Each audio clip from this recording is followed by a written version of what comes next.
This is the introduction to Psalm 90, continued. You just saw a dramatic summary of the import of Psalm 90, but a lot of things weren't explained, of course. And what's going to follow in this and the rest of the videos on this topic explain what's behind the import of the link between Psalm 90 and Isaiah 53. Essentially, Psalm 90 is written with a certain style, and Isaiah keys off the style of Psalm 90 to craft Isaiah 53. Now this matters a great deal because to the modern viewer, Daniel 9 seems to come out of nowhere. It's like all of a sudden we see this reference to a 490-year period. But in fact, that's the main underpinning of Scripture. It's basically God's accounting rules for time. And that accounting for time begins in Genesis 5. And I've spent about 4 or 5 years now documenting it in my mirroring.htm, which you'll see in the sidebar of the video description. And what I've been doing lately is demonstrating how the meter, the Hebrew meter, is used to play a calendar function. It's a doctrine that's being given. It's not Bible codes. The Bible codes people are nuts. It's an actual doctrine. And this doctrine has an origin, and the origin of using the Hebrew meter for time is right here in Psalm 90, because that's what Moses is praying for. The theme of Psalm 90 is right here. You're looking at it in Hebrew. Let me pull it up in English. Wait a minute. Let me pull it up in English. The theme is that for as many days as we are afflicted, that's what you saw in the introductory video, right here. For as many days as we are afflicted, alright, give us glad days. Alright? Make us glad for as many days as you have afflicted us. That's a mirroring. That's restitution. That's doubling. That's reimbursement. God treats time as a balance sheet. And He's doing it in answer to Moses' prayer. Now, He was doing it all along, but Moses prayed for it for Israel, and it's very specifically done for Israel, and that's why the accounting is in the meter. And it's in the meter of this psalm. Alright? And specifically, it's right here. Moses is writing in 1400 BC, and you'll see in the lower left-hand corner the number 350. I'm going to go through the whole legend of the color coding and everything in a minute. But 350 is the number of years that Moses is forecasting from the time he writes to the time that the human kings begin, because the human king, the Messiah, is God becoming human. Adonai Eloheinu Adonai Echad, that's the Shema, a very famous verse in Judaism, Deuteronomy 6:4. That was the whole future, was that Messiah, God, would become a king Messiah too in humanity, and would take on the sins of the world in that humanity and pay so that we could return to God when we died. That was the whole idea. And so Moses is keying off the 350 years future to him after his death, because he's writing in the year he's going to die, 1400 BC. He's saying, okay, next 350 years are going to be an interregnum, as it were, and then the human kings are going to begin. That's running sotto voce in the Hebrew. The words don't say that exactly, but they don't have to, because Moses would have taught that, and everybody knew to use this 350 as a calendar. Now, how do I know that? Because Isaiah is going to use it that way. Isaiah is going to update the calendar. So now, before we get into how all that works, I need to show you how I've color-coded Psalm 90. I've done it in the Hebrew. You'll have to follow along in a translation if you can't read the Hebrew.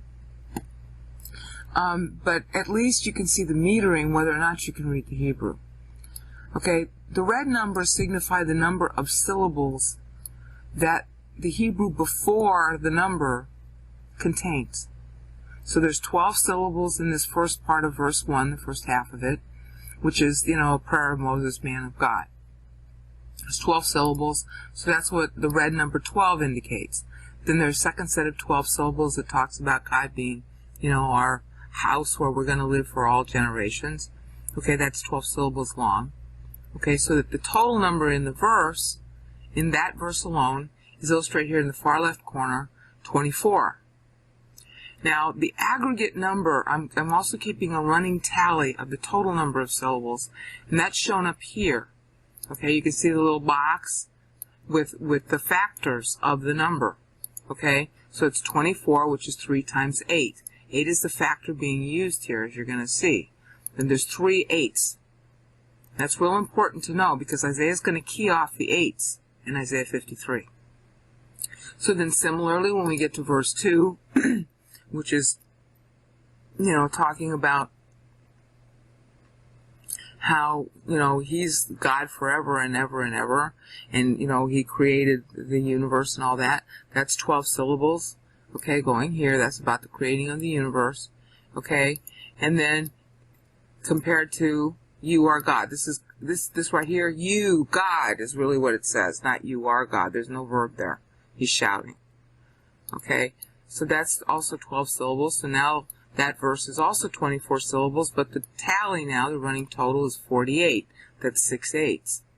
Okay, and then we get down to verse 3, and as you can see, it breaks down a little differently. Isaiah's going to key off this a lot, using 7 syllables and 9 syllables to cumulatively total 64 syllables by the end of verse 3, even though verse 3 itself has only 16 syllables. This is genius math. It really is. I'm totally blown away. However, and you see Isaiah do this also, there's like this paragraph concept. Alright, the paragraph has to be divisible by 7. 7 is the number of perfection in the Bible. 8 is the number of God's plan for man. 7 is the number of God's own perfection. And it's appropriate, therefore, that verse 4, which is the days as 1,000 years, that should be divisible by 7 by the time you add up all 4 verses. So 84 syllables by the time you get to the end of verse 4, and 84 is divisible by 7. So what that tells you, see, there's doctrine here. And the Jews had to learn this because they learned the Bible orally. This was to help them remember doctrine. It's not Bible codes. The Hebrew is much easier to remember than the English. It really is. I can't remember the English of Isaiah 53 if you paid me, but it's really easy even in my sleep to remember the Hebrew. It's made to be memorable.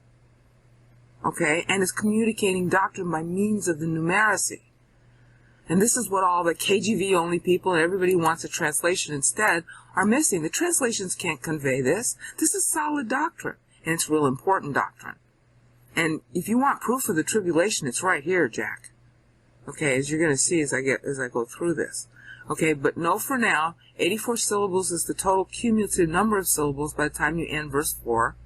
Okay, that's divisible by 7. So what you know, the doctrine you know by this, there's a rhetorical style in the Bible. You know that something is going to get completed according to God's plan. The plan part is with the 8 syllables. Alright? And it's going to end up being perfect like God is perfect, in spite of the fact that we aren't. That's pretty important to know. And Isaiah is going to key off this, and you'll see in future videos how he does it. It's really amazing. Okay, when you see a verse that stands alone, that cannot be divided by a factor, because each factor represents something biblically significant, that means that this is something that it's useless. And if you look at verse 5, okay, you'll find out that we are useless. It's a statement about humanity's uselessness. Alright? Now, when you get to the factor of 2, that is the factor of the hypostatic union, God adding humanity to himself so that he can cause man to return to him. Alright? If God connects humanity to himself and in that humanity pays for sin, then the barrier between God and man has been eliminated, and therefore anyone who believes in him can be saved, at which point we are connected to him, and it's like a God-man nature for us, in that we are not God and man in our own nature, even though he is, Christ is, but we have the connection to God that can potentially work as well as if it were our own nature as well. That's why we have the Holy Spirit indwelling us. That's why we have the Holy Spirit filling us. That's the purpose of him going to the cross. It isn't really just to pay for sins. It's to have rapport. It's to have total connectedness to God. So when you see a verse that's divisible by 2, it's telling you that doctrine. And the content of the verse itself is going to tell you that. All right? I'm going to have to leave you to look at the translations because I got to go fast now. So again, understand that these red numbers are telling you the number of syllables in the phrase just before the red number. Okay, so that's 10 there. And here's the 7. That means that there's 7 syllables here in verse 5. This signifies how many total syllables there are in the verse. And this signifies the cumulative total of syllables at that point at the end of that verse, after that verse is over. And if you see something like this, it's telling you what the factors are. The factors are biblically significant. 2 is biblically significant for hypostatic union. 8 is biblically significant for the plan of God. And 7 is biblically significant for God's perfection. All right, so and you really want to focus on these 7s because Isaiah is going to divide his entire chapter keying off Moses doing the same thing in Isaiah 53, showing that God's perfection is actually achieved despite our imperfection. And that's done by having a hypostatic union, the 2 factor. Okay? So that's how this is color coded. And what I did is I used gold because in my How God Orchestrates Time videos and in my Genius XLS, which shows you how God plots time in 490-year increments, which is a Bible doctrine that you can prove, and you can prove it with the history too. I've gone to a lot of trouble to demonstrate that. That's in mirroring.htm. The links are in there.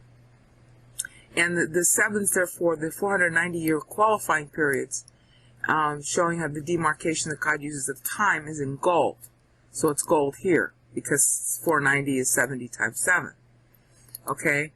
By the same token, the blue one, the light blue is the color coding for factors divisible by 2. When you see a gray here, it means I couldn't find any factor that was divisible into, so that's the sign of uselessness.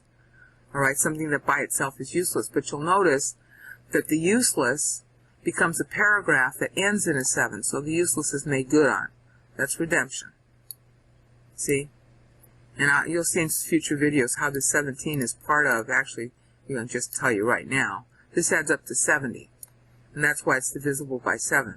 I mean, the whole thing is divisible by 7 at this point, but this also adds up to 70. And 70 is divisible by 7. And you'll see how Isaiah uses the 70 and how Psalm 90 uses it also in future videos. Okay, so that's the basic scheme, the color scheme, and the number scheme of this page, of this, Psalm 90 layout. And you can download it from the video description,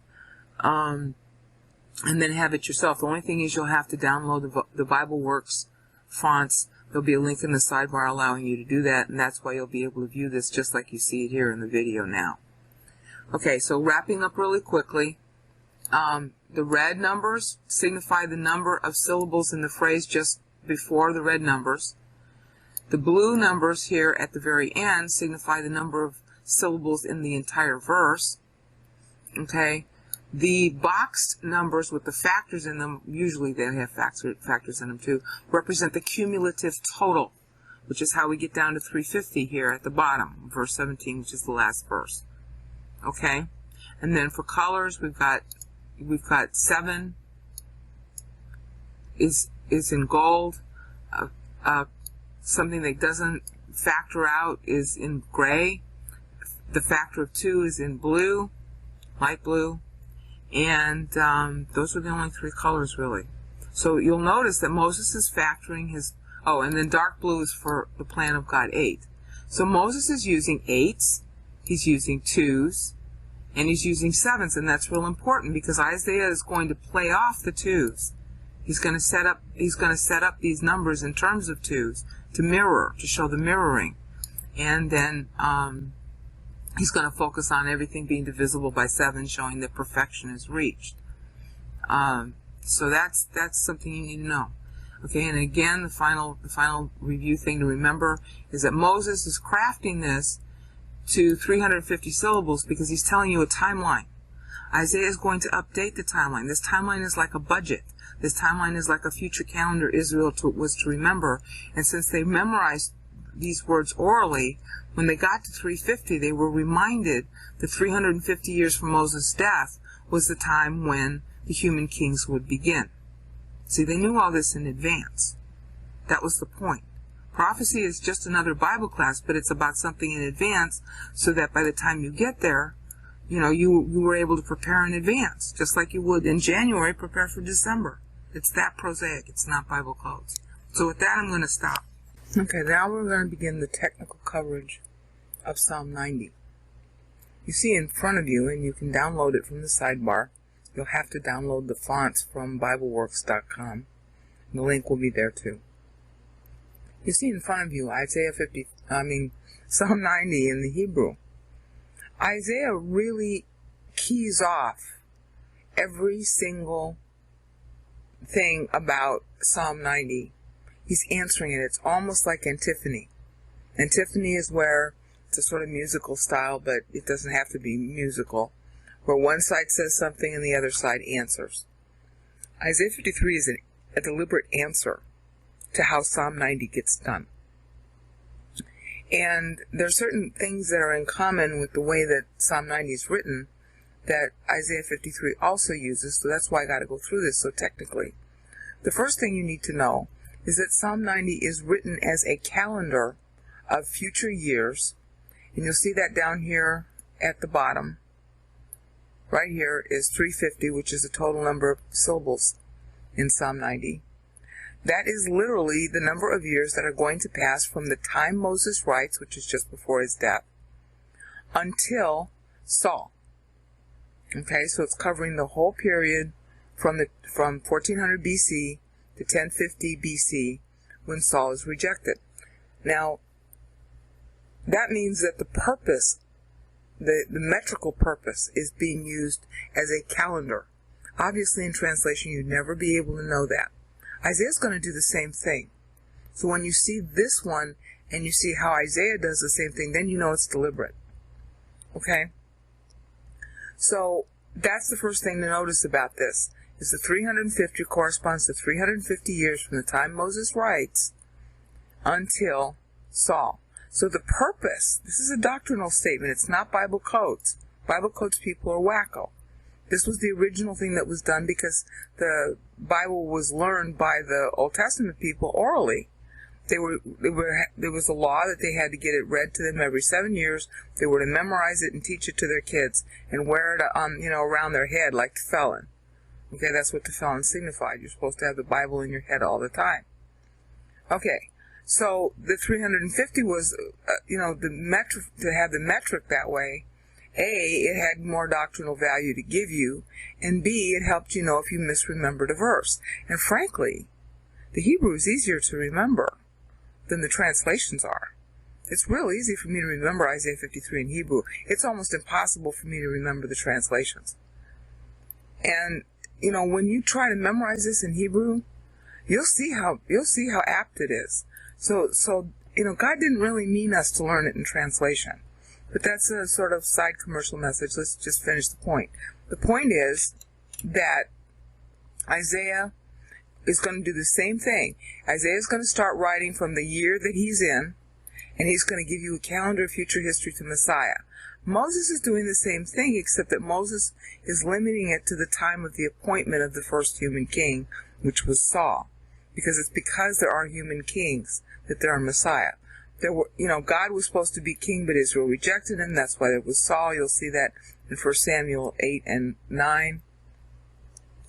But, that's the purpose of writing it with this kind of meter. Now, there are other things that Isaiah is going to do. So the first thing Isaiah does is he's going to start his writing based on, his report. It's Isaiah 53:1. That chapter actually starts in 52:13. But Isaiah is going to start his report in 712 BC when he writes, and he's going to take you all the way to 37 AD. Distinction here is that Moses is writing in 1400 BC, and he's taking you all the way to the end of the Judges and Samuel to the time of the appointment of Saul. That's 350 years. Now, Isaiah is going to play off that, as I just explained. Isaiah plays off everything else, though, too. And he's also playing the content, but we'll get to the content a little later. Right now, I just want you to see the metrics that he's playing off. Okay. When Moses writes this, all right, he's crafting his meter to end in paragraphs that are divisible by 7. The first of which ends at syllable 84. Then we have syllable 154. Then we have 175 and 210. All the gold, you see them in gold. Okay, these are all paragraphs. They're all divisible by 7. So anything not divisible by 7 is incorporated within to get to 7. Of course, that's a perfect number.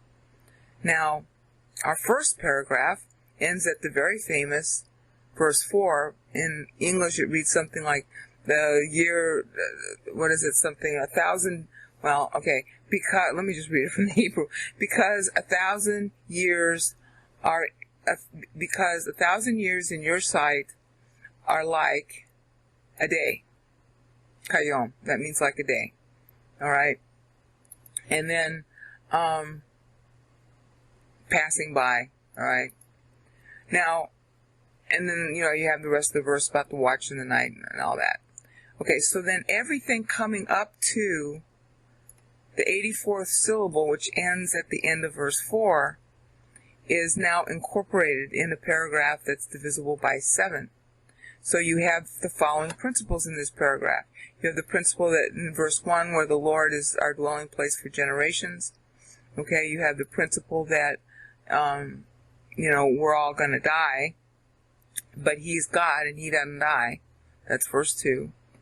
And then, verse 3 is about how, we are going to be returned to dust. Very clever wordplay there. But I'm just trying to give you the overview at the moment. So then a day is as 1,000 years to Him because He doesn't die and we do. That's the closing idea in Psalm 90 verse 4. Isaiah takes these 84 syllables and he splits them. He splits them into a decree. He splits them into Isaiah 52:13 and 14, which is the decree to create Christ. And then that decree, all the rest of the material is sandwiched in between. And in Isaiah 53:12, the climactic ending, where Christ inherits everybody, that's where he reserves and puts the remaining 42 syllables. Now, Matthew picks up on this in his genealogy, so Matthew's using 42 generations, highlighting 42 generations, really the legitimate ones, in order to show that this was a decree of God, just like Isaiah said, just like Moses is basically saying here in Psalm 90, verse 1 through verse 4. So Isaiah splits the syllables. And then as you read the content of Isaiah 52:13 and 14, and you read the content of Isaiah 53:12, you'll realize that Isaiah is literally answering Moses here. All right? How is it that, the question is, God is our dwelling place for all generations. Okay, how is that? That's why Isaiah is always talking about generations and birthing. His whole style. It uses the min preposition, which is a birthing preposition. He's always about birthing and up to God and up to God. Well, he's getting it from Moses. Because Moses is talking about, like right here, where is it? Return to dust. This is God decreeing your death. Return to dust. Adam. Dust and Adam. It's a play on Adam. It's a play on earth. All right. And then, where is it? Is it in the other one?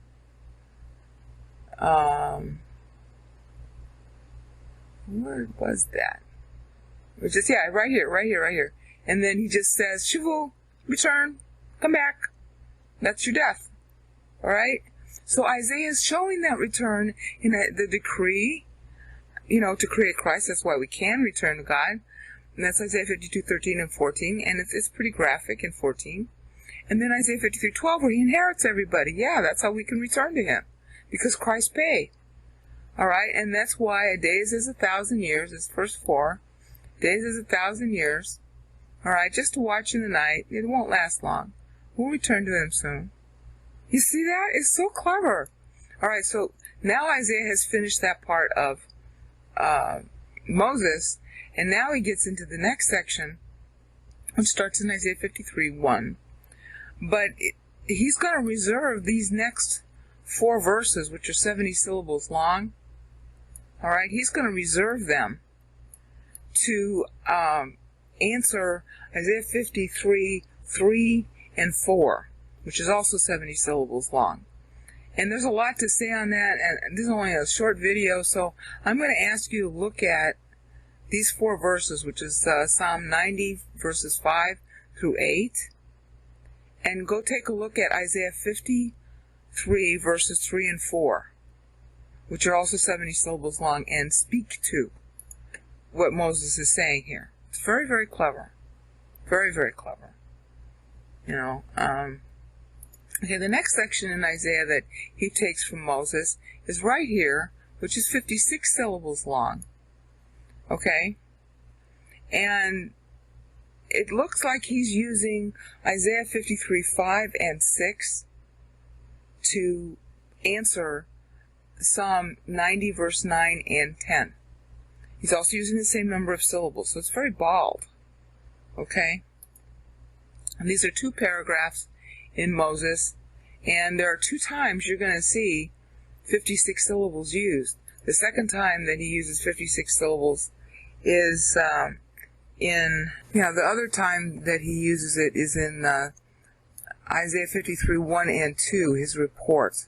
The report and how everybody didn't respect the Lord when he came, didn't value him.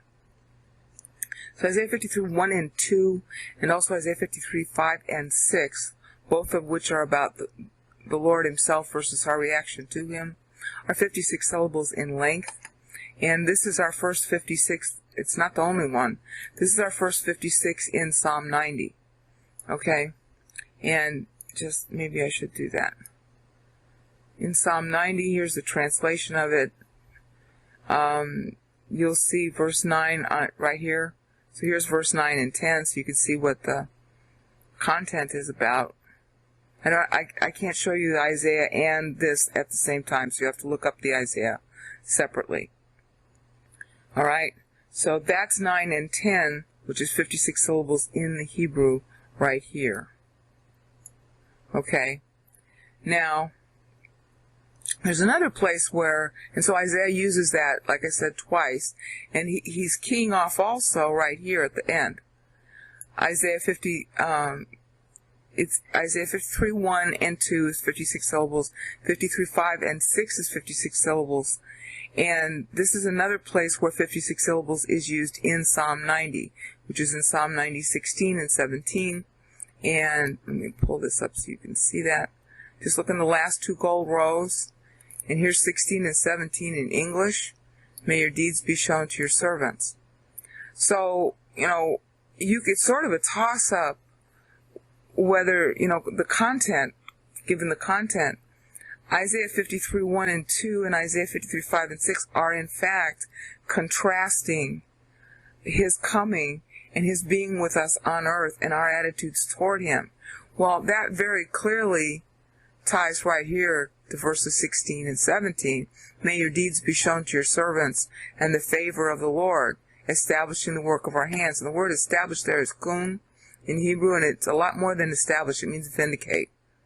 It means vindicate by victory, to triumph over something or someone and vindicate yourself and become established as a result.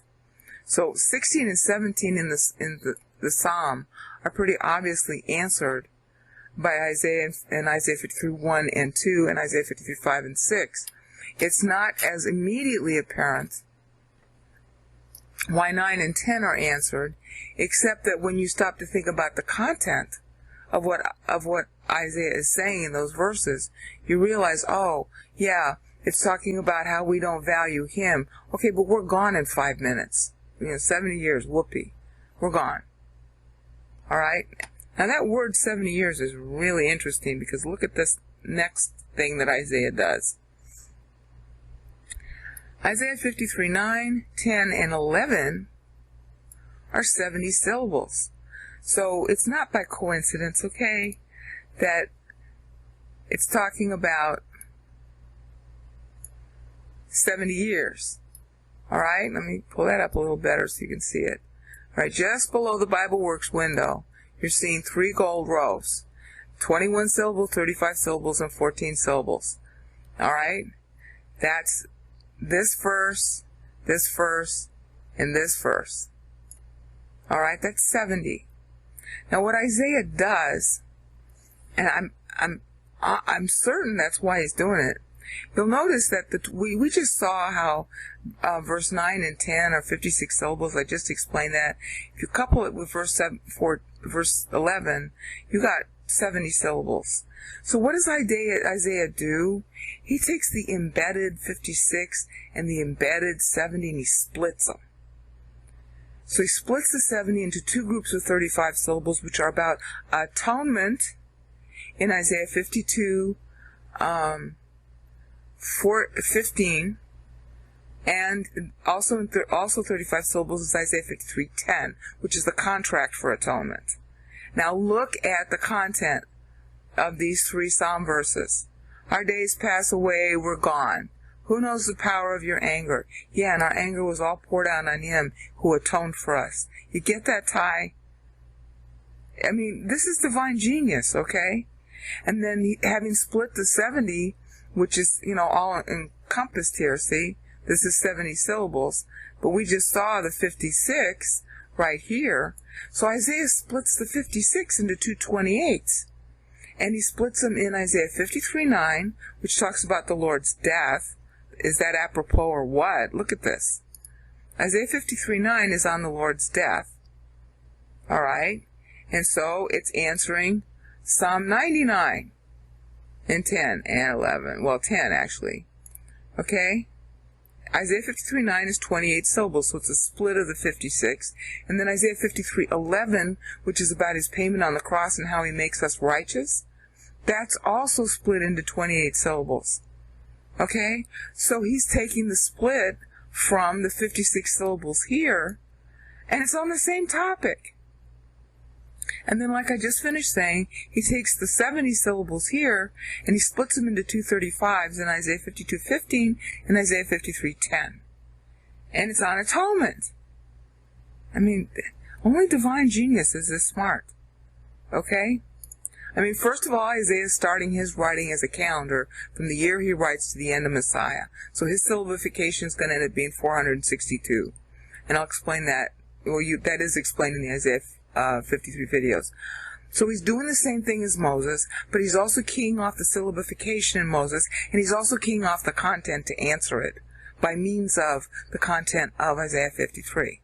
Okay, so let's keep going with what that is. Alright? So our next, we've covered 56, we've covered the split in the 35s, the split in the 28s. Here's our next 70. Okay, this is 70 syllables also. This is a second 70. It is not embedded with a 56, as you can see. Alright, and that's Psalm 90:12 through 90:15. 90:15 being the most important of the verses. Okay, 90:12, teach us to number our days. Yeah, well, that's what Moses is doing, is numbering the days to 350 years right here, honey. See, it's witty, huh? Okay, let's go back to the content now. Teach us to number our days, blah, blah, blah, all the way down to here. Okay? And as you can see below the translation, Psalm 90:12 through Psalm 90:15, which is the theme of the psalm actually, is 70 syllables long. Okay, now think about what 70 is. 70 had to do with sabbatical years. 70 had to do with the number of years that Israel was in trouble because she didn't obey her sabbatical years. That was the hiatus for the temple rebuilding. Okay? And what Christians don't know, because it's, you have to play with this and do the math, the Bible's math to see it, is that God's constructed time in 490 plus 70 plus 490 year increments to sum up to a 1050, alright, which is the 1,000-year millennium plus a 50-year voting period, even as that 70 years was a voting period. Israel had to vote not to work during the sabbatical years. There ended up being 70 of them. If you do your math, you find out that 70 years buys the 50 for a voting period for the world. And I covered that in my 10 ways this timeline differs doc, which will be in the sidebar. Now, 70, therefore, is a really important number. This is the second time that Moses has used the 70, and if you look in Isaiah 53, 3 and 4, Isaiah 53, 3 and 4, and Isaiah 53, 7 and 8, both of those sections use 70 syllables each, twice, because Moses is doing a 70 twice. We just saw the 70 up here in Psalm 90 verses 9 through 11, and then the second 70 we're talking about now in verses 12 through 15. So Isaiah is talking back to the 270s by making 270 syllable paragraphs in Isaiah 53. Now when you look at the content, and I'm going to have to ask you to do that because it's phenomenal, you won't believe me till you see it yourself. If you look at the content in Isaiah 53 verses 3 through 4, which is 70 syllables, and verses 7 through 8, which is also 70 syllables, you'll notice that how God answers with his unfailing love by giving his son, that we may sing for joy and be glad all our days. Yeah, but we weren't singing when he came here. So make us glad for as many days as you have afflicted us. We were afflicted, he was afflicted. So we'll be glad forever, not just for as many days as you have afflicted us. He was afflicted forever. He was afflicted on the cross, but he didn't die. He was resurrected. So he has that memory of his affliction in front of him all the time. So that means that every day we can be glad, because every day he's afflicted. I don't want to say more than that. Just play with it. Play with Isaiah 53, 3 and 4, and Isaiah 53, 7 and 8 in the context of Psalm 90, 20 through 15. And also in the context of Psalm 90 verses 9 through 11. Okay, now we're in episode 3 and we're still going through the metering and brief overview of how Isaiah 53 literally keys off the meter of Psalm 90 and answers specific verses that have that same meter in Isaiah 53. The last group that we need to go through is right here, Psalm 90 verse 16 and 17. And that's depicted right here in the Hebrew with 56 syllables, right here. And Isaiah, of course, uses another 56 syllables. And I'd already talked about that before.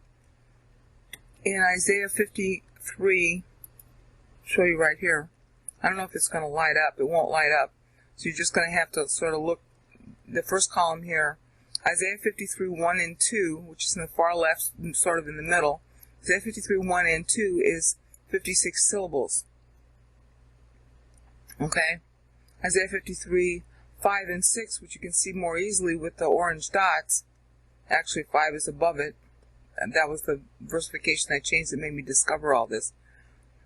God knows what he's doing. Isaiah 53, 5 and 6, you can see in the middle the little blue 5 and the little blue 6.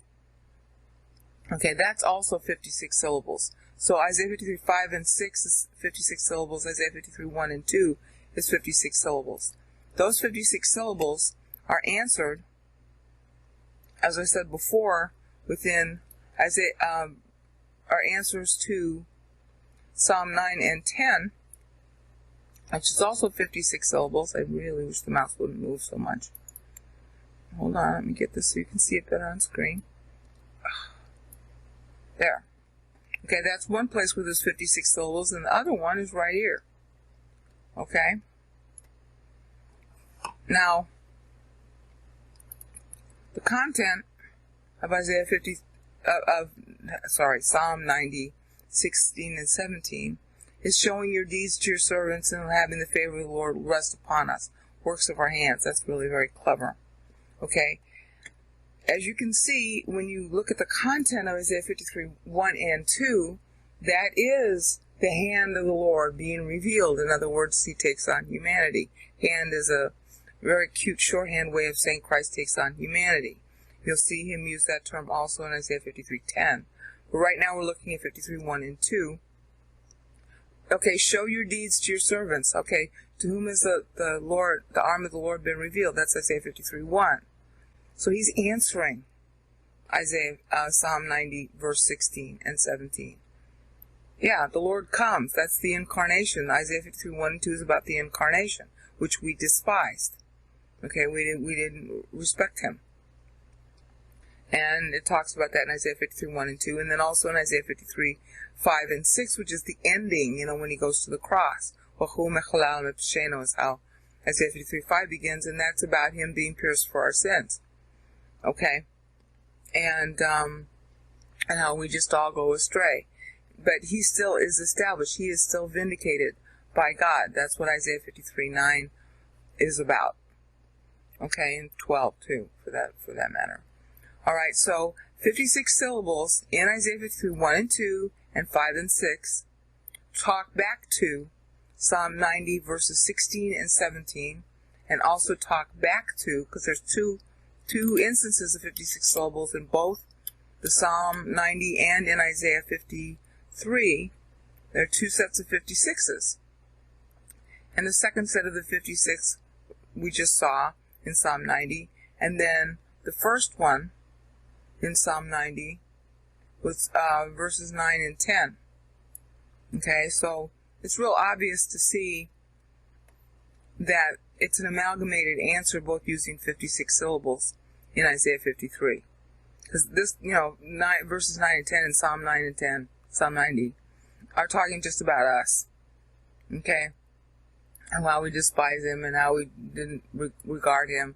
Okay, but he still showed us the work of his hands, and he still vindicated the Jews. This is what hurts me the most. The Jews are vindicated by Messiah, and yet they won't believe in him. You couldn't ask for more proof that God exists and that he's the God of the Jews than this timeline of Messiah. It is so bald. There's no holy book makes this claim. No, there's nowhere, no religion, no nothing that can touch this. All right? The Jews are so vindicated, and yet they won't believe in Messiah. It makes me want to kill myself. It really does. Every day I just want to cry. But that's it. Okay, so that's the overview as far as just so that you get the sense of, Isaiah 53 is a deliberate answer to Moses, even down to using the same syllables, and even down to using the same, starting point. Moses is writing in the year he's going to die, so he's starting current, and he's telling you a timeline via this prayer of a 350-year period that's going to count down to Human King's beginning. So Isaiah's picking up on that same theme, and Isaiah starts writing his report. His report begins in Isaiah 53:1 because the decree of God, which corresponds to this part of Psalm 90, is in Isaiah 52:13 through 15. Well, yeah, 13 through 14, and then 50 through 12. Okay, he splits up. Remember I said he splits up the 84 into two 42s. And you'll see that in my Isaiah 53 video. You should have seen it in the introduction to the Psalm 90 video, because I sort of subsumed the results of the Isaiah 53 there, so you knew what to look at when you're seeing this. Okay, so that's that part of it. So he's doing the same kind of biographical, Moses is saying, hi, I'm in year 1400, what you're going to know is 1400 BC. I'm writing about what's, going to be the story for life, but I'm going to, forecast it beginning 350 years after I write. Okay, well, Isaiah's doing the same thing. Isaiah starts his in Isaiah 52:13 with the decree, and then he starts his own chronology in Isaiah 53:1, and then the syllabification goes from 712 BC all the way to 37 AD, from Isaiah 53:1 through 53:12. So he's aping what Moses did deliberately. I hope you can see that idea at least, and you can test this on your own. I'm going to try and give you enough data so you can test it. Now I'm going to go through something else that's going to be kind of important. This syllabification is self-auditing. That's how I got it. I made mistakes like 4 times before I figured out Moses' meter. And I made a lot more mistakes before I figured out Isaiah's, because I didn't know that Isaiah was keying off Moses at first. Now I do. I see it's full bald. Okay, so here you go in your first your first 3 verses are color-coded in sort of a Wedgwood blue. That's to help you see that they're all divisible by 8. 8 is the factor used in that verse. 8 is the factor of the plan of God. I said that in the Isaiah videos, but I didn't know why it was true. Now I know why it's true, because Isaiah is keying off Moses, and that's what Moses is saying. See? You're our dwelling place for generations. That's verse 1. Verse 2, from everlasting to everlasting, you're God. Okay, you can read the whole verse. I'm just keying off certain parts of it. And then here, you make us return. Yeah, how is that? That's his decree. You see why Isaiah is keying off the decree? And then here is the famous, 1,000 years or one day. So that's why Isaiah uses that to introduce and to end his chapter. But I've color-coded it in blue so you know it's divisible by 8. All of the 7s are color-coded in gold. You'll see me also do that in my How God Orchestrates Time videos and worksheets, because that represents the 490. 490 is 77s.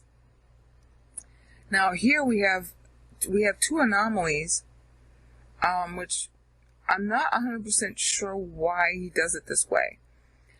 Verse 5 is about how men are basically sleepwalking through life, and how their lives are just about as brief as the grass. James talks about that in Vapor Trail, and James 2? That'd be James 1.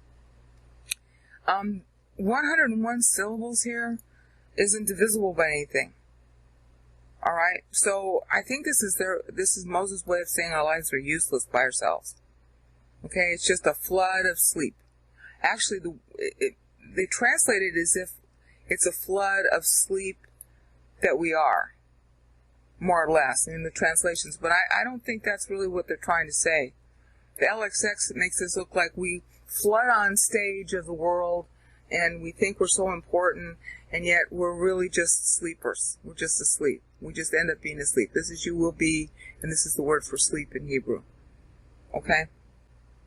I think sometimes I mix that up with years in my other videos.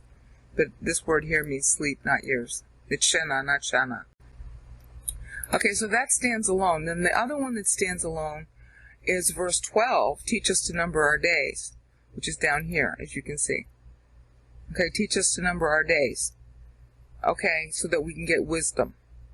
That's what it means. Why that doesn't have a division, there's no factor for it, why he makes it unique, I'm not sure. I'm not sure what to say. There's a doctrinal meaning to the fact that it's not factorable. I'm not sure what it is. I'm just guessing. Okay. It's more easy to understand some of these others, though. 7 is the number of perfection. Okay?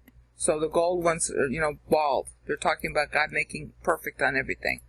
8 is the plan of, the plan of God. You'll see Isaiah use a lot of 8s, because Moses does. 2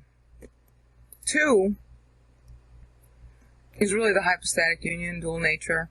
Adonai Eloheinu Adonai Echad. Echad means unique.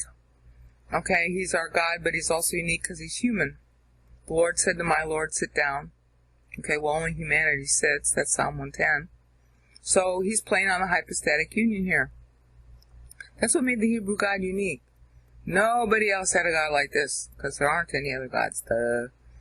Okay, so the divisible by 2 is to stress hypostatic union. And now verses 6 and 7, which we already saw in another context, but now we're just looking at them alone. Let's just focus here. I got the translation below. Verses 6 and 7 is on the brevity of our life. Okay? Most of the translations read about the same as the NIV. Our life is brief. It doesn't mean anything. Humanity is brief. It doesn't mean anything. So the trick is to be connected to God. So it's a kind of hypostasis. You see how that works? If God takes on humanity and dies for us in that humanity, we can be connected to God, and therefore it's another kind of hypostasis. We're not God and man in nature like he is, but we have a functioning God in us. Alright? So it's united to God in a different way. It's not our nature, it's still a uniting. Adonai Eloheinu Adonai Echad. Echad also means united. They still use the word echad today for United Nations. So God and man united. Him united in nature, us united to him. So it's pretty clever, especially considering what verses 6 and 7 say. All right. Now we're looking at, these are all 7, so these are all standalones. All right, in meaning.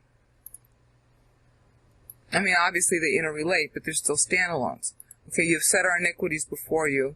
Obviously, the cross takes care of that. Our iniquities are always before him. That's why the cross is always before him. That's why it's always satisfying. Our days pass away. Okay, that's verse 9. That stands alone. Okay, and then I love this. The length of our days is 70 years. Okay, that's verse 10. Alright. Yeah, we'd fly away if we weren't saved. Alright, so anybody can be saved by just believing in him. Okay? Power of your anger, great is the fear that is due you. I mean, fear that is due you, it doesn't quite say fear that is due you. It's close, though. It's implied. So, verse 11 stands on its own, obviously. And the one who got the wrath and who got the anger is Christ. So you see how Isaiah is answering, and you see why these verses stand alone.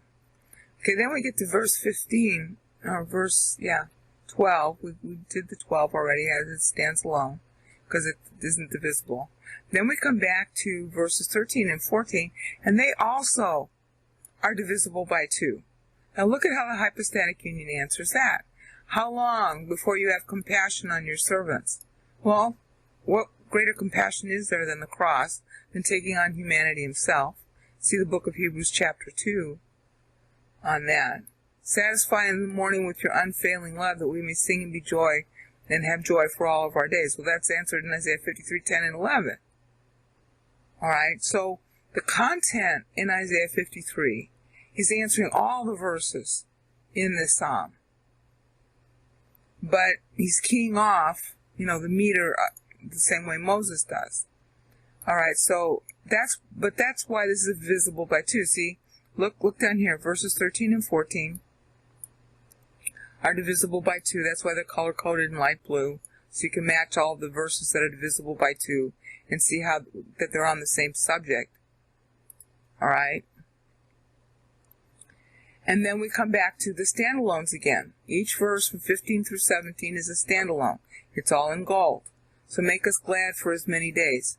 Alright, this is exactly why you see the doubling. Alright, we saw it here in Moses. He's doubling. Verse 15 is the whole theme of the psalm. Make us as glad for as many days. And you'll notice that that's a 42 divisible by 7. In other words, we saw up here that this was the decree. It's 84 syllables when it gets down to here. Alright, that's 2 42s. And that's why 15, whoops, I clicked on the wrong one. That's why here in 15, make us glad for as many days as you have afflicted us. In other words, when you have a 70-year period of affliction, you get it paid back as a 70-year period of prosperity. And that's why people misread Daniel 7. They don't understand that 70 years gets paid back. So it's 586 BC, which is the decree. The 70 years we already know from Jeremiah 25 and Daniel 9:2, but it gets paid back because of this. Make us glad for as many days as you have afflicted us. The 70 years were an affliction. So you have the timeline of Daniel 9 is 586 BC minus 70 minus the second 70 before you start talking about the 69 weeks in Daniel 9:25. The payback occurs first. Mirroring. God mirrors back time because that's what Moses prayed for right here. And 42, decree. 42 generations for the decree of Christ. That's what Matthew picks up on. Well, he's picking it up on it from Isaiah 53, 52, 13, and 14, which is picked up right here from Moses, splitting. Ending Isaiah 53 the same way he started. And there we go, 42. So it's a decree to mirror, which is exactly what Isaiah does. He's mirroring Moses. He's mirroring the meter in Moses. He's splitting up the 84 into two 42s to mirror it. Okay, yeah, because this is a prayer that it be mirrored. See, make us glad. I'll put up English again so I don't make you too tired.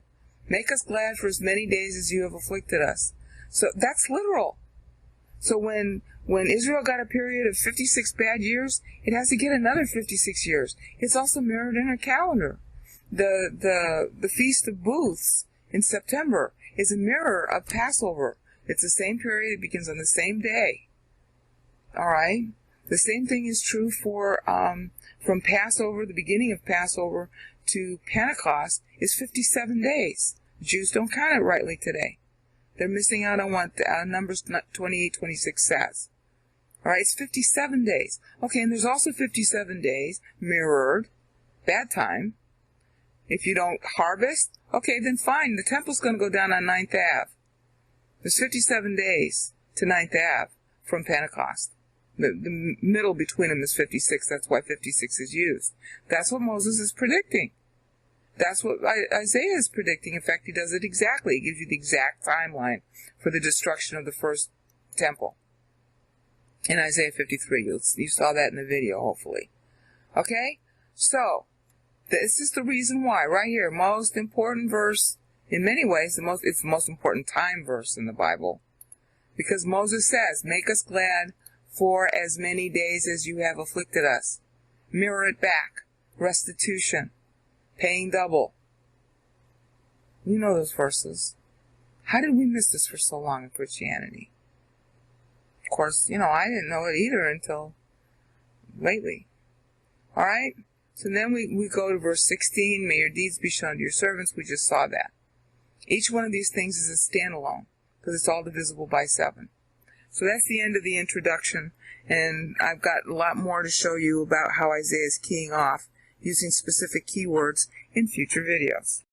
So now I want to go through Psalm 90 in translation because I'm going to show you some of the keywords that Isaiah uses from Moses. Okay? This is one of them. Isaiah uses this in Isaiah 53:8. So that's talking about generations, who will narrate his generations, in other words, because he's going to be cut off from the land of the living. Is that Isaiah 53:8? Let me pull up Isaiah 53 for you, so you can see them side by side.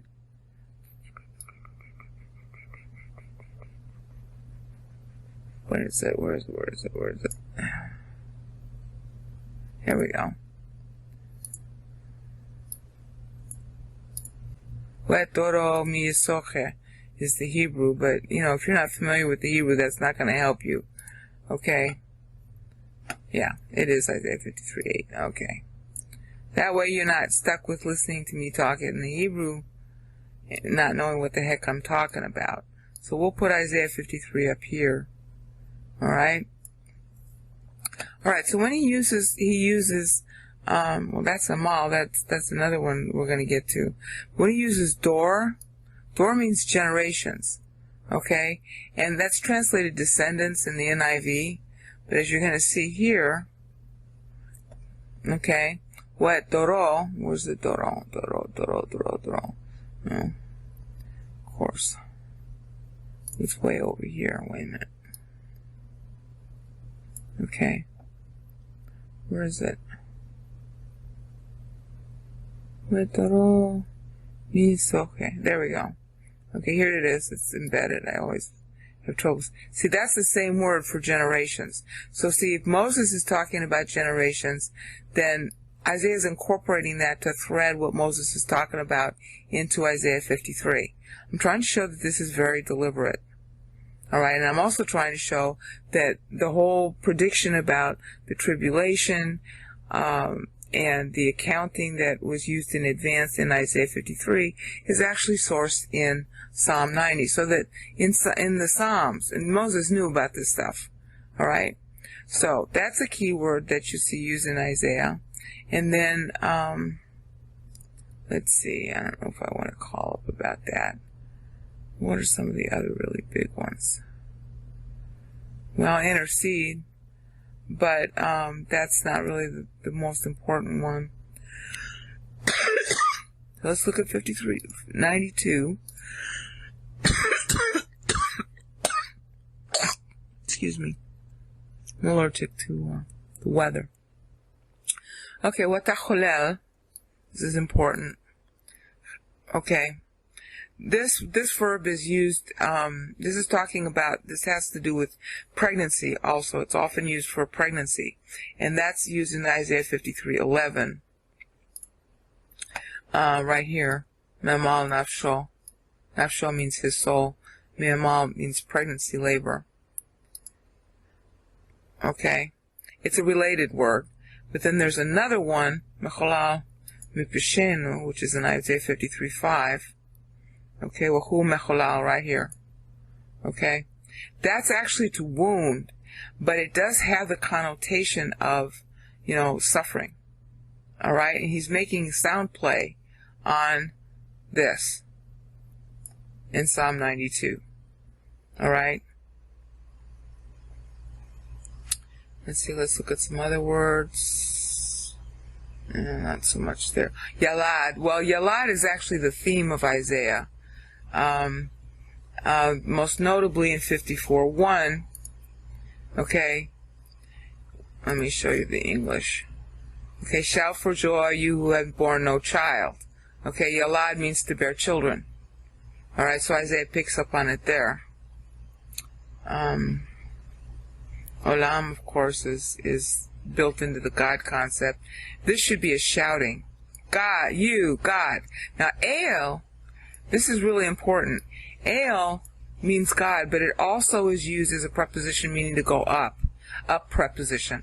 Isaiah uses that preposition a lot. A lot. They're making sound play on El as God or going up to God. Okay, and that's what happens in Psalm 90. There's that play going on in Psalm 90, and Isaiah does it too. You'll have to look it up. Every time you see this spelling like this, of course, sometimes AO is with the ayin instead. Alright, when you see that, he's making a play on the sound. Alright, let's go to verse 3. Alright, let's see. Well, shub is, of course, the concept involved. That's the man. Okay, here's a big one. Daka. Daka is used in Isaiah 53:5 and 53:10. So it's talking to, okay, right there. That's one use of Daka. As you can see in both lower windows, it's the same verb. Okay, and then also in 53:10, which is the contract to be crushed for our sins. Okay. Dako. Alright? So he's talking to Psalm 93 there. Alright? Crush them. It says turn man back into dust. It means to crush man into dust. Crush him. Daka means to crush. Alright? So then let's see. Shub, we already got the shub. And we Bnei Adam. Of course, Bnei Adam is what Christ becomes. And that's very cleverly used here in Isaiah 52:14. Okay. Mi Bnei Adam. Beyond the sons of men. Because he's God-man. Okay. He's punished beyond human recognition. That's Ken Mishhat right here. Okay, Meish meaning beyond human recognition, because he's beyond the sons of men. Okay, so that's how the return, okay, to Shuv, alright, and here we got it again, that's how we get to return to God, is because he is made out from the sons of men. See how clever the reference is? Alright, I didn't know it was this good. Honest to God, I didn't know. When I was parsing it, I thought, oh wow, these are all the same keywords. Okay, and of course here's Kielef, 1,000 years, Shana. Okay, in your sight.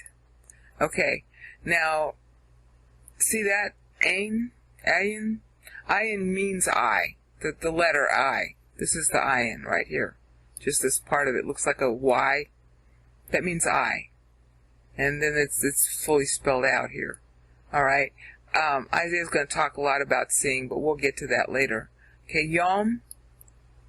Yom is referenced in Isaiah 53:10.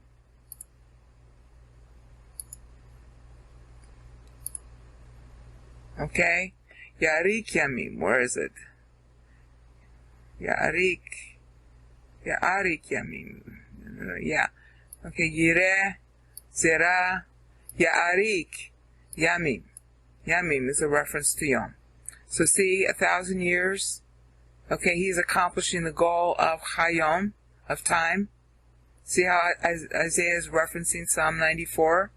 Is this clever or what? Okay. Then Tamal, Ki, Passover. You figure that one out really quickly. Okay, it means night watch, but I mean, look at the derivation of the term. All right. And then this is the guarding of the watch, and that's not used by Isaiah directly. Okay, so now we go to verse 5. This really shocked me when I did it. Zeram Tam, the flood. Okay, that's not actually directly referenced, but it's an interesting concept, and that's Shana. And then there we go, Haya, which that's too common to talk about. Baboker. All right. And then grass, and this is that, we fade away like a leaf. Okay, but this is, you get this? Yarik, Yamim. Wait a minute, I did it wrong. Okay, wait a minute, wait. Yarik, Yamim. This is long-lived seed. Zerah means seed. And this is long-lived. Alright, versus, swept away like the grass. Man's day is like one day, because he just dies so quickly. All right, so 53:10 is answering that. Now in verse 6, and this is on the same theme. Okay, fades and goes away. All right, Sus, suit. I like that word. Okay. Alright, so now we go to 7.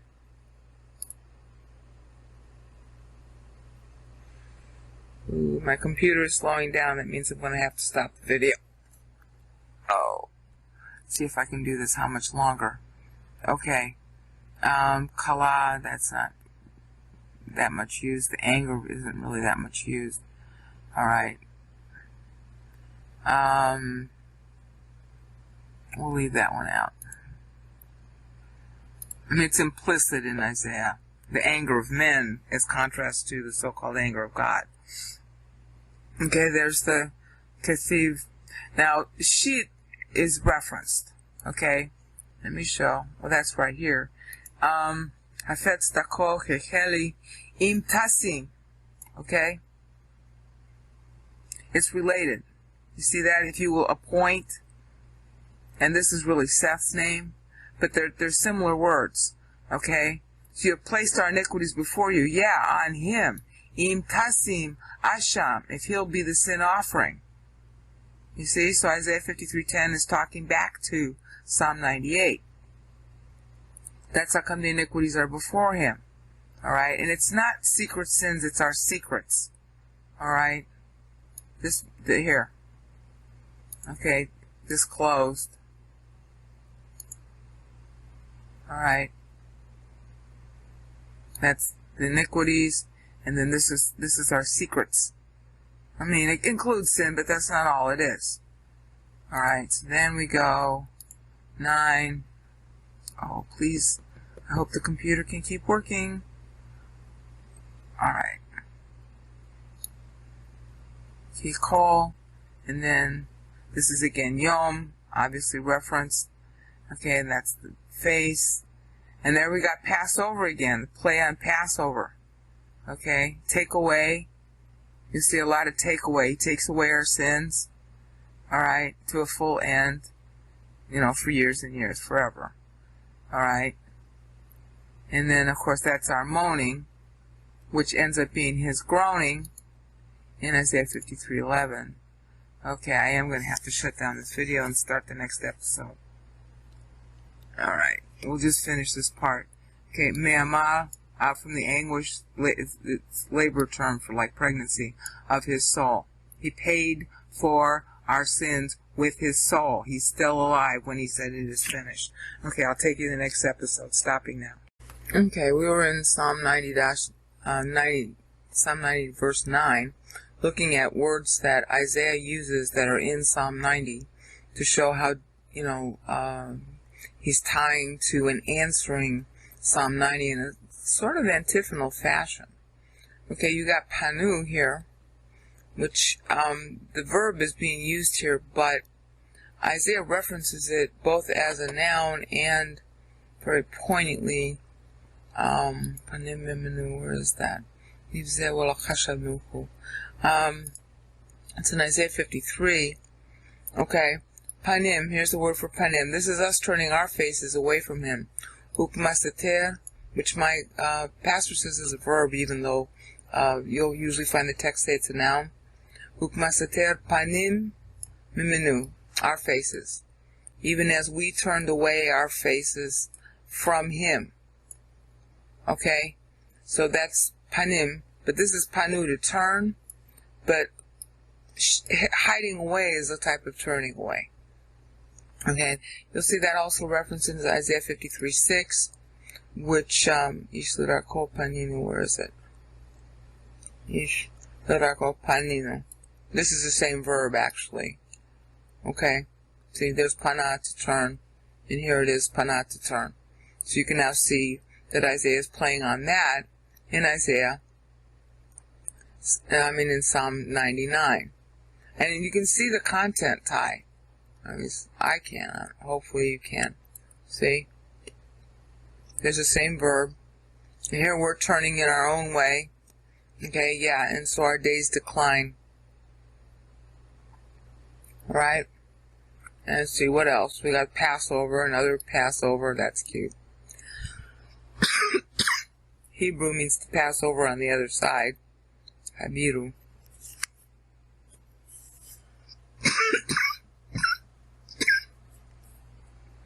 Then we got Kala again. Shana again. And moaning. Okay, the moaning is referenced in Ish Makovot Wudu Choli. That's right here. Oh, no, it's Isaiah 53:5. Okay, that's 53:3. Yeah, it's right here.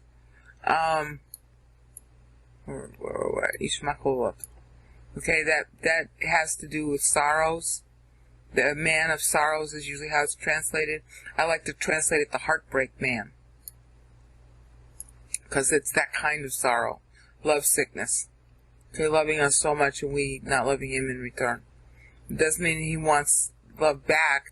It's just heartbreaking to love somebody and it's all one-sided. And so there's the moaning referenced. Okay? You're going to see that used a lot. Makov. Alright? Sorrow. That's used a lot in Isaiah.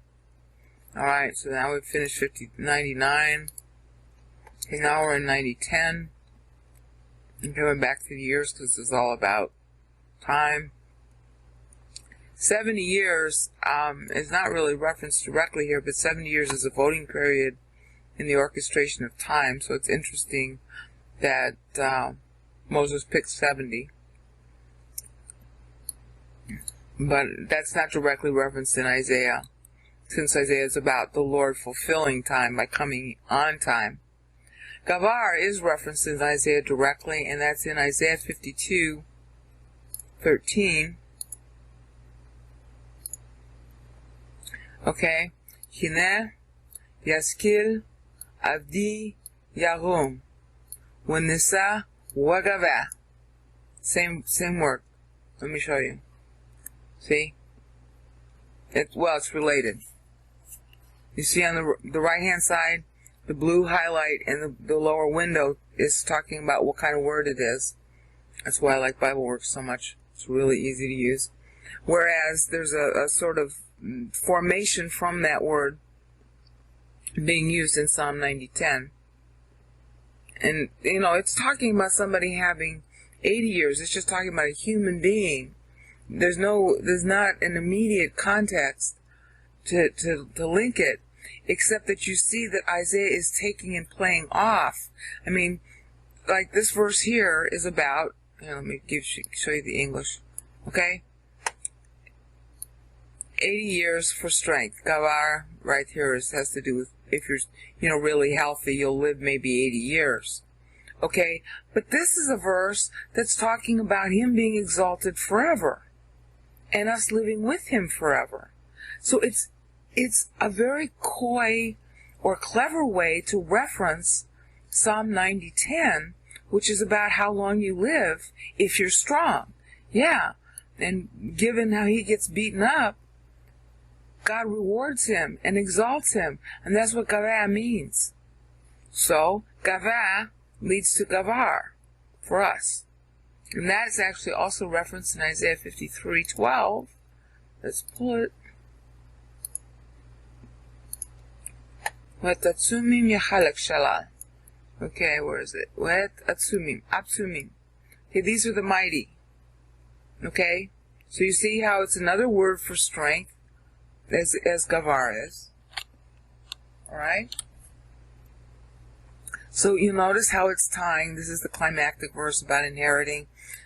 He's sharing out the people booty with those who are spiritually mature. Okay, those are the people who are going to inherit kingdoms rather than just be in one. Alright, so then we move down. Do you see how phenomenal this is? That keywords that are in Psalm 90 are actually being used in Isaiah 53 to talk back to Psalm 90. Okay, and then, who knows the power of your anger and your fury according to the fear that is due you. Where is it? Yareh and Yareh. Yareh means to see, and Yareh means to fear or revere. Okay, that's picked up on in Isaiah 52:15. Ken Yazeh goyim rabim alai, right here. Yazeh. Yazeh means two things. It means to be amazed or shocked, and that's the primary use of it here, because we know that because this is thaumazo in Greek. So they're saying that's the primary meaning. Thaumazo means to be shocked, afraid. Okay? But Yazeh also comes from Nazah, which means, as you can see below in the right-hand window, which they call it sprinkle. It's really not sprinkle, it's to toss the blood. In other words, you got all this blood coming off from the dying sacrifice, you collect it in a basin, and then you throw it around on the ground. That was what the priest was supposed to do. You just throw it around as if it were worthless. That was always in the Levitical offerings. The blood is just completely poured out on the ground. Useless. That's the thinking of him on the cross, just poured out for us, useless. Alright? And then there's our friend of R again. He keeps on using that. Passover, Christ our Passover, passing over, going past the sins of our life, going past this life into eternity. And it's really clever. Okay, now here we come to the critical verse. Teach us to number our days. Alright? Verse literally says, to number our days, and this has to do with, truly, correctly, to know. Alright, because it's elliptical, it's a meter. Alright?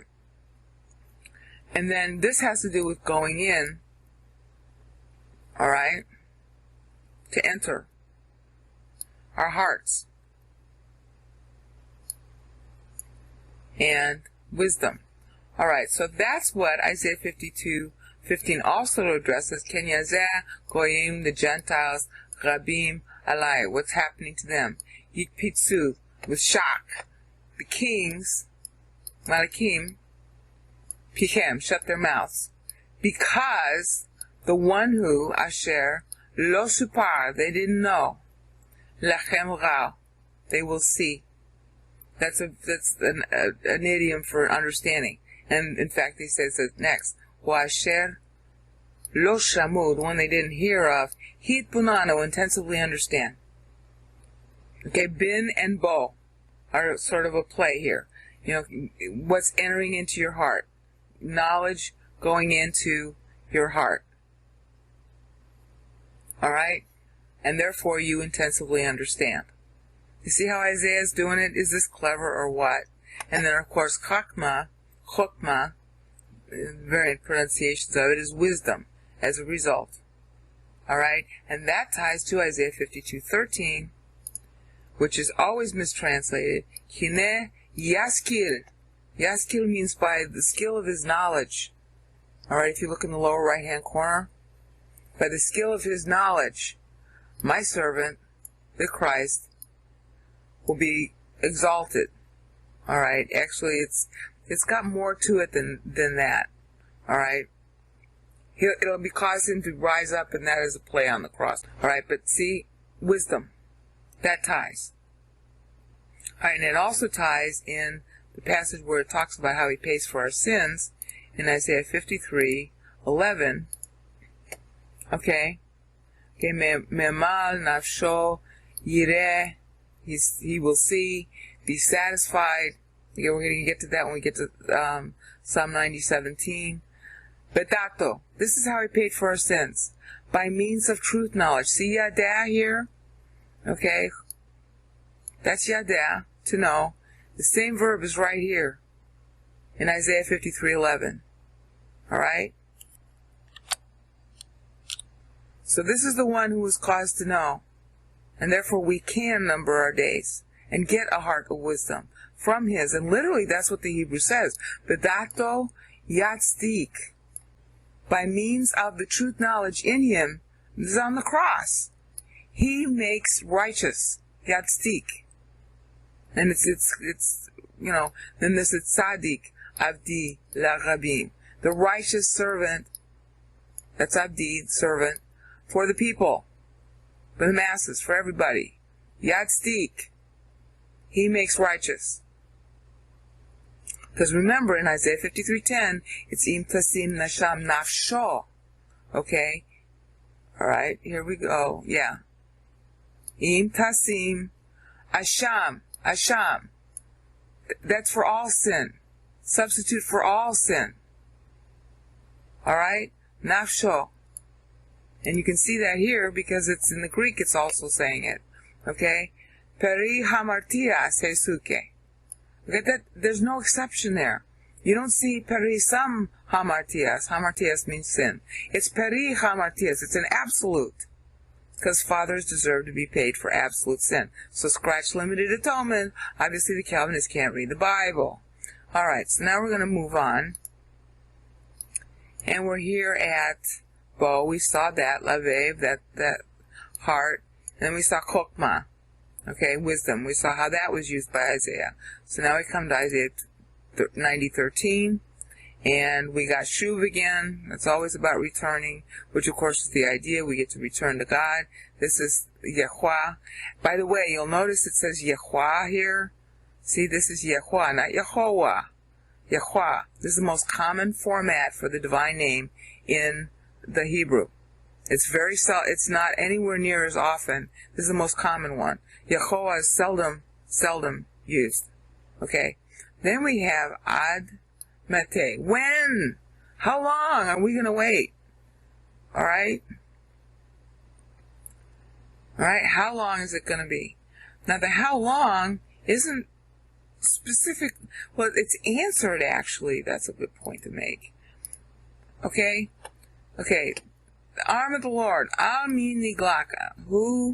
Who's believed our report?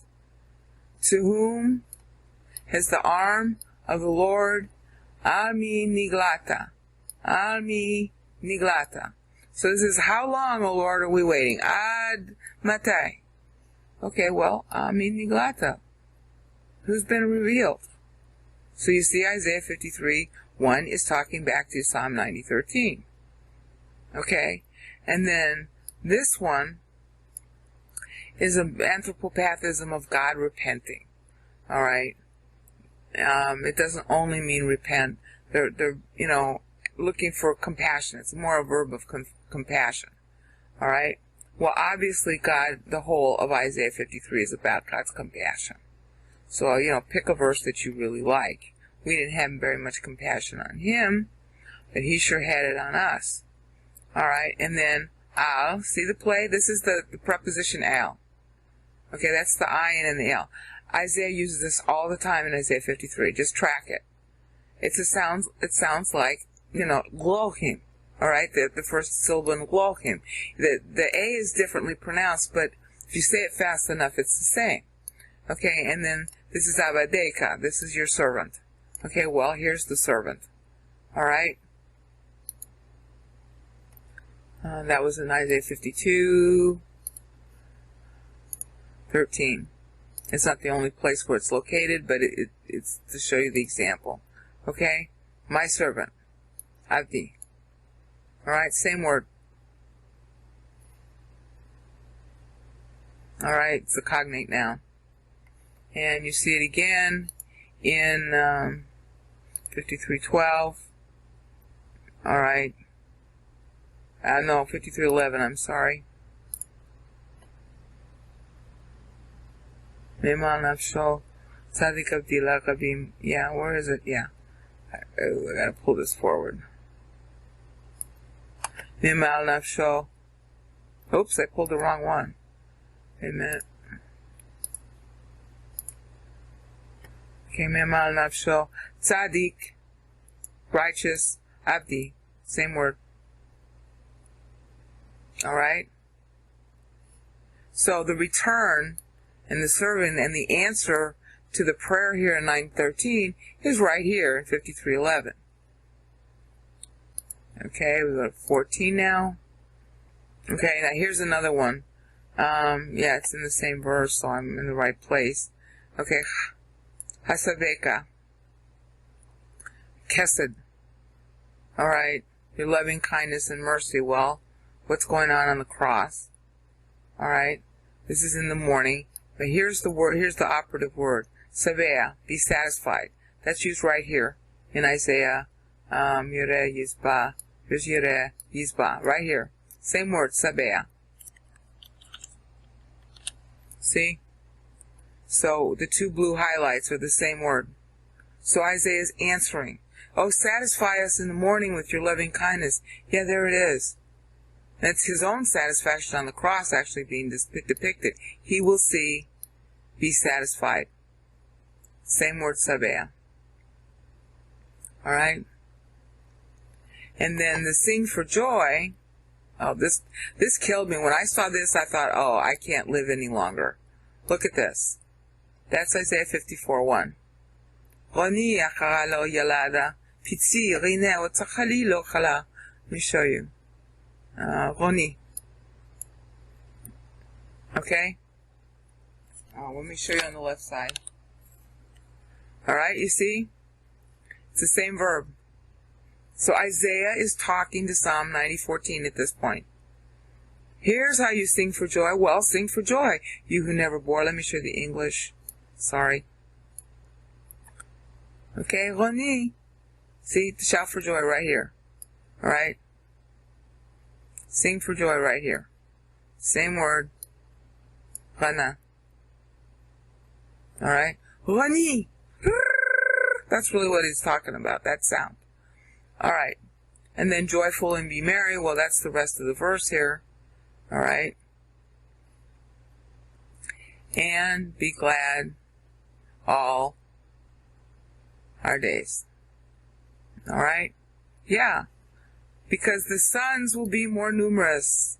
Yeah, the days of the sons. Remember long-lived seed in Isaiah 53:10.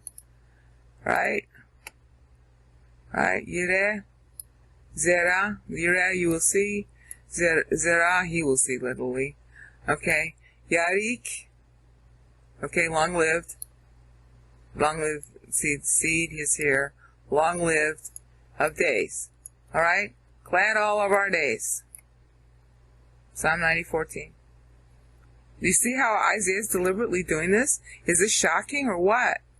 You know, and people who want soundbite Christianity, they're missing all this. Alright? Okay. And then here we got it again, a related term, Shemaiah. Shamachenu. Okay. Kimiot, all the days. Well, for as many days. Alright, now this is really important. The reason for the metering in Psalm 90 and Isaiah 53, and therefore the balanced accounting in Daniel 9, is right here. Moses prayed for it. Make us glad according to the days you have afflicted us. In other words, for every day we get affliction, give us a day of gladness. And, again, for the years that we have seen evil. So for all the bad time that they have, give us good time. That's the prayer. And when you look at how God does the accounting in Daniel 9, and even before that, because Daniel 9 is derived from Isaiah, when you look at the metering scheme in Isaiah, that's why Isaiah keeps balancing. He has one 70-syllable section and another 70-syllable section. He has a 56-syllable section and another one. Every single pattern is paired. All right? Yeah, because he's answering Psalm 90:15. And he's using it with meter because what is the request? According to the days you have afflicted us, the same number of days. So he's showing, okay, you got a 56 and a 56. You got a 70 and a 70. You got a 42 and a 42, a 35 and 35, 28 and 28. Just go look at my Isaiah 53 video, Isaiah meter calendar 2. And in 2 minutes you'll see it. You'll just see it blocked out. It's just totally amazing. So Isaiah 53 is basically crafted to answer and demonstrate the fulfillment of Psalm 90:15. Okay, now, let your work appear to your servants and your majesty to your children. Yeah. Okay, here we go again. Isaiah 53, Yireh. Okay, Zerah, your children. You will see your children. This is a prayer that your children will see you. Okay, let your work appear to your children. Okay, well, this is a promise to Christ, the Son of God, that if he takes on humanity, he will see children of long-lived seed. And of course, that's answered in Hebrews 2. You see that? Is this phenomenal or what? It's almost too shocking to believe. You know. Okay, and then, well, did I miss anything in 16?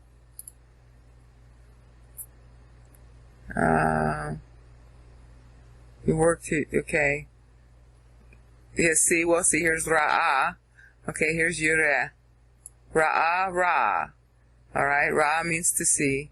And here it is. That's almost a word for word answer. El. Okay, God. Avdeka. Okay, well, this is the Avdi doing the paying right here in Isaiah 53:10. Alright? And of course, you got 53:11, where he is, Avdi right there. So the servants that are plural are bought by the servant that is singular. Nobody like him. Alright? And then, Pa'al. The deeds, the works, the recompense, the reward. Yeah, we get rewards in him. That's Isaiah 53:12. Okay? Lakin, achalek lo, giving to him, not just a part of it, the whole thing, but rabim. Ve'etatsumim, then he takes to the great ones atsumim, the ones who matured. Yachalek, oops, how did that happen?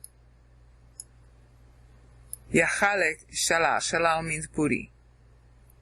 Because tachat, he poured himself out, well, hera is to pour himself out, to death, instead of, he is a substitute. Hera, lamwet, that's to death, nafsho, his soul. Alright? That's his work appearing to his servants. So you see how these verses answer? Alright, and then here's Hadar. Yeah, Hadareka. Yeah, and look at this. Walo Hadar. Winirehu. Okay. Walo Hadar. Winirehu. Okay, wait a minute. Where is it? Walo. Walo hada. There it is. Okay? Same word. Let me pull it up. Okay? Hadar. So that's answering Psalm 90:16. Your Majesty to the children. Yeah, we didn't see this. This is saying, Walo hadar wanarehu, walo mare. We didn't see any glory in him when he was first here. Yeah, but we're going to sure see it the second time. Alright? And we go to Psalm 17, 90:17. And this is the close. And this, I love this. This is so cute. This is talked about in Isaiah 53:10. Okay? And okay? We got, okay, let be, alright, Noam, the delight, Adonai, Eloheinu, Eleinu, to us. See how you got the sound play on ale? Up to us, us being made up. Okay, yeah, us being made up and exalted in Him who was raised up on the cross. Okay, and then Asa ties to Isaiah 53:7. You see how Isaiah's just picking the words. Okay, Walo Hamas Asa. Where is it? Walo Mirma Bifyu. Walo Hamas. Where is it? Nigas Wahuna Ane Walo Yitakyu. Wait a minute. Mateva Yuval Ukarayano. Nignegozeha Nilama Walo Yitakyu. I think I'm looking in the wrong verse. Yeah, it's 53:9. I'm sorry. Sometimes I get confused. I cannot. Walo Elo Hamas Asa. There we go. Walo Mirma Bifyu. Okay, here it is. Here's Hamas. Okay? And here's Asa, which is the verb I was looking for, to do. Alright, that's the same one as here. You see? In the bottom half of the screen. Alright? Now, what's really the killer here is number 10. Bayado Yitzla. Okay? Bayad. Oh, doggone it. I hate it when the mouse doesn't work well. Okay? Bayado. That's by his hand. Okay? By means of his hand, he will prosper. Okay? This is talking about the Lord Jesus Christ and his humanity. Okay? Yadenu, our hand. Yeah, by his hand, our hand. See, the prayer is, confirm the work of our hands. Okay, so I'm going to give him hands. I'm going to send my son with hands and make him prosper, and that will confirm. And it's not really just confirm. It's it's a stronger word than that. And this is actually one of the titles for one of the priesthood weeks. Kun. Okay? Established, made certain, fixed. It's not just confirm. Alright? It's really vindicate. To establish and to vindicate. Yeah. By Yado, by his hand. Yitzla, he will prosper. He will succeed. You see how how Isaiah 53:10 talks to Isaiah 90:17, and then of course the other verse that proves it is Isaiah 53:12. So I'll just let you read in, translation. See, it's I will allot him the booty. Just ignore it. None of the translations get this verse right. Okay? Leave out the word portion. KJV is closest. There will divide to him. Alright, it's still not even right. I think the Tanakh is the only one that gets it right. Which is hysterical since the Tanakh doesn't. Where is it? There we go. Yeah, Here we go. This is the Tanakh from 1985, JPS Tanakh. See, assuredly I will give him the many as his portion. That's the correct translation. Alright? The rest of it they get sort of wrong. But that part they get right. Everybody else gets it wrong, but they get that right. Alright, so that's confirming and establishing the work of his hands. Alright?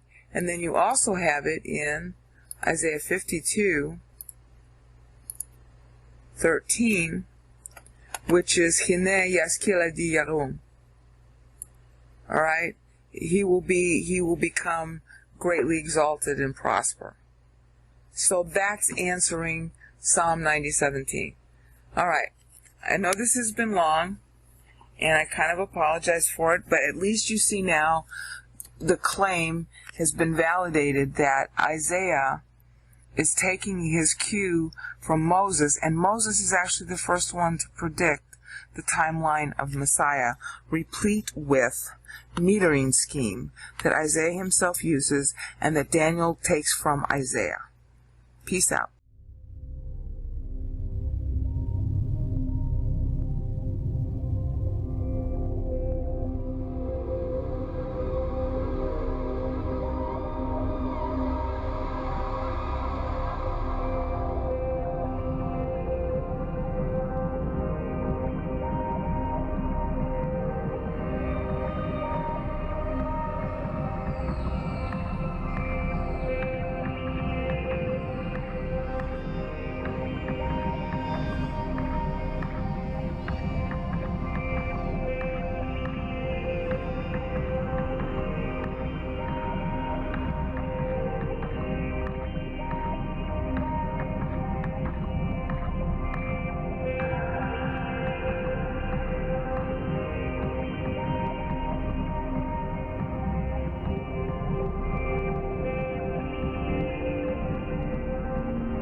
Okay, this is an addendum to the Psalm 90 series. I am going to show how Moses is using his meter to account from Adam all the way to the end of time. I wasn't sure how to describe it in the earlier videos, and I'm reasonably sure of it now. If you can see a better explanation than this, I'm all ears. Okay. You see in front of you Psalm 90 in the top window, and in the bottom window you see my Gene Years XLS worksheet, which is the historical timeline that I got solely from the Bible's verses. And it begins with Adam at his fall. What Christians mistake when they go to date the Bible and everything is they don't understand that God starts measuring Adam's days when he falls. You don't get numbered days until there's a fall. Adam's days were not numbered until he fell. My pastor made a big point about that, and you can see it, but you can't see it in English in the funny Hebrew use of the min preposition in Genesis 3:22. And in my Genesis videos, I go through that. Min is a birthing preposition. It's used very stridently throughout the Bible to signify being beyond, apart from, out from. And unfortunately, all the womb verses are mistranslated, so you can't tell that that's what God is saying. In all the womb verses, nearly all of them, God is talking about you being a you at birth. And he uses the min preposition, chiefly mi betin and mi merekel. And I haven't finished all my pro-life blasphemy videos on that, but when I do, you'll see it, because I'm going to take you pan Bible and show you all those verses. So he uses it so much that when he says min by itself, he's talking about a birthing. In Genesis 3:22, Adam is born on his own, away from God. It's very witty in the Hebrew. So the numeracy of the Bible begins at Adam's fall. So year of the world 0 is the very beginning of the year in which Adam fell. That's when his days start to be numbered. Now, God's convention for time grants is actually referenced very stridently in Psalm 90 and Isaiah 53. And we're going to go through that and see that here in this video, because that's how you're going to understand why Psalm 90 is metered the way it is. It's very clever. Okay, but I first have to acquaint you with those rules, because Christendom doesn't know anything about this doctrine. It's a doctrine. It is not Bible codes. It's a way of remembering how to measure time. And Moses taught this to Israel. Of course, that was known before because it began with Adam. So let's go through Adam, because Moses is measuring his meter from Adam. Okay, Adam falls at the beginning of the year. That's in cell G13 at the bottom of the bottom window of the worksheet. Okay, the goal is that somebody within the 490-year period, look at the very bottom middle of the screen, somebody by the end of the first 490 years after Adam's fall has to supermature. Okay, I covered this in the Genesis videos beginning in episode 8C1. But here we're going to look at it from a much different perspective from how Moses is using the same accounting. Adam was the guy who did that. He supermatured 130 years after his fall. That's why Seth is born in the year 130 after Adam's fall. It signifies that Adam met the supermaturation requirement. You know that because there's a 490-year period between Seth's birth and Shem's birth right here. Okay? No, I'm sorry. I got it wrong. Enoch, right here. Okay, one's born early in the year, one's born late in the year. That's why it seems like it's 492. Okay, but it's 490 for accounting purposes. So Seth is born to commemorate Adam's reaching supermaturity, and Enoch is born to commemorate Jared's reaching supermaturity. Jared was Enoch's dad. All right, so the point is that by the time this 490 years elapsed, there was somebody, in this case Adam, who supermatured. And it could have been all of them in the list. It could have been Seth and Enosh and Kenan and Machalel. But the Bible is just only tracking the one, and that's Adam. All right, now notice this is really important to understand how Moses meters. Right after the 490 is a 70-year voting period for believers to vote. Moses is going to use that, and Isaiah will also, to track time. They're tracking by the voting period, so you are to understand that when they mention 70, that they're talking about the 490s, which went before the 70. Okay? It's ellipsis. It's a form of numeric ellipsis. The same kind of ellipsis is used by God in Daniel 9. It's also used by Isaiah in Isaiah 53, which you should have seen when you saw the Isaiah 53 videos.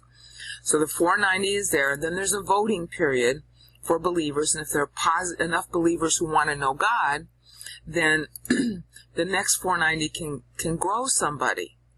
So it's a two-sided voting question. First of all, there has to be one person who votes to super mature. God super matures him by the end of the 490 years. And then in tandem, believers have to want to know God enough to grow. If they do, then the next 490-year period begins in the 560th year. That's the key to understanding the meter in Psalm 90 and in Isaiah 53. And I'm sure in other passages, I just haven't checked, all the prophetic passages yet. So Moses begins his accounting as follows. Now go to the top window here. You have here the first 4 verses, which end with, days is 1,000 years. That's a decree. That's 84 syllables. It's on purpose that it's 84 syllables. That's a 70 plus 14. 14 will end up being the number of years that Israel goes over the time barrier, the time allotment for her.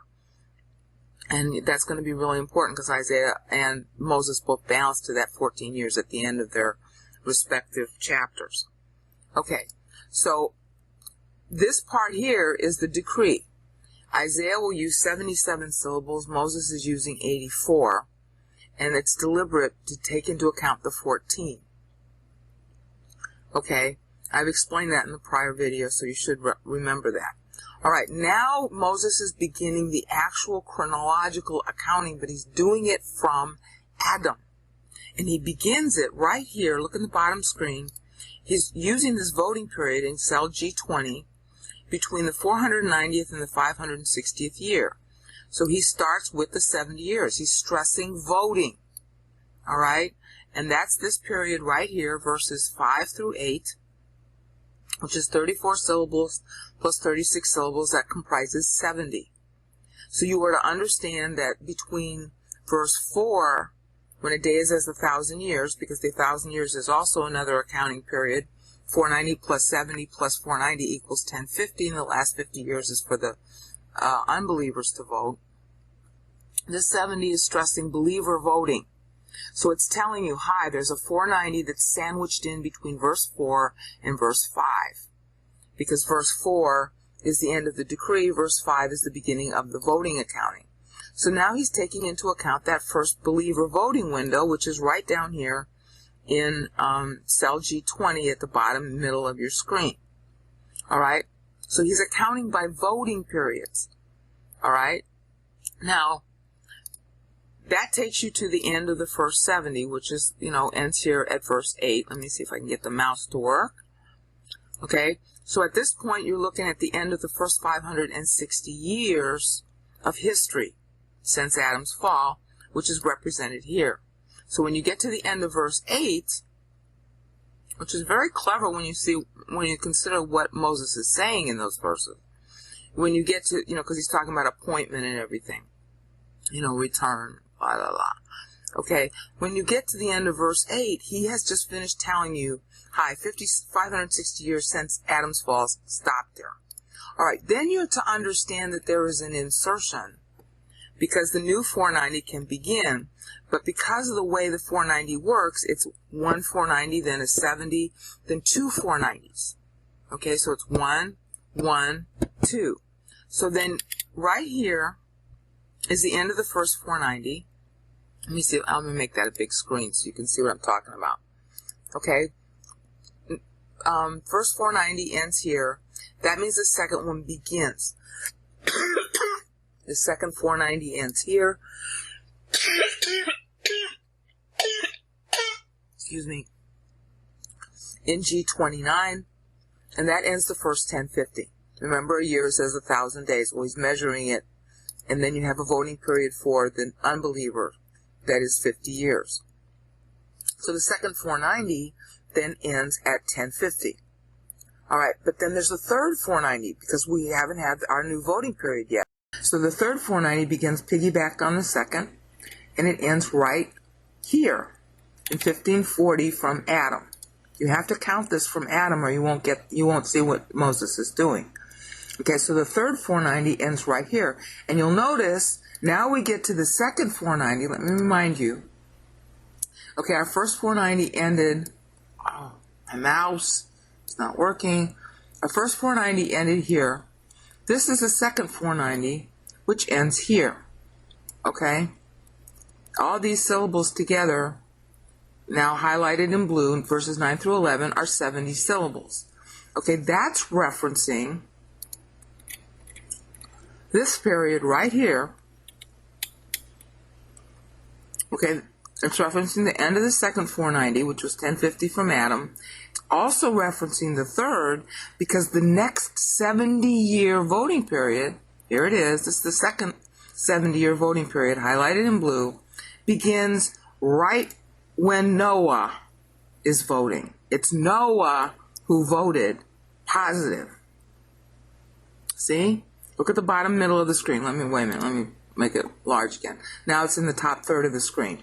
This is a voting window, right when Noah is voting. Noah votes. Okay, his son, which is Shem, is born during the voting window right here, 1556 from Adam. All right, that's equivalent to, what was it? 2550 BC. So Shem is born to commemorate Noah's supermaturation.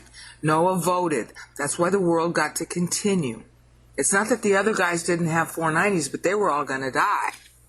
Okay, so the question was, would the world continue? Would time continue?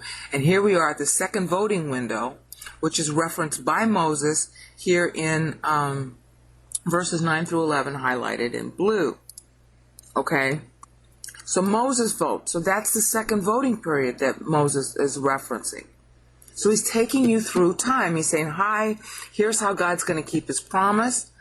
I mean, it's like a little, I don't know how you want to call it. It's like a statement of time. Here's the decree, 84 syllables. After the decree, time begins. That's 490 years. Then after that 490 years is up, you got a voting window during which enough believers voted and time could continue. Okay, but that brings us then to another 980 years that's sandwiched between verse 8 and verse 9. So now this period here, this voting window here, this 70 years, corresponds to the voting window during which Noah votes, right here between 1540 from Adam and 1610 from Adam. Specifically 1556 is when Noah got it. Okay, so now Moses has taken you up through the second voting window. And I'll continue in the next part. Okay, so in verses 9 through 11, in verses 9 through 11, highlighted here in blue, that is the second 70 in Moses' meter, and it represents the second voting period in history. That's what he's tracking. He's going by voting periods, which is really very convenient to do. Okay, so it's 490, then a voting period. That was Adam. That was our first 70 up here. Okay, in verses 5 through 8. That was our first voting period. And then, because the 490s are back-to-back in between, in order for it to be 490 plus 70 plus 490 equals 1050. All right. Our second voting period, all right, is right. Where did I do it? In verses 9 through 11. Now, verses 9 through 11 have another role. They introduced the 56-year accounting system, which Moses had introduced into the law as Passover plus Pentecost. Okay, you begin the count of days for Pentecost after the last day of Passover. That's Numbers 28:26, which the Jews misread today. You do not begin at the day after Passover. You begin at the day after the end of Passover, so that the total number of days, including the first Passover, the first night of Passover, is 57. But bear in mind that the number of days between is 56, and that's what's being stressed here. The number of days between Passover and Pentecost is 56. The number of days also between Pentecost and 9th Ave, when the temple will fall twice, is also 56. And that's why 56 is repeated twice in Psalm 90. And it is also repeated twice in Isaiah 53. It's a warning. In other words, when the people were memorizing these poems, they were given doctrine about what the numbers meant so that they would remember and be warned. This is not Bible codes. It was a way of teaching Bible doctrine in a memorable fashion. Okay, and then of course the content of the verses ties to the meaning shown here, but I don't want to go through that right now. I'm trying to just show what the 70s are. Okay, so 56 is embedded right here, and then you got 14 making it into a 70. Now 14 is the number of years that Israel will end up going over her time budget.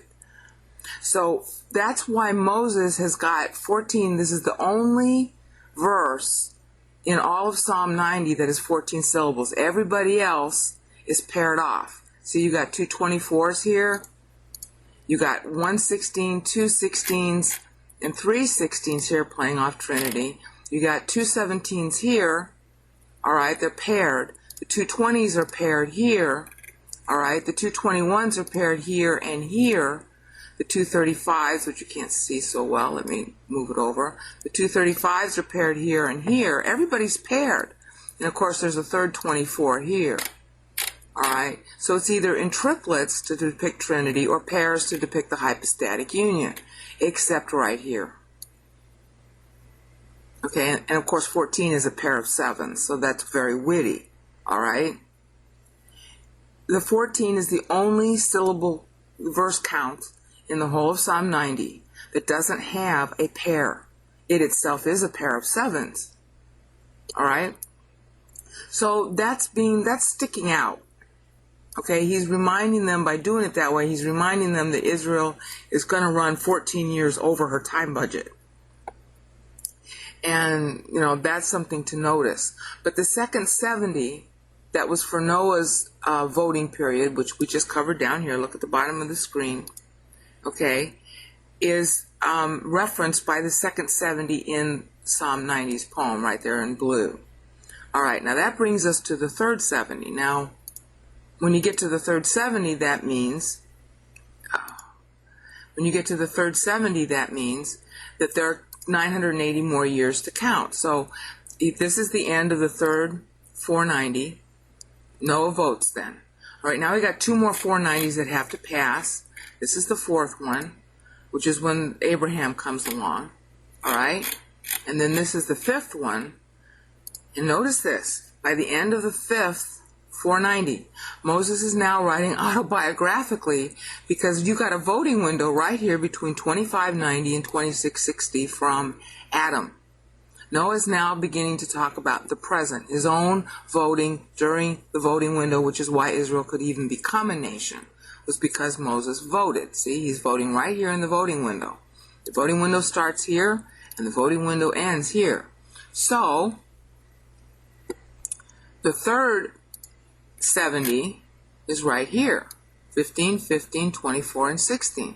So Moses is writing autobiographically in part, because now he's talking about his own voting.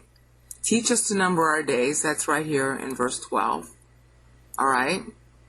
And then, of course, it ends with verse 16, give us as many days as, gladness as we had suffering.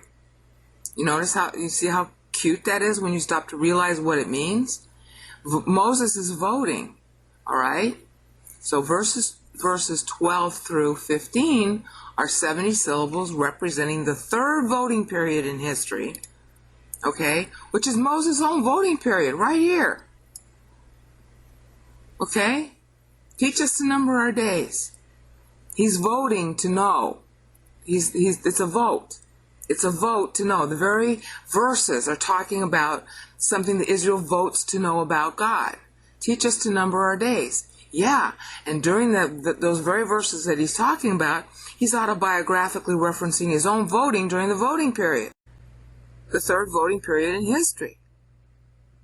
All right? Now we come to an anomaly. instead of ending at 70, the last syllables of this poem end at 56. Now, we saw earlier in the Psalm 90 videos that 350 is the number of years from the time Moses writes in 1400 BC to the time when the human kings will be instituted, beginning with Saul. And that sets up a 140-year time credit bank account, which is going to be used, but unfortunately, the way it has to be used takes Israel 14 years beyond, potentially beyond her deadline. So Messiah, that's why Messiah has to actually come 14 years early. He has to finish, and the allotment for him, 7 of the last years of his own allotment could have been lost, and actually ended up being lost because of Israel's negativity. So he had to mature by 30 AD. All right? And he did, and he ended up dying in the same year. And as a result of that, Israel is going to be have 56 years left of time, okay, based on her initial schedule to the millennium. And that's what this 56 represents. Okay, if Israel, no matter how Israel votes, there's going to be a 56 years allotted to the harvesting of the Gentiles. That's 50 years of it. And then the other 6 years, which is really 7, but you have to understand that he's measuring between, is for the tribulation. Okay, it's almost 7 years. It's not quite 7. Just like the Lord said, it was shortened 7 years. All right, so that's what this final 56 represents, which is Israel's own voting period. And let me show you where that is. Okay, this was the third voting period in history right here. All right, that was Moses. And then we got our 2 490s again. That encompasses the whole period of Israel. All right, down to right here, the time when Jerusalem is rebuilt. This is a voting window from 3640 to 3920. Well, I'm sorry, I'm doing that wrong. Wait a minute. 3710, I'm sorry. My eyes weren't working.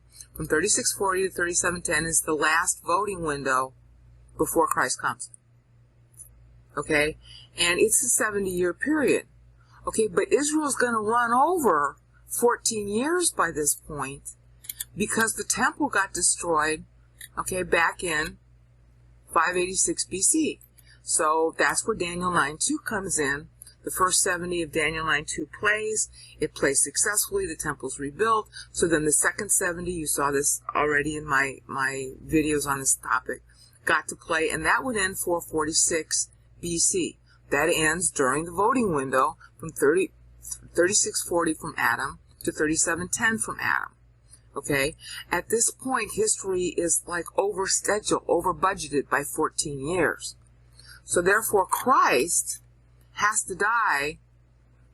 He was scheduled to die by 3780. That was David's, when David, the 1000th anniversary of David's death. That's right here in cell, G171. That was an allotment.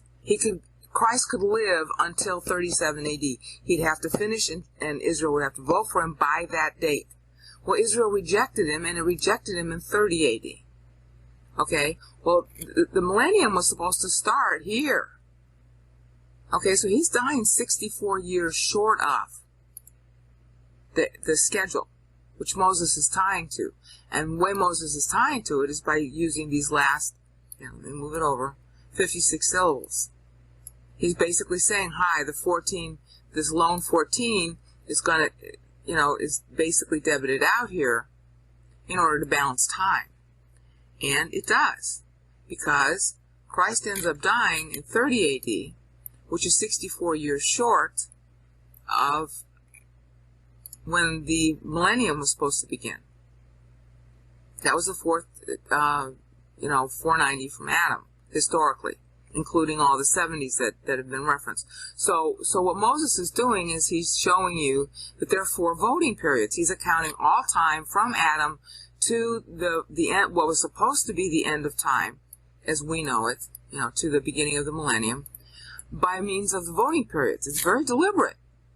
Okay, we got the decree. Let me take you back. This part here is the decree, okay, the decree of God, that includes the 14. In other words, God foreknows that the 14 is going to go over.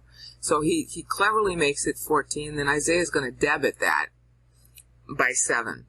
Because, to take into account that 7 of the years of it are going to be played post-Christ, and the tribulation is reserved and still will play.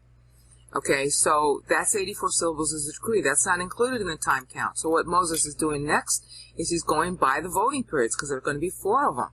All right, so the first voting period ends here, verses 5 through 8. Okay, and you are to understand that there was a 490 between verse 4 and verse 5, because Moses is telling you how 1,000 years is one day, because it's 1,000 years plus 50. But he's focusing on the voting periods, because otherwise time won't continue. And there's your first voting period. Whoops, I did that wrong. Right there. Verses 5 through 8. Then you're to understand there are 2 490s after that. That brings you to the second voting period. That's here. All right. Let me pull that over so you can see the 35. Can't get all this to fit on the screen at once. All right, that's verses 9 through 11. As you can see here, verses 9 through 11. All right, so that's your second voting period. That's occurring. When that occurs, that second voting period, that's Noah. Okay, this voting period, okay, was all believers. This voting period is Noah.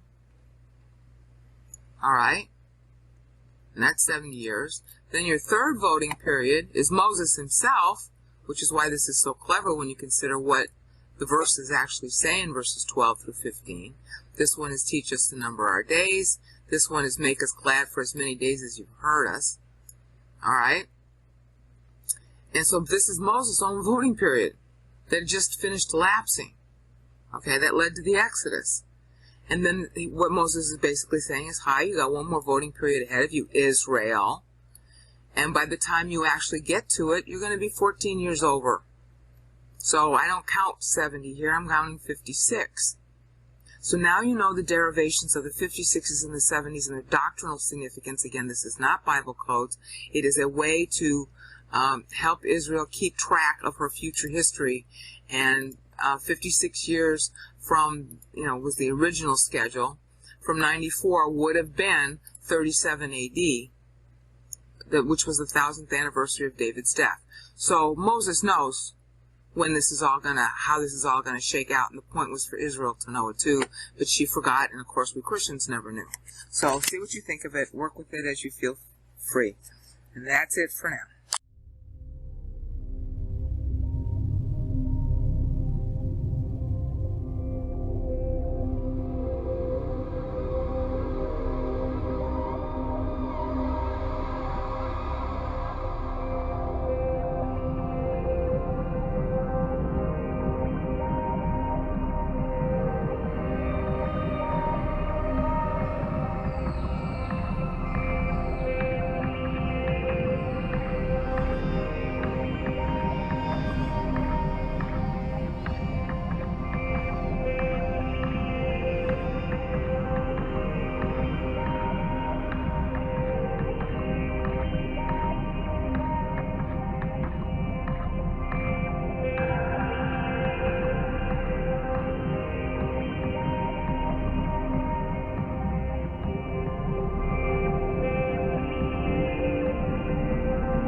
Okay, this video is a correction of some of the things that I said in the Psalm 90 videos playlists, principally with respect to meter in some of the verses.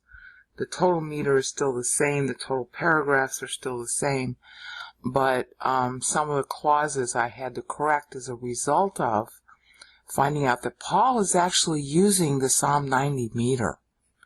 And by watching how he did it, I was able to find my errors. Okay, now there might be more errors, but I know that the total paragraphs are still right. If you see any, let me know. What I'm going to do here is I have now retranslated Psalm 90 into English with the same meter as is in the Hebrew, so you can see the impact of it. It will be easier to understand and follow what Paul does in Ephesians 1:3 through 14, which is in my episode 10 of the GGS playlist. It'll be easier to follow if you see Psalm 90 done with the Hebrew meter, and I also had promised to do that a year ago. And also Psalm 90 will be easier to follow if translated with its own Hebrew meter in English compared to Isaiah 53, which I translated last year, or no, earlier this year, earlier in 2010 that is. I retranslated Isaiah 53 using its own Hebrew meter into English. That way you can get a better sense of how the Jews who heard it in Hebrew felt about it, what it meant to them to see that meter. It's really important because this key doctrine about how God orchestrates time is not only communicated in the regular manner in Bible verses, but it's also communicated with meter, because the whole idea was for Israel to keep on being reminded in every which way possible about what time it was. Because Israel was on a schedule. They knew when Messiah was going to come. They didn't know some of the details. The details were gradually revealed to them. But they did know the end point from the beginning. That was the test for them. Is hi, this deadline is coming up. I keep on telling you about it. Are you going to do what I tell you? Or are you going to be on the wrong side of history? And so it's really important to go through Psalm 90 because Psalm 90 summarizes that whole doctrine by means of the meter. Now, if you've already gone through the Psalm 90 videos, you're sort of aware of that. And so now we're going to go through the correction. This that you're seeing here is a corrected version that you may have already downloaded last year of Psalm 90 in Hebrew Doc. I have changed it. Psalm 90 in Hebrew Doc used to only look like this, okay? That used to be it. Well, it's now it's extensively added to, and some of the passages here, like I've changed the syllabification. We still got the same total number of verses, but the syllabification within, I was in a hurry when I did it, and I wasn't really looking at it that closely, and now I've gone back and made some corrections. Okay, and we're going to go through that here. But first I want to call your attention to some of the stuff that precedes, because this will help you vet what I'm saying, and it'll also help you find other passages that do the same thing. Because there are got to be at least 100, 150 passages in the Old Testament that do what Moses is doing here. Because Moses is the guy who wrote the first 5 books of the Bible, and any of the other prophets who were writing more books of the Bible would have, threaded through what Moses did using the same style. And I mean, I've been able to find it in Psalms, I've been able to find it in Jeremiah, obviously Isaiah, Ezekiel, but, it's going to be everybody. So, just pick a passage that's prophetic about Messiah, and you're probably going to find this same structure. So I just want to, reiterate it a little bit. Moses poetically parses the Hebrew syllables into factors of 7. Isaiah, of course, does the same thing. If you've seen those videos, you know how. Okay? It's a paragraph at 7. In other words, there's a whole idea being stated. He might be having, as we saw earlier, you might have a couple of parts of a passage like we saw here, All right, like this part here and this part here is not divisible by 7, so the paragraph isn't over yet. In the Psalm 90 videos, I thought that this ended at 64 syllables, but it's really 63, as you see now. And so there's a whole idea being completed here. And then when he does it again in rapid fire, like he does it in verse 4, which is the same number of syllables as you saw before in the other videos, he's stressing this. Okay, he's stressing the relationship of what went before and the perfection of it, because 7 is the number of perfection in the Bible. Okay, 7 is the number of perfection, the number of promise, especially promise. So you're looking for something divisible by 7. You're counting your syllables, and then at some point within the passage, that what went before is going to be divisible by 7 when you get to a certain number of syllables. Okay? And that's a paragraph, and it's got its own theme. It's also going to have its own actor speaking that theme. Okay? The actor could be the writer, all right? But there's going to be a speaker, because it's dramatic. This is their method of drama, all right? And this method of drama is actually used throughout the Bible, even in the New Testament, which I didn't know until last week, when I found that Paul is doing the same thing in Greek, using the Hebrew metric system, which scholars don't know anything about, because they're looking for they have the wrong idea about what meter ought to be. They're not considering the fact that meter is in the Bible is sourced by the fact that the Jews had to memorize. And so if it's divisible by 7, that's going to be doctrinally meaningful and also easier to remember. Okay, so that's the mistake the scholars have been making for 300 years, and now, you can vet this yourself and see how to fix it. Okay, so each paragraph has a theme, each paragraph has an actor speaking, and this is really important. The play of history is on 2 time tracks, and most theologians know this. They'll call it near fulfillment and far fulfillment. That was the common term for it in the 1930s. That you have a near fulfillment, and that is a yearly track to the current generation, all right, and panoramically for the far future, all right, and that's exactly what Moses is doing. He's using the same syllables to tell 2 time stories. The first one is obviously the panoramic, all right, and then the second one is short term, near term. Something's going to prophetically happen near term. All right, the same story, in Isaiah 9, where, it's the prophecy about a virgin shall bear. Okay, well, he had just gotten married, or I guess he had just gotten married, and his wife was going to end up having a kid. Maher Shalel Hashbaz, okay, which is very pregnant in Hebrew, about the spoil. But the point is that was the near fulfillment for Isaiah, and the far fulfillment, of course, is that Christ would be born of a virgin. Okay? There's a lot of debate by the Jews because they want to try and say it's just a young woman, blah, blah, blah, but it's not really the point that she's a virgin, but it means virgin, okay? It's translated in Greek as parthenos. So the point that needs to be made here is that there are 2 time tracks. All prophecy in the Bible is on 2 time tracks. And this is really, really important to know, especially when reading Revelation, because Revelation also is on 2 time tracks. One which is trends of history from church forward and for church, explaining Daniel 9:26 more. And then the panoramic is what's going to physically really happen during the trib and the millennium and eternity. Okay? So John's revelation is going to play off Psalm 90. So this is really important to learn. All right. Okay. The next thing is that offstage time is an ellipsis. Moses does that. Isaiah does that. Daniel does that. Paul does that. That was a big shocker for me. I didn't know Paul was going to do it. And when I get to the latter part of my GGS videos, I'm going to show you how Paul does it too. Okay, so you go by the context to find out, well, what years are being left out. If this is a panoramic track to the end of all history, but it's only 350 syllables. Obviously, time is left out. And if you've seen the Psalm 90 videos, you know I was telling you, how do you tell what's left out? Well, he's using 70s to account for a 1050 each.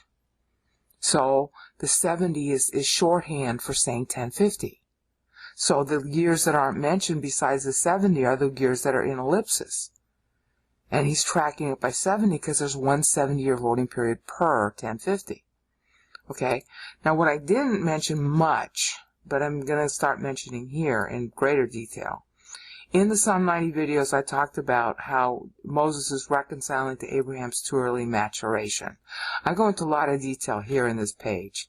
Again, this is Psalm 90 in Hebrew doc, which you can download. It's already linked in the video descriptions in the Psalm 90 videos. This I covered like quickly. Here, I'm going into it in greater detail, all right? So when you download this, and there's also a PDF version of this same thing called Psalm 90 Parsed, PS 90 Parsed, that's also in the video description. Either one of those, you know, the PDF file for some people, easier to read. They both contain this document, and they contain much more explanation about the 54-year credit from Abraham. All right, as I finally worked out the details that I was missing before. All right, so that's that. And so then the page 4 of this, you know, revised Psalm 90 in Hebrew doc, aka Psalm 90 Parsed PDF, I show the outline.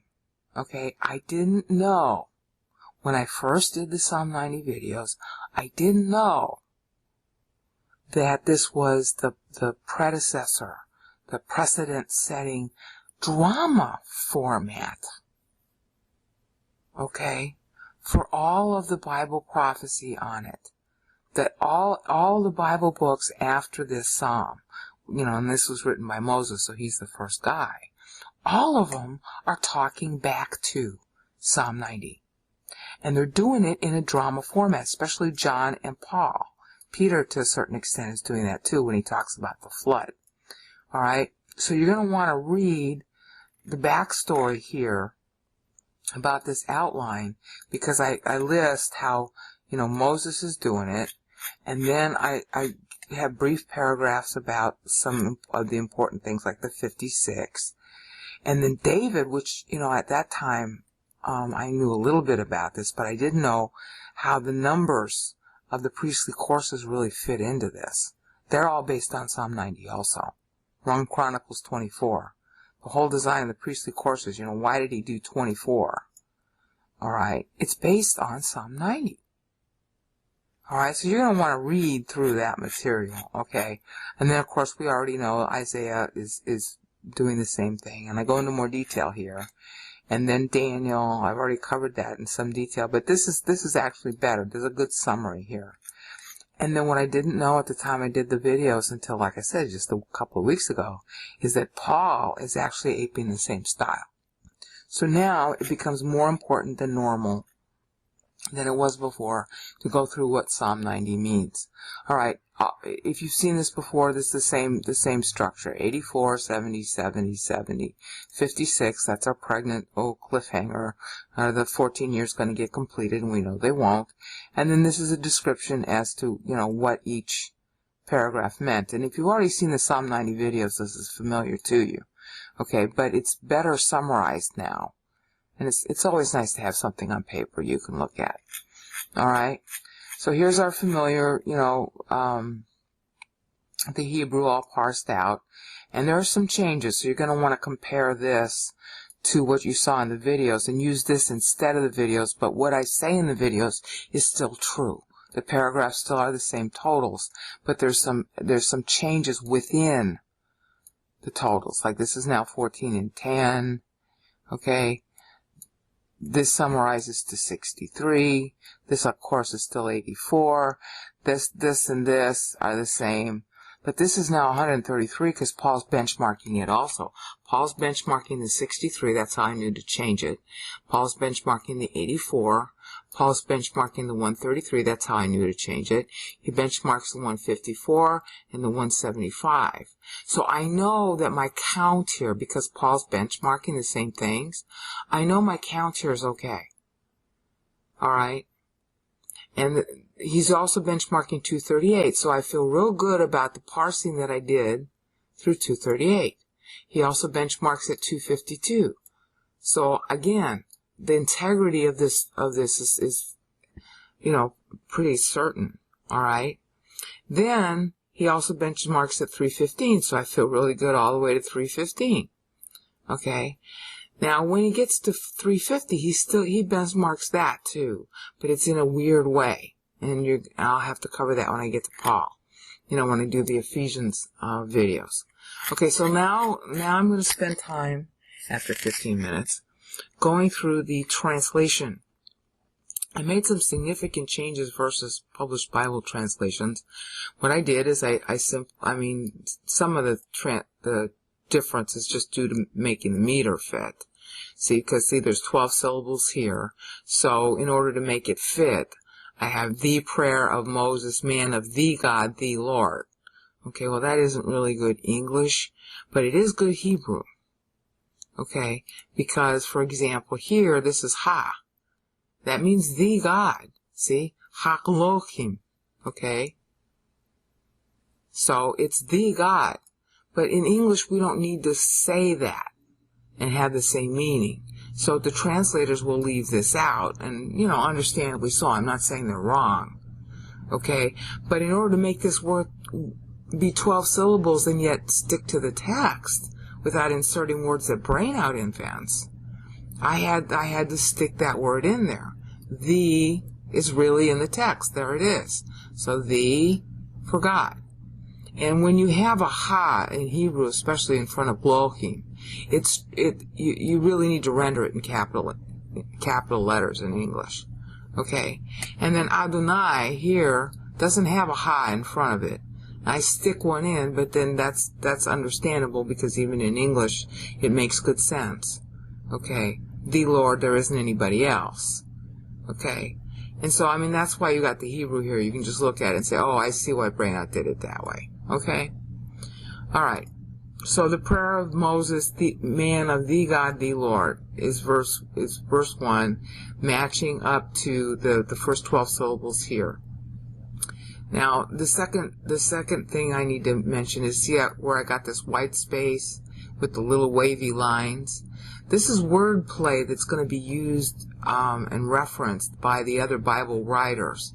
So I wanted to have a quick way of highlighting it. I don't know if this is going to print out real well on your printout, but it shows up really decently on the screen, so that's what I'm using. And so the parallel in English that the Hebrew represents is also got the wavy lines, but here in English I had to highlight it in yellow, okay, so it would stick out better, so you could see it more quickly. Alright, whereas this was already shaded, so the thing to do is to have it not be yellow or any other color. Okay, so here's your total syllables in the verse, and then here is, the verse number and the aggregate number of syllables. See, 24, 48, 63, just like you saw in the older version. Okay, 84. Alright, that's the aggregate, and this is the per verse total. So each verse is total there. Now, I've got this shaded in because this is a paragraph. It becomes divisible by 7 here and here. So I shaded it in here, here and here and here and here to show that these 4 verses fit together. Okay. Now, let's go back through the second 12 syllables here. Alright. Our dwelling you are. Most English translations will have that in there. That's ma'on, but it doesn't really just mean dwelling. It means refuge. It means the place where you go for protection. It means the place where you feel at home, which is the root meaning in dwelling. But it's really talking about, where you're protected, you're relaxed, you don't have to be on your guard. Okay? The Lord is our refuge and our strength. And ma'on conveys all that in Hebrew. Alright, so dwelling is okay, but it's really not enough. And I didn't have enough room, in 12 syllables to stick in all the meaning of ma'on here. See, here's ma'on. Alright? Now, generation is actually an idiom that we're translating, and that's close to the way the Bible's translated too, for every generation. It's really from generation to generation. Alright, but I didn't have enough syllables to say that, see? Bador, wa'or. Wador. Bador, wador. Okay, that really would be better translated from generation to generation. Especially because it's going to fit ma'olam adolam down here, from forever to forever. But I didn't have enough syllables in English. I couldn't do that. Generation takes up too many syllables. Alright? So that's why I translated it that way, for every generation. It's not as dramatic as it is in the real Hebrew. And, your Bibles will probably say from generation to generation, and they're right to say that. I just didn't have the syllables, okay? Now, Isaiah will be playing on this door business of generation in Isaiah 53:8, and that's really important. And, of course, he plays on the dwelling, the refuge, really poignantly, when he talks about panim menu, in Isaiah 53:3. Okay, this will be poignantly covering how we turn away from Him who is our refuge.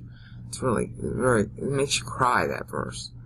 Okay, our next stop is right here, Tevel.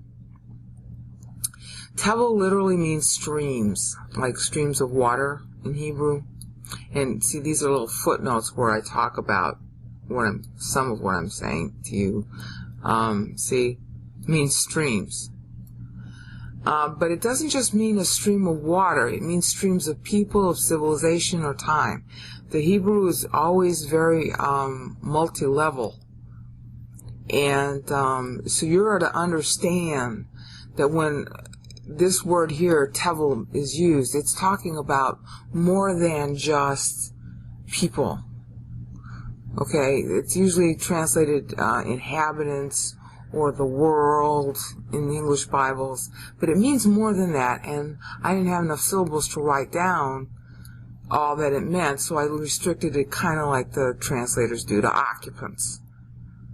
Alright? They land as earth, because this is Eretz, alright? But and that's okay to maybe translate it that way, because it isn't listed Ha'eretz. Ha'eretz is used to distinguish Israel, usually. But this is like land and stream. But it's land and stream of people. It's the economy of speech. So that's why I just used occupants. I'm not really happy with that translation, but unless you can come up with a better one, I don't know what else to use. It fits the meter, see? Before mountains were born, or you birthed land and occupants, from forever to forever, you, God. Okay, from forever is our friendly ma'olam adolam right here. Alright. Now, one of the faults in English Bibles is that what they do is they tame down exclamatory sentences. Not all English translators do that. This is ata, el. It's shouted. It's excitement. There's no verb there. Okay? And so it should be translated, you, God. That's a better translation than what you find in English Bibles. Okay? So that's why I did that. And it fits. Before mountains were born, or you birthed the land and occupants, that's 14 syllables. From forever to forever, you, God, that's 10 syllables. You see? That's why I'm doing it this way. And, it lends itself to pretty easy English verse translation. English poetic translation. And, the NASB translators, I didn't check the other versions, but the NASB translators were kind of trying to match the syllables when they translated it. Okay? Maybe the other versions of English translation tried to do it too, but definitely the NASB translator of this passage was trying to match the meter, but I don't think, maybe he was in a hurry, or, he just couldn't figure out what words to use. Okay? So, be aware that they know that there was something going on here, and they were trying to match it. All right, so then we come to verse 3, and this is kind of a no-brainer, but I want to call your attention to the wordplay. Teshuv, teshev, teshiv, I'm not saying it right, and shuvu. That's the same verb. Okay? Return, return. Now, it's got wordplay in that man comes from dust and he goes back to dust. But it's also got this wordplay that Moses is going to develop about turning away from God or turning to God. Turning to God, of course, is return. But turning away is paninu in Hebrew.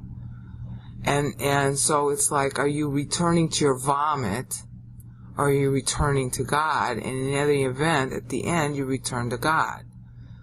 Now, there was just no way I could translate all that. No, it's just something you have to notice. So that's why I just left it at, you turn man back into dust, which is pretty close to what you'll see in your English Bibles anyway. Okay, but just know that this is a really important verb in Hebrew. Return. Returning of Christ, returning to the millennium, returning of God, returning to the Jews, okay, returning to Israel, return. It's almost the most important verb in Judaism. Okay. Alright, then we get here, and again, this is pretty close to what you're used to seeing. I left out, because it is left out. The English translators like to slow it down, or they make it more boring. They think that's more majestic or something. And I don't believe in that. Just give me the words the way God used them. Alright? The meaning is a little bit different in terms of the flavor. Alright? For example, 1,000 years to your eyes, your is stressed in the Hebrew right here. Okay? Kirlef shanim ba'enika. It's stressed. Okay, so I capitalized it. Okay, and then obviously, kayom, the day, past. Etmol. Okay, so like yesterday, past. That's pretty straightforward. But this was a little more, they weren't, either they knew it and they felt they couldn't translate it this way, or they were not aware of, not thinking about the wordplay here. This is Yever. This is where Hebrew comes from, the Passover people. Ever, Ivrit, the whole thing means to pass over the deadline. They passed through the Sea of Reeds, okay? They passed through the dry shod, passing through, passing over. And it's also got this connotation of overflow, okay? God's anger at Egypt, okay? Passing over, however, Goshen. Okay? It's got all of those ideas of passing over, passing through, flooding through, going through dry shod, going beyond the boundary. All those ideas are in Ever. And since that's the meaning of Hebrew, it's just too good to pass up, if you'll excuse the pun. Alright? So, that's why I didn't pass it up. Now, our next little stop here is, okay, you flood them. I've seen Bible translations use that. That's the Ramtam here. And of course, that's a very pregnant reference to the flood, which I covered before. Okay. But this one here I didn't cover. That's Sheneh. Sheneh and where is it? Shani. Shana. Sheneh, Shana. Sheneh means to sleep, or it's the noun for sleep. Okay, so your years are asleep. It sounds just like Shana. You have years and you're asleep. That's stressing how short the Shana are. Okay, but it's also like, what's the point of them? Because what years we are alive, we're sleeping. Okay? We're flooded with, all of our cares and worries and concerns, and none of it has anything to do with God, but we pretend it does. And we're actually sleepwalking. Okay? He's making a play on that. And that's Shana. Shana. Alright? For years. So years and sleep is the word play, the sound play being made. Okay, and then we have another sound play. Yachaluf. Yachluf. Yachluf. Well, that's a play on Aleph. Galef. Yaluf. Yachluf. Yalef. Yachluf. In other words, see how fast it is? Yalef. Lef. It's just quick. Yachluf. You're Aleph, but you're Yachluf. You're up and down. 1,000 years doesn't mean nothing. Okay? That's the point. And then I had, that's a kind of passing on. See, this is like, you're how do I want to call it? You're here and gone. Okay? Well, passing over and passing on is what he's playing on here. See, if you pass over to God, then he passes over you in judgment. And then when you pass on, even though you sleep, you're returning to him. See all that wealth of wordplay? And frankly, when you see other Bible verses, other writers of Scripture are going to be playing on these very same words, okay? Like John, this is Tevel here, literally means streams, and especially streams of water. Well, the sea of glass in Revelation 4, and the devil put his feet on the sea of people. Because that's what it means here. Tevel, sea of people. Okay, well, John's playing on that in Revelation 4 and Revelation 13. And at other places, too. I mean, the whole concept of sea in the Bible is politics and sea of nations. Moving back and forth and back and forth and back and forth, just like the ocean. Never really going anywhere. Okay? Passing over. Sleeping. And passing on. Question is, passing on to where? Alright? So, I think I stopped by, okay, let's go back here and read it. You turn man back into dust and say, return, sons of Adam.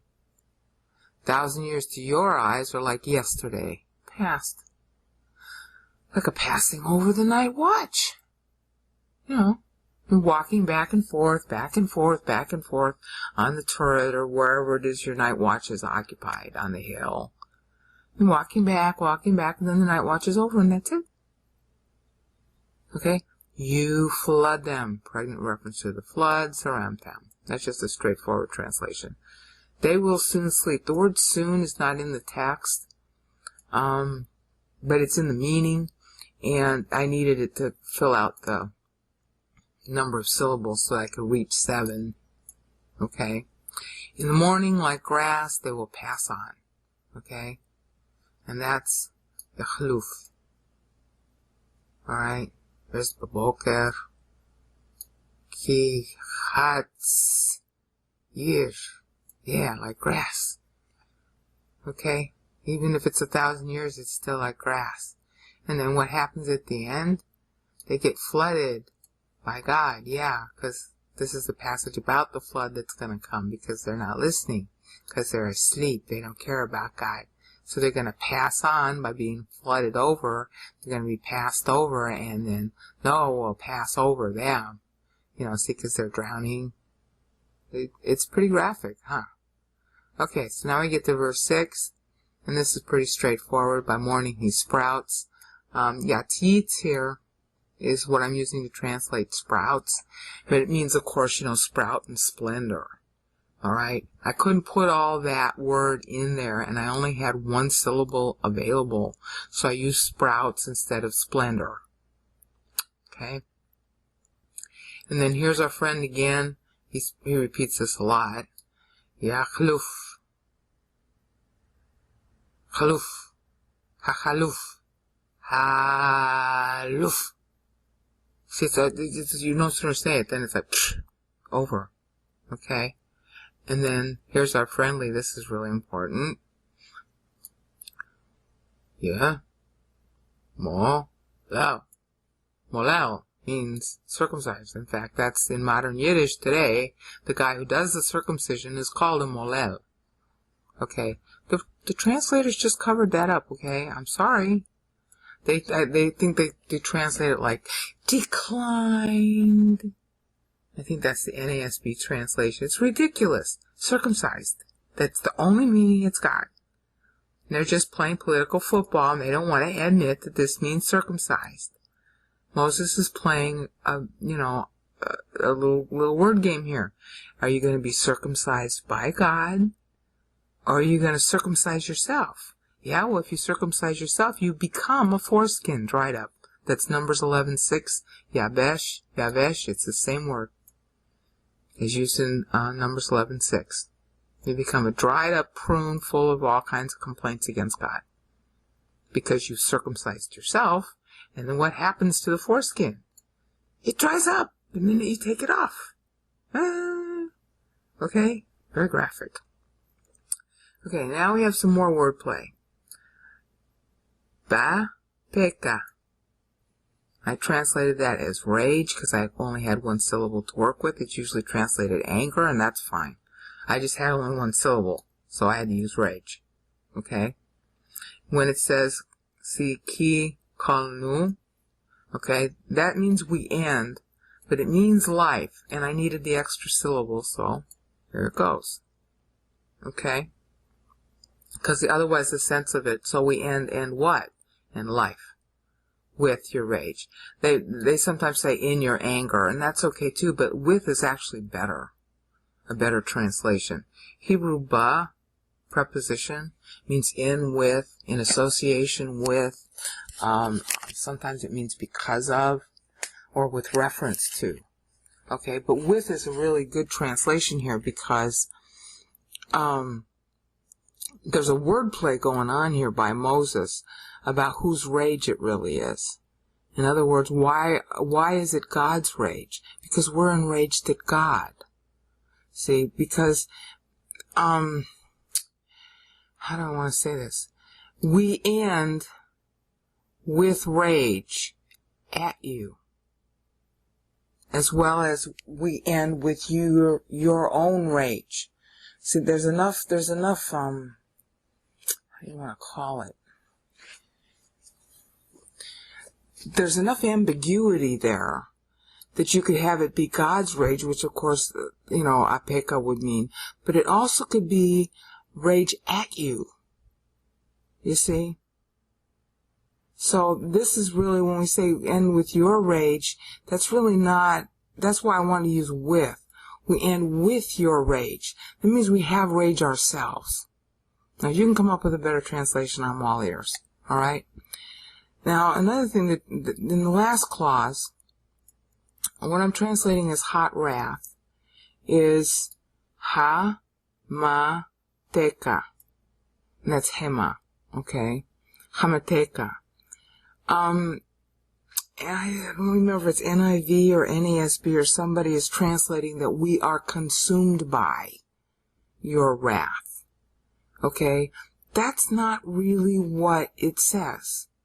It's saying that the wrath itself is hot. It's not talking about whether it consumes anybody. I mean, that's in the idea, and you can think about it that way. But again, Moses is picking the fact that we're the ones who are angry. Okay? So if you want to talk about it as hot wrath consuming, who's really doing the consuming? It's us. And again, that's the positioning of the word. Okay? Again, there's this sort of ambiguity about whether the ka at the end is God as the object or God as the subject. Okay? There's a certain duality about that. And especially given the placement of this. So, and then especially when you got this at the end. Okay? Ni, ba, ha, le, nu. Nibachal, nu. Okay? Bachalen, bachal, nu. I don't know how you want to pronounce that. Bahal. It's Bahal is the verb. And Bahal really means to be apoplectic or consternated. It does not mean to be dismayed. It does not mean to be terrified or afraid.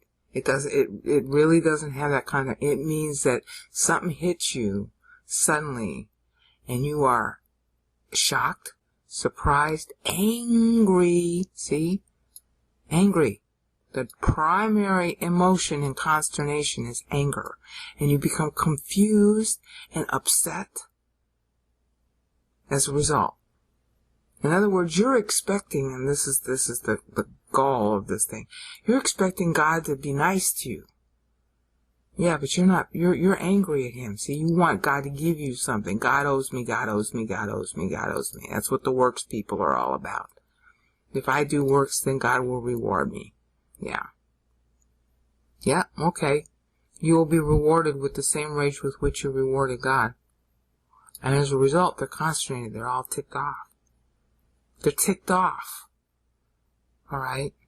And of course, they are suffering. But there's this duality of what's consuming them. I mean, the suffering that they get from God is really a mirroring of their own attitude.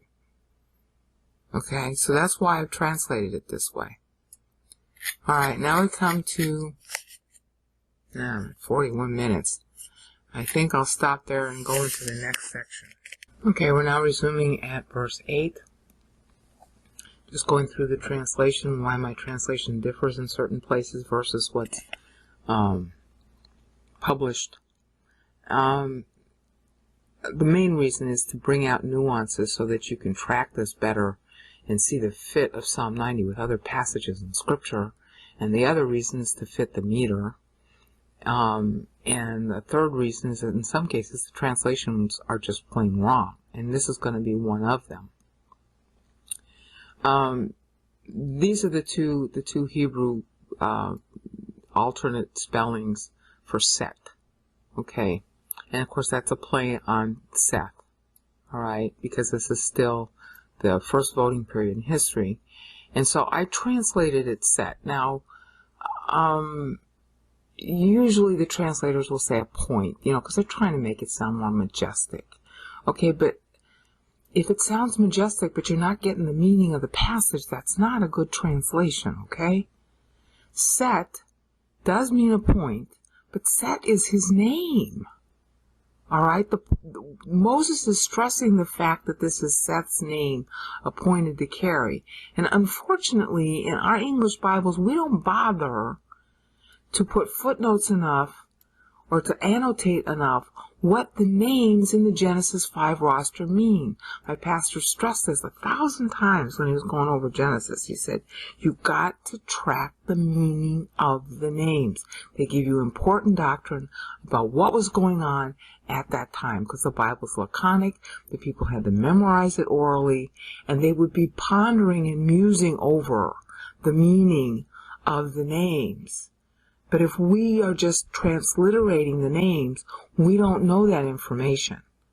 So that's why I wanted to do this. I really, if I wanted to be really, I should have capitalized that to Set. Alright? But, I didn't. And so you can maybe come up with something else. I can't say Yusef, which is really what he's trying to do. Our twisting sins on display. But I had to say Set, hoping that, the sound play will be caught. Because that's exactly what Moses is doing here. Excuse me. He's using a real verb, okay, Shet, okay, for the sound play. And it's a question of whether you had that spelling or this spelling. It's still the same number of syllables. Alright? So, you only count one of those words to count the syllables. Alright, the next word, of course, is our famous awonotenu. And awon means a sin that twists. Unfortunately, it's translated iniquity, so you have no clue. I hate it when they translate it with iniquity. Iniquity to us in English is hidden.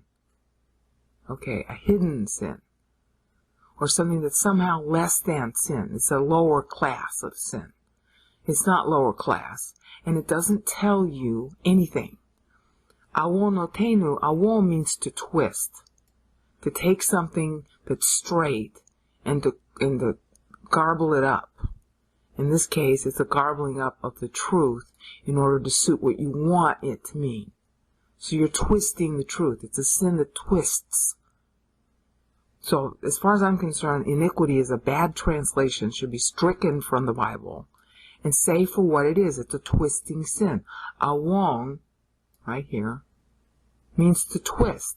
A twisting sin. That's what it is. That's how I translated it. Okay.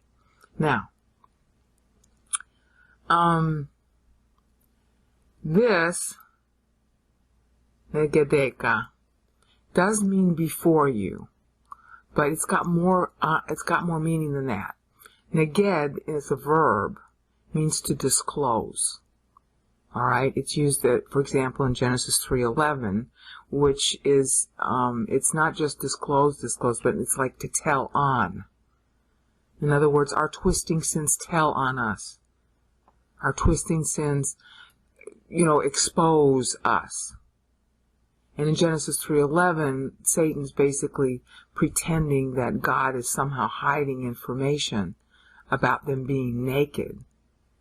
And so God the Son talking to Adam in Genesis 3:11 is like repeating what Adam was told by Satan. Who told you that it was, a sin to be naked is really what he's saying. But you can't see that in English. Okay, neged means to expose, to tell on. It means to tell also and disclose, but it also means to tell on. And that's what is being said here. Our twisting sins on display. Our sins are telling on us before you.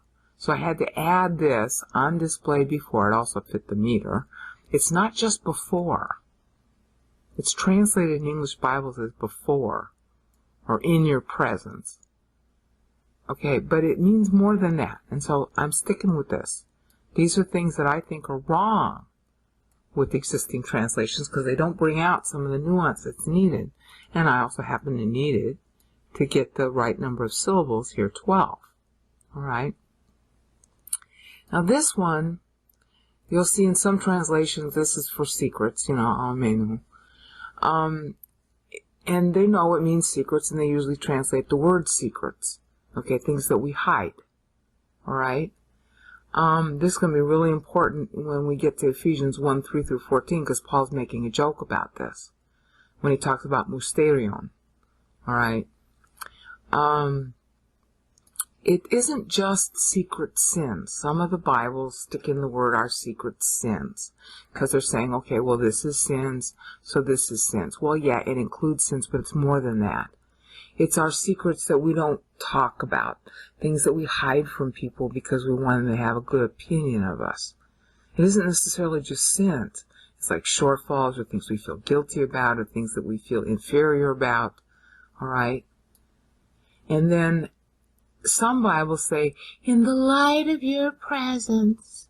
Well, that's part of it. But again, it's word position. All right? Okay? See, lamaor, that's the word for light.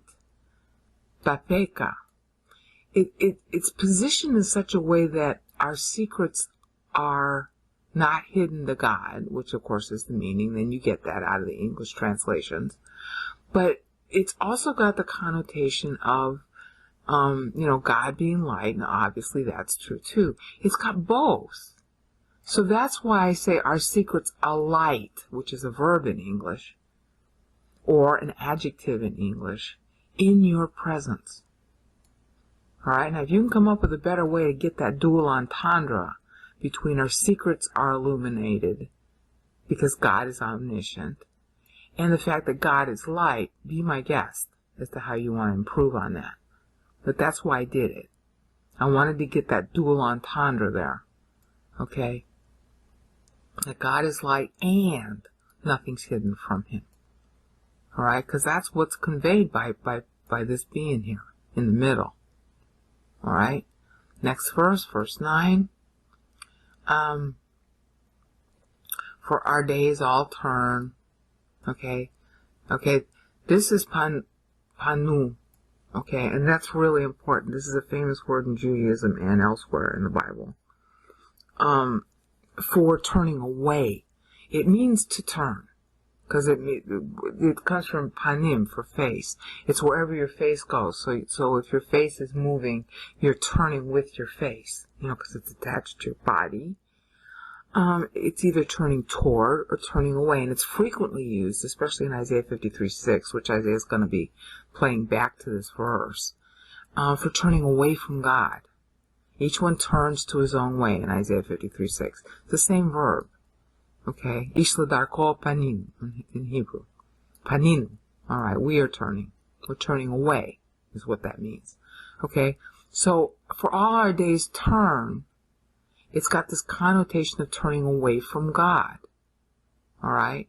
And then we come to our very pregnant, this is the second use of it, where I talked about ever. This is evrateka. This is another, ever and evrateka are not the same word. Evra versus ever. Evra is anger. Okay? Fury, really. Okay? The fury of God being shown by the Passover people, the fury of God on behalf of the Passover people against the Egyptians. Ever, evra. Ever, evra. Okay?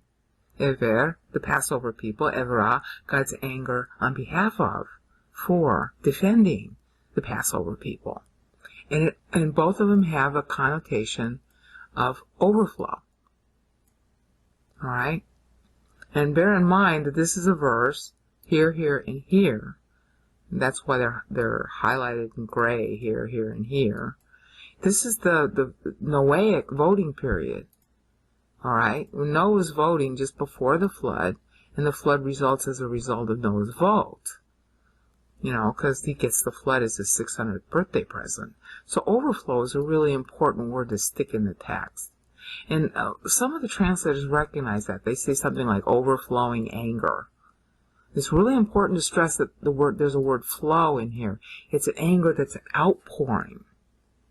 And fury is a really good word too, but fury alone is not going to cut it when you've got the wordplay about ever. Okay, and they usually use the word. So that's why I say fury's overflow. And it's to make the meter work. Okay, that's the first 12 syllables right here. Okay, and then we end our years with growling, moaning. Hageh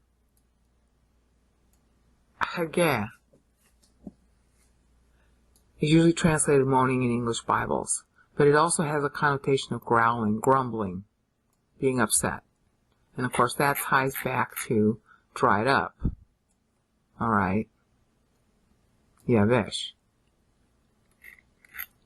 Alright. So I added the word growling first of all because I needed it to have this enough syllables, but it's also in the meaning of it. Okay? They might say something like a sigh. It's not just a sigh. I don't know how many complainers you lived with in your lifetime, but I've lived around quite a few. Oh, my life is no good. It's that kind of sighing. Okay? Kvetching in modern Yiddish. Oh, this isn't really very good. I've had better. It's the whole concept of moaning, growling, kvetching. And, the sigh thing is designed to get your empathy. Oh, it's okay, I'll be alright. That kind of moaning. And beneath it really is the growling. Okay? That's what Hayah has in it. So that's why I translated it that way. Okay? Now we come to verse 10. Oh, this is really good. Okay. Verse 10. Shavi'im. That's 70. 70 is the voting period. And there's just really no way you can, I need to stick in extra words to say, hi, he's talking about the voting period here. Because, see, this is the Noahic voting period right flat in the middle of it. There's no way I can put that in the verse. That's what he's talking about, so that's why it's got the wavy line. Okay? Because at the time Moses is talking, and as a result of the voting period, man's life expectancy goes down, as you see when you look at the Genesis 11 roster. Okay? I stuck in the word allotted to get the syllable count right. Alright? And R, which in English you really don't need that, but you need it to fill out the syllables. Allotted, of course, is what Moses means by this. Okay? These are the years that we get. Okay? 70 years. And, it's repeated in Hebrew. In English, that's not very euphonious, so I cut it out. And besides, I wanted to make sure that the allotment idea was included. Okay? That's where that comes in. And or maybe of great health. That some English Bibles say great strength, but it's talking about the strength of your health. Okay? See? Right here? That's talking about the strength of your health. Okay? 80 years. So, what kind of strength is it? Does it mean if you're able to lift 2,000 pounds? No. It's talking about the strength of your health. So I think that's a better translation. Okay? But here is where I had to make a huge difference from the rest of them. The English Bibles come up with this really insipid. They still convey the idea, but it's so diluted that you just don't get it. All right?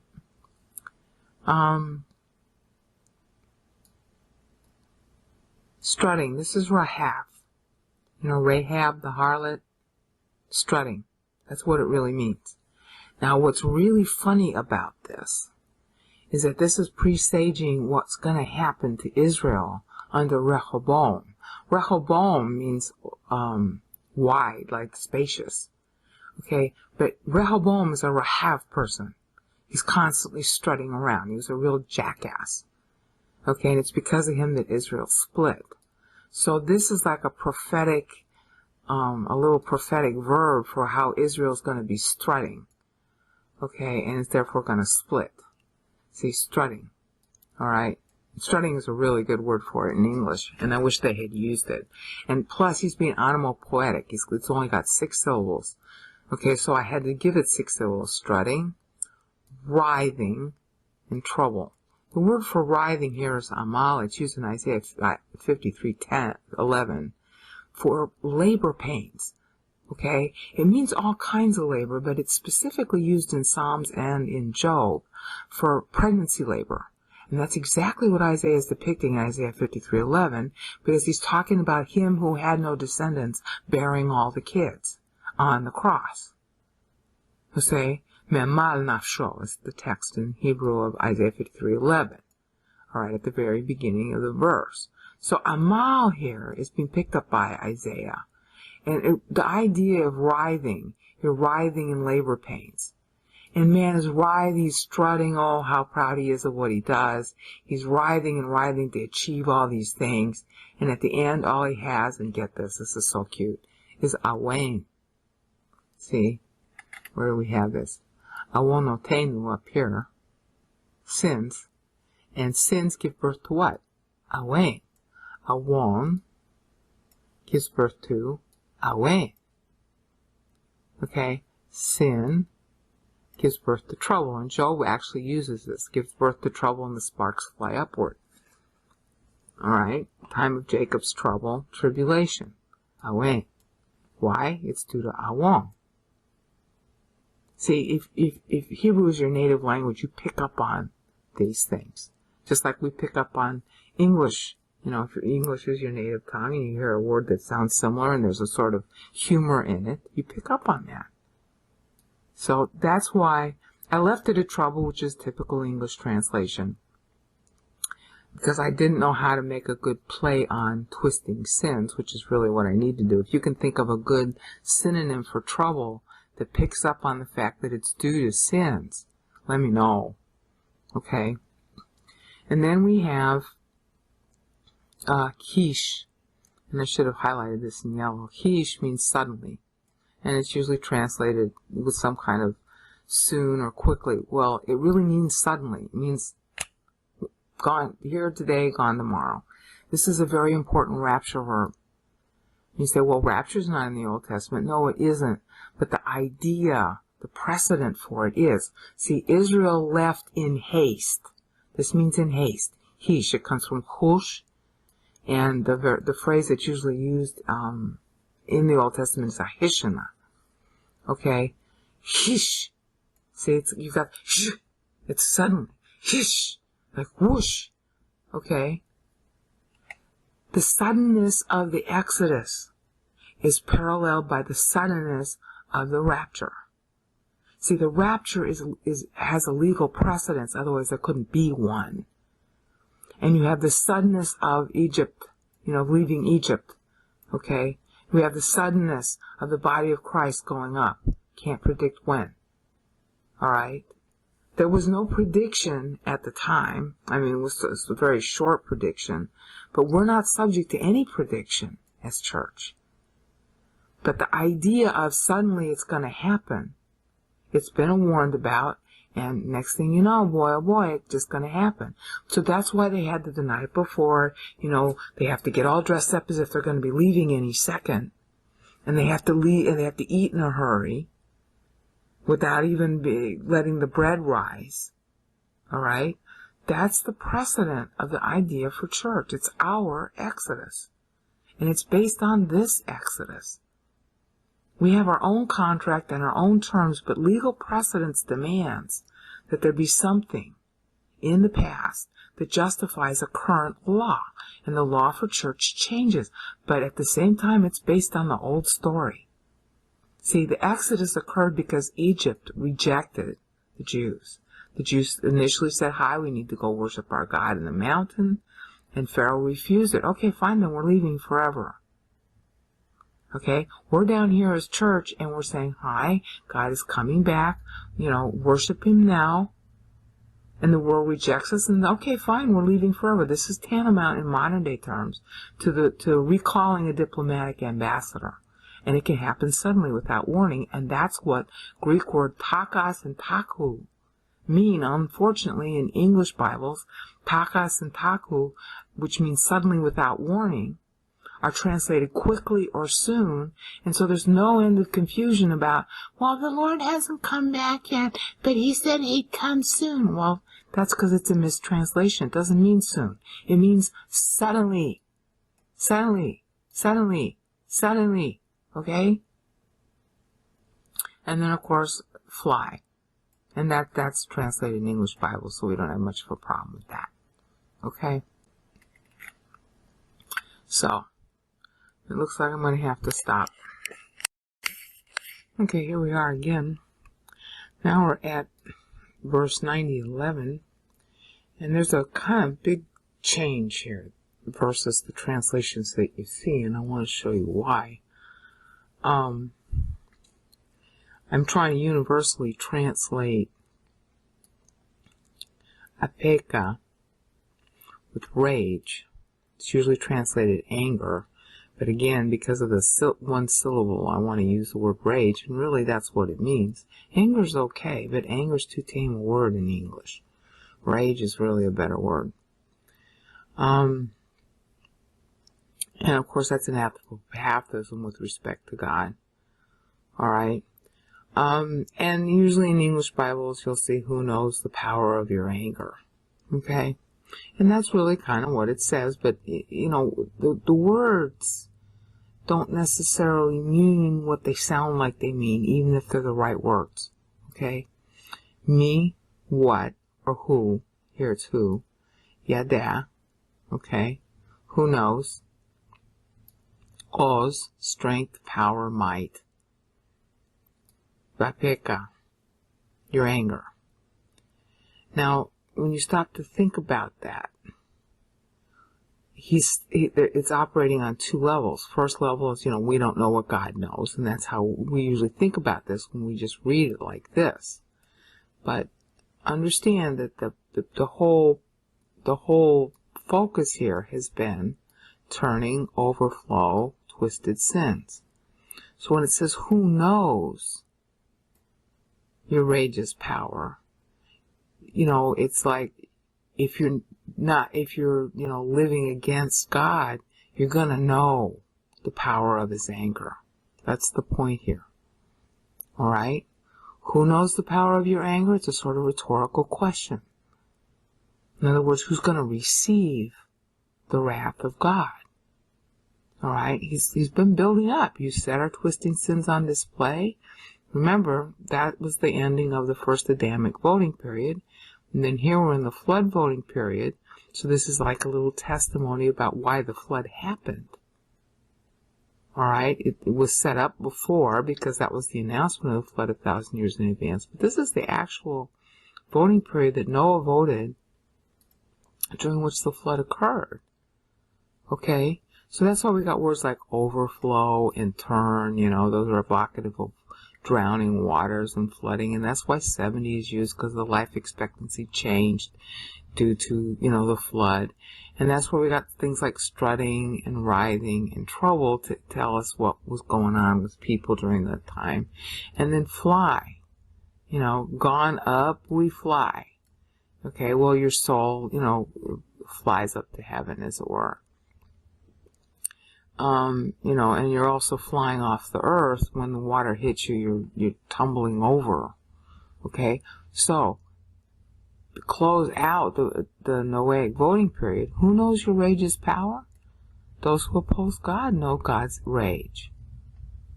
Okay, it's rhetorical. It's not like who can understand. A lot of the translators, they weren't paying attention to the context. Okay, Yadea means to know, but it also means to understand, to grasp, to comprehend. Okay, and they're thinking that's what they're talking about. No, it's who gets it. You will know that I am God. How many times is that in the Old Testament? And how many times is it said in the context of some kind of punishment? I got to punish you, and after that, you'll know that I'm God. In other words, God's got to punish you before you wake up and smell the coffee. That's what, here represented by the Noahic actor, is being said here, because this is still the Noahic period. This begins Moses' own autobiographical vote. But this is still Noahic. So it's all still talking about the flood. So who knows the power of your anger? Okay? And then he's explaining why the anger happens. And this is where the translators get it. They sort of get the idea, but they're not cluing into it, okay? Like the respect, and they recognize it's respect due you. And this is yare, okay?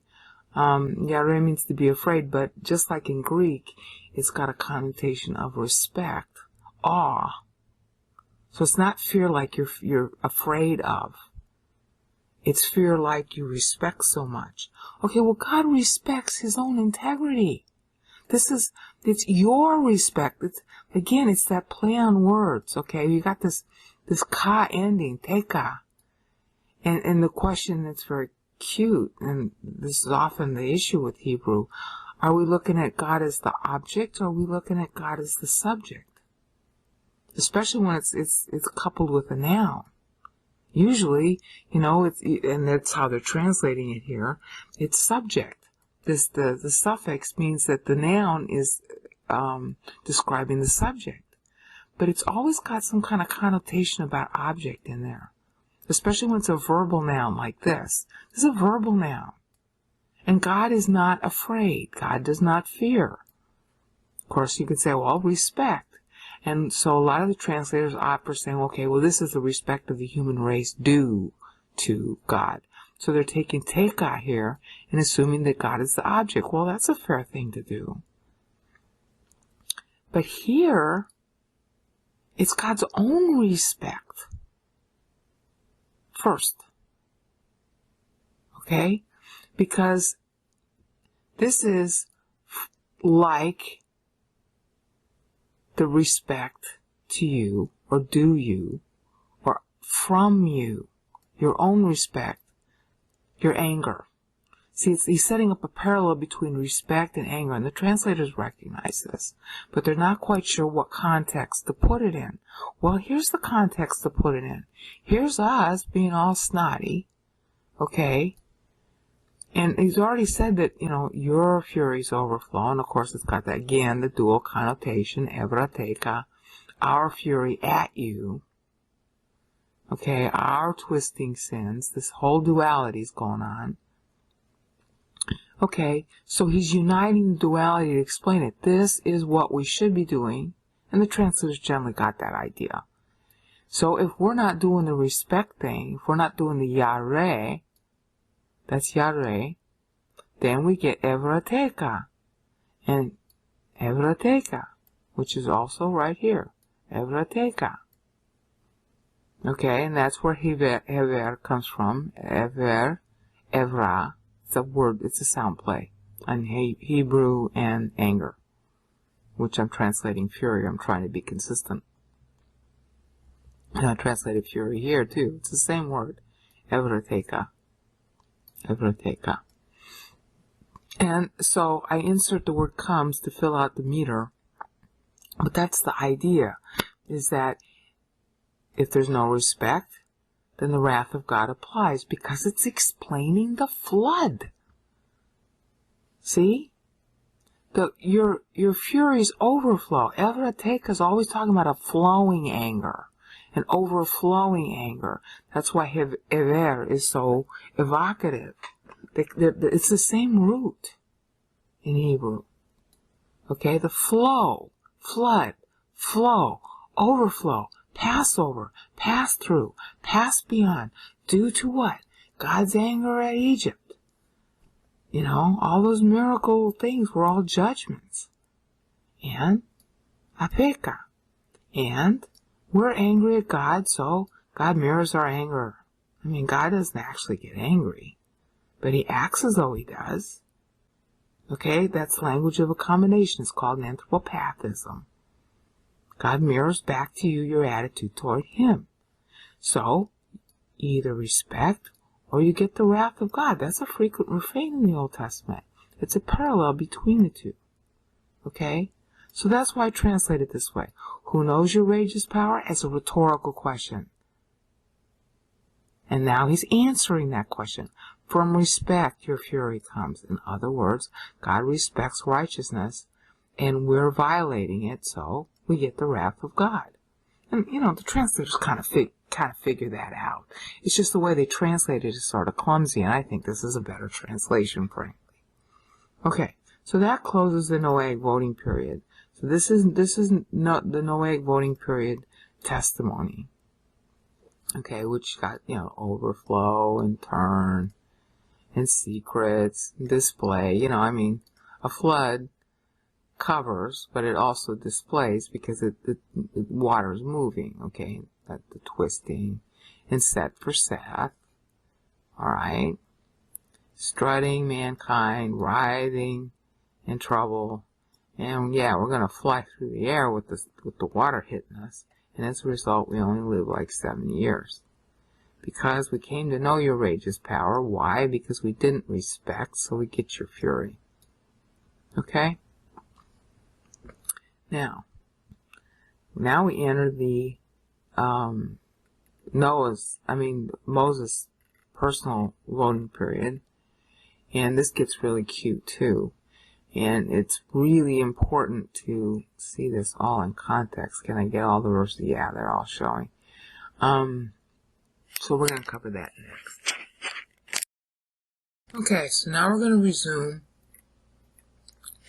in Psalm 90, verse 12, and this is Moses' own autobiographical testimony. And Moses was the guy who voted during the voting period that resulted in the Exodus 6 years after the voting period closed. So this is an extremely important thing, and this is actually a central passage that's used by all Bible writers in the Old or the New Testament. You should be able to look up any passage in the Old Testament or the New that is prophetic about time or Messiah, and you should find that most of them, not necessarily all of them, but most of them are going to follow the same meter pattern that Moses uses, because they're talking back to Moses to show the fulfillment of what Moses prays here. This is Moses' own prayer in 90:12, 13, 14, and 15. This is his prayer during the voting period. And he is recalling it. In other words, it's being enshrined in Scripture as something for everybody to pray in Israel. All right, now how do we know that? Well, we know it because the Bible writers keep referring back to it, specifically Paul. Paul is going to tie specifically to this, the 238 marker, which means you're supposed to look there in Psalm 90. He's going to tie to 252, and he's going to tie to 315, and so does Isaiah, of course. I've already shown that in the Isaiah videos. But I haven't shown it in Paul because I didn't know about it until a week and a half ago. Okay? Now, this particular verse, 90:12, is really critical. Cause us to rightly count our days. That's very, how do you want to call it? Very pointed in a nice way. Israel's whole life was a countdown to Messiah. As you've seen in the 10 GGS videos and the other videos I did on God, how God constructs time, and also here in Psalm 90 playlist, the whole thing was to count down the 2100 years to Messiah. Okay, that was Israel's allotment of time, and she was debited when she didn't get, she wasn't counting properly, like when she missed her sabbatical years. And she was credited when she did count properly, like when she had the temple up. Daniel 9 is a balance sheet. That's how I discovered this whole thing. I could tell that God was balancing to something, and my question to God was, what are you balancing to? And that's how I learned this whole thing, was through Daniel 9. Okay? It's sourced right here in Moses' vote. Teach us to rightly count our days. Why? Because that was Israel's job. Okay, so God is answering Moses' prayer by inaugurating Israel 6 years after the voting period ended. Okay? That's what God is doing. Rightly count. Now that's why I translate it rightly count, and that's basically the meaning that you get when you read it in English, except they just say count. Okay, but it's rightly count. Okay? Limnot, okay, is to teach. Okay? Chodah, here, cause us to know. Well, limnot means to count. And this means cause us to know. Cause us to know, chodah, how to count yamnu, our days. Okay, and then ken means, well, how do you want to call it? It's equating the counting and the causation of causing us to know. Alright, so it's limnot, yamnu, count our days. And the can really means rightly or truly. Okay? But it also has, everything in Hebrew has got multiple meanings, okay? It means like, it means as, it means alike, it means even as. There's an equating going on here. Even as you cause us to know. Now, it does mean truly. Alright, it's a sort of particle that's used a lot. Isaiah's going to play on this a lot. He uses aken and laken in Isaiah 53. He uses aken in Isaiah 53:4. He uses laken in Isaiah 53, I think it's not 9, but Isaiah 53:12. Okay?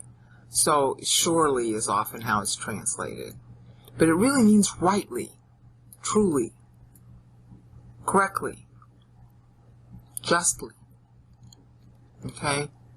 So, to count, limnot, yamnu, our days, rightly, cause us to know. That would be the literal translation of the Hebrew.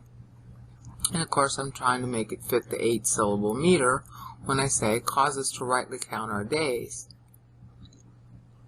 And then, the last phrase is very elliptical and poetic, and this is really important. This is so cute, I almost fell over when I saw it. Una vi. Okay, this is actually the Hebrew verb bo, which means to enter. See, it's evocative of Israel entering the land. okay, the land you enter. She was wandering because she wasn't, God was trying to cause her to know Chodah, and she wasn't listening, so she wasn't entering the land. So Bo, enter the land. Nabo is the idea of being caused to. Also, it's passive. All right. But Moses is doing more than that here. He's doing another sound play. Navi. Okay. Navi. Navi'im. Get that? Navi, prophet. Okay. You're not going to know how to count your days if you ain't listening to the prophets. The prophets carry what?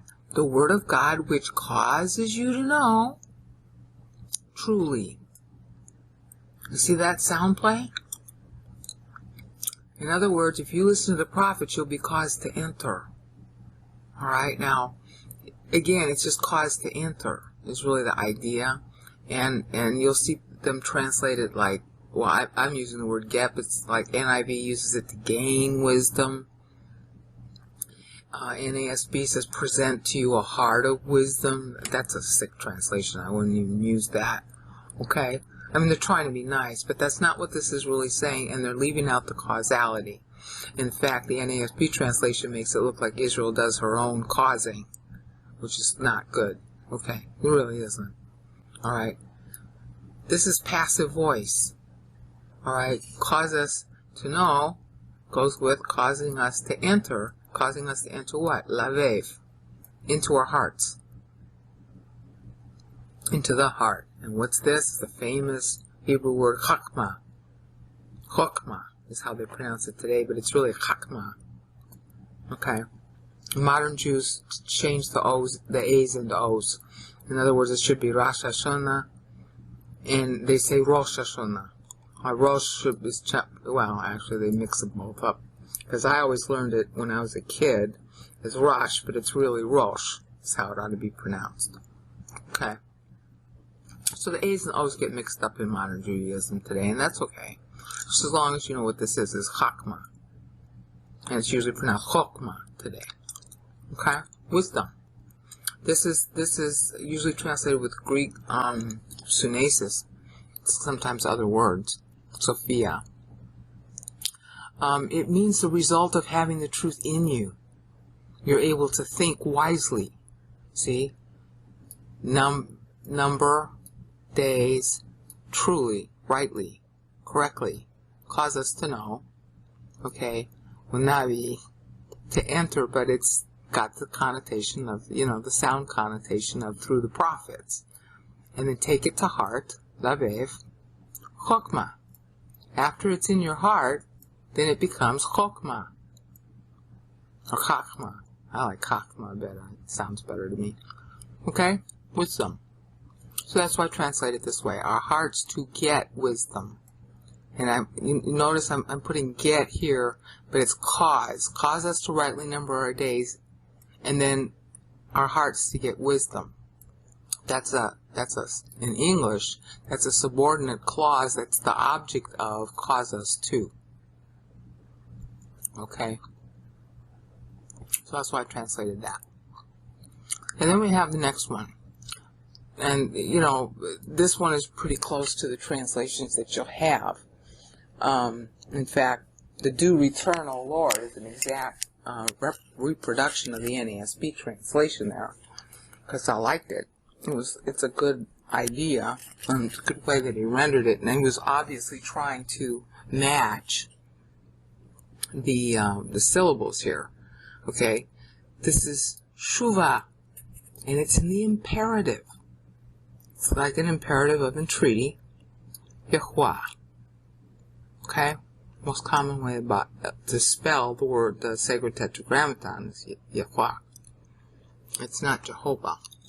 Okay. So, Shuva Yahweh ad matai. Okay. Shuva, to return. O Lord Yahweh. And the translator of the NASB is sticking the word O in there, but that's okay. It's meant.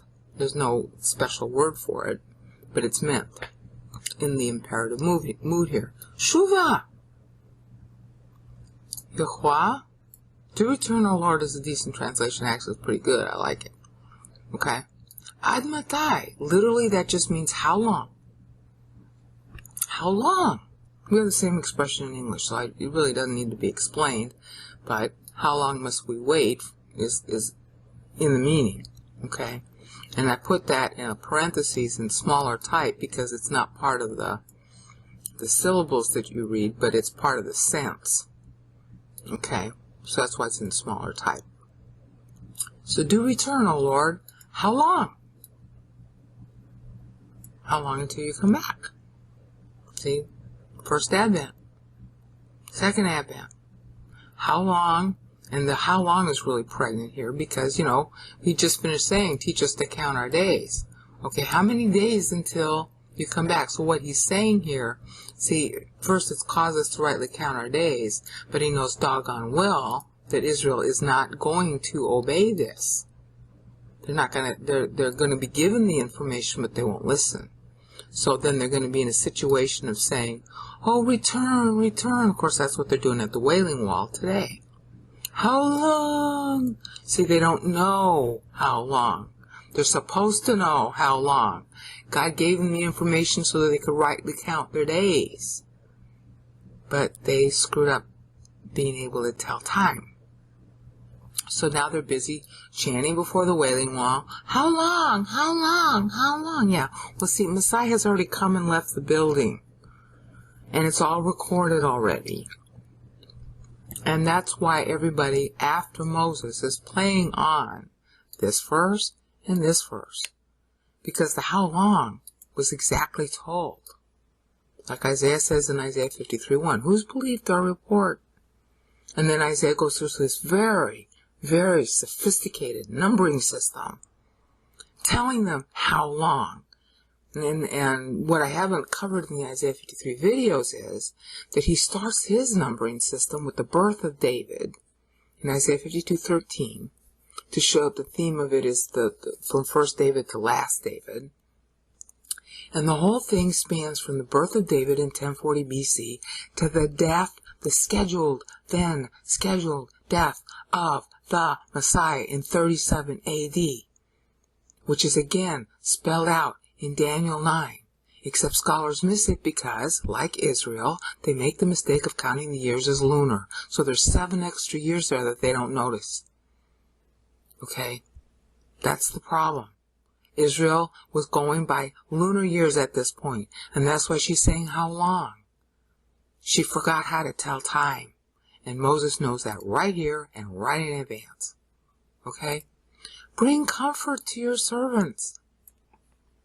Okay, and that's, that's pretty much what it says in Naham. And that's pretty important. Naham is the same verb that God used. Again, as usual, Moses is playing back to the flood. Naham is used in Genesis 6, clumsily translated as, it repented the Lord that he had made man. It's usually translated to repent. Okay, but that's not the only meaning it has. It has the idea of having compassion. It has the idea of having comfort. And this is in the imperative also. And the translators recognize that it has to do with having compassion. And then you have avdeka.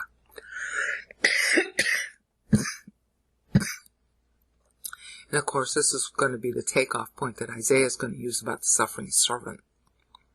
Okay, the comfort to the servants, plural, meaning Israel, is the single suffering servant, the one person. In Isaiah 52:13, decreed by God to bear our sins. And unfortunately, some extremely arrogant Jews today. Bear in mind that not Israel is just as diverse as Christianity, and they got their share of nuts too. Real nutcases. There are a whole bunch of nutcases in Judaism that think that Isaiah 53 means Israel is her own savior. Okay? And Jews who in the majority don't think that way. They know better. They know it's God who is their Savior, not them. And so a lot of Jews are completely dismayed at this group of Jews, and there are unfortunately many of them, who are constantly bombarding the internet and YouTube saying, well, the suffering servant in Isaiah 53 means Israel herself. Oh, yeah. And what are we constantly telling the atheists? The universe didn't create itself. Yeah. And Israel isn't her own savior either. Duh. You know, I mean, the text just doesn't support that idea at all. You have to be insane, disgusting, sick. The greatest traitors to the Jews are Jews who claim that Israel is her own savior. And this is exactly what Isaiah plays to, is he's saying, okay, these are the servants. They are appointed by God. Yes, they are the servants. They have a really horrible job, and they've been persecuted throughout history. So there's going to be my slave son, Isaiah 52:13. Avdi, that's my slave son, singular, not Avdiim, okay? So, bring comfort to your servants. That's pretty straightforward translation. Now, Moses again continues. And this is really important. Isaiah's going to play on this also. Shavea. Shavenu. Okay, I'm translating that fill, and your English Bibles will usually say satisfy. And that's a really good translation, satisfy. I had only one syllable to work with, so I had to translate it fill. It means to fill the belly up with food such that you're satisfied and happy after you've finished eating. It has all that meaning in it. And of course, you can be happy and satisfied after eating understanding, as well as by eating food. But the root meaning is by eating food, and of course, Bible is food. Okay, so Moses again uses the imperative of entreaty. Okay. Sha, bu, beinu, shabenu, shabenu. Satisfy us. And then, baboker, in the morning, chesedeka. This is chesed. Famous word in the Psalms. David will be playing on this constantly. Chesed means loving kindness. It's usually translated that way, and that's a fine translation. It's a little too tame in English. Usually they'll say something like, unmerited favor. I really wish that people would stop trying to turn God's word into milk toast. Okay? Chesed is a really strong sounding word. Okay? And it means, loving kindness, but it's not the wimpy. There's nothing wimpy about chesed. And it doesn't sound wimpy either. Does it sound wimpy to you? Chesed. This is strong love. It's just there. It's not there because you are attractive. It's just there, and it's just for you. And honey, you can't do nothing to get rid of it. Okay? That's what David's talking about in Psalm 23 when it says, God pursues me with love. Alright? It's a pursuing love. It's strong. Okay? So I'm not really keen on my translation of gracing love either. But I couldn't come up with anything else that's got 3 syllables. If you got a better translation for it, I'd like to hear it. Because I think gracing love is also too wimpy. Manly love doesn't work. Godly love, that sounds, too much like, religious Christianity. So if you got a better translation than gracing love, I'd like to hear it. Okay? And then, this is one of my favorite words. Wa, ne, ra, ne, na. I learned that when I was a kid. When I learned Chava Nagila. From Harry Belafonte singing it. Okay. Wa, ne, ran, ne, na. Okay. That's the Hebrew verb ron. Roni. Well, actually, it's the text. Isaiah is going to play to this in Isaiah 54:1. It's roni. Okay. Okay. And now, what is roni? Ghani is... You've heard the Arab chant when they come back and the women are doing that thing with their tongue. That's what this is. Ghani, akarala yalada, pitzi, rine, utzchali lo chala, ki rabin v'nisho mem, mebene paula, amar Yahweh. That's Isaiah 54:1 in Hebrew, with my bad American accent. Okay? Ghani, shout in triumph because your troops are coming home and they won. Ghani. Okay? Ne, ra, ne, na. That's in the song Havani Gila. Okay? Alright. Now, that's shout in triumph.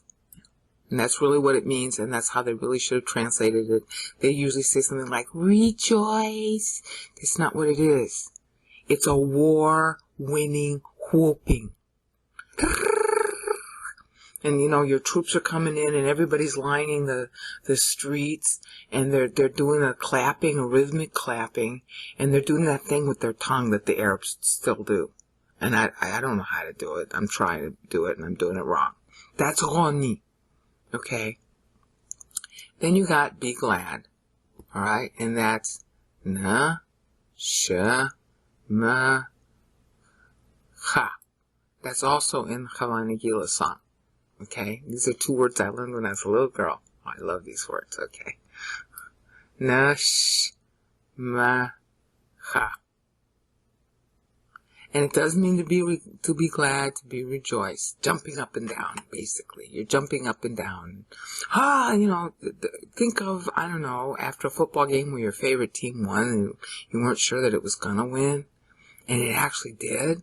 And so you're jumping up and down and you're throwing beer at each other and you're dunking each other, like the aftermath of a NASCAR race, when they dunk each other with champagne or whatever, they throw champagne around on each other. That kind of rejoicing. Not the bringing in the sheath, we shall come rejoicing, bringing in the... That's not what this means, okay? This is whooping and hollering and jumping up and down and wah. See? Nishmaha. Nishmaha. Nishmaha. You can even feel it. Nishmaha. There's nothing wimpy about this either. Okay? Chavaneranina. See? My ability to sing is not too good right now, so I won't go through the rest of Havani Gila. Okay, so that's what nishmaha means, okay? And that's what niranina, okay, means. Now you know. Alright, now we come to our most important verse, which was the takeoff. This is how Moses closes his prayer, and that's why Isaiah, then Daniel, well actually David before even Isaiah, and then Daniel, and then, David, Isaiah, Daniel, there are going to be others in the Old Testament also, and Paul construct their words in balanced, matching, mirroring paragraphs. Because Moses said so. He asked God, gladden us, okay, and that's the same verb again, me, sham, chenu, shamchenu. Okay? For the same number of days. This is ki mot. Anitenu. Ki amnot. I'm sorry, I said it wrong. Okay? The key there, alright, is functioning again like can, but again, there's this, it functions as an equating particle for as many as. And the NIV managed to capture that. Make us happy or glad for as many days as. See, this is yamnot. And this is anitenu, and Isaiah's going to pick up on that in Isaiah 53:11. Nigas wahu, not 11. but, well, maybe that too, indirectly, but it's really in Isaiah 53:7. Nigas wahu na'ani. Na'ani. That's ana, and it specifically means the harshness, how if somebody yells at you, you immediately want to cringe, okay? Because you're being oppressed. But it also, and specifically, has a connotation of being raped. Okay, and that's the usage that Isaiah makes of it in Isaiah 53:7, which the translators cover up. He was raped with our sins. Okay? The connotation here, because they just come out of slavery. There was a lot of raping of the women. There was a lot of oppression of the men. They were bending their backs. They were under the taskmaster. The primary use of this word has to do with the harshness of the voice that you hear, and you know what's bad going to happen next, so you cringe, preparing for the blow. All right? That's the heart of Ana. So he's saying, Aniten. He's saying, God, you afflicted us. And it's usually, this is translated afflicted, but I translated it burdened because afflicted isn't all that it means. Okay? It means that you're living under the burden. And Isaiah uses nigas wahuna'ani, okay, in Isaiah 53:7, to talk about the burden of bearing our sins. It is like a rape. That's the first thing he's trying to get across, because of the mecholal mepshenu in Isaiah 53:5. But it's like they're piling on him and piling on him and piling on him. Okay, so the mechanism for answering, okay, the prayer is for him to be nigas wahuna'ani in Isaiah 53:7. He was, how do they translate that usually? I think they translate like oppressed and afflicted. They tend to translate ana as afflicted, and that's not bad, but it's not enough. Violated would be better. And that's how I try to translate in Isaiah 53 in my own translation. Okay, so we got Shamchenu ki yamnot yomot. Sorry, my tongue is tied. Yomot, kimot, the days, anitenu, that you burdened us. Okay, and then that's, shanot, the same years. Okay, rainu, ra means evil, and rainu ra. See how it's got that sound play? Okay, this is the same word that's used in Isaiah 45:7. Now, this whole thing is the reason why it's setting up, it's asking for a mirroring. In the Mosaic Law, you had restitution. Okay, restitution was you pay double. See, because there was this thing that really was a plus to somebody else, and you took it. So you had to pay double. Because they were a plus, and now they become a minus, and so you have to be minus twice for them to be made whole once. And all of the accounting in God's 490-year system, which hopefully you've seen by now, is a kind of mirroring. So when Moses prays this, he knows the rules for time. He knows it's a balance sheet. He knows, the other people don't know it, are screwed up in their heads. But he knows how to count his days, truly. And so he's asking for what he should ask for, restitution according to the Mosaic Law. The balance. 490, 70, and then restitution, 490. Why? Because the purpose of the first 490 was met. So it's being reimbursed, redeemed. And then it's a double payment if Israel didn't do her days right, and he knows doggone well that she's not going to do her days right, and that's why there's a double payment of 70s in Daniel 9. All of the Bible's timeline is illustrated by this prayer right here. And it was already true at the time Moses prayed it. He's praying for God to do according to God's own rules. Okay? Okay, God, you know what? Just like Moses, just like Joseph's dream, there were 7 bad years and then 7 good years and 7 bad years. Now I'm looking for the reverse, and he knows he can pray for it. Alright? So make us glad for as many days as you burdened us, for as many years as we've seen evil. And the NIV is the closest translation to this. Alright? This is the key. This is the key to understanding why the rest of the Bible humps around this verse. The whole prophetic structure, the whole system of time is a mirroring, just as Israel's own calendar is a mirroring. In the first 6 months of the year, the second week of the month, alright, and the second week of the second 6 months of the year are mirrors of each other. Okay, from the 14th to the 21st on the left-hand side, the first month of the year, you got Passover. On the right-hand side, the last 6 months of the year, you got Booths. Alright? So, Moses knows the doctrine, so of course do the people.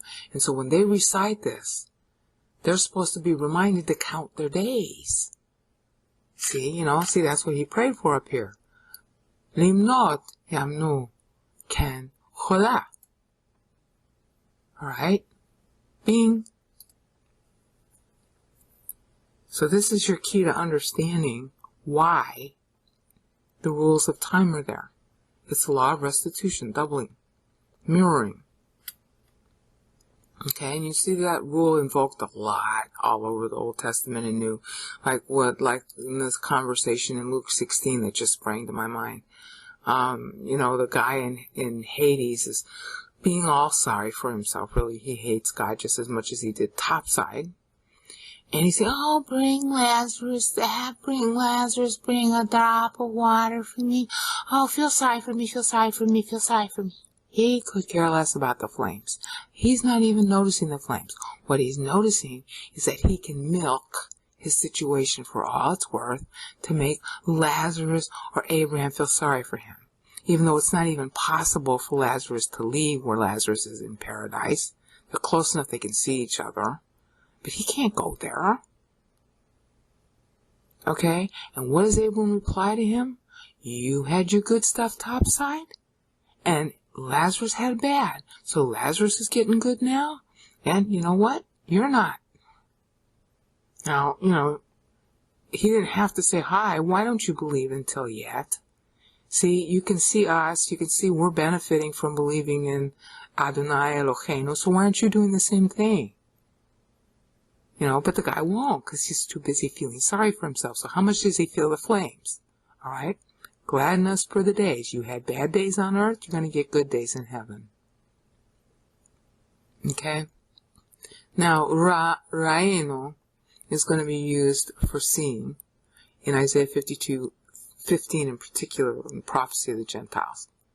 Okay, and it's actually used a lot. It's Marehu is used in Isaiah 53:2 and Isaiah 52:14. And the whole evocation of seeing evil, seeing Messiah being evilly treated by the very people he's going to pay for. Okay, so that's all included in here, and Isaiah's going to be playing on it. Isaiah plays on this, just look at his syllable count. It's all exactly mated to this. And Paul's is too, which is going to be really astonishing to look at when we get to Ephesians 1:3-14. Okay, so now I think I've beaten this up so that you know enough to pay attention to it. If you pay attention to no other verse but this one in Psalm 90, that's it. This is the key to the whole Bible right here.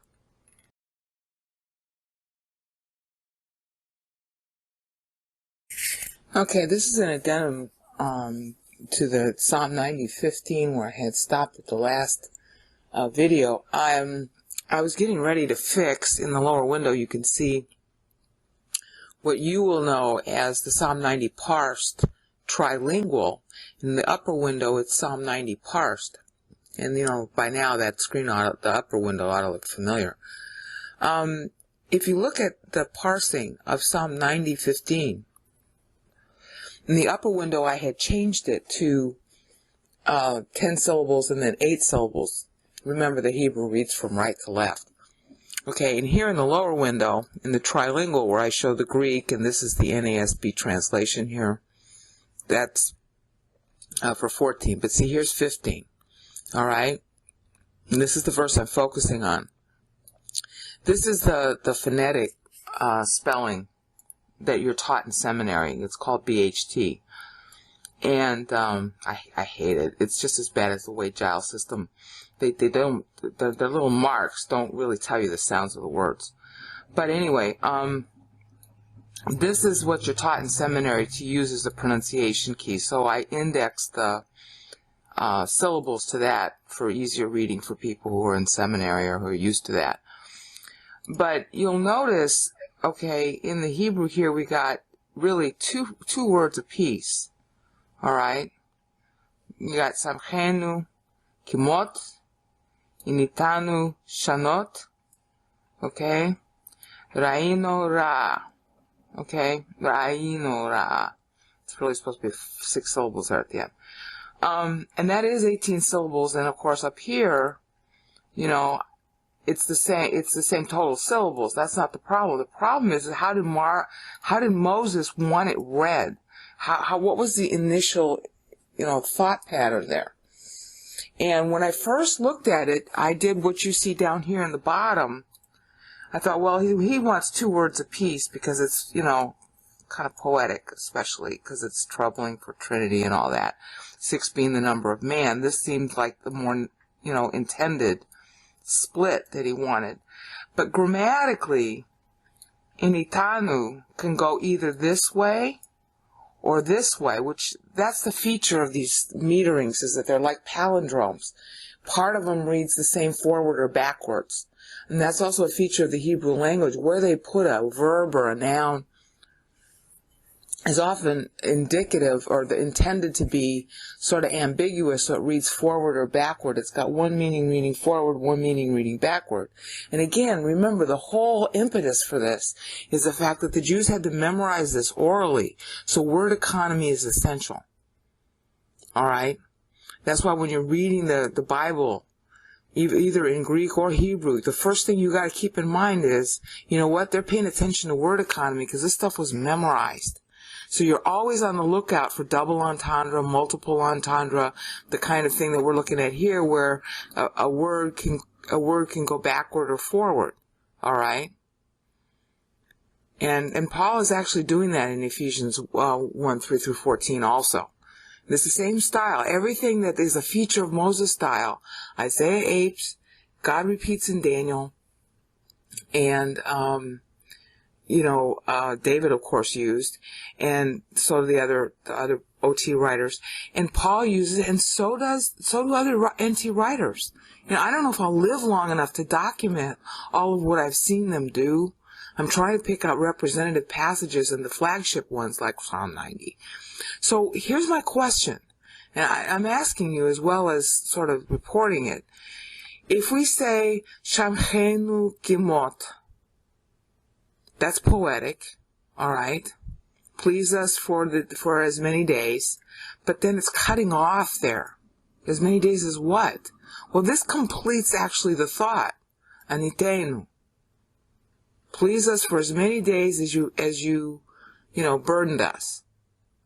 And so up here, that's where I cut it off, is at anitenu. Because that completes the thought. But at the same time, if I instead cut it off like I had initially, with samchenu kimot right here, all right, that's please us for as many days, and then, that's almost like English poetry. That would be one line in the poetry. Then you begin the next line. You burdened us in years. Okay? See, because that fits together too. Anitenu shanot. And the thing is that this is a verb beginning a clause. This is a verb beginning a clause. And so here we have ra'inu, ra. So we got a verb here beginning the clause with a noun. So we got Shamchenu Kimot, verb and noun. Initanu, Shanot, verb and noun. Ra'enu, Ra'a, verb and noun. So, and it's 3 6s. And when I had made a lot of videos that you'll never see, I was saying, well, see, this is where the 666 of Revelation is coming from. All right? And really, I think it is. Because the whole idea of the unholy Trinity instead of the Holy Trinity of balance. Because, see, the whole structure of time is an answer to this prayer, which was actually answered before Moses even prayed it. All right, so Satan's trying to answer the Moses prayer too, with his own unholy Trinity, okay? And I think that that's the wordplay that John is using. It's not the only meaning of what he's saying with the 666, but the whole unholy Trinity idea in Revelation, with the frogs, that's a play on Aristophanes wrote a play called The Frogs, all right? My pastor made a big stink about that when he was covering Revelation 16. So I'm just sitting here thinking, this is a little too cute for words. Plus, Isaiah plays on the 6s, okay? When he's saying in Isaiah 53, he's saying, how's it go? Tachat asher hera. Okay, that's in Isaiah 53:12.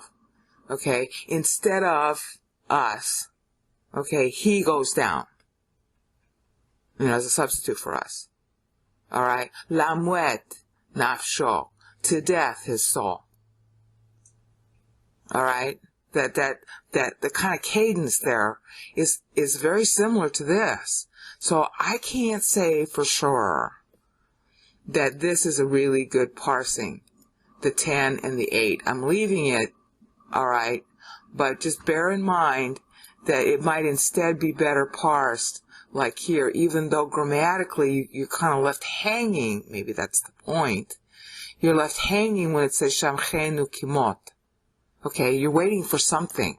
This Kimot, as many days as what? Well, this is the answer to it. And so that's why 10 works here, but it doesn't have the balance and the cuteness of this. So part of me is saying, maybe I ought to change it. All right, so I'm just going to leave that in abeyance right now. Maybe I'll come back and later change Psalm 90 parsed here to go back to this. All right. So I'm going to leave the trilingual document with the 6s in it. All right. And I'm going to leave this with the 10 and 8. And in case somebody, wonders why, well, here's this video, okay? That's just too cute for words. Both of these parsings make sense to me, and of the two, this is a little more like mosaic.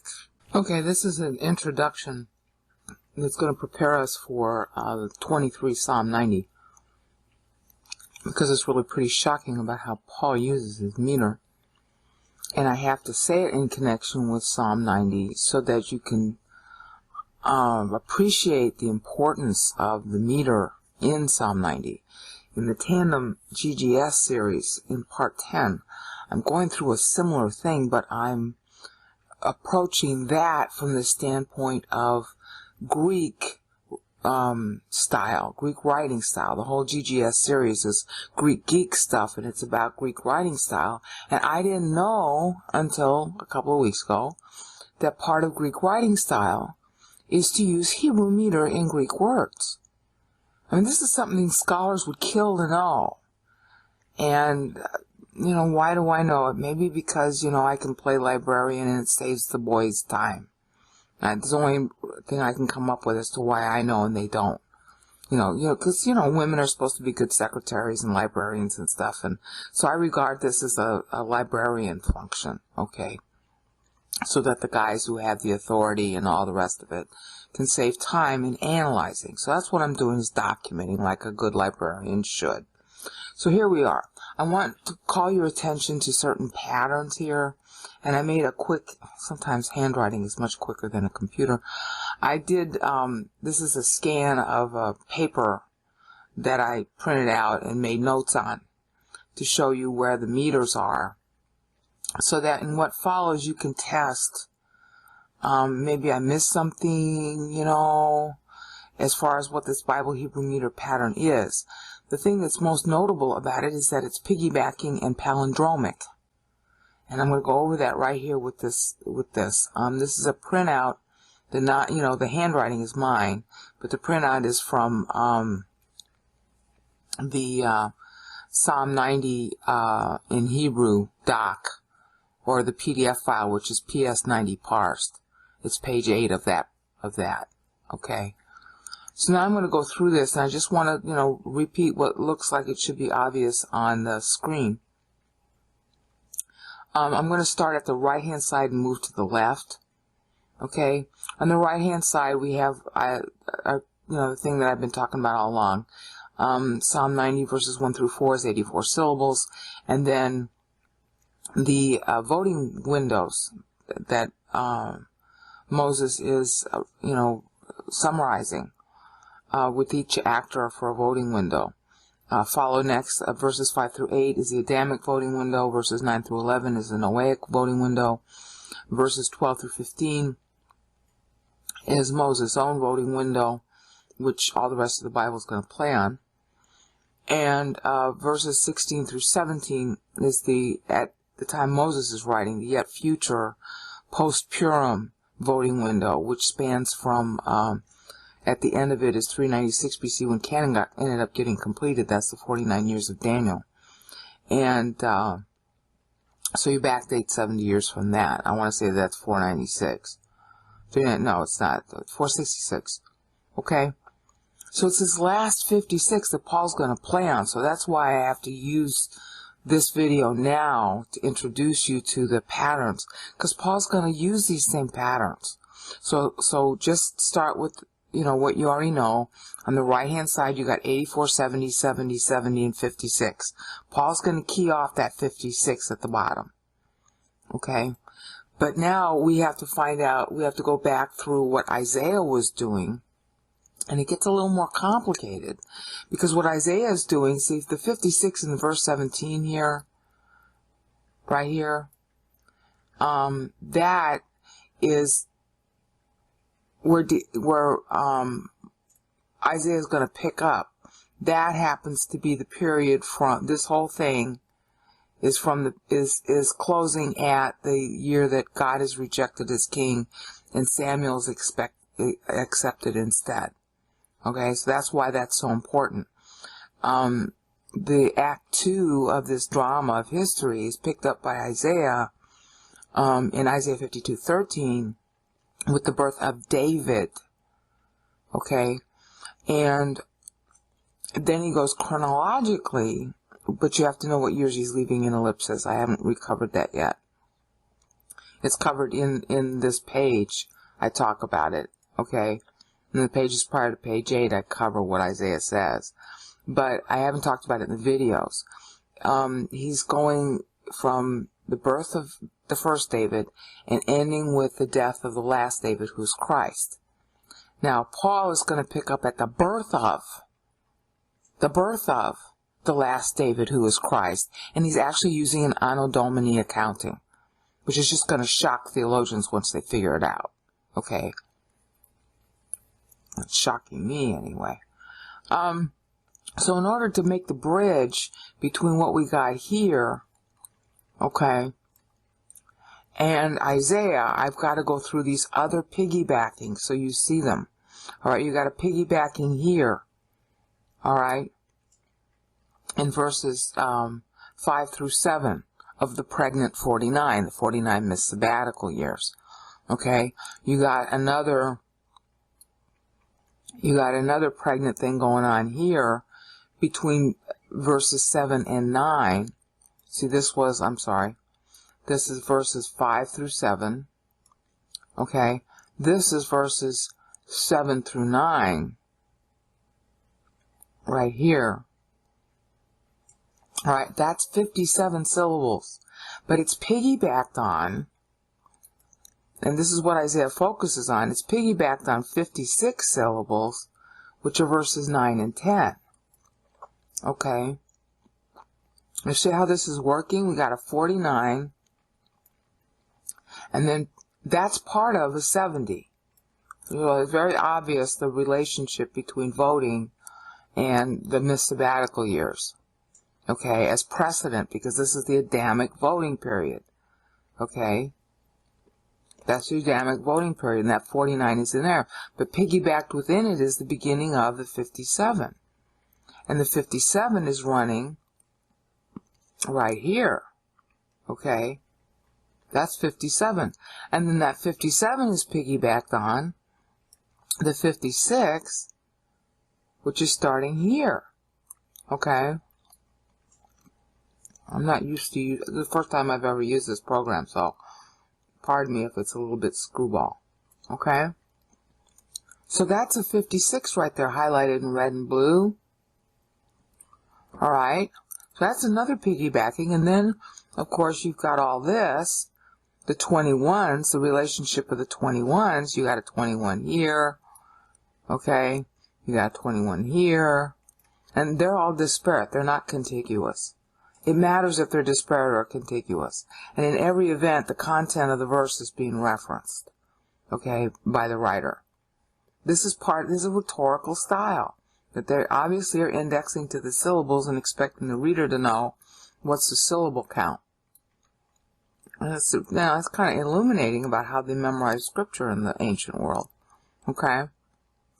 So here's your thing about the 21s, and Paul is going to really stress 21. Okay, that I'm not 100% sure all of what he's saying yet about it, but I will be.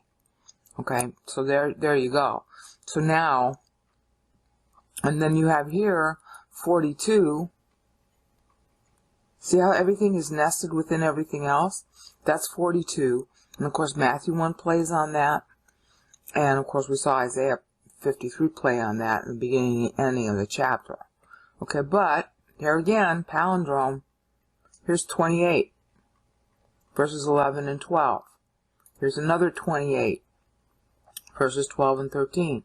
So now we know why Isaiah in Isaiah 53, 9, and 11 is using two 28s. He's talking back to the content of these verses here, and he's treating them in a piggyback manner. So that's going to be very meaningful. And then we have another 56. Look at this. We have another 56, again embedded. Okay, wait a minute, I better start it over here. Oops, I gotta do higher. Okay, we have another 56 here. 14, 24, and 18. Is this cool or what? I couldn't make this up if I wanted to. I'm not smart enough. Okay, and we got another 56 here. So all of our 56s in Isaiah that I was, querying about. Wait a minute, my mouse was going off the chart here. Here's another 56. Okay, so here's the summary of them. And this explains why Isaiah is coming up with more 56s. Okay, just to summarize. Okay, and I put this in the video description so you can paste it to save yourself some time in writing. We got two 63s. Okay, here's another 63 I didn't talk about. Alright. We got two 63s. That's one of them in Psalm 90, verses 14 through 16. But then the other 63 is, I can't get right here. You see what's highlighted in blue? The other 63 are any three of the 21s you want to pick. Whether it's in verse 4, verse 7, verse 8, or verse 16. And you'll be able to know which one is being referenced by the content. And Paul's going to use two of these 21s. Of course, that equals a 42, But he's dividing them as two 21s rather than using a 42.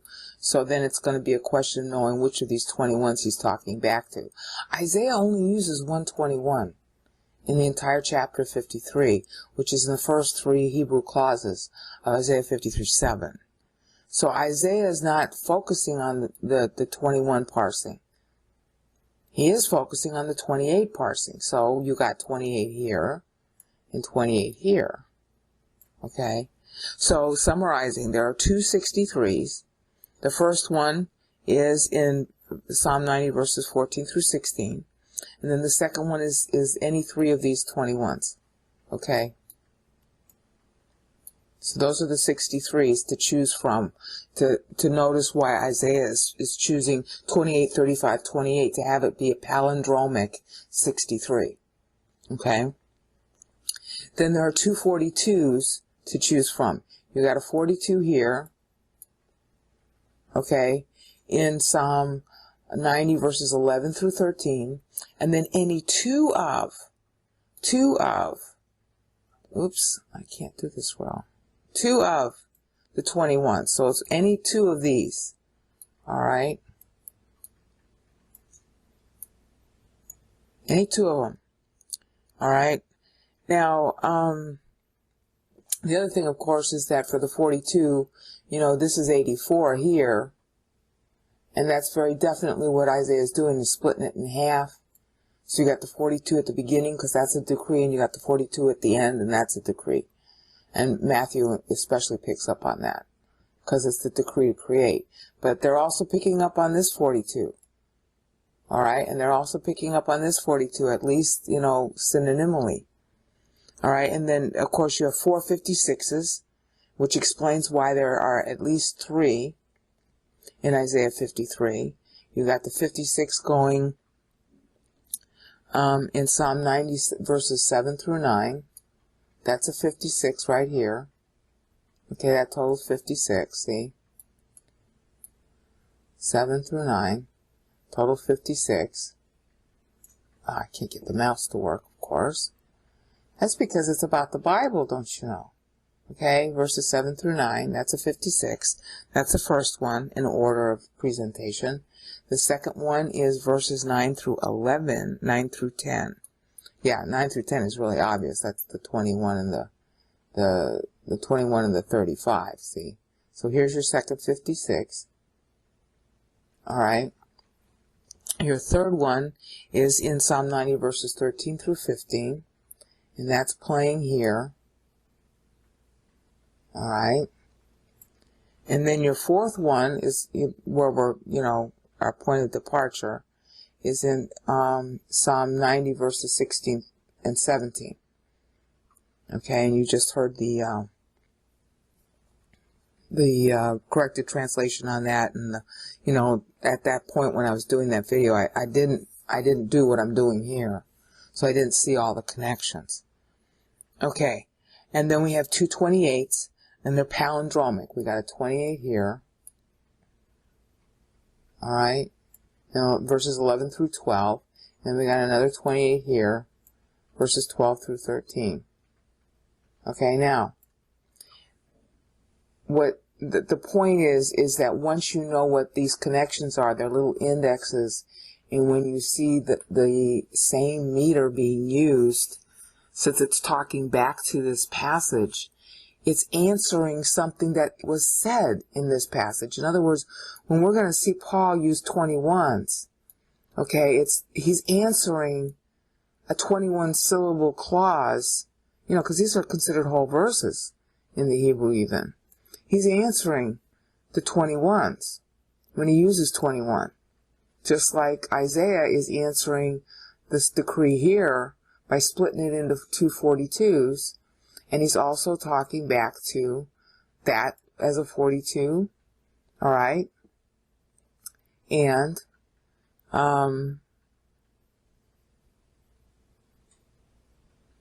11 through 13. 11 through 13 is what I just showed you. As a 42.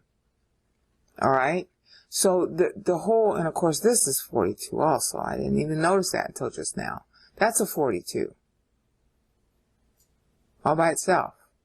That right? 30, 30, 42. So, oops, there's another 42 that I forgot to mention. That's a fourth 42, and 14 and 15. So as you can see, maybe I have missed a accounting for some of the totals. So this is what I came up with. If you see something more or better, I'm all ears. Okay, that's it. Signing off. Okay, we're now in subpart 5 of the Psalm 90 correction, retranslation. We're going to take a little side trip before I cover verses 16 and 17, because I have a little bit of doubt about all of what I've been saying about this. Before I get into what that doubt is, I want to just briefly portray the whole thing, because if you've seen the Psalm 90 videos, the diagram that you've seen is a lot like this, but you'll notice the colors are different and the syllables end up being different. I corrected the syllables again because of what Paul was doing. Paul is tying to 63, and I had this at 64, so I knew something was wrong. So I went back and I parsed it, and sure enough, it's seven syllables here and 8 syllables here. So that totaled 15, and therefore I got my 63. Okay, this stayed the same, but of course this, in staying the same total, was differently parsed. And it does matter what these subsets are, because Moses is also tied to the judges. I haven't worked out what he's doing with the judges yet, but I know he's doing it. So this is still 24, but it's 24 in a different way. This ended up being 1 syllable short, and this ended up being 1 syllable over, and as a result of this, I get a very different pattern, which was confusing me for a long time. Because here's Isaiah, the map of Isaiah 53. And you got 35 and 28 here. Alright, which equals 63. And you also have 35 and 28 here, which also equals 63.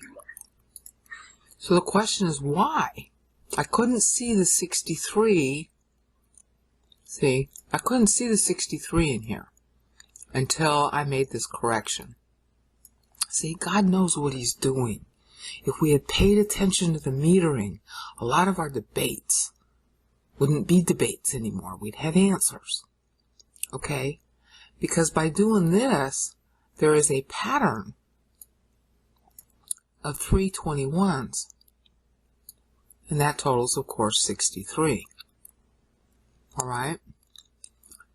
The other thing I couldn't understand, I understood that, the 35 here in Isaiah and the 35 here in Isaiah were half of 70, duh. Alright?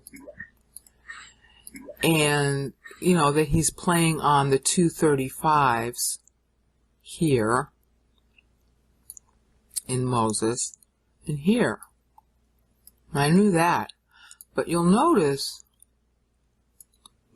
and I didn't, it took me a while before I recognized this, I was miscounting. Verse 3 all by itself is 35 syllables. Okay? Verse 4 all by itself is 35 syllables. So I have 2 more 35s, a total of 4 of them, not just 2 of them. So why is Isaiah using 2 more 35s? Excuse me. I keep swallowing wrong. Because there's only this one here and this one here. And the verses tie in content too. I went through that in the Psalm 90 videos. Well, but look. Okay.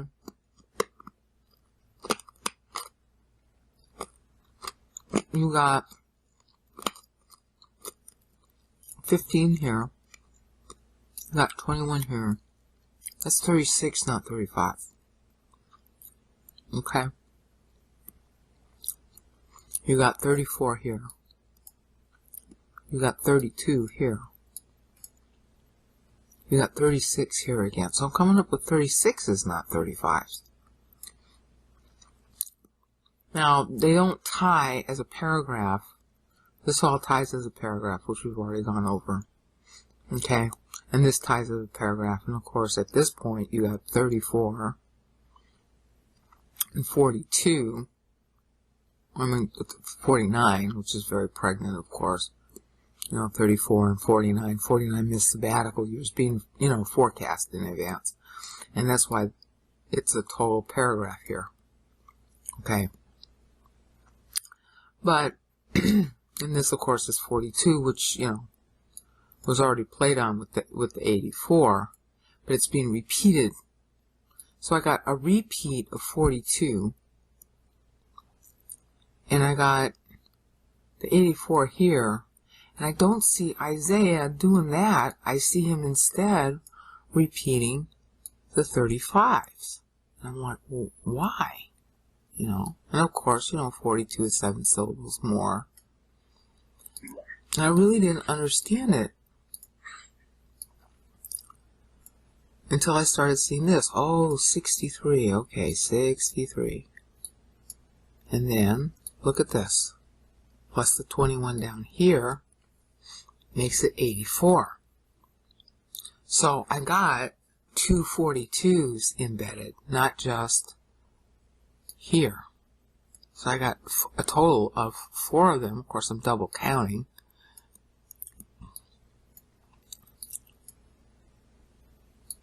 And then here are my two 56s. I've only got 2 of them with this. Until I look at this. And see, this was one of the other corrections that I made due to Paul. Paul was tying 133 syllables, which is already at midpoint in Isaiah. I got that. See, here it is in Isaiah. It's midpoint. So Paul is tying, obviously, to Isaiah. But what I didn't know, and know now, is that you got that same midpoint here. And because I had to make that change, I noticed the 36 here. Okay. But also the 42. Okay. And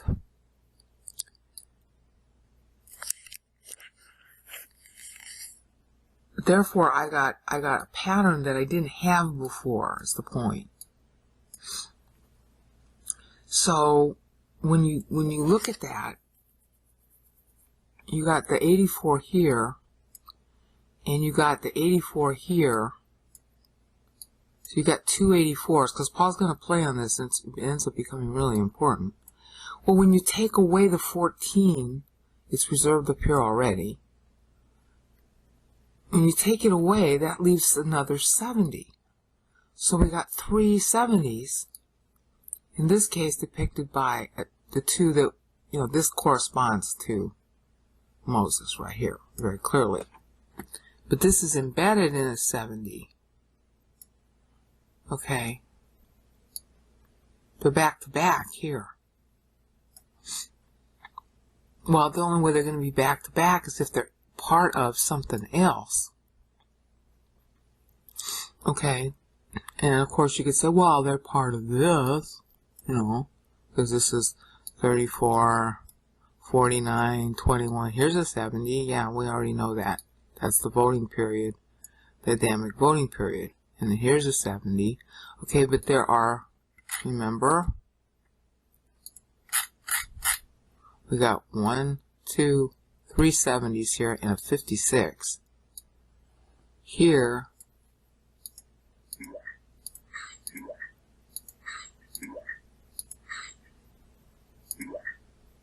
oops, I can't get rid of that one. Ooh, alright, so, well, wait a minute. I have no idea what that, oh, I know what that is. You've seen that.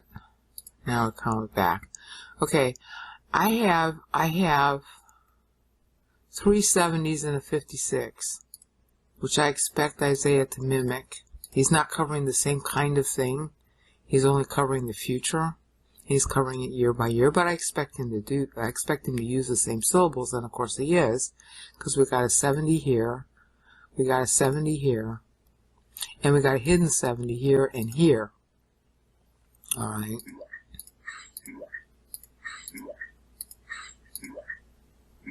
Alright, oops, I can't do it again. It'll only allow me to go back 3 times. So, why is Isaiah doing that? And the answer is, I don't know. Okay? But he's doing something. Okay? We got in effect the 2 obvious 70s. Alright? And then we got a hidden 70 in verses 52:15 and 53:10. So that makes 3, and therefore ties here, here, and here. But I also got 3 56s instead of just the 1. See? I mean, I know what he's doing with it. He's balancing the temple thing. Okay? Here's the temple thing, and here's the temple thing. Okay, this is the number of years. 1 is the number of years to the temple. This is the number of years to the temple going down. And this is the number of years between the time it's down and Cyrus's death. But I don't have, how come it's not doing that? There we go. There's no corresponding part here. So the only thing that I can come up with is the answer. Okay. I mean, here we got the 42s. So we got that duplicated. We got a 42 duplicated here. So the fact that he's using 42 is somehow tied to, because he's only using the 42 twice. He's using it here, and that's the first part of the decree to create Christ, and here's the decree of Christ's inheritance, inheriting all of us. He's the one who's elected. So somewhere in here, this extra 35 and the 56, because I've got more of them, is related to the 42, because he's in essence duplicating based on the 42. Okay, and Paul plays to that, so we're going to be covering that later. Suffice it to say now that you have seen, the change in the syllables. You will have had to pause the video or download the documents that are in the video description in order to really look at this. But you see, we got extra embedding that I didn't show in the Psalm 90 videos. Now, what else is Isaiah doing as a result of that? Well, obviously, what he's doing is he's answering this. Same number of days. I mean, it's really bald. I don't know how anybody can miss it. And I really don't understand how scholars miss this for so long. I mean, see, as many days as, here's the as many days as, I mean, how much more bald do you want to get? As many days as, and these are the 2 atonement paragraphs, okay, for the Goyim and for everybody, the Goyim and the Jews. Okay, as many days as, that's the reign of Manasseh, because Hezekiah is alive at that point, but Manasseh has just been born. And here it is, the time between Temple down and Cyrus's death in 530 BC, as many as. Okay, and then you got, of course, the 70 here, which takes you to 460 BC in the annual chronology that Isaiah is doing. Alright, as many days as, well, see, here's 35, and then here's 35. Alright, as many days as. So obviously, the whole prayer, and of course you got the 228s here. Okay, this is the verse 9. In the upper 28 is the decree about Christ's death, and the actual death is occurring in Isaiah 53:11, the second 28. So very clearly, 90:15 is a rhetorical focus of the paragraphs that Isaiah uses. So this is central. But I still don't know why Isaiah is using more 56s hidden. See here, that's one. Here's half of the second one. That's actually the third one. And then here's the first one. Why is Isaiah using 3 of them? Or is that just, you know, a rhetorical convention to convey the rest of the information? Oh, I think I'm going to blow it. I'm not going to be able to get that. I can't get rid of that one. Okay. So that's the answer I still don't have. Alright? I still don't know why he's doing that. Maybe by the end of my making these videos, I'll know. But I don't know right now. Okay. So now we're going to come, that's the setup for these two. Okay? Because one of the things that might account for the 14 shortage is a little bit different from what I've been saying. I mean, what I've said the 14 shortage is basically the temple, and that's true. But what keeps on bothering me is that the shortage, this is Psalm 90, okay? This is occurring before there even is a temple. Alright? The only thing that Israel's done wrong at this point is yell and scream for 40 years. Because Moses is writing this in 1400 BC. Alright? So when he's writing all of this out, he's reserving the 14 years here, and in the Psalm 90 videos, and still to a certain extent it's arguably true, especially in light of history, that this 14 that's reserved in here, alright, is prophetic, which of course it is. But there's a possibility that part of it is actually in retrospect. Okay, so that the 14 debit here is it's a new total. In other words, it could have been 7 at the time Moses was writing due to Jacob, and I covered that here.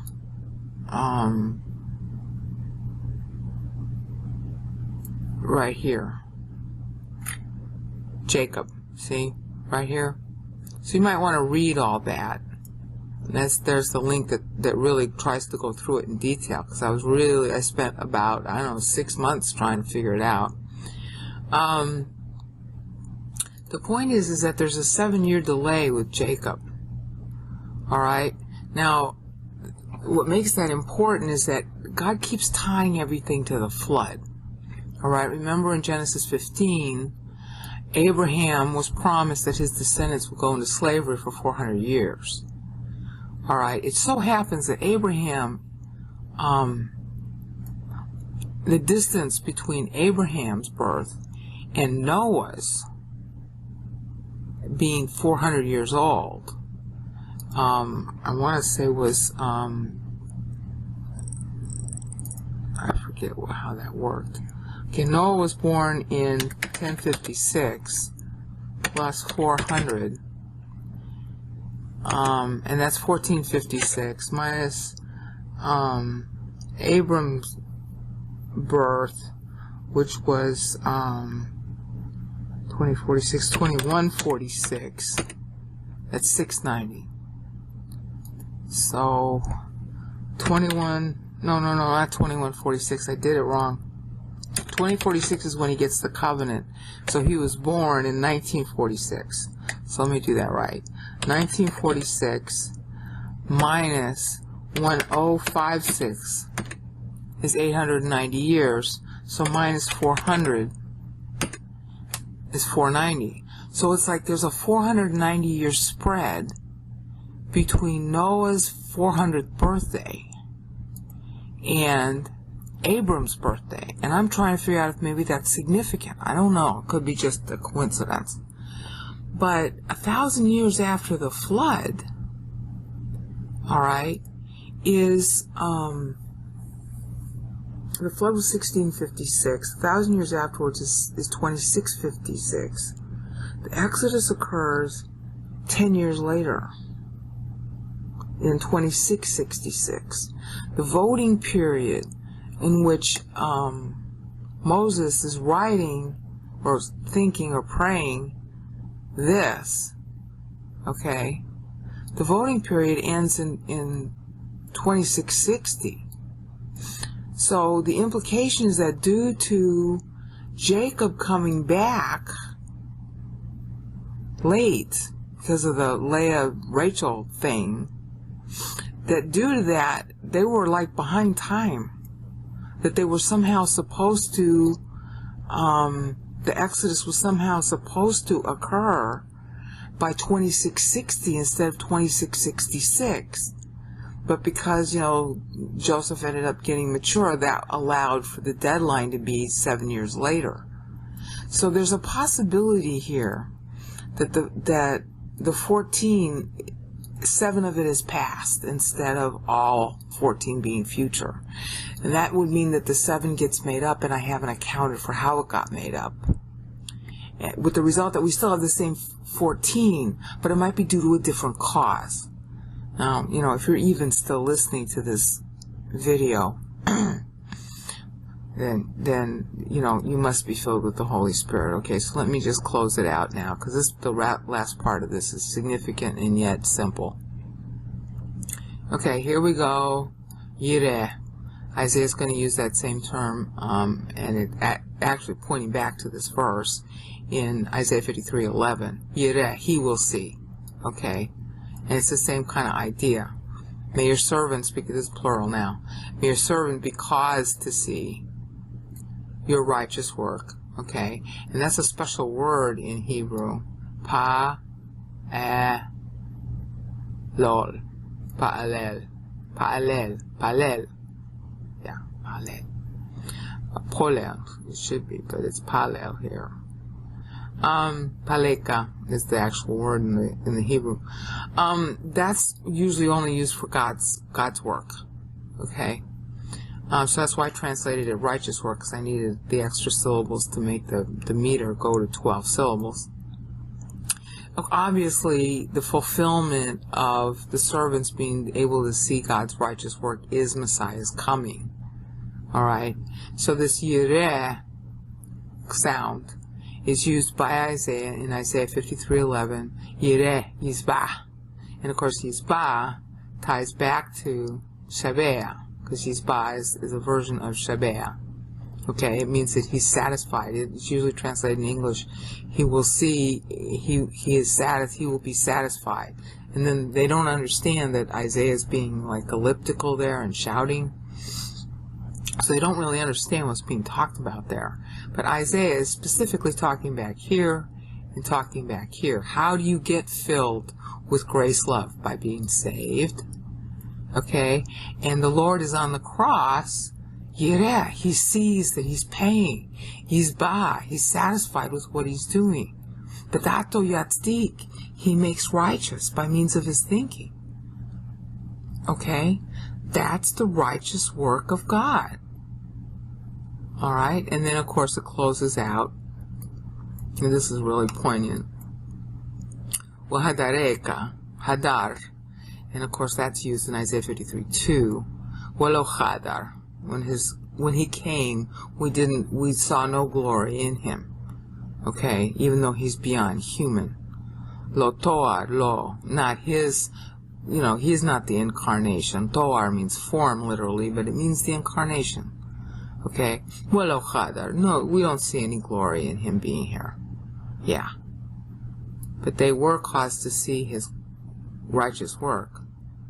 We just didn't appreciate it. That's what Isaiah 53:3 is telling you. 53:2 and 3. Well, Chadar, we're not going to see any glory in him when he comes. Yeah. But he came just as Moses prayed. That's why this is so pregnant here to use these terms. Hadar and Ra'ah, which is Yireh here. And of course, up here we got Sabeh, which is, fill to satisfy, as if you're filling your tummy. And then Hadar was just translated majesty here.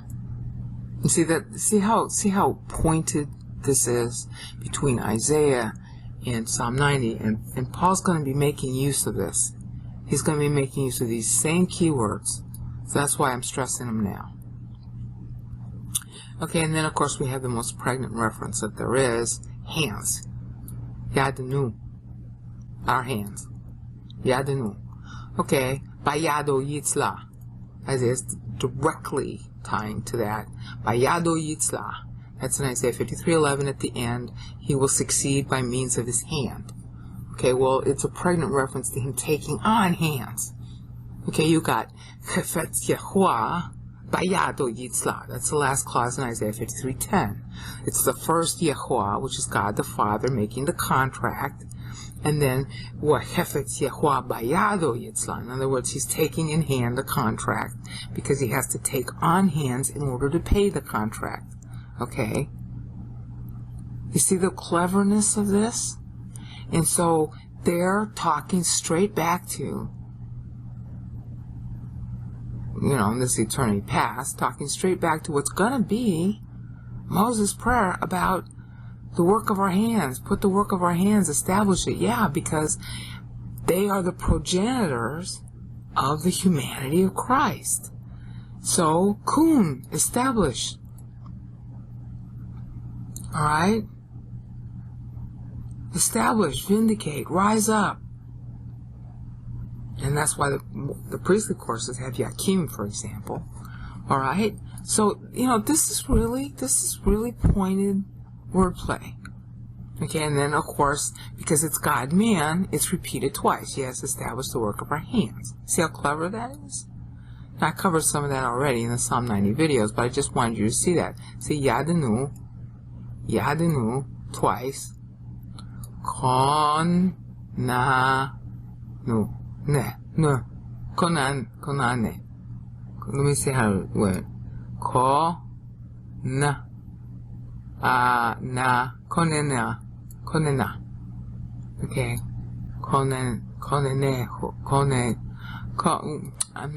I should just go to sleep right now. Konenehu.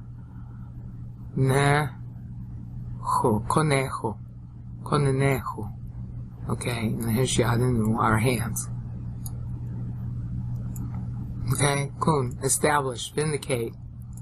It's got this concept of, you come forward and you beat the enemy and you win and you conquer and you take over and you rule.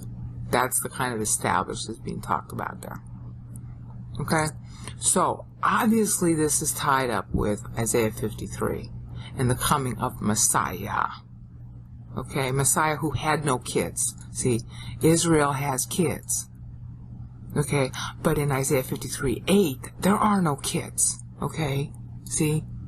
Well, you probably can't read it too well here, but, okay, right here, oops, in Isaiah 53:8, right here, and of his generations, who can narrate? Yeah, because there isn't anybody, he doesn't have any kids to recite the parents, the parentage, the lineage. Okay, well, Israel has kids. So Israel is not her own savior, okay? And then, of course, you had Isaiah 53:7, which is Kaseh lateva yuval, ukrahel lifnei gozezecha. Okay? And then down here,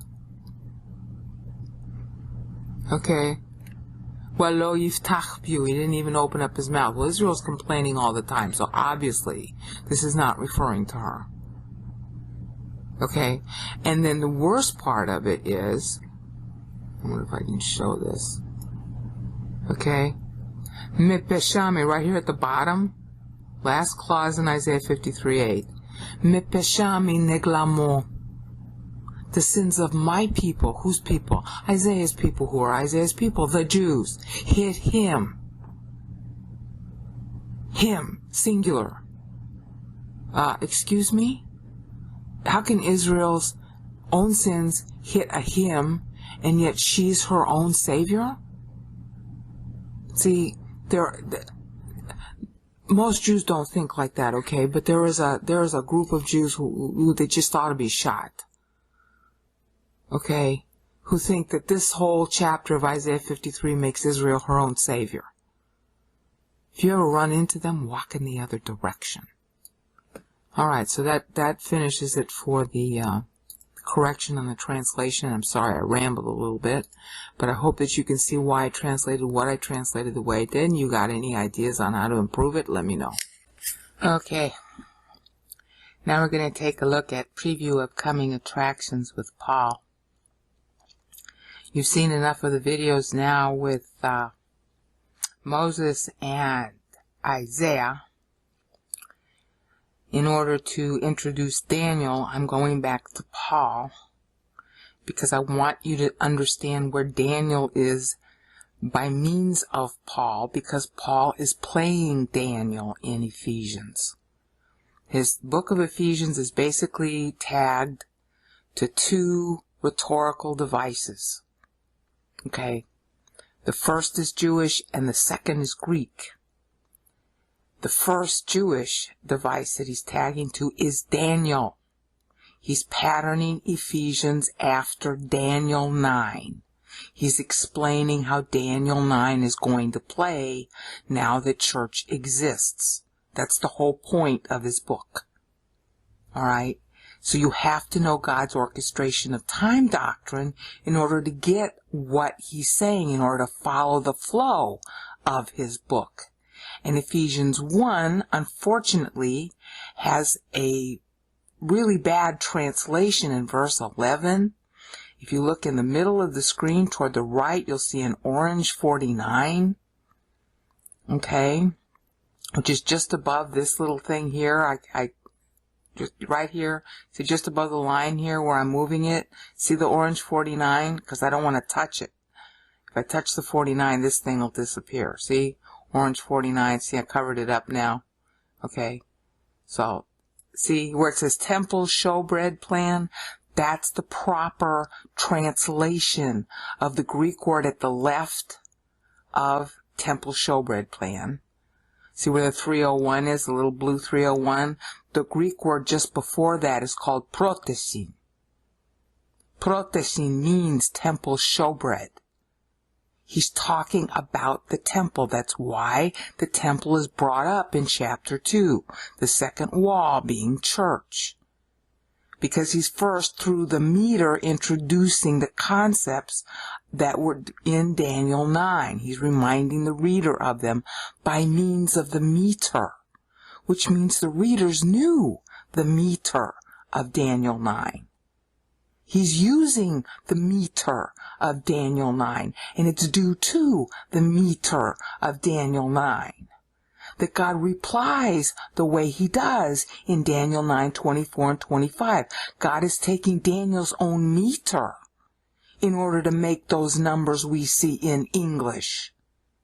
Of course, in English, if you didn't know this, those numbers come out of thin air. We don't know where they come from. 77s have been decreed for your people. First of all, everybody gets it wrong and they think it's 70 weeks. No, it's sevens.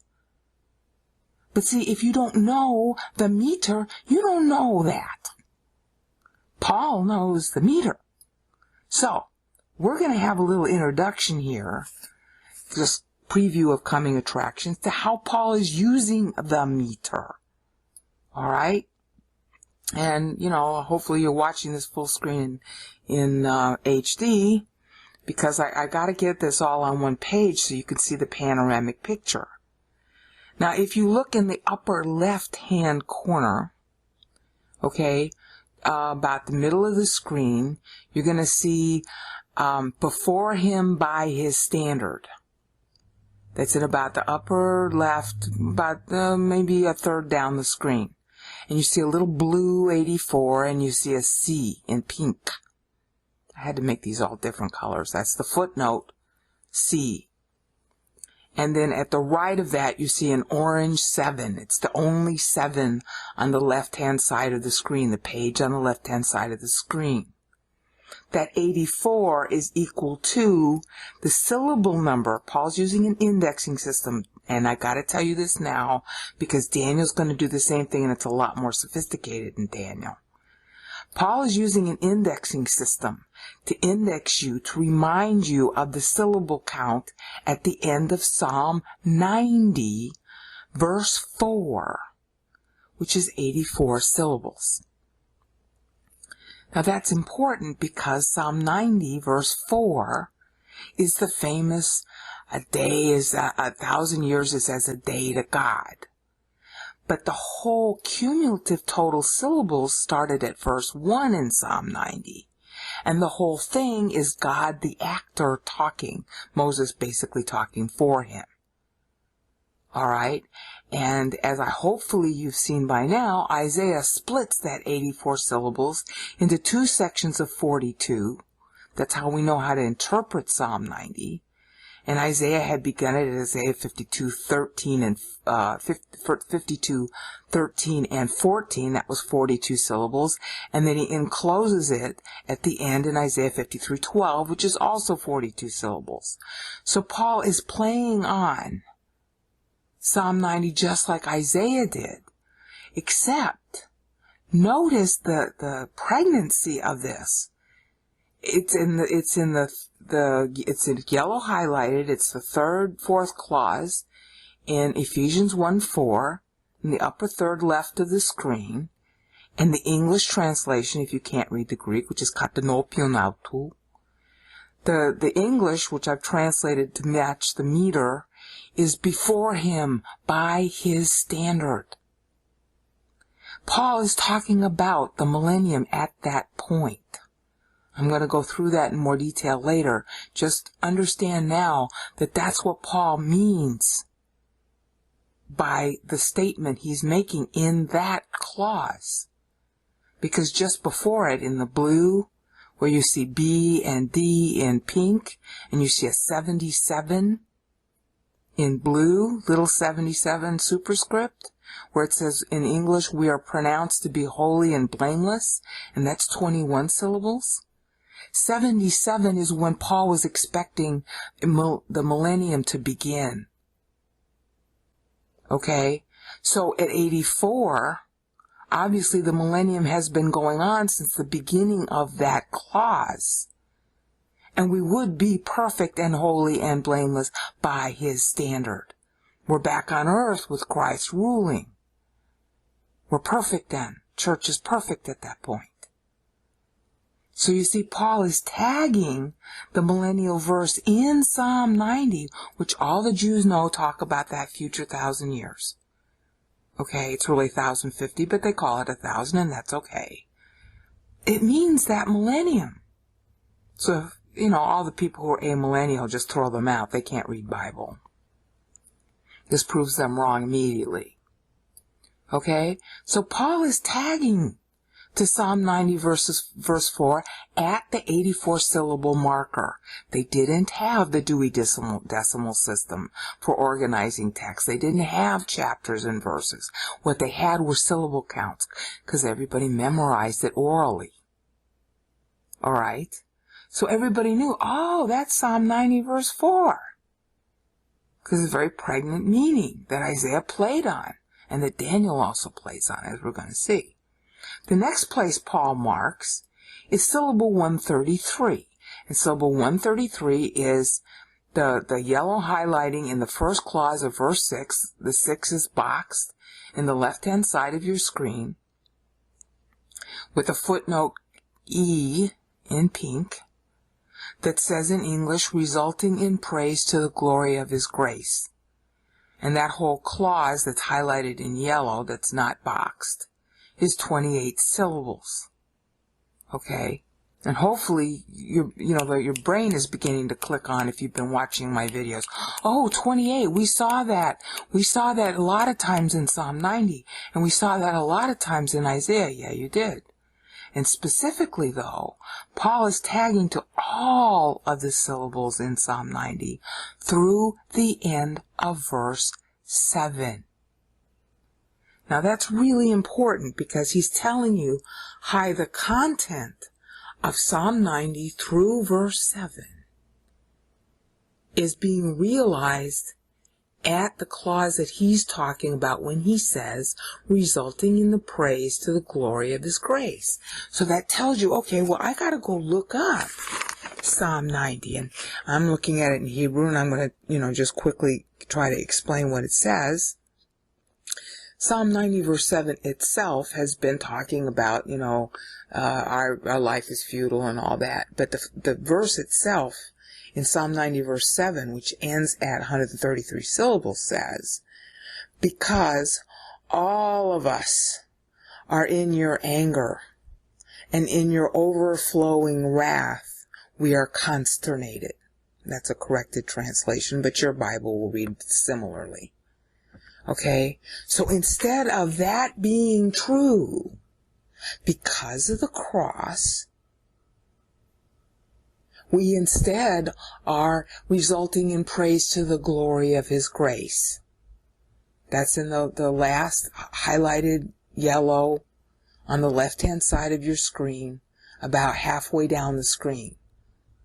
Syllable is 28 for that paragraph. It's divisible by 7. In orange. You see how he's talking back to Psalm 90? By means of indexing at that cumulative syllable count. He's using meter to tell you where to look. Okay? Meter is like a fingerprint if you got enough of it. The occurrence of where that is, if he's already established what he's talking about, and you already know where he's going because we already had the 84, now at 133 we're still in the same psalm. And he doesn't stop there either. So if you were a little confused or you weren't sure, then his next stop is syllable 175 in Psalm 90. Okay, well, syllable 175 is in the upper one-third right-hand side of your screen. Again, footnote E.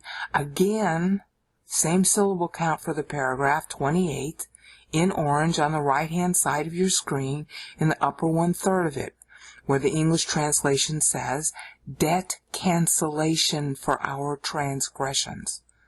That's a better translation than what you have. Aphasin means debt cancellation, not just the forgiveness. It's usually translated forgiveness of our sins. It's really debt cancellation. The term originated as a gambling debt or some other kind of debt that you incurred, and somebody forgives the debt, forgives the money that you owe. That's where aphiemi came from. And aphasin is the word that he's actually using in the verse. All right, so now we have to go look at, well, what is syllable 175 in Psalm 90? And it's in Psalm 90, verse 9. And again, I'm going to have to, quickly retranslate from the Hebrew because I'm looking at it in the Hebrew. Because all of our days turn in your anger. All of our years end with a sigh, a groaning sigh, actually. So instead of us having to say, all of our years are ending with a sigh, as Moses said in Psalm 90, Paul's saying, well, see, due to the cross, Ephesians 1:7, third clause, which is in the highlighted in yellow, in the upper right-hand side of the screen, it's debt cancellation. Phew, so we're still sighing, all right, but we're sighing with relief. See how he's playing on Moses? All of our years end with a sigh. That's how Psalm 90 verse 9 ends. But instead, we're sighing with relief because our transgressions, the debt owed God, is canceled because Christ paid that debt.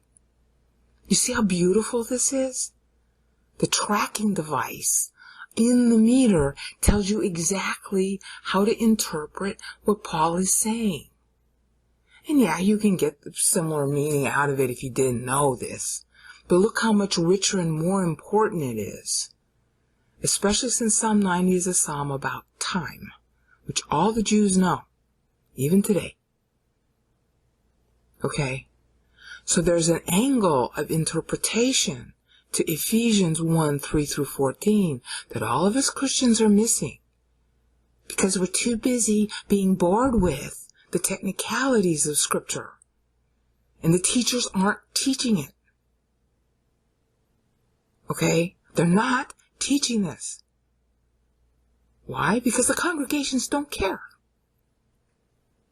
I mean, my pastor's unlike anybody else I can find in that he spent 7 whopping years, 7 times a week, that's equivalent to every day of the week, he exegeted Ephesians. Every single class was exegesis on exegesis on exegesis. I have something like, 7, 8, 9 notebooks that are 3 inches thick, where he went through the Greek and he took you all over the Bible to show what Ephesians was talking about. You know, my pastor didn't know about this meter, or if he did know, he didn't teach us. He didn't have time. So maybe there are other pastors out there who know this meter, but it's not being taught, baby. Because I can't find anybody who taught Ephesians for 7 whopping years, 7 times a week, each day and each time a new class, going through the exegesis over and over and over, starting in 1985. Okay? So this is not being known. This is not being taught. So we don't know the time connection in what Paul is saying. We don't know that it ties to Psalm 90. This is revolutionary stuff. But see how beautiful it is? Oh, we end our years with a sigh. See, that's Psalm 90, verse 9, which I am moving the cursor now, so it's highlighting in yellow. Oh, but instead we're sighing debt cancellation. For our transgressions. See? Isn't that beautiful? Isn't that meaningful? And it doesn't stop there, just in case you weren't quite sure that Psalm 90 was in view, even though he's tying out of the same concept of sighing. We got 238, syllable 238 in Psalm 90 is our next stop. And where is that? Uh-oh. Psalm 90, verse 12. You know what that one says? Limnot. Teach us to count our days. Why would Paul tie his syllable 238, which is in the middle of the screen on the right-hand side, which has a footnote in pink named F, which on the right-hand side, far right-hand side, in about a little over 1/3 down the page, has the orange number 63. 63. Does that ring a bell by now? 63. The number of years out of the 70 that was in Isaiah. And this is also going to tie to Isaiah, but I'll get to Isaiah in a minute. Syllable 238 in Psalm 90, verse 12. Teach us to count our days. That's where Paul is indexing. Yeah. And what is Paul saying in Ephesians 1:9, where the syllable 238 of his own occurs? Well, let's look at it. What did the paragraph say that he's ending at? Per the standard of the riches of his grace, with which grace he superabounds us, by means of what? All wisdom and reasoned thought. Phronese means reasoned thought. I'm not sure how your English Bibles translate it, but that's what it means. Making known, making known to us the past hidden content. Mysterion in Greek. I translate as past hidden content. Unfortunately, your English Bibles will mistranslate it as mystery. No, it's not a mystery. It means making known something that was a mystery to Moses.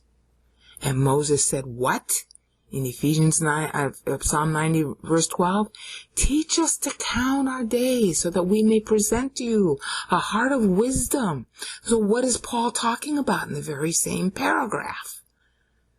He's giving us the wisdom, making known to us past hidden content about his will and purpose according to his own delight, which delight he, Father, published in him, Christ, And Psalm 90 was saying, teach us to count our days. Yeah, and if you don't know that Paul is indexing the syllable 238 in Psalm 90, you don't know what kind of wisdom he's talking about.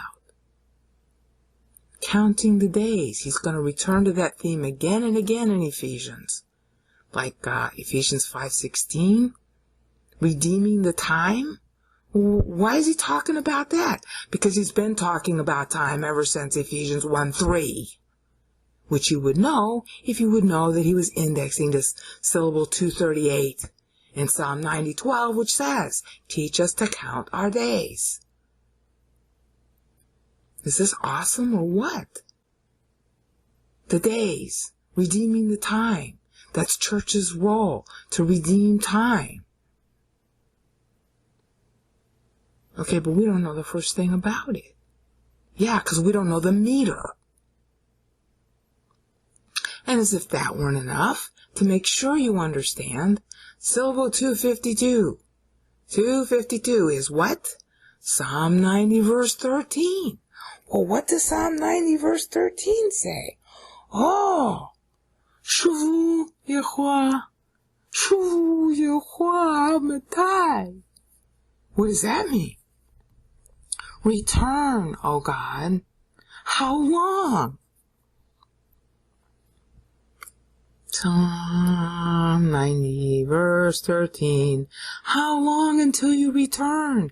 And what is Paul saying in Ephesians 1 verse 10, first clause, at his own syllable 252? How long? As long as it takes to result in the filling up of time dispensation.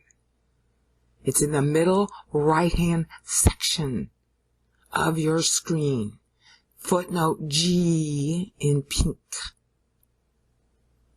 14 in orange, just below the 63. Do you see it? Isokonomian tu pleiromatos ton kairon. This is the Greek. In the best English translation, to meter it, is to result in the filling up of time dispensation, because pleiromatos means a woman who is pregnant about to give birth. That's its origin. That's the kind of fullness it is. It came to mean, a ship being full of sailors or cargo about to disembark. And it also means a woman who's full of child. But the child isn't yet born. She's on the verge of. Paul always talks about pregnancy. To result in the filling up of time dispensation. And that ties to Galatians 4:4, which he had written earlier. And what is it that Psalm 90 verse 13 had said? Shoo, come back, God. How long? Yeah, and Paul's telling you how long. As long as it takes to fill up church. That's how long it's going to take. See, if you don't know the meter, you don't know what Paul means by what he says in this verse.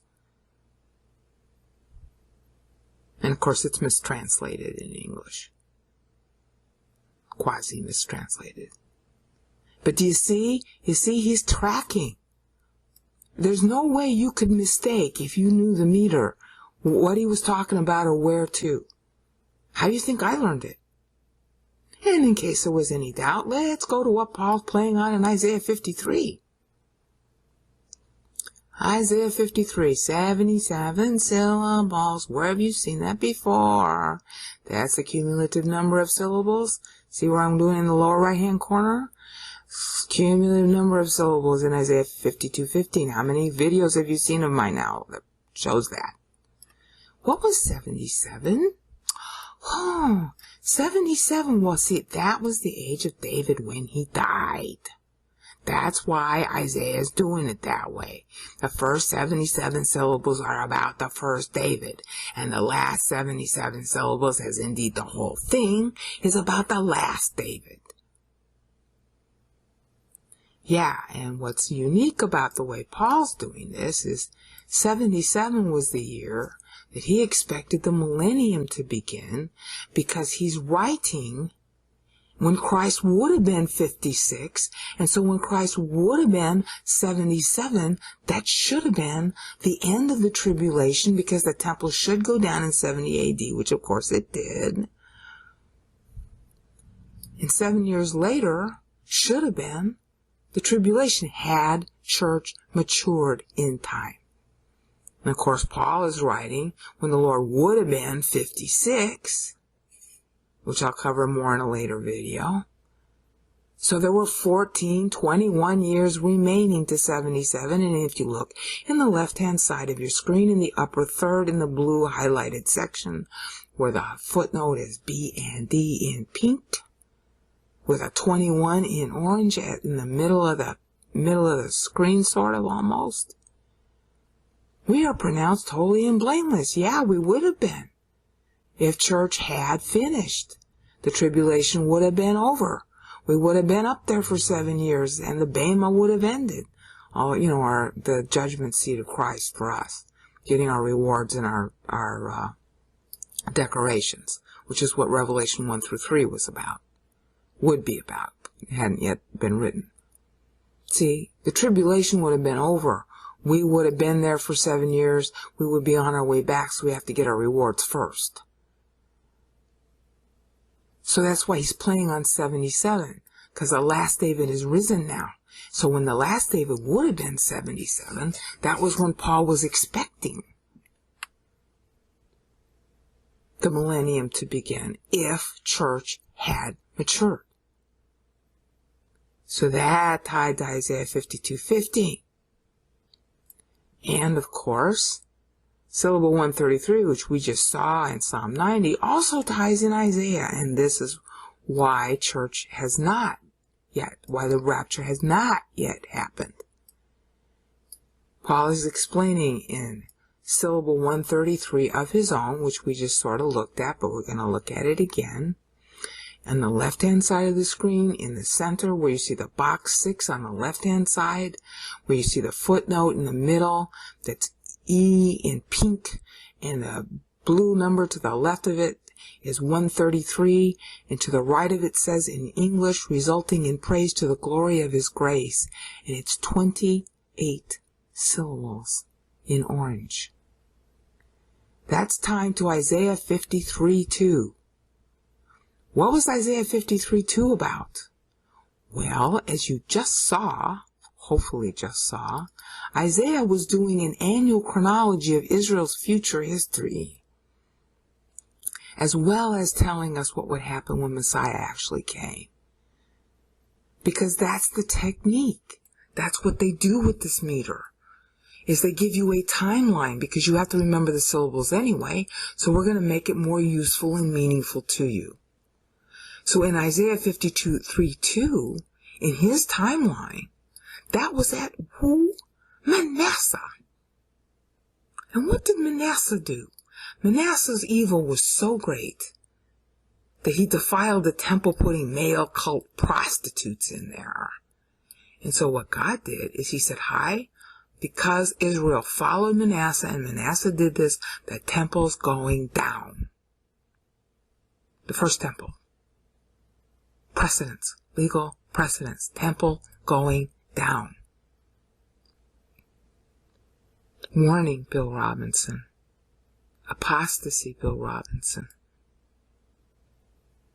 Isaiah 53:2 is warning about apostasy. Even as, back in Psalm 90, verse 7 was talking about, we end our years with consternation at you, yeah? And that's why Isaiah 53:2 also pegged Psalm 90, verse 7, at its own 53:2, because that's what Manasseh was doing at the time. He had just been jailed by the Assyrians, as God put him in jail by the Assyrians for all the wickedness he had done to the temple, which all Israel agreed to. So Paul, in Ephesians 1:6, at the first clause, is turning the tables and saying, hi, we're still down here. into him and per his own delight in his own will and purpose, resulting in praise to the glory of his grace. That's in about the center of your screen. In other words, temple building. The temple got torn down. Israel rejected Christ when he came. We are in the same situation as Manasseh. Israel's being, as it were, imprisoned.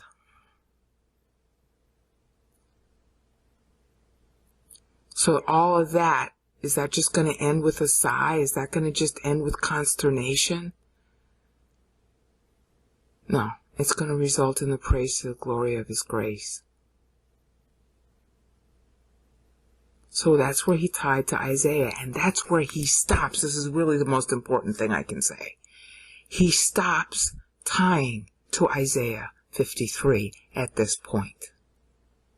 That's like, how do I want to put this, a cliffhanger. You'll notice that when he was tying to Psalm 90, he goes all the way through to Psalm 90 verse 13 and then stops there. In Psalm 90 verse 13, was, when will you return, O God? That's what Psalm 90 verse 13 says. And he stops there. Cliffhanger. And he answers it in Ephesians 1:10. Upper right-hand corner of your screen, sort of in the center, really, to result in the filling up of time dispensation. That's the answer to what Moses was asking in Psalm 90:13. But at Isaiah 53, he stopped tagging it at Isaiah 53:2, which was ending at Manasseh's going into jail. Manasseh would get restored, but that's in Isaiah 53:3 in its first two clauses, but Paul doesn't track it that far. Okay, why? Because church is inserted. Isaiah 53:2 and Isaiah 53:1 were 56 syllables long, and started out in Isaiah 53:1, who's believed our report? To whom revealed the arm of the Lord? And in Isaiah's history tracking, as hopefully you've seen now, he's talking about the time he was talking to Hezekiah. Hezekiah's son was Manasseh. Hezekiah was, generally speaking, a good guy, but he was kind of foolish at times. And Manasseh was a thoroughly bad guy. So 56 syllables later, when Manasseh is 56, well, he's actually not 56, he's like 49. Okay, that's when he gets taken, or 42, I think he's 42.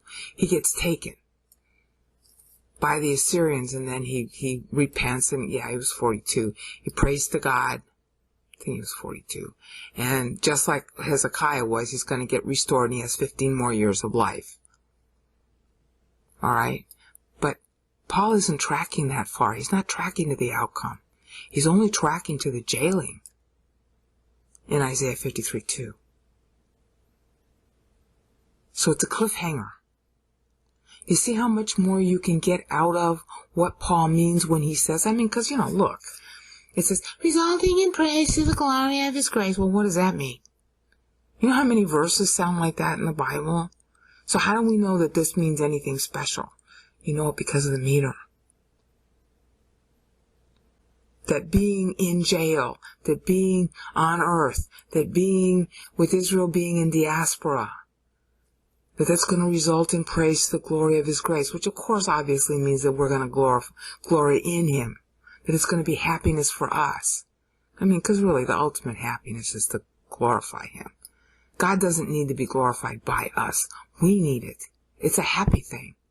Life is not worth living if it just isn't. Otherwise, the happiest life you'll ever have is when you can live it glorifying God in your mind. You're constantly thinking how great he is. That's happiness. There's nothing like it. I don't care. You mention anything you want in this world, it means nothing compared to being able to look at God and just exult in him. And so that's the praise of the glory of his grace. That's what we want to do. That's how we think. God doesn't need praise. And he's already glory. So we're not adding anything to him. We're not serving him. We're not buying him anything. We're getting something. So that's why he said, Aisepainon doxis tis charitos autu. That's what we're doing in our souls. Instead of sighing. And we're groaning down here because the world is ruled by a Manasseh. But it's going to have a good ending. But it ain't over yet. So that's why Paul, lower right hand side of the screen now, see the yellow highlighting? So that's why Paul only references the ending of the pregnant part of the ending of Daniel's prayer. Daniel 9:13. Now Daniel 9:13 is at syllable 434. At a point where Daniel, and I'm going to cover this in future videos, Daniel basically in the meter goes through Israel's whole history just like Isaiah does. Isaiah started it at David, and so Daniel's going to start it at David. You can't see this in the English, okay? He's doing it through the meter. And he starts with David's reign in Daniel 9:6. It's a 40-syllable verse. And he's using the syllables to characterize what he says out loud is characterized underneath by reference to the meter for each period of Israel's kings and how she failed during each of those epochs. So when he gets to verse 13, 9:13, he's come full circle to his own capture in 607 BC, which brought him where he is in his prayer. And Paul is playing to that. Israel was in diaspora when Daniel prayed, Daniel 9:13. The temple was down. It's a 62-week number. 434 is 62 times 7, which hopefully you've seen me cover by now what that means. 364 years the temple was standing, and then there would have to be a 70-year voting period attached to it, which I'm going to cover again in future videos when I go through Daniel's prayer, because his math here is completely genius and astonishing. And you will not understand Daniel 9:24 and 25, which talks about the 62 weeks in English even, if you don't understand why Daniel metered his prayer at Daniel 9:13 at 434.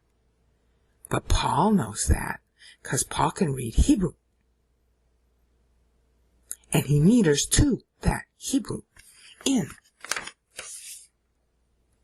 Ephesians 1, which right up here is ending at, let me just enlarge it now so you can see it. See this? Hello? See this? 434. Let me make it even bigger so you can see it. Whoops, oh, that's a little too big. 434, see? 434. 434. See, let's not make it quite so big. Okay? 434, see? And see this? That's 91 syllables. The whole section doesn't divide by 7 until it gets to 91. And it ends at 434 syllables.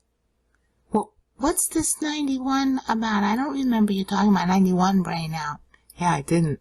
Not much. 91 is the number of sabbatical years in a 560 unit. Do you remember what 560 is? Like 56? 560 is a 490 plus the 70-year voting period, just like 434 in Daniel 9:24 and 25 rather, is a 364-year piece, corresponding to the number of years the temple was standing between 950 BC and 586 BC, plus 70 years. Okay, well, see, since Daniel closed his prayer, or closed his own, came full circle in his own timeline to 434, and since 62 weeks is part of the answer, the last part of the answer, when Christ is supposed to come, the 62 weeks plus the 7 sevens that preceded it. Okay, so that's the 69th week when he dies. Well, Or there's the 69 weeks after he dies, and it's really after he dies. Well, 434, I better mention that here, because you know what? The last week of Daniel 9 had not yet played by the time Paul writes. So Paul is referencing the number of sabbatical years in a 560 unit, because it's still necessary to vote. And you might remember that Moses, at the end of Psalm 90, verses 16 and 17, totaled what? 56 syllables, which is what? 14 short, which is what? The number of years Israel is still short at the time Paul writes, right here, when Christ would have been 56 years old. You're beginning to get the idea that there's a lot more to this Ephesians 1 prayer than you thought there was? I mean, when the glory is God the Father, the Lord and Master Jesus, blessing us with every spiritual blessing. I've heard that in church 1,000 times, and I've gone to sleep 1,000 times when I've heard it. Yeah. And you're not voting, are you? Because you don't even know that's what he's talking about. See, he elected us. Okay, so now it's our turn to vote.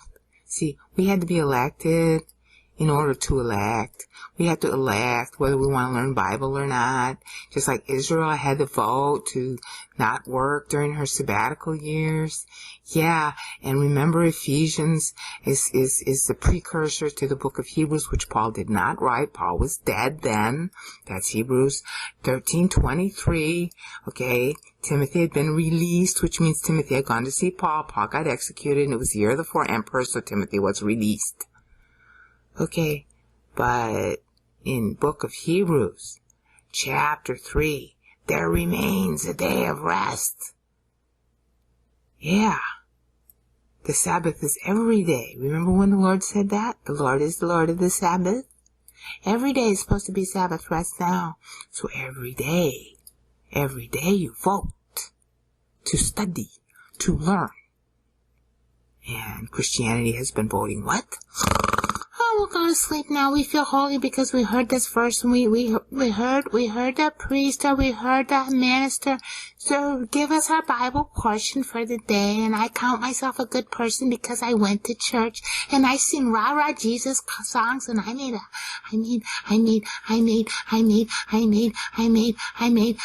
a little gift into the collection plate, so I'm a good person. God's supposed to bless me.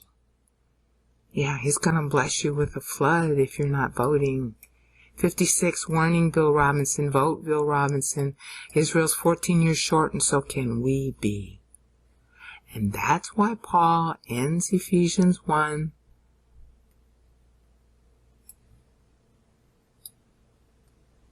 Verse 14 at 434, not 490. Because it ain't over. That fat lady hadn't sung yet. And that's why in Ephesians 1, 15 through 23, he's going to be praying the church complete. And that's why it hasn't completed until yet. This one is down payment on this inheritance of ours into redemption of us. He's redeeming us as his possession. That's how it ought to be translated. Resulting in praise for his glory. And it's 91 syllables corresponding to the number of sabbatical, aka voting years, in a 560-year unit. Which you will see more about when we start talking about Daniel. Coming up next. You see in front of you now what should be pretty familiar. Psalm 90, the first 3 verses, here with 63. Okay, because we're going to focus on that a little. And you see, of course, our friendly... Whoops, oh no, I'm going to have that problem with this. I was hoping not to. You're going to see our friendly Isaiah 53, which we're going to talk a lot about. And I'm going to go through the clauses because it's going to become really important to understand Daniel. And then, of course, here on the right-hand side, you can see this 42 here. See where I'm moving 42? Okay. That's the map of Isaiah 53. But we're also going to get into this, which is the outline, again in Hebrew, because it's easier to follow the numbers if I just show you the Hebrew, of Daniel 9 itself.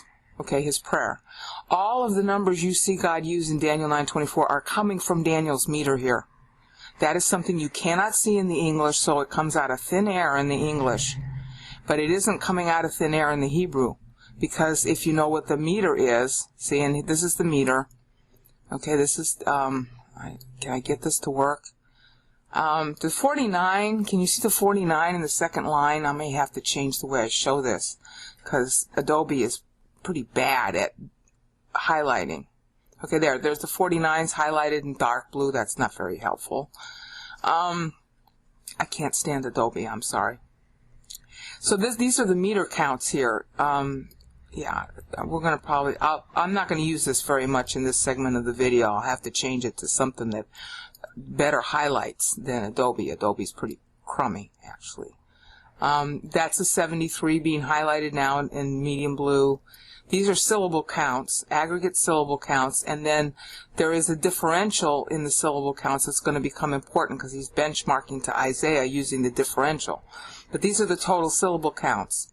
And I'm going to go through why they're what they are, because I know now. But we're going to have to do it in the context of, sorry about that, we're going to have to do it in the context of what went before, so you can see that Daniel's actually following a rhetorical style that we've already talked about almost in excruciating detail. And I need to go back through what that style was so that when you see it in Daniel, you're familiar with it and you're going, oh, I understand. And hopefully that's where it's supposed to go. So let's start. What I want you to understand is that there are 6 different ways the meter is used in Psalm 90, Isaiah 53, Daniel, and in Paul. And the way that this meter is used tells you a lot of information that somebody who memorized it would automatically be reminded of because of the meter. All right? That's something you cannot see in the English, obviously. You know, the English is not metered, and it doesn't give you any kind of alert in any of the Bibles that this meter matters. And that's basically because scholars don't even know that it matters or what it is. So hopefully, you know, sometime by the end of the century, somebody's going to pick this up and, you know, work on what this librarian is presenting or find it out on his own. And that way, you know, Christendom can find out about it because it's really important. It's doctrinal. It's doctrinal meaning. It's essential to hermeneutics. It's essential to dating Bible books. Okay, it's essential to textual criticism, because in textual criticism you're trying to make sure that you have the right words that are really the Bible's. Well, if it's metered, okay, then you know that you've got the right words because the meter fits. It's like a jigsaw puzzle. All right, it's very clever. And when you see how what do you want to call it? How complex and self-auditing this meter is, you're going to feel a whole lot better about your Bible. But you're also going to hopefully realize that you better start learning it in Hebrew and Greek, and it's not hard. 5-year-old Hebrew kids learn Hebrew, 5-year-old Greek kids learn Greek, and if we ourselves were 5 years old when our parents taught us Bible, then you wouldn't need a brain out to explain this. You'd know it already. Okay? So the fault is not in the fact that it's in Hebrew and Greek. The fault is that we didn't learn it. Why? Because we don't care about the Word of God. We Christians are all liars. We do not care what the Word really says. We want to use hearsay, or we want to use a translation, or we want to use something else other than what God wrote and preserved for 3,000 years. That is a stain against us. And hopefully by the end of the century, that stain will be rectified because we have the right technology now. It's really easy to learn this now. It wasn't easy in past generations, and you can excuse them to some extent, except the past generations did learn this. 100 years ago, it was pretty common for people to be able to read the Bible in Hebrew and Greek, just 100 years ago. The Greek was taught in school. You had to learn it in high school and junior high school. I mean, I was one of the last of the generations who had to learn Latin in high school and junior high school. And then the curricula changed, and you didn't have to learn it anymore. So this is a stain against us. And anybody who's telling you that a translation is enough is a liar. Of course, he doesn't know any better, but he's a liar. Because he's saying that a word that isn't God's is better than or a good replacement for the words that God preserved. I'm sorry. Such a person is a liar and is a bad Christian. End of story. So now, enough of the ranting. Let's get into this. 63. Remember, hopefully you remember that in covering this before, the very first paragraph of a chapter or a writing that the writer does, once it is divisible by 7, like here, that is a date line, a time stamp. And in Moses' case, this represented 63 sevens from the time of Israel's going into slavery, which, as you saw in previous videos, was 1830 BC. Okay, 390 years. Okay, prior. Actually, well, he's writing 441 years because he's 40 years after the Exodus. 390 years after Israel was enslaved, the Exodus occurs. But her total time in Egypt was longer than that. But she wasn't enslaved during that entire time. And I went through the accounting on that in the Moses Counts the Millennium video prior to this. Okay, so we know that this is a date line. It also represents, the fact that Moses is writing this in the 1050th anniversary of the flood. And he's writing the way he writes because after the 350th syllable, which is down here, okay, after the 350th syllable, right here, that will be 1050 BC.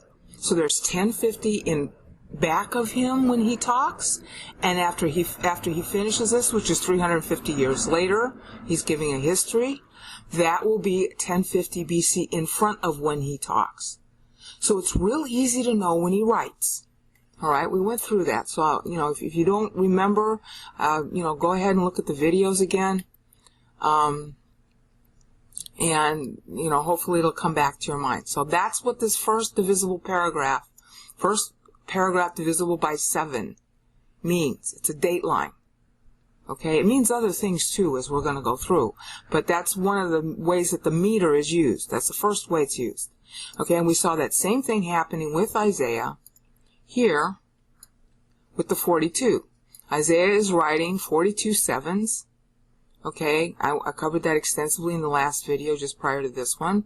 Isaiah is writing 42 sevens. He's 42 sevens prior to, okay, the date he writes, which we went through, you could interpret as either 756 BC, because 42 sevens prior to that was 1050 BC, where Moses leaves off, or 42 sevens from David's birth, okay, which was 1040 BC, 10 years later. And then you could say that he was writing as of 1046. And in the video prior to this one, where I said Isaiah counts the millennium, we determined that the more likely answer is the 756, or 754, not 746, because 42 sevens from the 754 was the end of the voting period, which Isaiah covers in Isaiah 53. It's a real important benchmark, which we're going to go through in this video. Okay, so that's his date line. It also happens to be that 42 years into the reign of Azariah. I think it was Azariah. Yeah, Azariah, the guy who got leprosy. 42 years into his reign, Isaiah got his call, and that's also the same number of syllables, 42, as in Isaiah 1:1, which I covered in the last video. So this is a date line in Isaiah too. Okay. So we saw that. Now, it's also a date line in Daniel. Hopefully I can get this up without the computer going wacko. Right here, 49. Oh, please right, we see where the yellow is, the first yellow is, and the 49 in orange. I wonder if I can make this 100%. Okay, let me make this bigger. Okay, see where the 49 is here? So I'm moving the screen, and I don't know if you can see the hand. I don't know if it shows on the recording. But that 49 there, with the footnote A or the superscript A, the 49 that's in blue here, all right, that's 49 years after the temple fall. That's how Daniel's doing his dateline. All right, that's the first paragraph. It's actually the first verse. Divisible by 7 is Daniel 9:4. The whole verse is divisible by 7. And as I can see, there it is on screen. And that 49, highlighted in light blue, is 7 sevens after the fall of the temple. So he's writing at the beginning of the 49th year after the temple falls. Now Daniel does something additional with his dateline. And he does this to tell you that he's tying to Moses. Right there, that 73, see where it's highlighted in light blue? That 73, highlighted in light blue with a footnote B, sort of on the left-hand side of your screen, in Daniel 9:5. That's the cumulative number of syllables at that point, and that is 73 sevens after Moses' deadline right here. So Daniel is pegging, just like Isaiah had done, to the 1050 BC ending in Moses. So Daniel is picking up what he says at the point where 1050 BC was. He's doing that because 1050 BC was the time when Israel rejected God as king and had Samuel be king instead. And so just like Isaiah had done, we saw Isaiah here, just like Isaiah was picking up his 42, doggone it. Oh, I can't stand this program. Just like Isaiah was picking up his 42 right here. See the white? I'm sorry it's in such small print, but just notice that it's 42 syllables. That much you can read. Just as Isaiah was pegging 42 sevens, so Daniel is pegging 73 sevens here in the blue. If I could get it to highlight properly. See, right there. That light blue, 73, and it says B footnote. Okay? And you can download, by the way, all this stuff I'm showing on screen. So just look in the video description. You can download it. I also provided the English translations, too, so it'll be easier to follow for those of you who have trouble with the Hebrew. Okay. So Daniel is using this as a second dateline, saying, hi, I'm writing to you 73 sevens after 1050 BC, which of course is 539 BC. In other words, that's why I know that this 49 here is the beginning of the year. So if you want to call it 538, you can, but it would be at the beginning of our 538 BC, or the ending of 539 BC. We know it's the ending because this is 73 sevens. So it's 73 sevens after, therefore at the end of 73 sevens following 1050 BC. So it's the end of 539 BC, beginning of 538 BC, therefore the beginning of the 49th year after the temple goes down. All right, so we've seen this now in three different writers, all following the same convention. First paragraph that's divisible by 7 is used as a dateline. In Daniel's case, he's also using, because he's tying to both Psalm 90 and Isaiah 53, so he's using this to tie to Isaiah, the 49, and I'm going to show you how you know that. And then he's using the 73 to tie to Psalm 90. Okay? It's really important to know that that's what they're doing. But you've seen it 3 times now, so you know that this is a pattern. Paul is going to do the same thing with his first paragraph, divisible by 7. In Ephesians 1:4, it's 56 syllables. That's the first time what he writes is divisible by 7, beginning with, his actual text, rather than the greeting. And so that's an Anno Domini accounting. He's saying he's writing when Christ would have been 56 years old. So they're all 4 following the same convention, using the first divisible paragraph of 7. First when the syllables are first divisible by 7. And that's always closing a verse. It's not like in the middle of a verse. All right, it's at a close. Okay, see that little double colon there that looks like 2 diamonds? with a 7 at the left, that's the Hebrew marker for saying that the verse that's the finish of the verse. So they all follow the same convention. By the finish of a verse, once it's divisible by 7, that's a date line. Daniel is using 2 date lines because he's tying to 2 different passages. The 73 date line is tying to Psalm 90. This is very sophisticated stuff. And Paul is going to tie to all 3. That's why I'm taking such a long time to get into Paul, because you have to know what went before, what was the rhetorical style that he's emulating. And he's particularly emulating Daniel. All right, so that's the first use of the meter. Okay, let's see if I can get this to be a little bit bigger so you can see it better. Of course, if you can't read Hebrew, that's not going to help you much. I'll try to make it better. Okay, that's the first use of the meter, date line. Hope you got that. All right, now the second use of the meter, this gets really sophisticated and complicated. The second use of the meter is as an annual chronology, or as a chronology, not necessarily annual. And we saw that here in Psalm 90, where Moses is taking, after he introduces the decree, which is this first 4 verses, all right, which I've covered before, so you should remember that by now. Then he goes into a panoramic review of history. These first 4 verses are the reserved millennium, plus the 14 years Israel's going to be short. It's 70 syllables plus 14. The reason why it's 70 syllables is to designate the entire 1050-year time unit. And the 14 are added to the 70 because Israel's going to be in trouble during the last voting period pre-Christ. And that, of course, is the period where we got Nehemiah and the post-exilic books. Okay? And we're going to go through that more because Isaiah covers it extensively. He covers it year by year.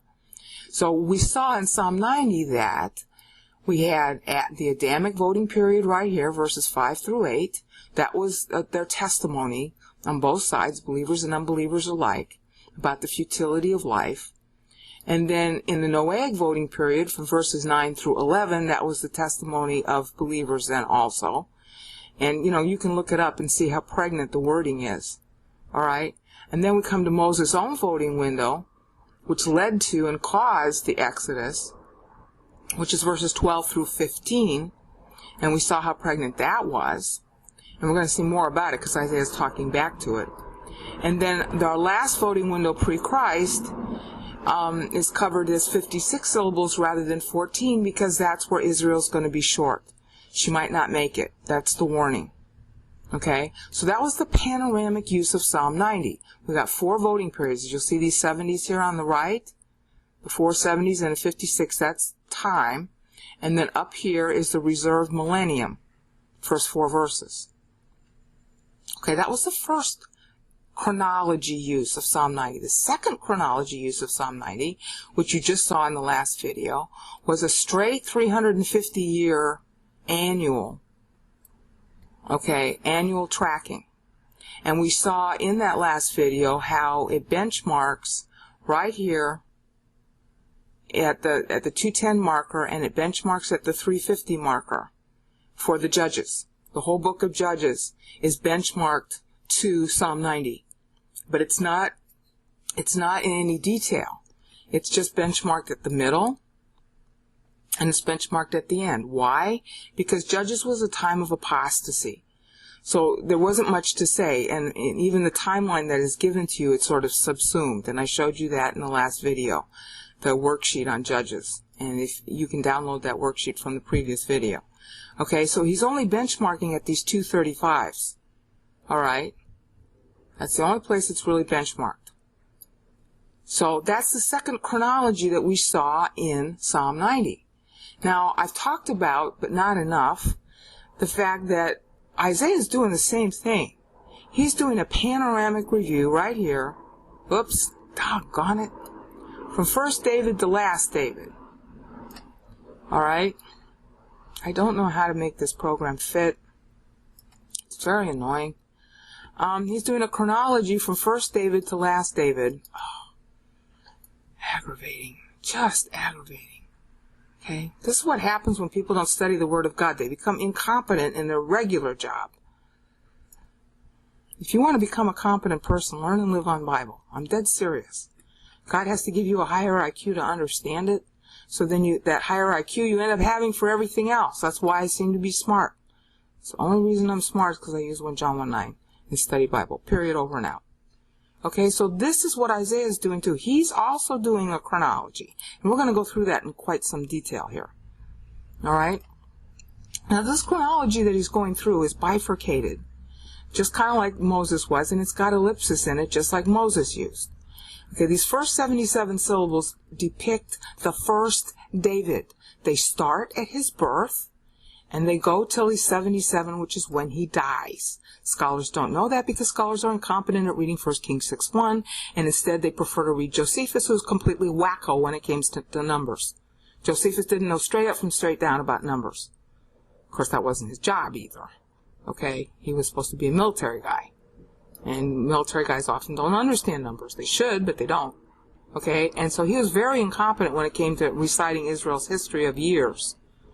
Alright, and that was because he uses Seder Olam Rabbah, which was invented by some guy named Yoshi or something during the Hasmonean period. And so all of his idea of years is wrong, just like Israel's idea of years is wrong even today. Because they're making the same mistake Josephus made. So, this 77 years depicts David's death, from his birth to his death, right here in this paragraph. Then there is a hiatus, because it's a straight chronology. This is where he emulates Moses. This is a straight chronology from first to last David, but there are years in ellipsis.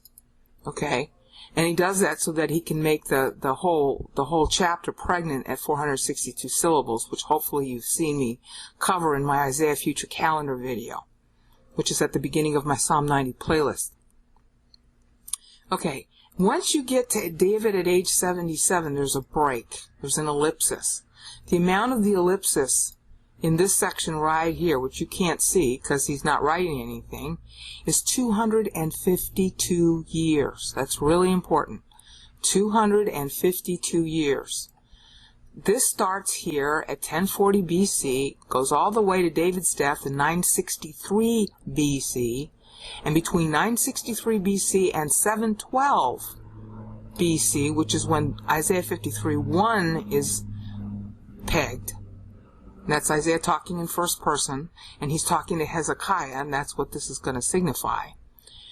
At that point, there's 252 years between David's death and when Isaiah is picking up the narrative here in Isaiah 53:1. This part of it functioned as a decree of God, which I'm going to cover later. This part of it starts an annual chronology of what's going to happen to Israel until the last David, aka Messiah, aka Jesus Christ. What's going to happen until he dies. He was to come and die on a schedule. I've covered that before, but I'm going to cover it again because I want you to see the coverage. It's really awesome. So just bear in mind that there's like a little parenthesis of 252 years in here. Okay? And now we pick up at Isaiah 53:1. So our second use of the meter is as a straightforward chronology with or without ellipsis. Okay, what Isaiah is doing is kind of similar to what Moses was doing in the second. When Moses did this thing, he did a straight chronology of 350 years from the time which he writes. All 350. Okay? And there's no ellipsis in Moses, but when he was doing the panoramic accounting of the Adamic voting period, then the Noahic voting period, then his own voting period, and then the future, all that had years in ellipsis between, because he's accounting by voting periods. Okay? The years ellipsis in between in Isaiah are years in between that are part of an annual accounting. So he's not doing it by 70s. Alright? He's not following that convention that Moses used. Alright? He's doing a straightforward annual chronology of Israel's history from David's birth forward. First David to last David. And that's real important to know because that's exactly what Daniel's going to do. He's going to follow the exact same convention of annual chronology that Isaiah uses. All right? He's going to use that as part of his petition to restore the temple. That's why this is important to know. Okay, now, this annual chronology in Isaiah begins right here, 712 BC with Hezekiah. Every single syllable represents 1 year. So what he does is he goes through a straightforward chronology, and Daniel's going to emulate it, all the way out. The thing is that there is an ellipsis of years right in here between Isaiah 53:10 and Isaiah 53:11. The ellipsis amount of years is 364 years, which you hopefully saw when you saw the Isaiah Future Calendar trailer video. Okay, that's where the second ellipsis is. Otherwise, it's a straightforward year by year, syllable by syllable accounting. Okay, now Daniel's going to do the same thing, and then I'm going to go through Isaiah, but I want you to see how Daniel's doing the same thing, or at least get a preview of coming attractions. Let's see if I can get it smaller. Daniel's doing the same thing. Oh, come on, come on, come on. My mouse won't work. I'm sorry. I hate Adobe. It is so buggy. This is one of the buggiest. Okay, I can't make the screen bigger. Don't ask me why. It keeps on flipping out. It won't, the mouse won't, it just won't happen. Okay, so you're just going to have to follow it in smaller font. Okay, this part we saw was a dateline in Daniel 9. That's a dateline, so it's not part of the chronology. This too is a dateline. The verse 5 is a dateline. Okay, so that's not part of the chronology. The chronology begins with David, just like Isaiah does, here in verse 6. Okay? That's where it begins. And then the chronology ends at verse 14, and it's ending with Daniel's own capture by Nebuchadnezzar. So it's running from, in his case, he's stating it from David's kingship at Hebron in 1010 BC. He's starting there, and he's ending it at 607 BC when he is captured by Nebuchadnezzar. He's not finishing at the temple. Okay, and we're going to, I've got to go through the content ties, because the content in each of these verses ties. But I got to go through that in later videos, with Daniel especially. Okay, he's going through an actual chronology of Israel's kings using the meter to do it. In other words, God knows what he's thinking. So he's saying certain words aloud, and he's, in his mind, because of the meter, he's benchmarking what he says aloud to a specific period in Israel's history under a specific king, and he's benchmarking it by when the king went bad or when the king went good. And in David's the only king whose entire period was deemed good, because that's the 40 years that David ruled, which means he's dating it from 1010 BC when David was crowned at Hebron. All right, just know Daniel's doing that, and I'm going to be, covering that in more detail in later videos. Okay, so how is Isaiah doing it? Because Isaiah sets the precedence for how Daniel's going to do it, and then Daniel sets the precedence for how Paul is going to talk. It just blows me away. Okay, so here's 5:31. Here's 53:1 in Isaiah, and I'll loosely translate these as I go along. Hello. See, there's 53:1 right there. That's the whole verse right there in Hebrew. And he's talking about Messiah, obviously. That's the first and topmost layer of meaning. But underneath it, each verse and each clause is benchmarking a time in Israel's history prior to Messiah to characterize what that period in history is. So that when he's doing the whole passage, first to last David, this method of benchmarking to the individual kings is basically saying, see how Messiah wraps up all time. See how Messiah solves all the issues of that time. Everything is in Christ. Everything is in him. All time is in him. And of course the book of Hebrews is about that, even though it's mistranslated. In Hebrews 1:2 and Hebrews 1:3. So in our next increment, we're going to go through year by year. Well, not year by year, but benchmark by benchmark. We're going to go through Isaiah. Okay, now we're going to go through the annual chronology in Isaiah, because that way it'll be easier to understand the annual chronology in Daniel. Again, he's starting here at the beginning of the sentence, which is mi min, who believes, who has believed, right here. That's who has believed in English. The who, when he's saying who, that's me in Hebrew, M-I. That is 712 BC. It might be at the beginning and it might be at the ending of 712. I haven't worked all that out yet. Okay, I'm going to refine that in later videos. And sometimes it works out to be at the beginning of the year, sometimes at the end of the year, and that means that he's making adjustments for beginning and ending of year when he does the syllables. And I haven't worked out all those details, okay? But you're going to see here that he's definitely doing this. Mi min lishmuotenu, who has believed our report? That's what Isaiah 53:1, how it begins. Okay, that's 9 syllables, as hopefully you can see. Oops, well, as hopefully you can see here. Okay, 9 syllables, see, 9. Okay?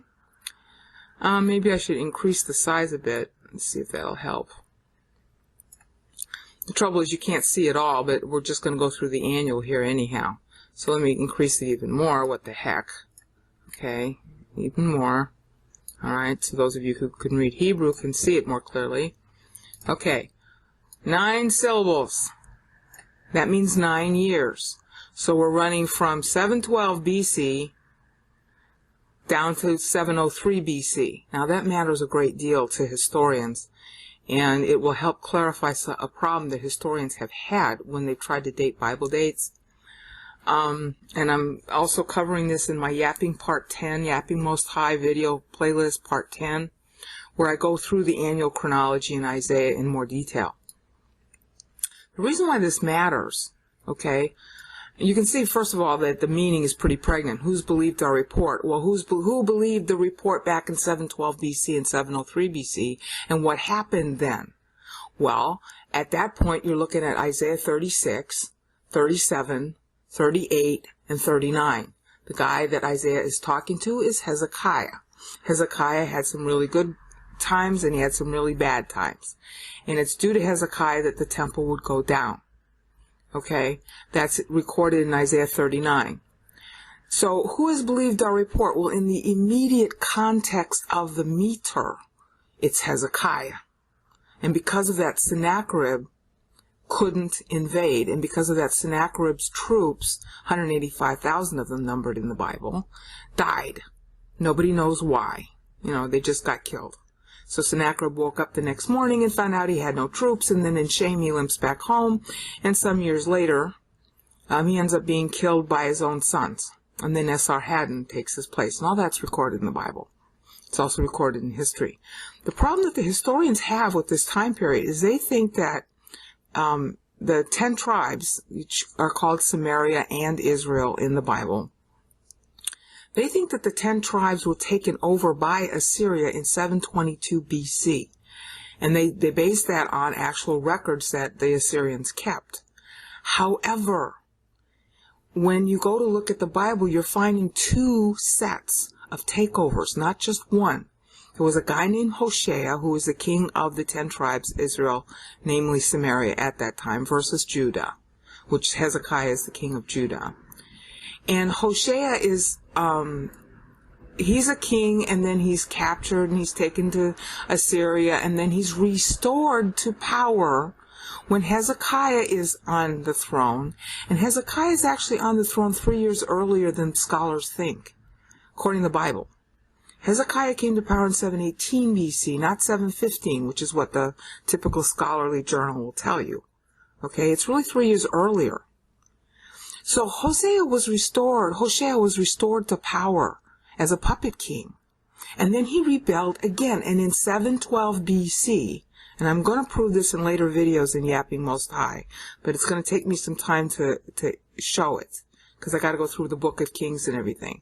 But in 712 BC, when Isaiah is beginning this me here, the who part, That's 712 BC. Who is believed? Hezekiah was sort of newly on the throne. It was like his 3rd year. When Hosea comes back, and then in his 6th year, Hosea goes down again, and that's 712 BC. All right? The 6th year. Hezekiah's 6th year, which means that he had come to power in 718 BC. All right? And I'm going to show that, like I said, in later videos in Yapping Most High when I figure out how to present the information. Okay, so that's why this period is benchmarked. It's the period of when Judah almost lost its life to the Assyrians. And it almost happened twice, not once. Okay, 712 BC at the beginning, and then 703 BC at the end. And it's 703, not 701. Again, the scholars think it was 701. That could be a 2-year variance. But there's some text in Isaiah 30, I forget if it's chapter 36 or 37. I'm going to show it in later videos, where God says to Hezekiah, don't worry, they're not going to invade you, meaning Sennacherib. He's not going to get set foot inside your city. Okay, leave what grows for itself and eat from the land. Don't plant crops this year. Then the next year do the same, and the 3rd year plant your crops, which means that was early in Hezekiah's 14th year when this was spoken. And so that was at the beginning of the year, and kings always date their years by the Nisan, so that means it's at the beginning of the year. So it was at the beginning of the year, so that year, okay, which was 703, 702, and then 701, Sennacherib comes back, and that's when he has his denouement with all of his troops dying. So again, there's two incidents that occur here with Sennacherib too. And so when it says, who believed our report, it was Hezekiah, and he kept on believing it. So Sennacherib came back twice and failed twice. And that story is told in the Bible. Okay, and like I said, I'll have to go through it in future videos, because when I first did this, in Yapping Most High, I wasn't 100% sure of the chronology, but I am now. I just don't know how to present it all, because you have to go to 3 different books of the Bible in order to see it. You have to go to Chronicles, Kings, and Isaiah to see the chronology properly. So that's just the first clause, and it spans from 712 BC to 703 BC. Now we're going to end up going a little faster. As a result of this, during this time, the first time he had his little run-in with Sennacherib and won, as Hezekiah got cocky. And because he got cocky, all right, and this is really important to stress, because Daniel's stressing this period in his prayer. Because he got cocky, he got sick. And then he prayed to God to get well, and God said, okay, I'm going to grant you 15 more years. Okay, that 15 years is also represented during this period. Part of it is here, and it goes all the way to this section of Isaiah 53:1. Okay, so from 712 BC through 697 BC, which is, I can't show it all accurately. It's that section plus this section. Okay, the part that's left out is niglata. It means revealed in English. That part is 3 syllables in Hebrew. Those 3 syllables mark when is born. Manasseh. So I'm sorry, it's more than 15 years. It goes farther down. Manasseh is born at this point. Hezekiah doesn't die until 686 BC, which is down here. I'm sorry, the 15 years goes. See, okay, he's got 6 years here after Sennacherib, which he did his thing and he got sick and he got his granting of years. And this is 6 more years, and then during this 3 years is at the end of it is during it actually at Niglata, at the knee of Niglata, meaning revealed in English. That is when our boy Manasseh is born. Okay, Manasseh is made king immediately as soon as he's born, and most of your scholars know that. Most of them will date it that way. I know that my Zondervan Bible. My Zondervan NESV Bible uses that date, and so do most of the other Bibles. Okay, so that's pretty common scholarship that he was born in 698, 697 BC. Looks like it's more closer to 698, so it was, at the beginning of 697 BC. So this starts Manasseh's time, and it's running coterminous with his dad, who dies in here. Okay, and Daniel's going to be going through this blow by blow, so I'm not going to go through it blow by blow here. I want to give you the outline. Okay, so starting with Manasseh, let's see if I have to make this smaller now, because I got to show you the panorama. Starting with Manasseh, we get a chronology of benchmarks that go from his time to Messiah. Maybe I should just make this larger. Yeah, that'll work. Okay, let's see if I can do this. See if that works. Can I get it all on the screen? Yeah, pretty much. Let's see if I can make you 105%.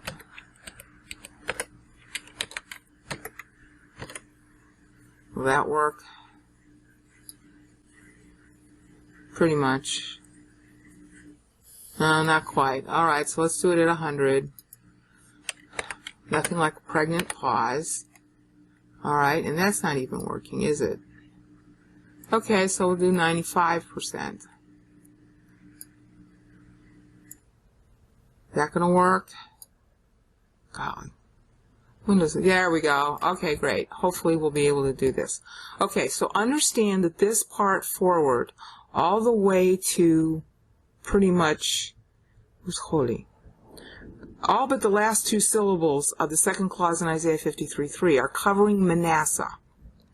Now let's take a moment to look at the content tie, so you'll understand that the content is referring first of all to Christ, but also to the kings and their behavior.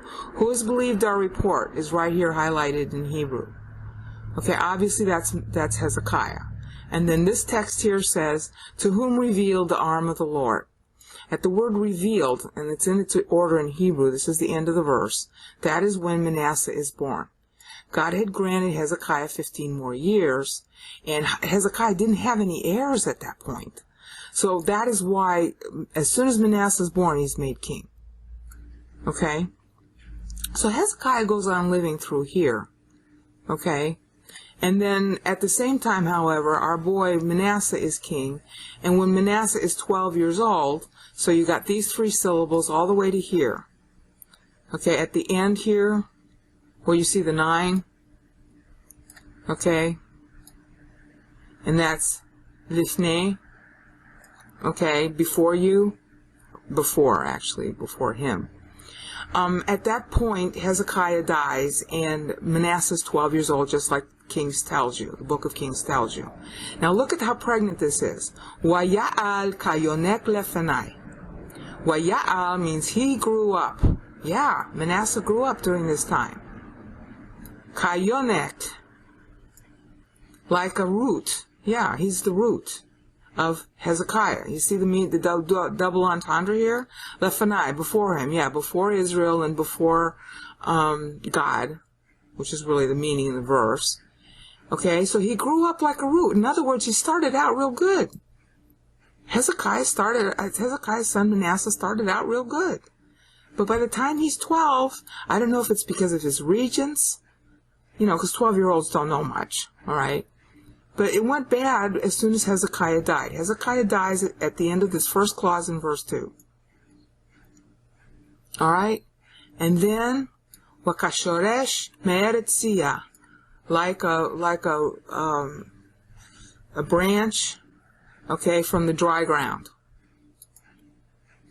Hayonek, root.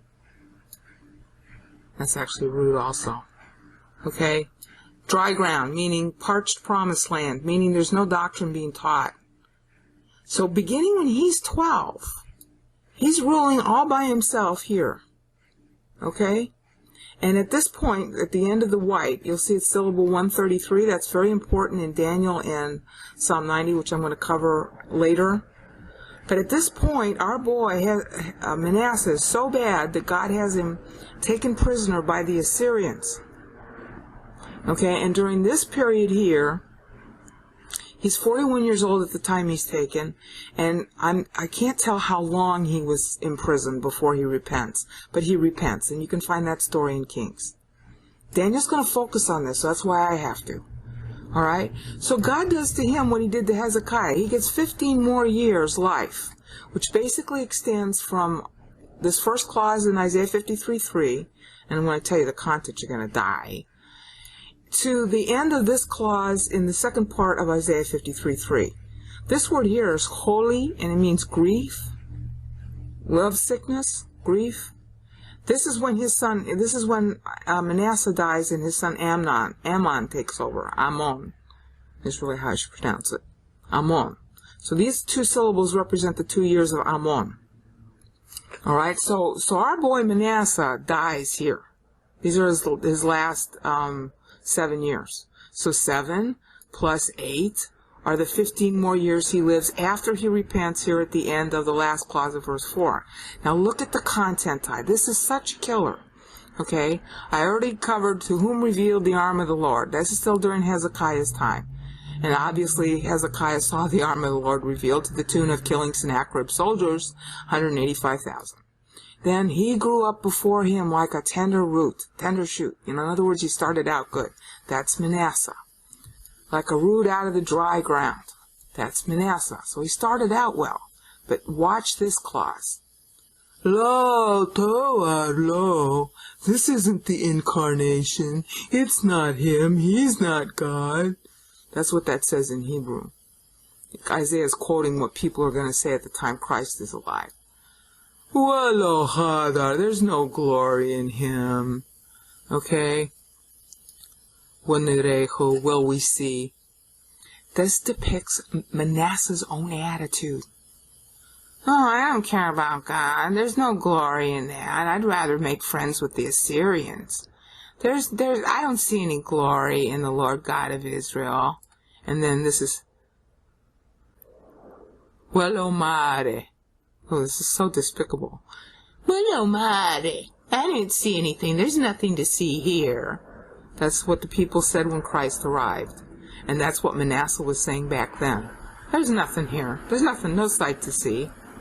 Wenachmadehu, that we will desire. In other words, everything Manasseh saw from his dad, all the stuff he learned about during his dad's reign that had happened, because Hezekiah restored the monarchy, restored the temple, restored temple worship, restored Passover. Manasseh, that stuff just washed right over him. He didn't give a flip. Okay, so at the end of this clause, Wenachmadehu, will we desire. Yeah, so God desired to have him trapped by the king of Assyria. And this is where he repents. Now get this. This is the next 15 years. And what it says in Kings was that Manasseh repented, but the people didn't. So look at this text describing that period. Nivzeh, wait a minute. Nivzeh, hadalishim. Okay, despised and abandoned by men. That's what happened to Christ, but it also happened to the temple. People didn't care about God. Nivzeh, well, they despised him. Well, Chadal means they abandoned him. Ishim, by men. Ish machovot, heartbreak man. Ish means man. Machovot means heartbreak. Wudu, holy. He knew suffering. He knew grief. He knew love sickness. So here is Manasseh. It's so pregnant. I can't get over it. Here is Manasseh in the last 15 years of his life. He's finally turned back to God. But the people are still practicing what he had practiced. Nivzeh. They're still, see, this is Nivzeh in Hebrew. They're still despising him. Chadal. Chadal means to abandon. Ishim, men. Okay, so he has the grief. Manasseh has the grief of seeing his own people continue to despise God. And he cleaned up the temple during this period. He cleaned it up. He cleaned up his life. He cleaned up the temple. He went on the straight and narrow. But everybody else didn't. So here he is, Manasseh, ending his life. Ish machovot, heartbreak man, heartbroken, that his own people, who he had led into the apostasy, now that he's changed his mind, they aren't changing theirs. So what happens? What does Manasseh know? Udua means to know. He knew. Choli, grief. Yeah, and the grief is his son Ammon, who will see Manasseh dies knowing grief.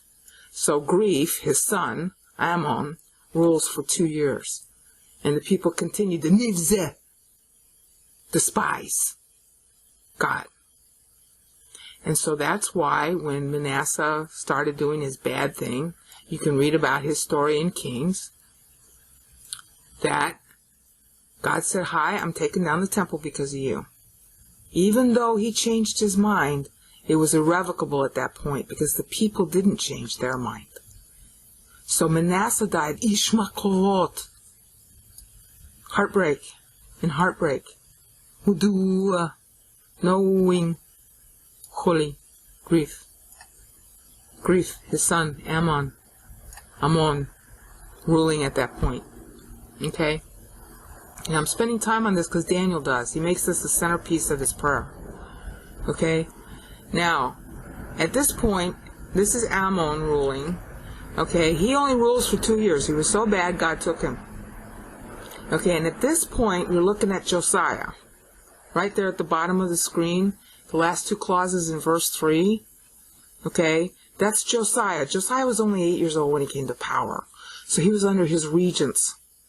And he didn't become of age until 13 years later. This is when Jeremiah rose. When Josiah was in his 13th year, Jeremiah rose. Okay, and again, Daniel focuses on this a lot, so I have to. Alright, so these are the first 18 years of Josiah's rule, right here.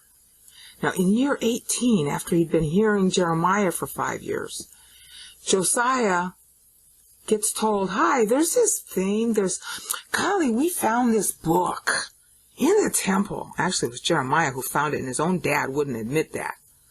Really embarrassing. And you can read about this in Kings. Okay. Hilkiah, the high priest, claims to have found this book in the temple, and we think you ought to find out what it says.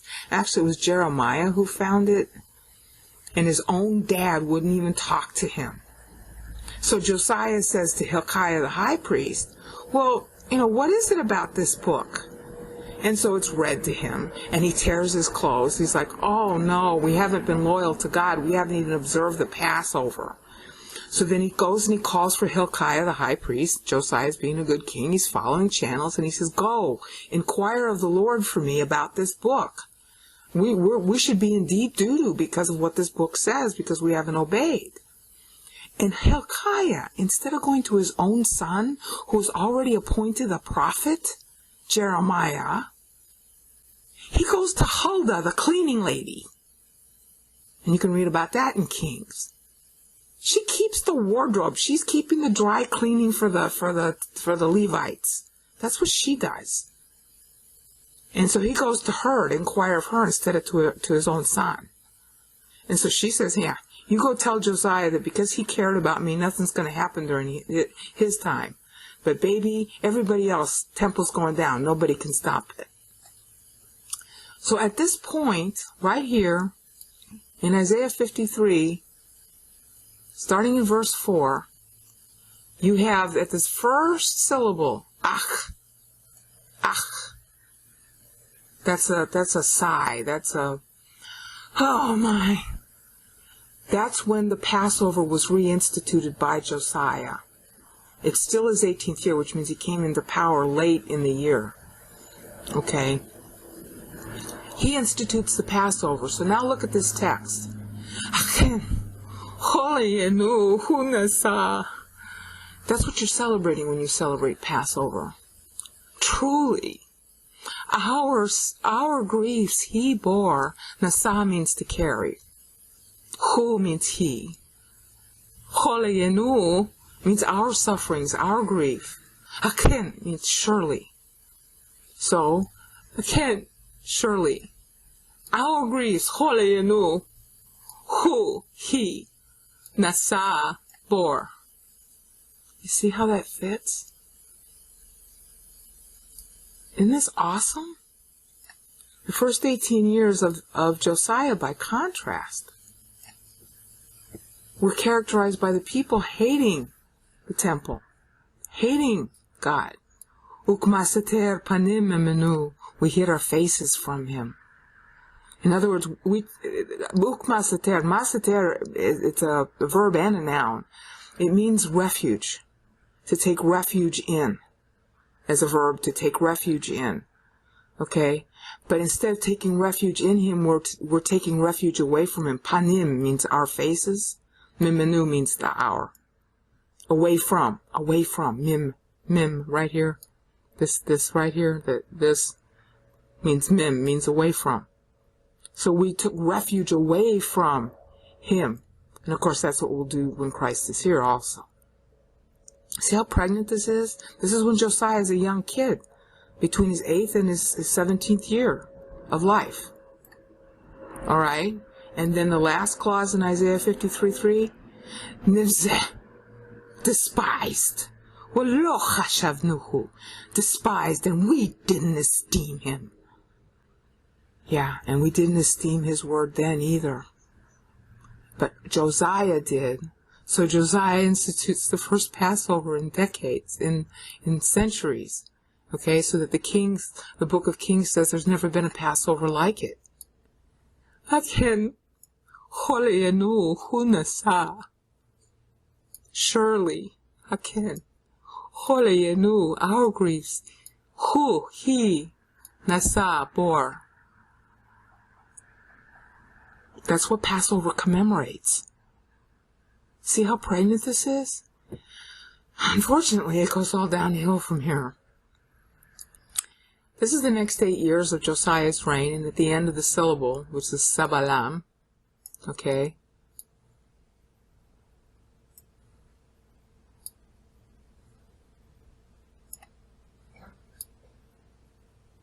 Makovenu, our suffering, Sabalam, he took. These are the last 8 years of Josiah's reign. Or actually, not quite 8. He didn't quite last it that long. This here is running to 6. Wait a minute. 612. Oh, this runs till 612. This runs till 612. So by the time you finish all this, it's 612 BC. And of course, that's when Assyria goes down. Josiah having gone down about, I want to say 4 years earlier, a couple of years earlier. You can look it up how long earlier. So after this, these are all Josiah's sons. And this point right here where you see the big 203 is when the temple goes down.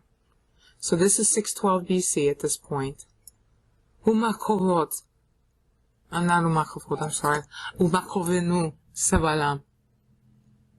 Our sufferings he took. Yeah. And he took our sufferings away by taking Assyria away at the end of that time, which is 612 BC. See how pregnant that is? But it's not so good in the next years. Then you got Josiah's sons reigning, and they weren't any good. What anachnu and us? That's what anachnu means. We, us, and we. The next 4 years, from 612 to 608. And the whole phrase is included, but it's very dramatic, so that's why I parsed it this way. And we, hashavnuhu, and did we esteem him? No. And we esteemed him, nagu, mukeh, stricken, crushed. Mukeh means to crush, crushed. Nagu, stricken. This period here ends at 608 BC. The following year, Hashavnuhu, because we had no esteem of him. What we esteemed instead were Assyria, the Babylonians. Okay, so right here begins 607 BC, the first deportation in which Daniel was involved. Okay.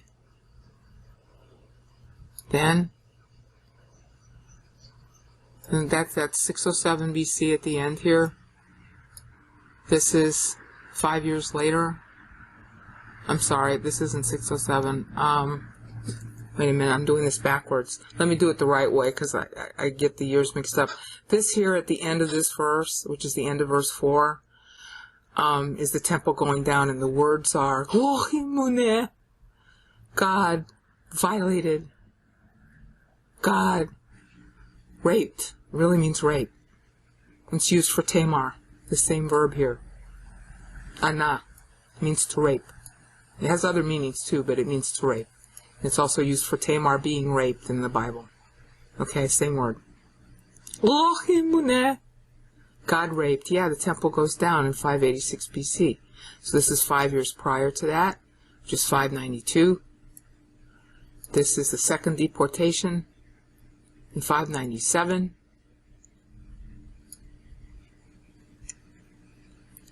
And this is 604 BC. And so the 607 is actually coming in here, Sabalam. He carried, he bore. Yeah, and that's when Daniel was borne away and carried and taken by Nebuchadnezzar. You see how pregnant this is? Isn't it awesome? So the temple goes down here, and this is a syllable that Daniel's going to talk to, Paul's going to talk to, and Isaiah's going to talk to in Psalm 90 and in Isaiah 53. Temple down, right here, 586 BC. Now, if you look at the panoramic picture then, you have here on the right-hand side, all right, you have here when Isaiah's writing. You have here when Isaiah's writing, right here. That's when he begins his chronology. See where I'm moving the 56 around? Okay? That's when he's writing. So that's the 56 years including Manasseh. Let's see if I can do this right. Oops. Alright. So that's when he's writing. And then he's got this other 70 years here. Alright, so that the total, you'll notice, is 126. So he's picking the time to write to Hezekiah so that there will be 126 years from here all the way down to the end of verse 4. Okay, which we saw here. This is temple down. 203rd syllable, temple down, 586 BC. This is what he's tracking. Isn't that awesome? Now the temple is also 126 years short of its time allotment at that time, so that's why in Isaiah, the next 126 years that are in chronological order are benchmarked as another 56 and another 70 to make a point about how the first 126 causes the last 126 here. See where I'm waving it around? Okay, now we're in our next increment. Where we had left off was right here at syllable 203 in Isaiah 53, which, oops, as you can see me moving it around, it's kind of weird. I didn't mean to do that. Anyway, what you can see moving around says in Hebrew, which means God violated. Let's see if I can put it right back where it belongs. Okay, that refers to the temple because the temple was always Christ. Alright? So because the temple was always Christ, and it depicted him, 2 Samuel 7 promised to David a house of sons depicted by a physical house, God's house, being built of sons. Alright, 2 Samuel 7. To David this promise was made, because this is about the king. See, first to last David, the king, right here. Okay? That. See? Oh boy. I didn't expect Paint to do this. I've been experimenting with which kind of word processing program I can use to make this thing work, and it's really kind of screwball. It's either word processing or graphics. They all seem to be crazy. They have different quirks. Anyway, the point is that here we got, whoops, let's do an undo, do another undo, and maybe I'll be able to get back to where I was. This thing here is the downfall of the temple, which Daniel himself references, but in a different, he gets there by a different path. Okay, right here. See where that 203 is highlighted in the middle of your screen? It's very small. See if I can make it bigger. There we go. 203. That's at Daniel 9:13. Okay? Or, yeah, 9:13 or 9:12? 9:13? Let me make sure it's 9:13. No, it's 9:12. I'm sorry. It's 9:12. Daniel 9:12. Let's pull it back to 100. In Daniel 9:13, and this is 9:12 right here. It's 58 syllables long, Daniel 9:12. And Daniel 9:13 is also 58 syllables long, on purpose. This whole period here in Daniel is the period from Hezekiah to Manasseh. Okay? And he hasn't even gotten to temple destruction year in his chronology yet. But this is the time of Manasseh, and it actually ends with Manasseh's birth at the end of Daniel 9:13. He's tying Manasseh. Remember, this was Manasseh in Isaiah, right here. All this, pretty much, was Manasseh. Okay, I explained that, in the previous segment. All right, that section of Manasseh is being referenced by Daniel by using the 203, because 203 in Isaiah's chronology is when the temple goes down. Right here, when the temple goes down, see? All right? So that's what Daniel is tying to, and we're going to see more about that later. But I just want you to see that the meaning of the words is being referenced by recourse to the syllables, and we're going to talk about that a lot more later. But this is like preview of coming attractions. Daniel's talking to this time here. All right? Right here. Okay, temple down.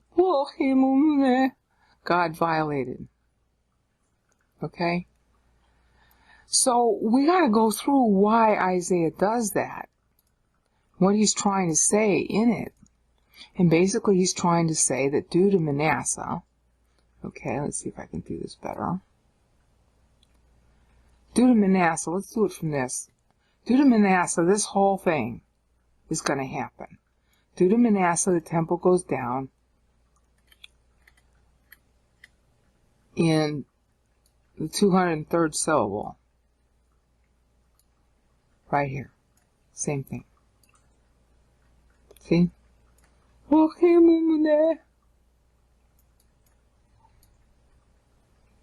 right here.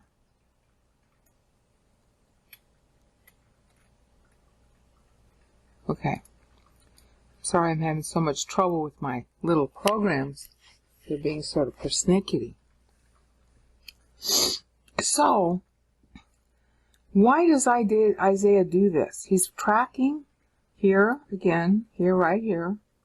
He's tracking to the temple going down, and the moniker for it is God violated.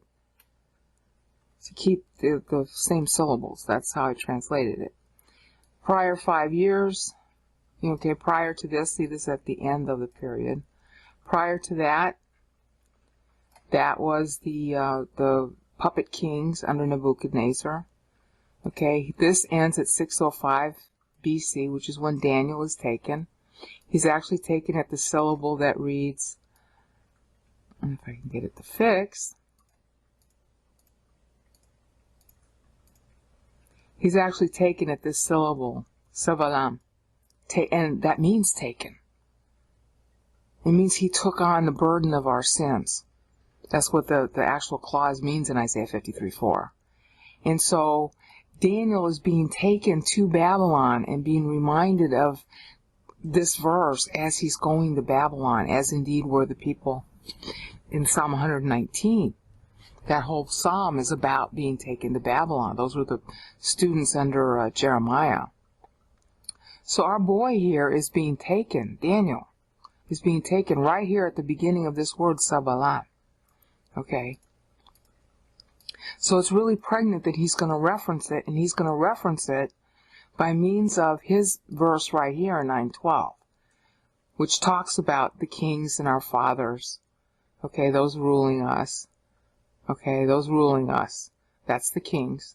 And he's thinking specifically of the period that includes Manasseh at this point, okay.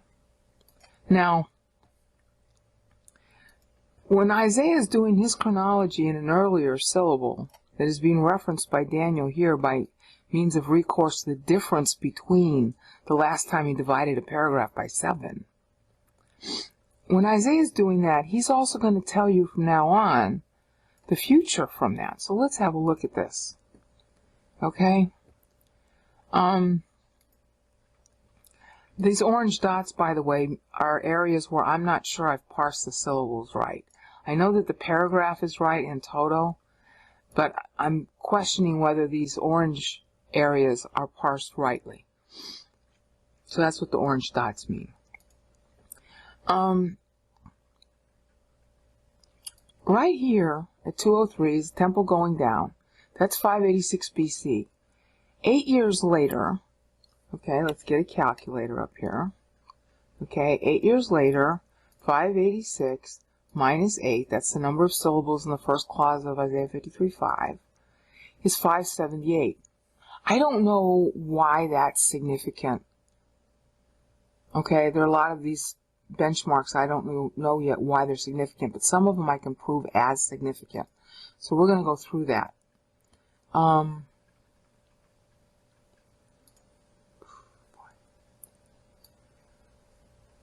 I guess I'm going to have to do it loud. Okay. So once we get here, this is obviously significant, benchmarking to the time the temple goes down. Here, I'm not so sure why it's so significant. All right, so that takes us to 578. Oh, bloody hell. That takes us to 578. Okay, so we got 586 minus 578. That's the 8 years. All right. So we're at 578 in the second clause. So 578 minus another 8 for the second clause of Isaiah 53:5 in the middle of your screen is 570. I don't know what's the import of that either. Okay. Going back another 8 syllables, and it might be 9. Takes us to 562. Now that is significant, and Daniel references that. So that is right here. Right here. See where the first orange dot is in the middle? See, I'm moving it around. Okay. 562 is a very important number for a lot of reasons, but I'm going to only talk about one of them right now. 562 is the year that Nebuchadnezzar dies. And Daniel's going to reference it. He references it right here. Right in here. Daniel ties to the death of Nebuchadnezzar. I'm sorry, it's right here. Daniel ties to the death of Nebuchadnezzar here, which is 562. Or maybe it's here. I have to look it up. But it's one of these two places, because I'm talking off the top of my head now. I don't have all the notes that I need. Okay? So Daniel's going to tie to that in Isaiah. But obviously, even if Daniel didn't tie to it, it makes sense to benchmark it there. Okay. So this is Musach Shlomenu Alai. Okay, now that's really important. The discipline of our peace, they usually say chastisement. That's really a bad word. It means to discipline a child. And it means severe discipline, actually. So it should really say the chastisement, or better yet, the punishment that brought us peace. All right? Well, the punishment to Nebuchadnezzar, of course, is him dying. All right. And you could argue that it was a victory death, too. We don't know enough about how he died, if he reverted again to being a pagan or whatever happened to him. But we know that he had a bright spot in his life. And here he dies in 562. Okay, so what we've seen is, again, sorry about the way these computer programs work, 586, which is syllable 203 in the center, minus 8 takes us to 578. I don't know what that is. Minus another 8. That takes us to the second clause, okay, in Isaiah 53:5. And that's 570, and I don't know what that refers to. It might refer to the Civil War period, because the Hebrew says mukeh, okay? Meduka, mawonotenu. He was crushed by our sins. And it's true that about that year, approximately, Nebuchadnezzar was crushed with that, like, it was lycanthropy or something like that for being bad. And then he looks up to heaven at the end of that clause and believes. So then he lives another 7 years or so. It's rounded to 8 in Isaiah. I'll have to work that out. So this is 562 right here where I'm waving it. Okay. So from 562, all right, I can't get the new calculators to go up. From 562, all right, we're going to subtract another 8, and that takes you to 554, and I don't know the significance of that. Then we subtract another 6, and that takes you to 548, and I don't know the significance of that. But when I subtract another 6, which is in the middle of the screen, 7 minus 1 with an orange dot, that's 542, and that's significant. 542 was the rise of the Medes and the Persians, okay? And they start a sort of siege kind of thing going on right in here, all right? And that was the time of, whatchamacallit, Belteshazzar. You know, the guy who is the subject of Daniel 5. The guy who wanted to toast to his own gods with temple goblets. Okay, so that's this period right in here. Alright, 3 years later, okay, Daniel is going to be praying right in here. And in the Hebrew, that's Will-Yahweh. Okay, so it's like he's praying, he's talking to God. So Will-Yahweh is pretty pregnant there. Okay, so here it was Ishtadarko Paninu, right here. Ishtadarko Paninu, which is every man going to his own way. Alright, which is pretty obvious. That's what the king of Babylon, who was the grandson of Nebuchadnezzar, was doing. Alright. And then 3 years later, that's when he gets the many tekel parsing. 3 years later, Daniel is praying right here, because that's 3 syllables. So the Darius had been in power for 3 years and had just died at that point. Okay, so you see how this is tracking? Cyrus, excuse me, Cyrus will die by the end of this clause. This is 530 BC at the end of this clause, at the far right. Right here. I can get it to stop. Having a lot of trouble with computer programs today. Right here, these are the last 3 years, Kolanu. And Cyrus dies at the end of that. This is 530 BC at the end, right here. When this word finishes, and this is the end of the verse, that's 530 BC, and that's when our dear boy Cyrus dies. Okay, so let's pause and backtrack just a little bit and look at how the text is tying to Israel's history, because I really need to focus on that. Because when we get up here to Daniel, see Daniel, he's going to do the same thing. And if you notice the style, then you'll be able to follow it more easily in Daniel. Okay, and Paul's going to do the same thing, only I haven't worked out all the details on what Paul's doing. Okay, here, oops, it moved. I've changed the program now. Let's see if I can get what I want. Oh, no. See, this is why I don't like using this program. Okay, this thing here is the beginning of Isaiah 53:4, and it was, as we saw before, again, surely our griefs he bore. That was said in honor of Passover. That was the attitude of Josiah in his 18th year. It is about Messiah. The whole Isaiah 53 is about the last king, first king to last king. But at the same time, it depicts attitudes of Israel in each of the clauses representing a particular time in her history. And the one that you see highlighted here, okay, again, here we go in white. See, I'm kind of playing with the white here so you can see it. That is what Josiah and everybody in Israel was thinking. Oh, he bore our sins. Why? Because they're celebrating Passover. That's what it means. Just as God passed over the sons of Israel and killed the firstborn of Egypt, so also he would kill his own firstborn and pass over our sins. That's what it meant. So they're remembering all that right here. And then in the next increment, okay, because this ends in 612 BC. Okay, approximately.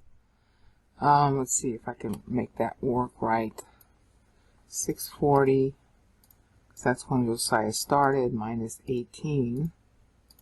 Is 622 minus the 9 that you see there in the center of the screen. 613, 612, 613. It's a rounding problem. Okay? So this is representing the end of it is the takeover of Assyria by Babylon in 612. Okay? At this point, Babylon is front and center, just like Isaiah had predicted. Okay, so then this verse, umakovenu, meaning our sufferings, our heartbreaks, savalam, he carried. And the savalam signifies Daniel being carried off. Because at the beginning of this S here, this S that I'm highlighting in white, that's 607 BC, when Nebuchadnezzar took away the first group of hostages and Daniel was among them. Alright, so this 8 syllable spans from 612, okay, come back here, it's saying 613, but it's a year rounding problem, okay, to 605, which is really 604, okay? So this is the 3-year period ending in 604. It's starting in 607, which is Nebuchadnezzar's first year under his dad. His first year he was under his dad. In 604, at the end of this 3 years, his dad will have died and he will be sole ruler. Okay? So that leaves us at 604. So then we have another 4 syllables. Alright? Well, anachnu, and us, and we ourselves is the better translation. And we ourselves, alright, that's 4 syllables. That takes you down to 601. That of itself is not particularly significant, but then Isaiah isn't breaking the clause here. I just broke it because of the dramatic effect of doing it. Because the whole clause reads, وَأَنَحْنُ حَشَبْنُهُ, and we ourselves esteemed him. Nagu mukeh. Okay, this is where the second deportation takes place. Nagu mukeh, stricken, crushed. Is what it means in English. We esteemed is right here, hashabnuhu. Hu means him. We esteemed him stricken by God. It means crushed. Yeah, and that's what happened in the second deportation. See, because look, all right, you got 601 over here, minus 4, it's 597. So see, this is the 597 period right here, the second deportation. That was when Jeconiah was taken. Okay, he was taken and put in jail when he was 18. And he stayed in jail till he was 55, so he didn't have any kids, okay?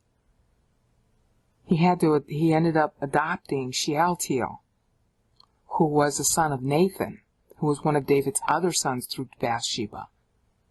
And that's how the line came down to Mary and Joseph. Both of them were descended from Nathan. Okay, but the line was cut off because Joseph was also descended through Solomon because of Shealtiel. It was an adoption. All right? So the adoption line, the official adoption line, really went through somebody who wasn't his direct descendant. Shealtiel was the son of Nathan. But it was the official adoption line for the kings. And so even though Joseph wasn't a son of Jeconiah, descendant, his line still wouldn't be the inheritor because it was the official heirship line. Through him anyway, it would not go. But it would go instead through Mary. Okay, again, God cuts out the sons and grafts in the daughters. He did the same thing with Levi. That's why scholars don't understand that the Exodus is properly accounted in the Bible. They're forgetting that the daughter of Levi was the one through whom the sons were grafted. So Kohath, Amram, who was Moses' father, he was a son of Kohath, who was not a part of the firstborn of Levi. But all Levi's sons were cut out because Levi cut out the foreskins at Shechem. So the inheritance of Levi went through the daughter of Levi. And when he was really old, he had a young daughter. She would end up being the great-grandmother of Moses. Okay? Moses' father Amram married his cousin, not his father's sister. That's a mistranslation in Exodus 6:20. He married his cousin, Jochebed. She was his cousin on his aunt's side, and that's the way they should have translated it. It's really clear in the LXX that she was his cousin. So, the translators fell asleep when they say father, sister. Those words aren't even in the verse. They made them up. They added them. Those words aren't even in the verse in Hebrew or Greek. It was his cousin. That's what you find in the Hebrew and the Greek. Okay, not his father's sister. The inventor of the Mosaic Law, Moses, through God, would not be the first breaker of it by incest. Okay? But I digress. Nagu, muke, stricken, crushed. Nagu means stricken. Muke means crushed. And that's what happened. The second deportation happened that year. And then here we come again to the year that the temple goes down, 5 years later. Okay, Syllable 203. God violated. Yeah, his temple is violated. His temple is burnt down. And all the gold was melted and taken to Babylon. There is no such thing as a lost ark or Raiders of the Lost Ark and all that Indiana Jones nonsense. The end of 2 Chronicles tells you that Nebuchadnezzar melted down all the gold. So the ark, which was covered in gold, was destroyed, and its gold was melted out and taken. There is no ark. Just like Jeremiah 3:16 had promised. You won't miss the ark. Yeah, because there ain't going to be an ark anymore. So Jeremiah 3:16 was fulfilled. And Jeremiah's the guy who wrote Chronicles, so he ought to know. So when he said it was melted down at the end of 2 Chronicles, I think it's chapter 28, but it's the last chapter. It was melted down. God violated. And you can read that two ways. God did the violating or God was violated. Because, Christ is God-man, so his temple representing his humanity, God and man actually, and the ark representing, the gold representing his deity, and the acacia wood representing his humanity. Go look up acacia wood and find out how hard that is to even create. I mean, to farm it. It's very thorny and it's very problematic. It's got ants. A whole bunch of problems are attendant to acacia trees. Yeah. Melted down, destroyed, violated, raped. Ana means rape again. I want to stress that. It means rape. It's the word that's used right here. This word here is used for the rape of Tamar. in Samuel, the end of 2 Samuel, toward the end of it. The reason why Absalom killed his brother. Okay? So now we're at the temple's destruction right here at syllable 203. And then 8 years after that. Okay, so we got 586 minus 8. It's 578. I don't know what the significance of that is. Then we come another 8 years. And I don't know the significance of that yet. 570. For all I know, it might not be significant because he's not really finished with the verse yet either. And then Musar Shalomenu Elai. My bad American accent. That's another 8 syllables. That takes us to 562, Nebuchadnezzar's death. And it's also important for other reasons that I'll cover when I get to Daniel. Daniel makes a big stink about this point. Okay. He makes that right here. 9:15. 9:15, 9:14. Actually, all three of these are really important, referencing the same period I'm telling you about now in Isaiah. Okay? So, going on with Isaiah, so you can see how he's tracking it. Okay, so here we're looking at Nebuchadnezzar's death, and we're also looking at something else that's really important I'll tell you about in Daniel when I get there. So that's 562. And go back up the calculator again. Okay, so that's 562. And then we subtract another 8. It might be 9. And we get to 554. I don't know the importance of that. Okay, so Uvahabarato nirpelanu, by means of his own wounds we are healed, is what that clause says. And I don't know what it signifies yet. Okay. But it becomes a lot more easy to understand when we get to 6. Kolano katson tenu. That's what that says in the Hebrew. That's Isaiah 53:6, first clause. Like sheep we have all gone astray. Alright, everybody knows that verse. That's the first clause in it. Okay, well, 554 minus 6 brings us to 548. Okay, and I'm not sure what the significance of that is. But this... Ishla Darko Paninu, H1 goes to his, this was all of us like sheep have gone astray, right here, first clause. Each one to his own way, that's here the second clause. And at the end of the second clause, we're in 548 BC, and that's characterizing the attitude of the grandson of Nebuchadnezzar and, of course, his whole kingdom. Everybody's going to his own way. Nebuchadnezzar had believed in Christ as he was then revealed. Nebuchadnezzar even published that fact. And everybody ignores him. And in fact, it's so bad that by the time we get here, 542, our boy Belshazzar has just started ruling. And he is completely apostate, as is all of Babylon. And therefore, when the Medes and the Persians start to rise here, they give him trouble. And the Babylonians don't pay any attention to it, yeah, because Ishla Darko Paninu, that's the text here. They're going their own way. They're not paying attention to history or anything else.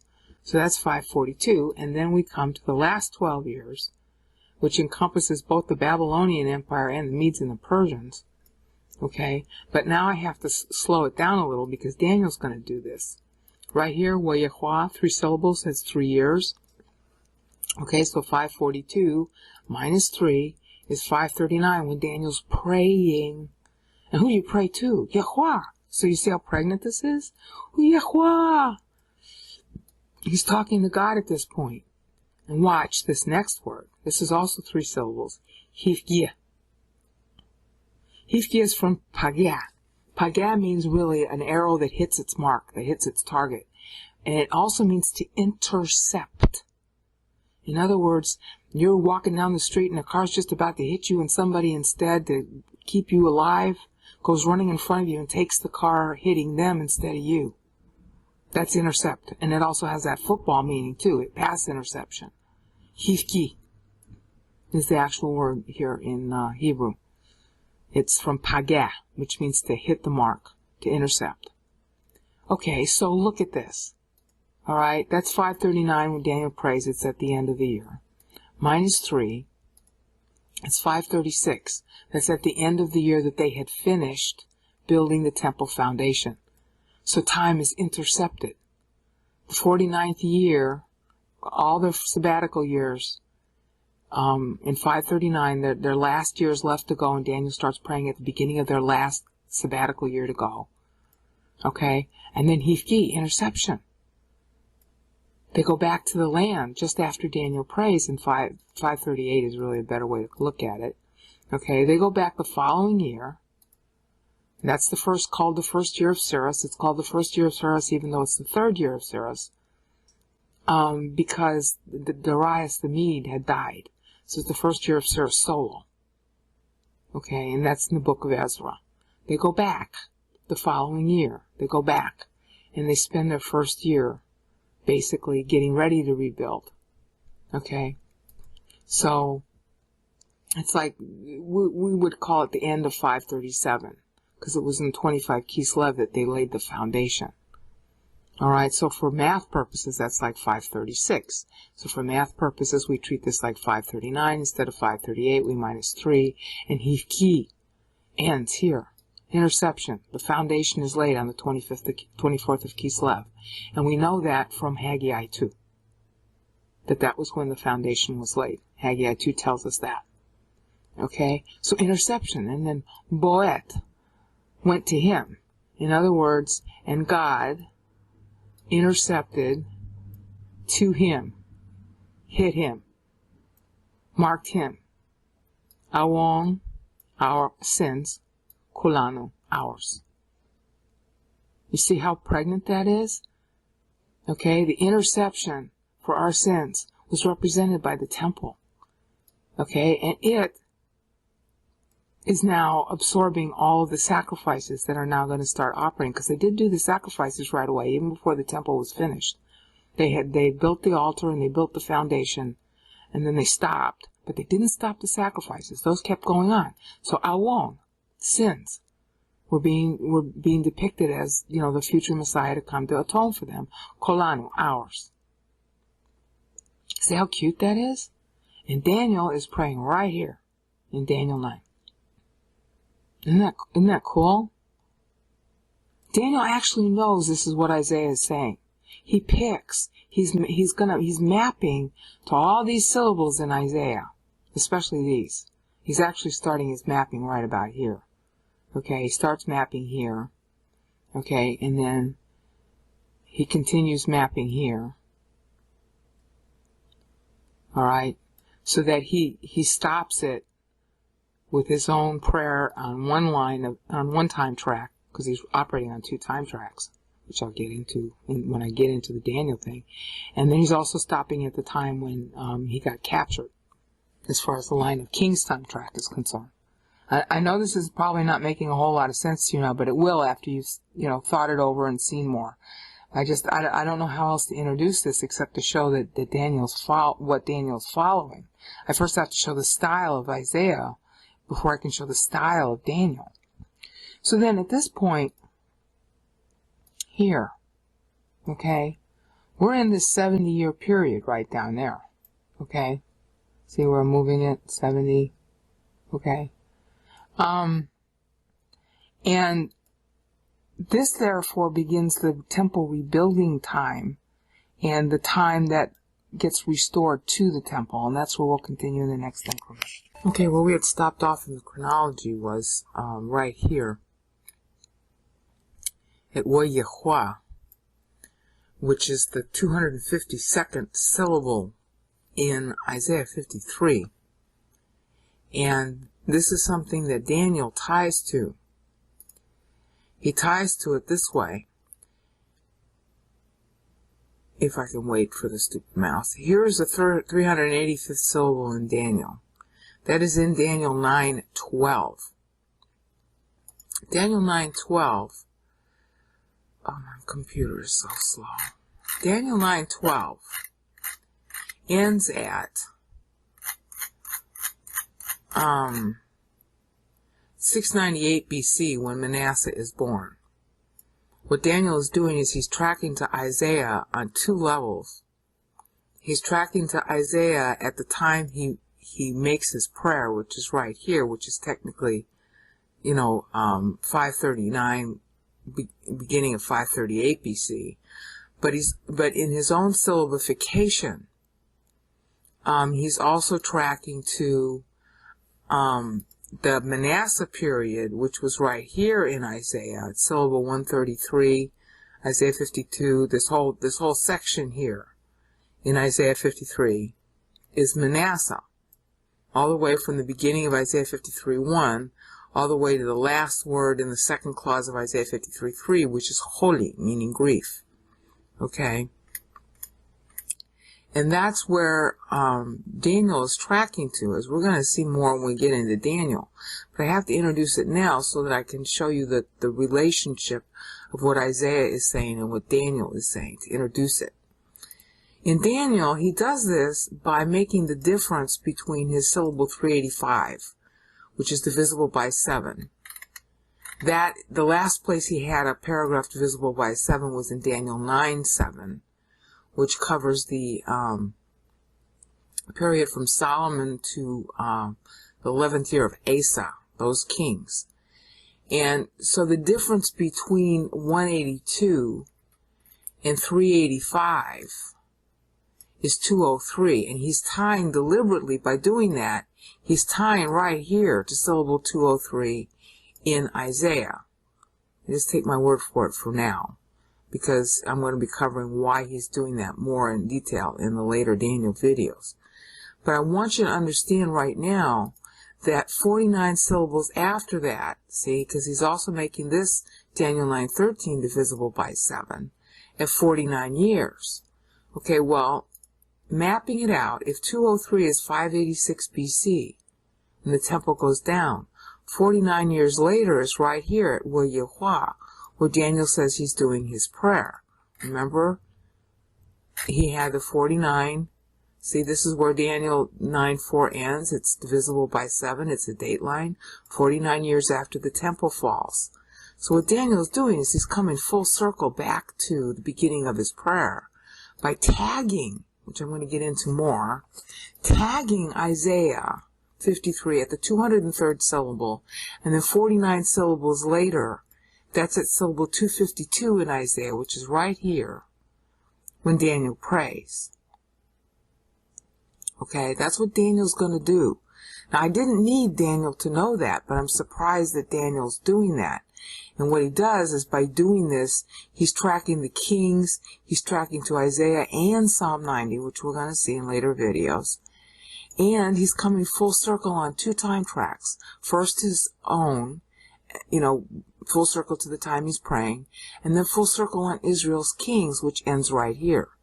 This is where he ends the narration of the kings, using the meter to do it. And the text in each verse has to do with that historical period that is covered by his meter. And he's getting that from what Isaiah is doing here. That's why I'm going through it. So here at Isaiah, right here, Yehovah and God. Okay, the wa is usually not translated in English because it's just a connective. It just means that the discourse is continuing. Yehovah, of course, is the most common name for God in the Bible. It's the sacred tetragrammaton. People think it's Jehovah. That's a bunch of baloney. The actual spelling Jehovah is only in the Bible like 49 times. Over 5,000 times it's spelled Yehovah. Right here is one of them. Okay? So if you want to figure out the real name for God, that's the sacred tetragrammaton, it's Yehovah.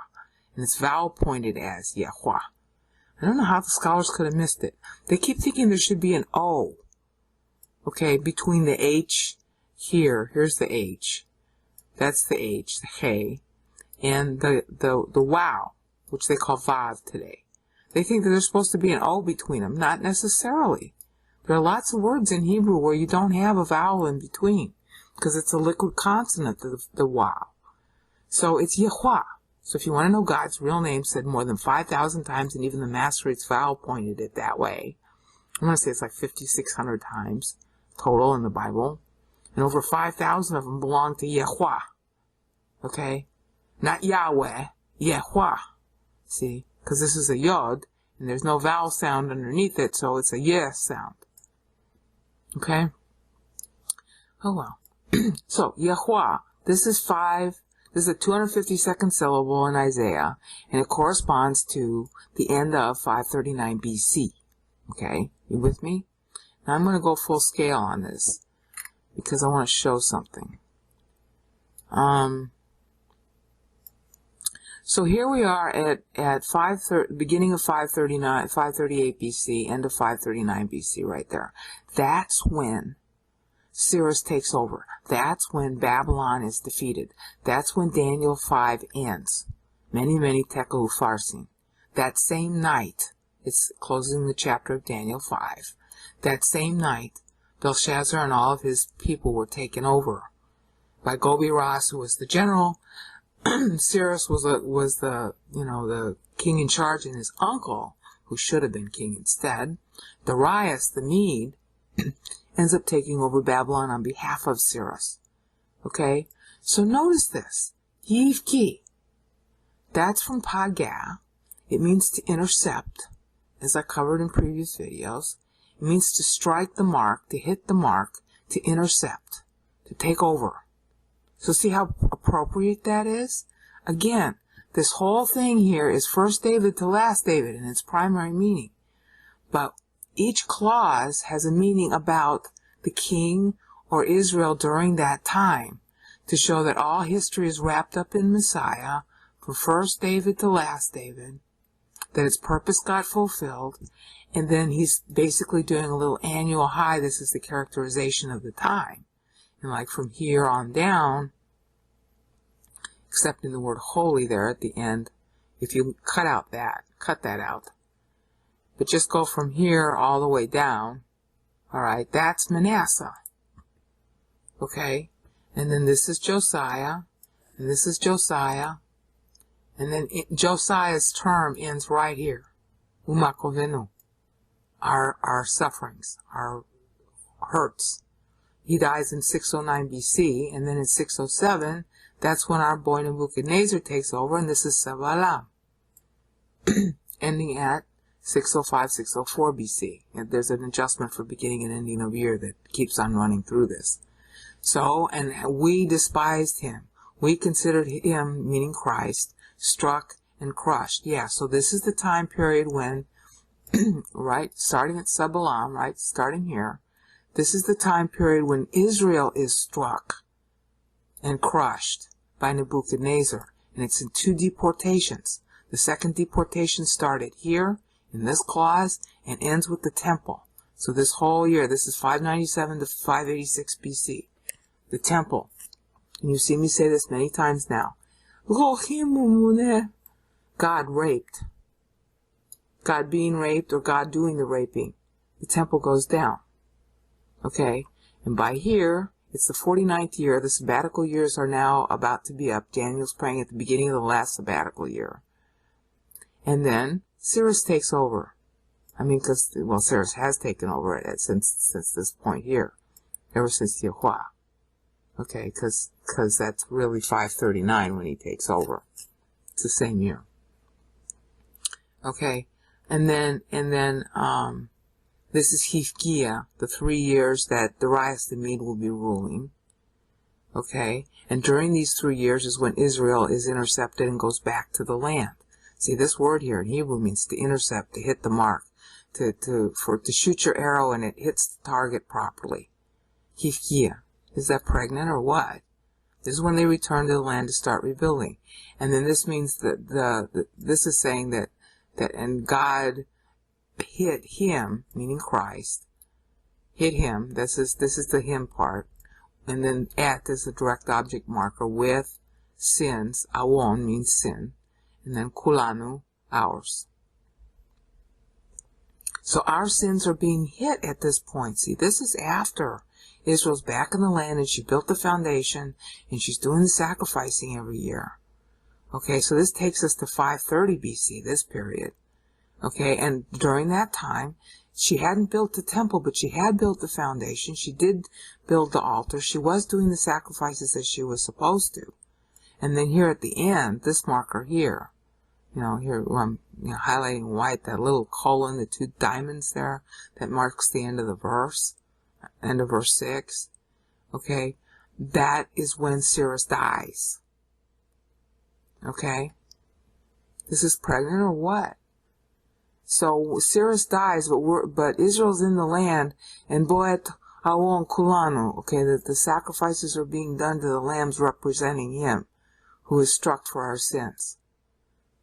See, this is very meaningful for that period in Israel's history. Okay, but it gets even better than that. I'm going to start going fast now because I got to cover so much more. Okay, this is the next 7 years. This is from 530 BC, okay, to 523 BC. The temple still hadn't been rebuilt. Only the foundation was laid. But in this period, from 523 to 516 BC, that was when Haggai 2 occurs. That was when God went to Zerubbabel and said, hi, your kid, Zeru means seed, Zerubbabel means seed of Baal. This is so cute. In Haggai 2, God says, yeah, well, I'm going to put my signet ring on you instead of Jeconiah. I'm going to put my signet ring on you, which means that the seed of Zerubbabel, Zeru means seed, okay. And seed of Baal is going to have seed of Messiah. His seed is going to be Messiah. And that's why you see him listed in the genealogies of both Matthew 1 and Luke 3. Okay?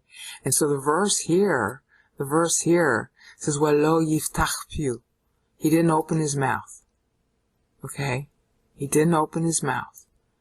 Yeah, because from 523 until 516, they stopped complaining and sitting on their hands and started rebuilding because God said rebuild in Haggai 2.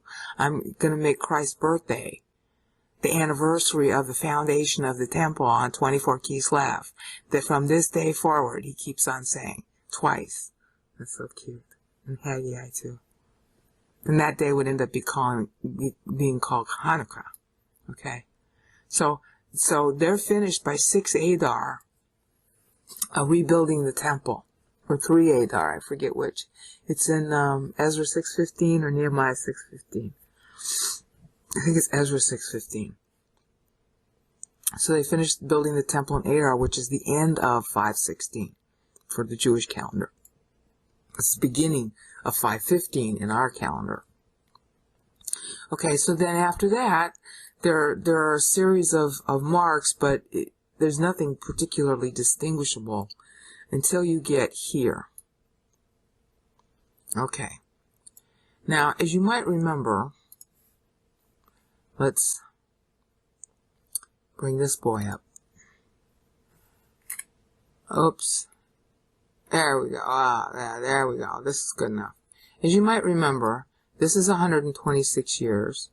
Let's see if I can get it to give me a cut. This is 126 years, right here. Alright? See, I'm moving it. Okay? That's 126 years.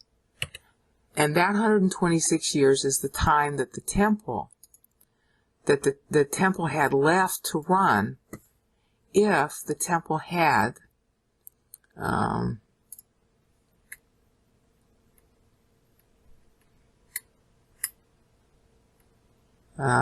I'm going to have to leave it, I guess. I can't get it to be bigger. You can sort of see the numbers here, okay? This is the amount of time the temple had to run, 126 years before it would have finished its time grant. It had a time grant that was supposed to last. Okay, the time grant here was supposed to last. This is when the time that the temple was down. But this 329 syllable here is 460 BC. Alright? That's when the temple should have lasted. It should not have gone down here in 586. It should have lasted until down here, 460 BC, because it was dedicated in 950 BC. That's 1 Kings 8:1. Alright? It's got its companion passage in Chronicles, and that's how we know when it happened. Alright? So the 490-year time grant given to the temple should have ended here. So what Isaiah is doing, he's giving you an annual chronology from when the temple goes down, but he benchmarks it right here, okay, to 460 BC at the end of the verse, at the very end of the verse, which is right here. That's 460 BC. At the beginning of the verse, right where this M is that I'm highlighting, see mi peshami neglamo. The text is, the sins of my people hit him. Okay? The sins of my people hit him. What is sin?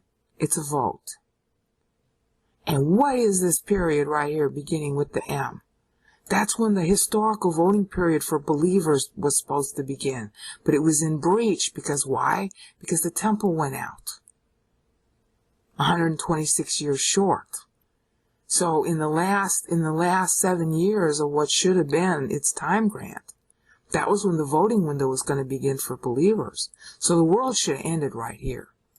But because Daniel prays right here, in 539 into 539 BC, the temple gets rebuilt here. Okay, it's 530 to 523. 523 to 516 is right here. Temple's rebuilt. And therefore, 460 BC is allowed to occur, beginning at 467. That's why Isaiah's benchmarking it as 7 syllables. Because the voting period begins at the beginning of this clause. Me peshami neglamo. The sins of my people hit him. Yeah. And sins are votes. And they voted to rebuild the temple right here. They voted to rebuild, so now the temple is getting the sacrifices. So the sins of my people hit the sacrifices, and the sacrifices are being made. So then this voting period can stay alive and people can vote. So that they can vote for the sins to hit him. They can vote for him. They can vote to believe in him and be saved. Otherwise the world would have ended. And that voting period begins right here, where I'm highlighting it now, with the M. And it ends, it doesn't end. But the ending of the temple time grant, had the temple stayed up, ends right here at 460 BC. Okay, so that's where Isaiah is still going on with his timeline, and it's still consecutive at this point. This 460 BC is shown above here, in this window here that I'm moving the cursor in the top middle of the screen. This is the voting window for history that you've seen before. And the window that Isaiah is measuring is going from here to here. Okay? This whole period right here. That's being measured down here, the lower center of the screen where it's in white. You can see where I'm moving it, where the program is misbehaving again. That is what Isaiah is referencing, and he's referencing it to balance the time. Because again, coming here to the lower right-hand side of the screen, you see where this section is moving. You see the 56 and the 70. This is how short the temple was when it fell. Okay, so the idea was to get time back on track. And that whole issue was exactly what Moses has been targeting, as you've seen many times now, in Psalm 90, verses 16 and 17. This was his warning. He was warning about this period right here. So Isaiah is balancing to Moses' accounting here. All he has to do is reference that first period. He's going to reference more than that, but this is where he starts it right here. And at this point, the temple time is balanced. And of course, Israel got to that time because over here, between 523 and 516 BC, right here where I'm moving the white in the middle of the screen, she had rebuilt the temple. Welo yiftach piu. Okay, my bad American accent. That's what the Hebrew says, which means he didn't open his mouth. In other words, they weren't busy complaining, they were busy building, doing what God told them to do. In Haggai 2, which occurred in 521 BC, 522, 521, something like that. Probably the end of 522. So, Isaiah, oh no, tell me that this is not going to be bad again. The computer's going slow. I'll try to get it done as best I can. Hopefully we won't crash this time again. So when Isaiah is covering this, that's 460 BC at the end. Okay, which was the voting period right here. All right? Voting period for the world. The whole idea was time would end if we didn't get to this point. But we do get to this point, first of all, because Purim doesn't have the conclusion that the Jew haters wanted. All right? And instead, Nehemiah 6:15, okay, he goes back, the wall is rebuilt. All that was down was the wall. Okay, and Isaiah's going to cover that too, as we're going to see here. Okay.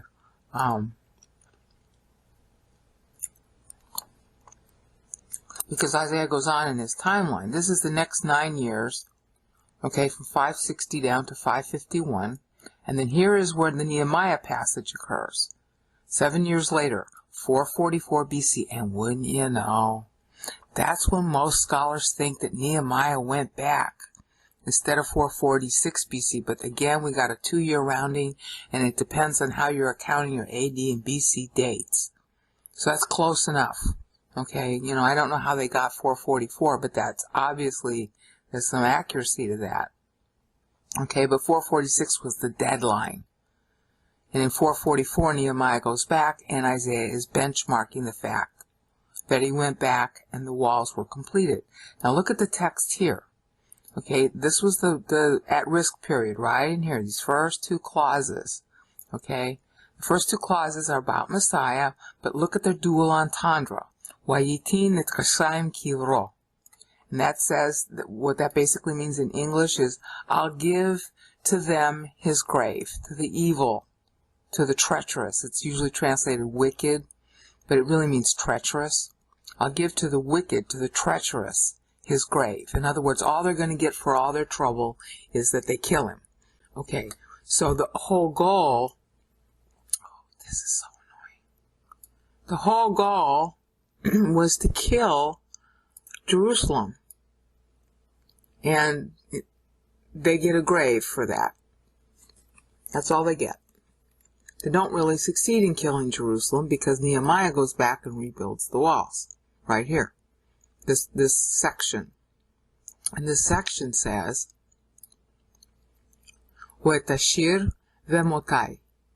Okay, with the rich man in his death. Plural. This is plural in Hebrew, and all the Bibles mistranslate it. 2 deaths on the cross. First, spiritual, substitutionary spiritual death, and secondly, physical death. And I show the Hebrew of this in detail, of this verse, in my KJVOB videos on Isaiah 53:9. I did 3 videos on that, explaining it, showing it. Deaths. With the rich man in his deaths. Okay, who's the rich man going back there? He gets the money to rebuild the walls from who? Artaxerxes Longimanus. There's no human king decree. As we're going to see when we cover Daniel 9. It's only God's decree. There's no human king decree. But a rich man, this is the word for rich, Rishaim, Ashir. Okay, that means rich man. It really means rich. It can be an adjective or a substantive. Here it's a substantive. Well, the rich guy is Artaxerxes Longimanus. Okay, giving him the money to rebuild the walls. You can read all about it in Nehemiah. First couple of chapters. Okay, so in 52 days he rebuilds the wall. So obviously it's just the wall. It's not the whole city that was down. You don't rebuild a whole city in 52 days. Okay, deaths. Well, it could have been the deaths of millions of people. This time could have ended if Jerusalem wasn't protected, but it was. The city was already rebuilt when Nehemiah went there, but the walls were down. And there were a lot of deaths that were avoided, with the rich man in his deaths. Okay? See the dual entendre of the words? Okay, and there's more to it than that, but I'm just trying to come up with quick things I can say to show you that there is an intended dual entendre. Okay, so this is 444 BC. And our next stop is 6 years later at 438 BC.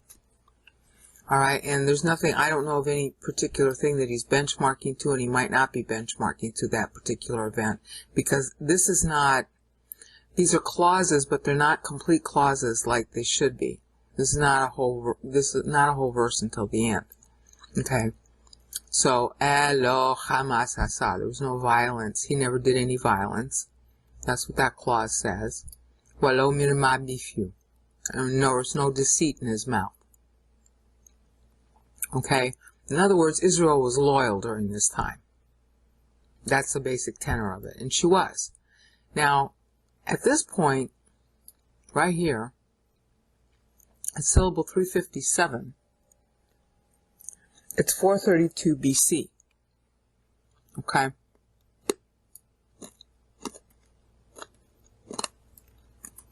Now, there isn't anything particular that I know of that was, significant about that. So he's not necessarily benchmarking every single clause to a significant part of history, but they always add up to segments that are significant, like this one ends at 460 BC and begins at 467 BC, which is the voting window. This one, here in verse 10, the end of verse 10, right here, this is 397 BC. Okay? At the end of verse 10. 397 BC was the close. Look at this. Oh, please. My computer's really slow. 397 BC was the close. Oh, please don't bug out on me, computer. 397 BC, right here. Right here. See, I'm moving the cursor in the middle of the screen. 397 BC is the close of the voting window. So Isaiah is tracking the voting window when he does this. See, right here is the close of the voting window. So he's benchmarking the close of the voting window, making sure it's divisible by 7. He made this divisible by 7. I do not know what is the significance of 432 BC, where he also makes it significant, divisible by 7. I don't know what that significance is yet. I have to research it. Okay? Because he's benchmarking other events besides Israel, other events in the world besides Israel that have an impact on Israel, but I haven't tracked them all yet. Okay? But this one is real obvious. 397 BC. This is when canon closed. This is when the voting window closed. This is the 49 weeks of Daniel right here. I think that adds up to 49. Let's see. Oh, please. My computer is really going slow. 6 plus 9 plus 8 plus 9 plus 9. And not quite. Let me see. 49. 49 minus 6 minus, I'm going back one clause prior, minus 6 minus 9 minus 8 minus 9. It's going to have a rounding problem. Minus 9. Yeah, we're going to have a 2-year rounding problem. Okay. The 49 weeks starts here. Okay, we got a rounding problem, so it might be, sort of on the tail end. I haven't worked out all the rounding yet that he's doing and why he's doing it that way. Okay, but here you're looking at the 49 years, the 7 weeks in Daniel 9:25, which also answer Daniel's meter, and when I get to Daniel, you'll see that. Because Daniel specifically asked for this, and God grants it explicitly in Daniel 9:25, as we all can read in English, but we just don't know where it comes from. Well, it's coming first from here, because Daniel's invoking this whole period here that Isaiah is talking about. Okay? At this point, Isaiah inserts a 364-year period in ellipsis right here between verses 10 and 11, where I'm using the white. He's inserting that period because that's the length of time the temple stood. And according to God's rules for time, because it stood that long, that time, if it was rebuilt, gets to be reimbursed, and Daniel actually asks for it in the meter of his prayer, which we'll see. Daniel knows, therefore, about this ellipsis, just like he knew about this ellipsis here for David. 252 years are in ellipsis here between Isaiah 52:15 and Isaiah 53:1. 364 years are in ellipsis, and that's what part of the 62 weeks ends up being, which Daniel's going to ask for in the meter, and God's going to reply to explicitly in Daniel 9:25. 62 weeks equals 434 years, which is equal to 364, the time the temple stood, plus 70. And 70 is a reimbursement for the previous 70, which ran from 516 BC to 446 BC. Okay, and that ended basically here, okay, in the Isaiah timeline. So Daniel is looking at this annual chronology of Isaiah, which is why I'm going through it now, in order to craft his prayer. And he's doing this, he's using the same style, he's using the kings, and he's using the future history of Israel, except that once he gets here, which was the voting period beginning, that's Daniel 9:14 at that point. He's finished, and then he goes into all the math that's inherent in this section here, in Isaiah 53, 9 through 12, including the 364 years that are in ellipsis here in Isaiah. So that's why we're going through this. Now, Isaiah picks up again explicitly in the text right here, and it's 33 BC at the beginning of verse 11. This is Memal Nafsho, through his pregnancy labor. Okay, he through the labor of his soul. But it's pregnancy labor. Okay, Mamal, ma means out from, and Amal means labor, and it is a very definite word for pregnancy labor. Remember here, this is the temple going down. Kolochim Muneh. This is rape right there. Ana means to rape. It has a lot of other meanings too, but it means to rape. So that's why he's using pregnancy labor here.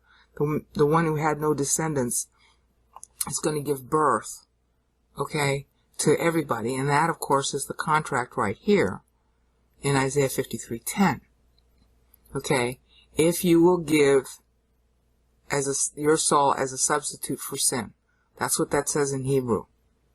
Okay, you will see long-lived seed. That's what that clause means.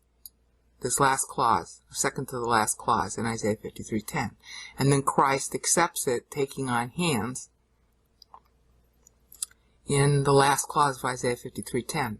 The Yahuwah here, this is Yahuwah, is Christ as God, whereas the Yahuwah here at the beginning of verse 10, it pleased God. See, Chafetz means it pleased. This is God right here, God, to crush him, right there. Dako, Cheheli, with grief. Alright, Im tasim asham nafsho, if you will give your soul as a substitute for sin, Yerez era yarik yamim, you will see long-lived seed. Okay, so when you get down to verse 11, Me'amal nafsho, out of the labor, the pregnancy labor, nafsho means of his soul. Yireh, he will see. Yizbah, he will be satisfied. That's shouted. That's why there's no object. See, because you already know what he's going to see. See, it was promised back here at the middle of Isaiah 53:10. Your soul will see long-lived seed. That's what that says in Hebrew. Okay, so he sees while he's on the cross. He sees the seed that he's paying for. He's ba, he is satisfied. And this kind of word for satisfied means satisfied like satisfied of a good meal. Okay, well, at this point in time, this word right here, the very first syllable, ma, is 33 BC. Because remember, there's an ellipsis of 364 years here. This is when the Greeks rise. This is when Alexander rises. Okay, so it starts in verse 11 at 33 BC with the rise of the Romans. I don't mean the rise of Rome as a polity. I mean the rise of Rome taking over Israel. This is 33 BC. 33 BC was the end of the triumvirate. This is when Octavian, this whole period right here, is when Octavian finally takes over from the people he's competing with. There was a triumvirate with him and Lepidus and Anthony. And during this time, from 33 to 28 AD, he ends up defeating first Lepidus and then Anthony. Okay, and then assuming full power, but calling himself first citizen. You know, he keeps the trappings of the republic, but it's really an empire by 28 AD, 28 BC rather. So this whole period down here, okay, until you get to the end of the verse here, until you get to this point, at the end of Isaiah 53:11, okay, is the Annunciation. This is 5 BC at the end. This is 5 BC right here. This is the end of the verse. And it's 5 BC at the end of that verse. Okay, this whole period then is referencing all the machinations of the Herods and the rise of Rome to take over because of the problems with the Hasmoneans and the Herods. Okay, and this is 5 BC at its end when Mary gets the Annunciation in Adar. 9 months later is Kislev, and that's when Christ will be born on Hanukkah. Right? Did she get the Annunciation at Purim of Adar 5 BC? I'm not sure. It's tantalizing to think so, and it's possible. That would account for why she was able to just up and go and see Elizabeth afterwards. You know, because in Purim everybody traveled around. That was when you gave gifts and stuff. And that was like what we, you know, when we do our gifts, they did their gifts at Purim instead. Okay, it was considered a secular holiday. So everybody traveled a lot. You know, and it's February, but, you know, not every single day in February is cold when you're in an area of the world that is warm. Okay, so, you know, and oftentimes their winters were quite mild. So she traveled. And you can travel even in the cold. It's not that big of a deal.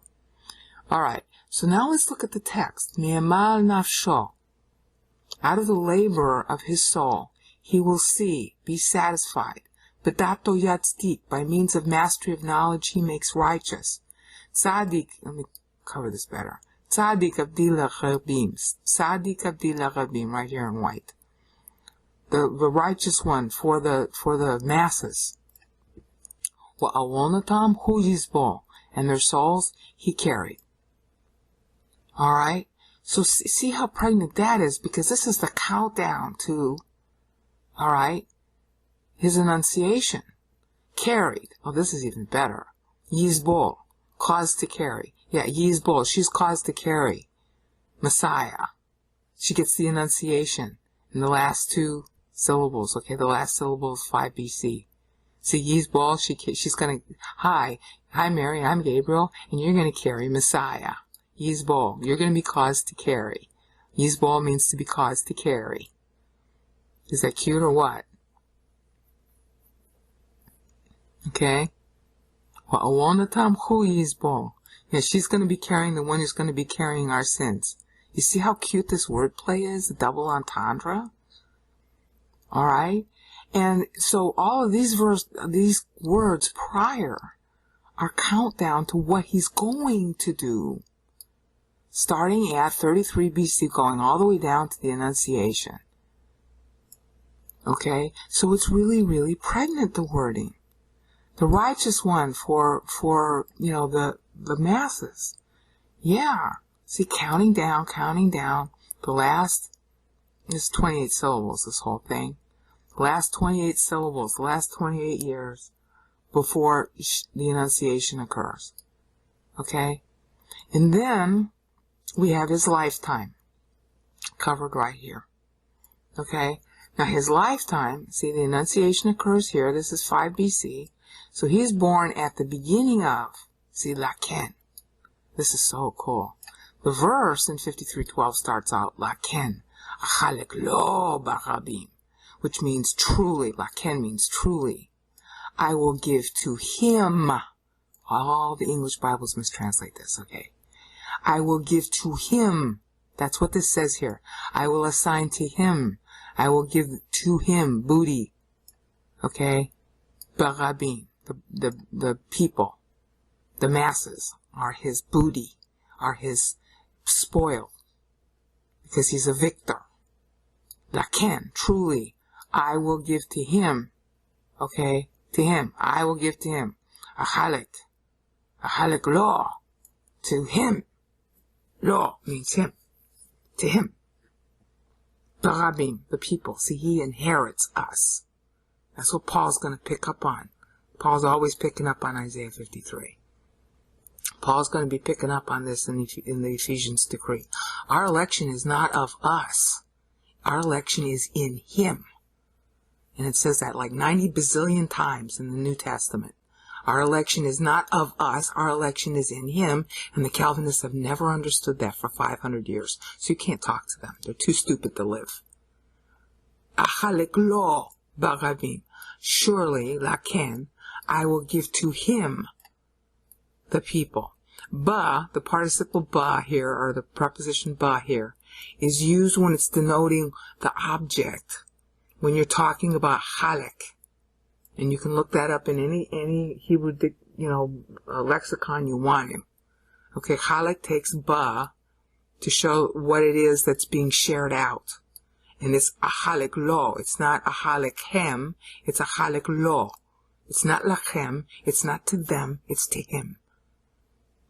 And yet all English Bibles make it look like Christ has to share something with us.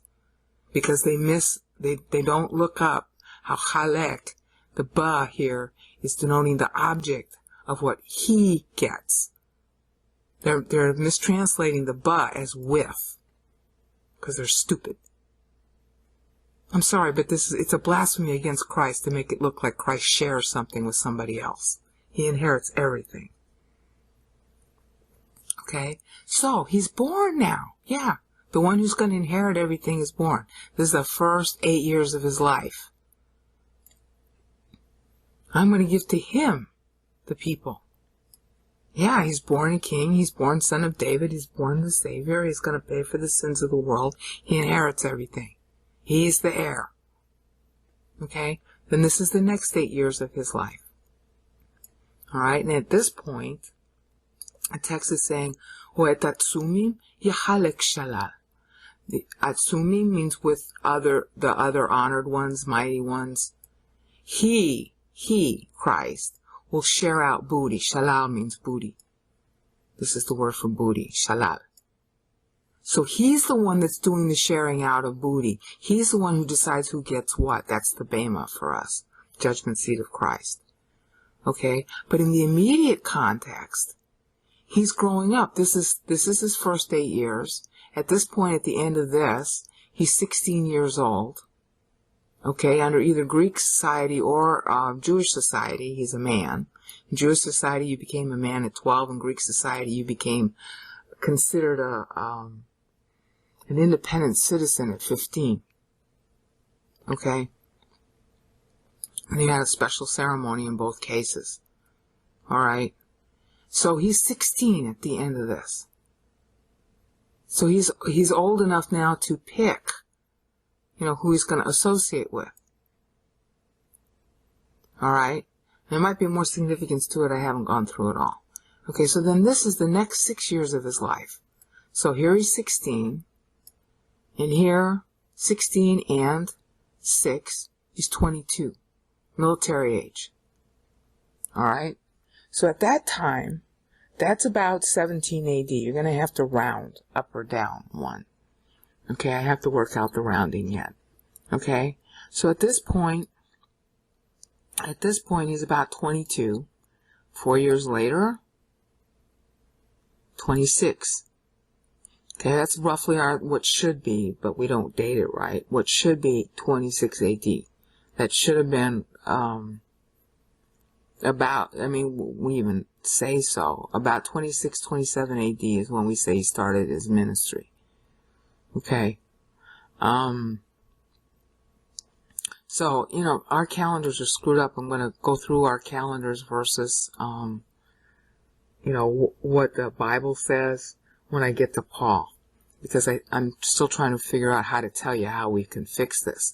But this still ends up being right. It's about our 26 AD. End of 26 AD. Okay? And then we got 5 years here, and during these 5 years he dies. This ends about 32 AD. Again, if we fixed our calendars. Alright? But that's when he actually dies, but that's not what was scheduled. What was scheduled was for him to die at the end of 37 AD. Okay, and that takes this into account here. Okay, I'm sorry, am I looking at it right?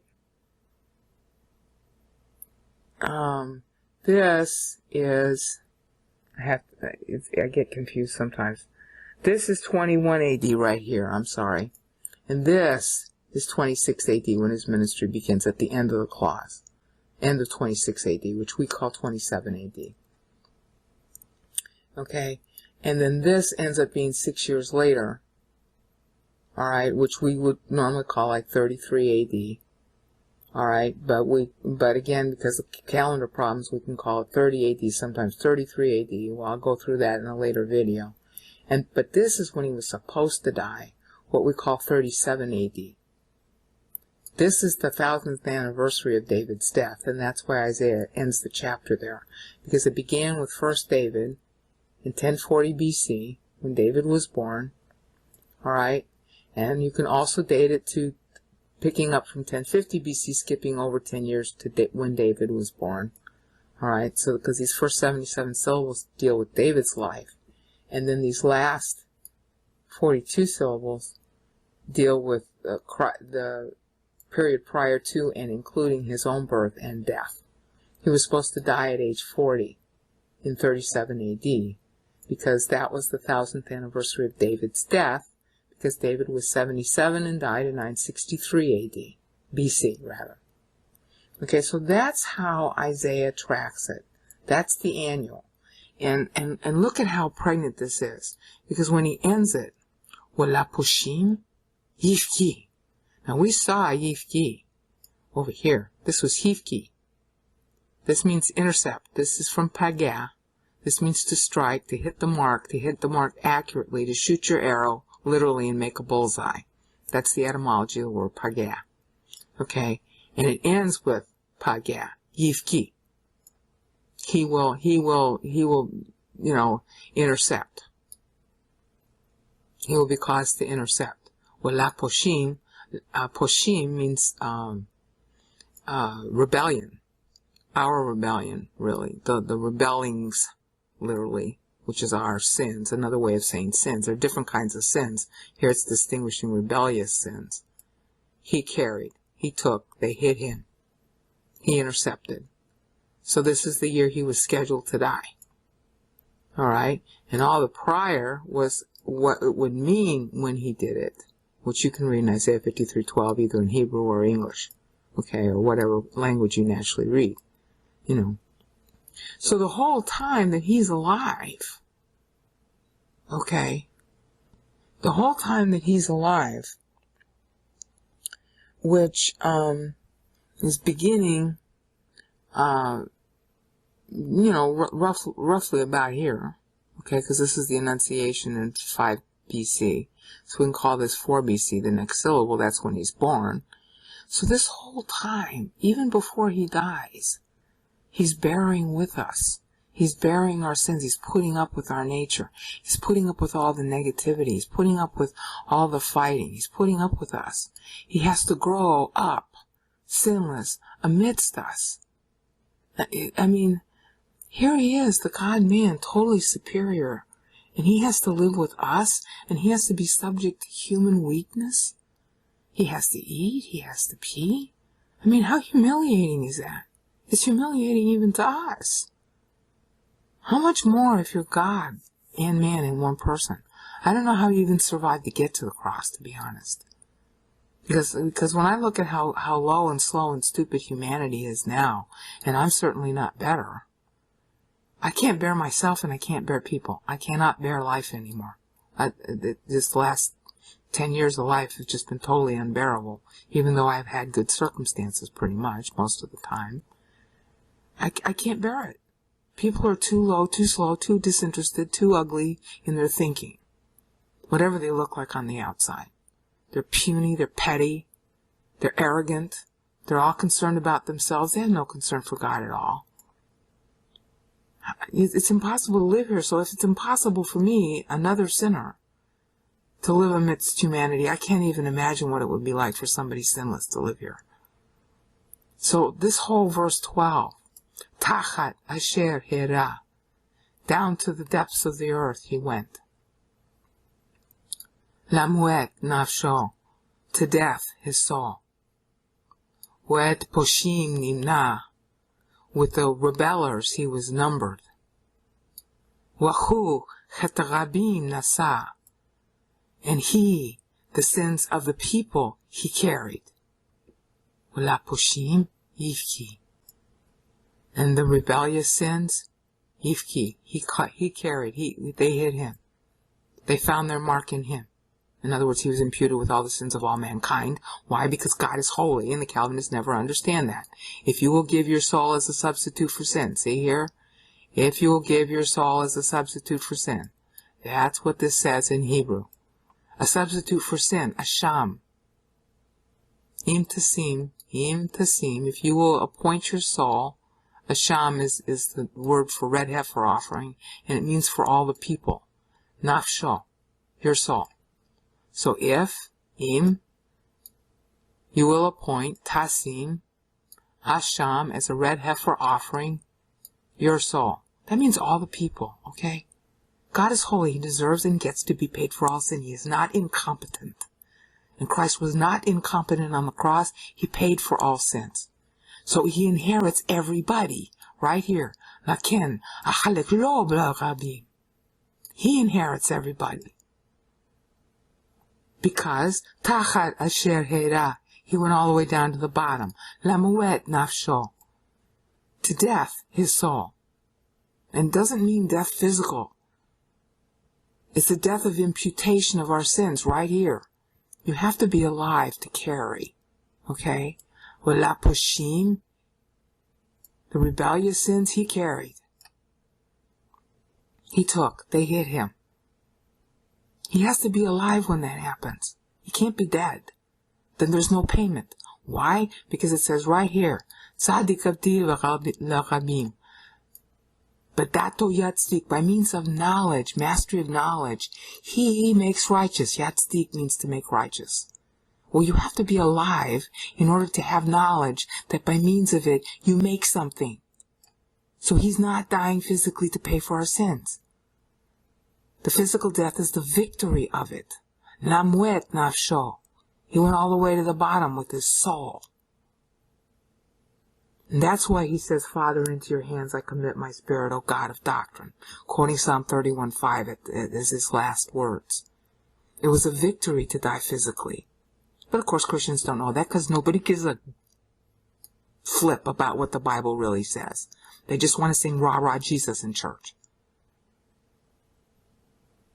Now, I gotta stop the tirade here. We have just seen 1 David to last David in a chronological advance by Isaiah. That's how the meter is also used. There was an ellipsis here of 252 years. There's another ellipsis here of 364 years. So what have we covered so far? We have covered that meter is used as a timestamp, and we've seen that happen in Psalm 90.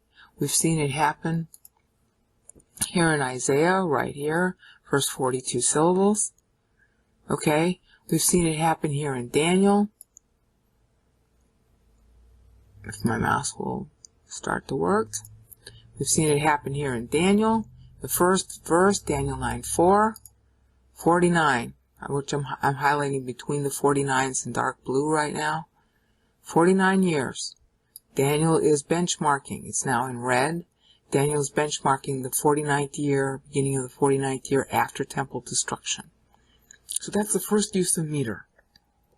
The second use of meter is what we just went through in some kind of excruciating detail, where you take each syllable equals a year and you trace it out. And we saw in much detail prior how Moses did that in Psalm 90. I don't think you need me to go repeat it again. Now we've just seen in several hours now how Isaiah did it. And we've had little hints about how Daniel's doing it. 49 years after the temple falls is his date stamp. 73 sevens after 1050 BC, where he's picking up where Moses leaves off, just like Isaiah did, is his second date stamp. Then Daniel's going to start.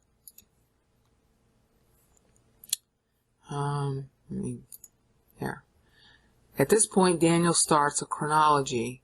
His first verse in 9:6 is of David's rule of 40 years. And then in verse 7, he's going to cover the period from Solomon to the 11th year of Asa. And then, after that,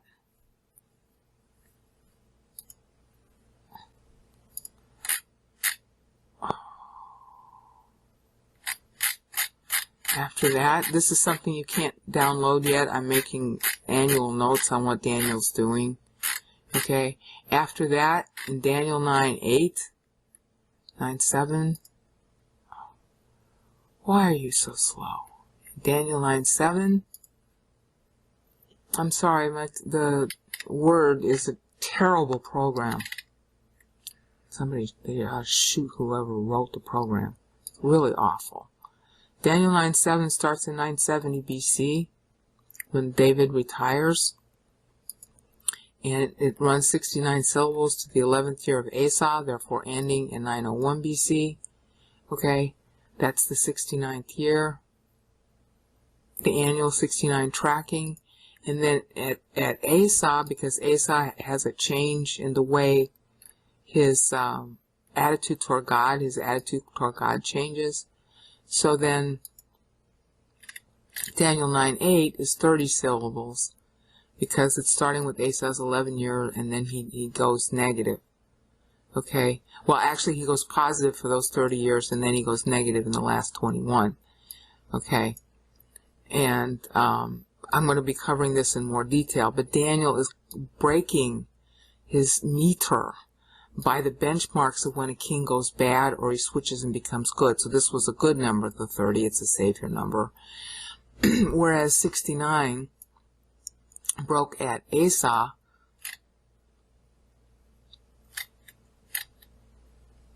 His 11th year, because the first 11 years of Asa weren't so good. Then he woke up and smelled the coffee. So the last 30 years for him were good. So this is the rest of Asa. And then he ends badly. Asa ends badly. And then that takes us to, if my cursor would just move, to his son Jehoshaphat, who also starts out good and ends bad. So the first 21 years when Jehoshaphat started out good are right here in Daniel 9:9. And then it breaks. And Jehoshaphat ends up becoming a really bad guy.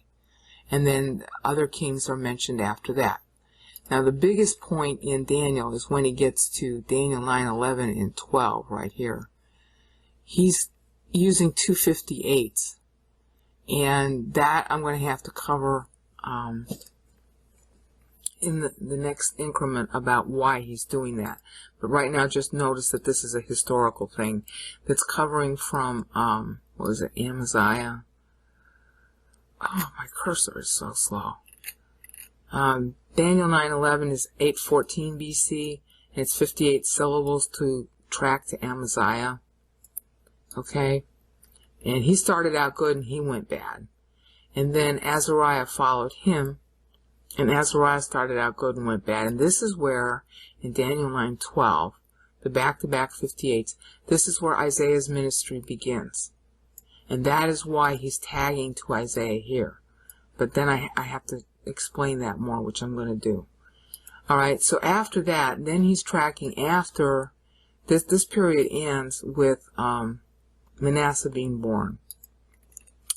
And then in Daniel 9:13, he's going from Manasseh's birth to the 49th, his 49th year, when he changes his mind. Okay, or maybe not changes his mind, but he's rebuilt the temple. He's reconstructed and purged the temple because he had his change of mind basically when he was 41. And by the time he's 49, he's benchmarking it there because Israel is so bad.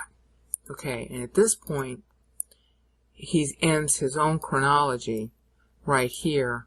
This is 607 BC in Daniel 9:14 when he ends his petition, or he ends his summary of the case. This is Daniel's summary of the case, ends at Daniel 9:14. You can read that in translation. That's why I'm not going through the text.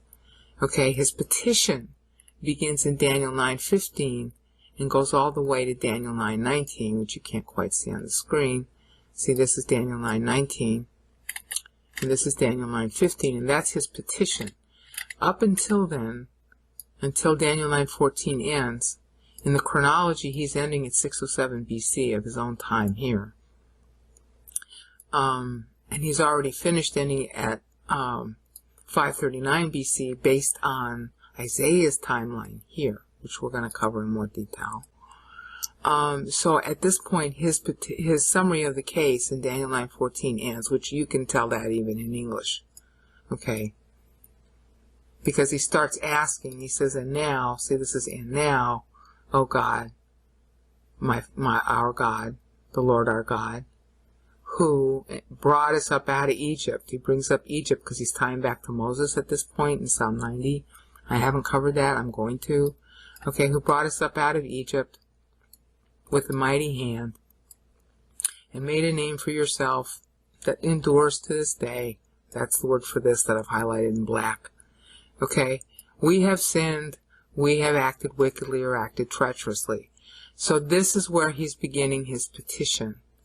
All right? And it's really awesome the way he does it, because here he starts tagging to Psalm 90. Okay, and he'll keep on tagging to it until the end. So we're going to see why. It's really, really awesome.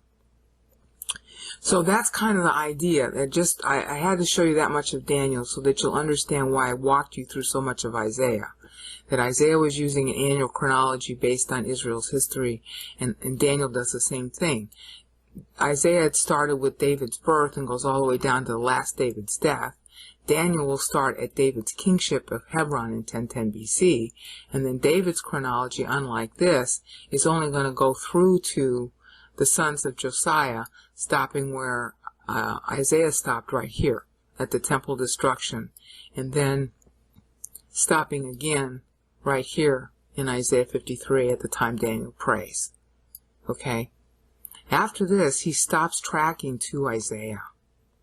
He stops tracking the syllables, and he starts tracking to the concepts and the promise that Isaiah had encoded by means of showing the future history.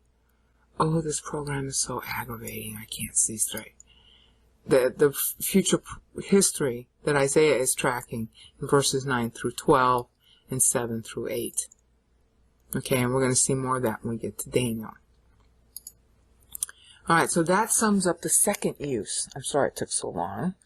The second use of meter. The first use was a timestamp, as we saw. The first paragraph is divisible by 7, is telling you when it's written. And in Daniel, we saw that there were two of them. Right here and right here. Highlighted in black, unfortunately. I don't know why Microsoft Word thinks it's smart to highlight in black. Okay. The 73 sevens is tying back to Moses Psalm 90. It's 73 sevens from 1050 BC. 49 is tying to the destruction of the temple year, which is 49 years after the temple fell down. And that ties to Isaiah 53 right here. That's syllable 252 in Isaiah 53 right here, where I've highlighted it toward the middle of the bottom of the screen in white.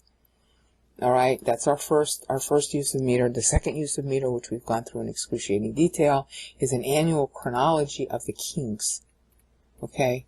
And that's why Daniel uses the word kings. Okay?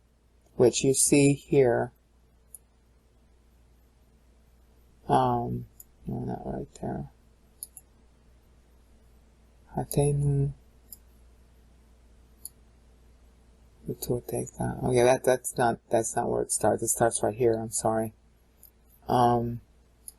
This is our kings right here. That's being highlighted and moved around in black. That's talking about the kings who ruled us. And so he keeps on talking about the word kings because in his mind he's thinking about the chronology of the kings. Okay, and they represent Israel's history. So it goes through 403 years of Israel's history. Again, paralleling the way that Isaiah handled the annual chronology of the text, running sotto voce underneath, dual entendre, Isaiah 53. Okay? Is this cool or what? Is this sophisticated or what? And how are you ever going to know that from the English? You can't. Okay, so in the next segment, we're going to finally introduce the That's the second use. That's also the third use, the straight chronology. We're going to introduce the next use, which is even more awesome, which is tagging. Tagging to specific syllables. Like I had told you that this is tagging to a specific syllable in Isaiah, the 133. And this was tagging, I said, to syllable 203. And this is tagging 49 syllables later in Isaiah. So we're going to cover syllable tagging as a device of the meter next. Okay, this is a curveball. I'm going to put it in 23 Psalm 90 playlist because that's technically more about the Hebrew. But in the episode 10 of GGS playlist, beginning between E9 and E12, I'm going to be talking about the tie between Moses, Isaiah, Daniel, and Paul. I knew there was a tie, but I didn't know until a couple of, over the weekend, that the tie was this great. You see before you Daniel's prayer, and you'll be able to download this. You won't be able to, I'm going to put it in PDF format so that you can read the fonts. They do not wrap well in Word, so it'll be in PDF format. And then don't go by the name here, go by the name in the links. I'll have to come up with another name. Okay, this is about as shocking as it gets. I don't know if I'm ever going to recover from this. I keep thinking to God, oh, you should kill me. I'm going to walk you through how Daniel is tying to Isaiah and Moses, but I can't possibly cover all the connections. I'm just going to, wing it here and trust you to be familiar enough now with the Hebrew in both Psalm 90 and Isaiah, at least the Hebrew parsing numbers, to do some legwork on your own. Okay? It's like 4 o'clock in the morning now, and I won't be able to work on this again until next week. So this will give you something to do. I titled the video, Preterism is Toast, because that's exactly what this prayer proves. Daniel is, I don't know how many people really understand what Daniel was doing, but he was trained to be an official in the State Department and ended up running Babylon for the king. And then when Cyrus took over, he ended up running Babylon under the Medes and the Persians. So he was real good at legal language. He was real good at numbers. You have to be if you have an official capacity. All right? And Daniel's prayer to many of us, including me too, is like too wordy. It's like, what is all this extra words for? He could have said it in fewer words. Well, the reason why he's saying it in the words he's saying it is because it's metered. He's making legal arguments that are based on God's rules for time to justify restoring Jerusalem and the temple first. And I want you to notice this. This is real important. The scholars do not know about this. I didn't know about it either until just last week. See this clause here? That's the first verse in Daniel's prayer. And he's using it to date when he speaks it. He speaks it in the 49th year of the time the temple went down. In other words, this is the beginning of the 49th year that the temple has been down. The beginning. Now, of course, Daniel 9:1 told you the same thing. But the Bible has this habit of giving you the same date in many different ways so that you can check your math. The Bible's dates are always self-auditing. And the reason why people debate them today or are confused is because they're not doing their homework. And here it's the scholars, I mean every single denomination, who have egg on their face. Because when you're 5 years old, I don't care what language you learn to count a syllable. Okay? You got a consonant and you got a vowel, and that's a syllable. And sometimes it's two consonants because it begins and ends. Okay, like, let me find one real quickly here. You got something here that, oh, not exactly there. Let's look here. Here. You got one syllable that begins and ends with a vowel. Begins and ends with a consonant. Here, the letter M. See that little dot? That's called a dagesh. In the middle of the M, that means you're supposed to read it as if there were two of them. So you read this mim. Okay? Alright, that's how you pronounce it. You pronounce it mim because you know there's two M's there. One M belongs to this M, and the other M belongs to the next syllable. Okay? Everybody has a rule like that in his language. Okay, so why didn't the scholars count the syllables? They know that the Jews have a mania about it. When they copy their manuscripts, they count the syllables, they count the words, and all the pastors learn in seminary to count words, and they go by word count. Okay, these are the most frequent words in the Bible. And there's a guy named Pennington, you can buy this at Amazon, who did a CD where he pronounces the Greek words in order of their frequency of occurrence.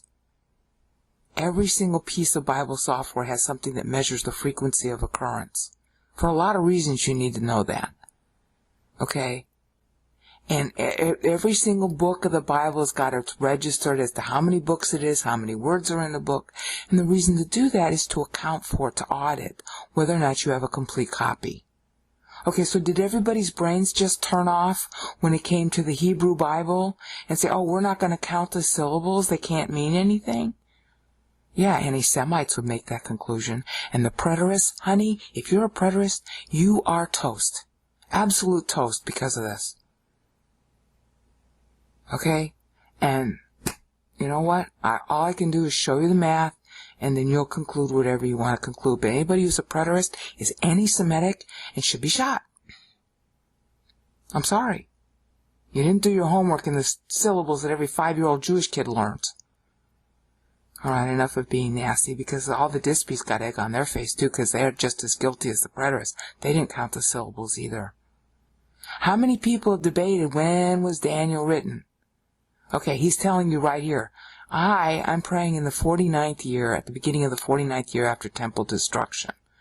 He's following the exact same convention that Moses used in Moses 9d, in Psalm 90 verses 1 through 3, which ends up being 63 syllables, which represents the 63rd 7 from the beginning of their captivity in Egypt, which we know when that happened because we have Exodus 12:40 through 41, and we know that they were in captivity the last 400 years of that time. Okay, so it's real easy to know when Moses wrote. It's real easy to know when Daniel wrote. We even get those dates right sometimes, usually, often, in our history books. 1400 BC is 40 years after 1440 BC, and we used to know 50 years ago that was when the Exodus happened. When many scholars know that 586 BC is when the temple went down. The Jews have kind of forgotten that. They think it went down later, according to their current calendar. But that's beside the point. The point is that the Bible records the right date right here. 49, beginning of the 49th year, which means 48 years have elapsed from the time the temple was destroyed on 9th Av. Okay? 49 is divisible by 7. So he's making a statement, hi, this is what I'm writing. Okay? And then he's confessing his own sins, and then he's praying. Because he knows it's the right time to pray, because this is the 49th year. Because Israel had missed 49 sabbatical years, and he's praying now because by the end of the year, it's going to take that long for people to assemble and go back under the decree of Cyrus, which is issued right after Daniel's prayer. And you can read the whole story in Ezra. Okay? So, he confesses. Now look at this. And I'm going to start going fast now. 24 is the number of syllables that Moses uses in Psalm 90 verses 1 or 2. Okay? Look at the contrast between, I'm using NIV translation here. Look at the contrast between this actor talking and Moses talking. In other words, we should have been saying what Moses wrote in those 24 syllables of either verse. But instead, we have to do this. Is that sad or what? And then here comes our poignant 40. 40, does that ring a bell? 40 years in the wilderness? Okay. Oh, I forgot to mention, Paul's going to pick up on this total, the 73. He's going to pick up on it at the beginning of verse 5 in Ephesians 1:5. He's going to tie back to this. Because 73 is the year that he was expecting the temple to be taken down. Okay. And I'll go through that when I go through Paul. Okay. We call it 70 AD, but bear in mind that our AD accounting chops off 3 years, so Paul's is better. Paul's accounting is better. Okay, so we have sinned and done wrong. That's a total of 73 syllables. This verse is 24. This is divisible by 7 when it's orange. Okay, 40 syllables later. Okay, we have not listened. Is that 40 meaningful or not? Okay. And this aggregate syllable count, as far as I know, doesn't mean anything yet. Okay, then we come here. 69, does that ring a bell? 69 weeks. You see, when the angel comes to answer Daniel, the angel is answering Daniel's accounting meter. Daniel is the one going by Isaiah 53, and in particular here, and I'll explain that in a minute, which means he comes up with the 69 weeks because the 7 is missing. You know, remember when I showed you in the Isaiah videos? And in the Isaiah video, I made a big stink about Isaiah's syllable 133. That's in the Isaiah Future Calendar video. That's at the beginning of the Psalm 90 playlist. Isaiah was balancing between Isaiah 52:15 and the end of Isaiah 53:2. Yeah, covered with shame. That's in Isaiah 52:15. 52:14 rather. Okay. We are covered with shame because we shamed Christ, see? We put him up to shame. 133 syllables in Isaiah ties from Isaiah 52:13 to the end of Isaiah 53:2. We're just talking about our reaction to him. Yeah, he's righteous and we are covered with shame. We're all guilty. Yeah, and Isaiah was saying we'll be guilty then too, when Christ actually comes. So Daniel's invoking Isaiah 53. And then of course 182 is half a year. That's pretty pregnant when you consider that he's going to be told in Daniel 9:27 how half of a year is divided. Half of a 7 is divided. Okay? Because 1 year represents the whole period, it represents the whole idea as well. Okay, then we get here. 30. 30 is the number of the Savior. David became king at 30. Joseph became vizier at 30. Christ announces himself at 30. So he's tying to kings. So that's why the verse is about kings. And that's why it's 30 syllables. Okay? I don't know if 212 means anything. I haven't analyzed this all together yet. 21, we've seen that number many times. That's the number of years that the temple was down after they were in the land, from 538 BC when Daniel was praying to 521 BC when they start rebuilding. And bear in mind, it's in the middle of the year. Okay, actually that includes the time that they were rebuilding from 521 to 516 also. God thinks of everything. I really just can't survive this. Anyway, going on. 233, I don't know if that means anything. Okay, merciful and forgiving certainly ties to the years that Israel is in the land rebuilding. Okay? Text always ties to the numbers. This is not Bible codes, okay? Alright, 36, I'm not sure what that means. Okay, I have to look it up. Paul references 37, so I might be a syllable off here. Paul references 37 out of the clear blue sky, which happens to tie to 37 AD, but then that begs a lot of questions. So I'm not sure what this is. This is the ending aggregate syllable count at that point. And I'm sure you've guessed by now that these pink numbers are per clause. Okay, I had to sort of Sometimes the clause I didn't feel comfortable breaking it where I did, but I did it anyway. You might want to change where I broke it. Okay, here we come to one of the most pregnant statements that I fell over when I saw this. 58 and 58. What is 58? 58 is the number of days from Passover beginning to Pentecost if you count both the beginning date and the ending date. In other words, you count Passover, which is the 14th, and you count Pentecost, which is 57 days later. Okay, if you count only one of those 2 days, you got a 57. If you're counting between the 2 days, you got a 56. So, look at this. All Israel has transgressed your law and turned away. By making this 58, he's stressing the fact they didn't observe Passover. And they didn't. The Old Testament is full of a lot of stories that are really heartbreaking about how Hezekiah observed the Passover for the first time in years. Josiah didn't even know the law was in the temple. Of course, that was just after Manasseh. And Josiah found out, what's this book? Oh, it's the Bible. Oh, really? What does it say? And then when he heard it, it broke his heart, just like it did Hezekiah. Okay, they weren't celebrating the Passover, okay? So Daniel is making a big point about that because they weren't observing the sabbatical years either. You see, all Israel has transgressed your law and turned away.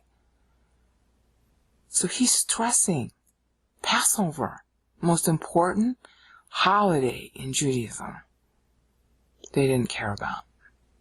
And look at this. This is really important. I fell over when I saw this. 58. From Passover to Pentecost, if you count both the beginning and the ending days. Now, if you also count from Pentecost, counting it, all the way to 9th Av, which is the famous day the temple fell twice, you get 58. Israel's calendar today is all screwed up compared to the way it was under David. Daniel is going by the calendar the way it was under David. Under David, every month had 30 days. Otherwise, the priestly courses wouldn't work. There were 24 priestly courses, and each priest was supposed to relieve each prior priest 2.625 hours later than the last relief. Okay? And that way, all the priests would have had equal time on a solar year. Israel has no clue about that today. Yeah, but Daniel knew. Okay, 58. 58 on a 30-day per month. 30-day per month calendar with Adar getting the extra 5 or 6 days, depending on when the next vernal equinox ran. Otherwise, Israel would miss her birthday, and of course, she's missing her birthday now. She's not getting her birthday right, because she's supposed to start her calendar every year and it's supposed to stay solar on the vernal equinox. And the 14th day after the vernal equinox is her birthday every year. So if you want to observe her birthday properly every year, just find out when the vernal equinox is in this year, okay, the coming year for 2011, and then count 14 days, and that's her birthday. See, Israel could fix her calendar overnight, but won't. Now, here's the most pregnant part of this.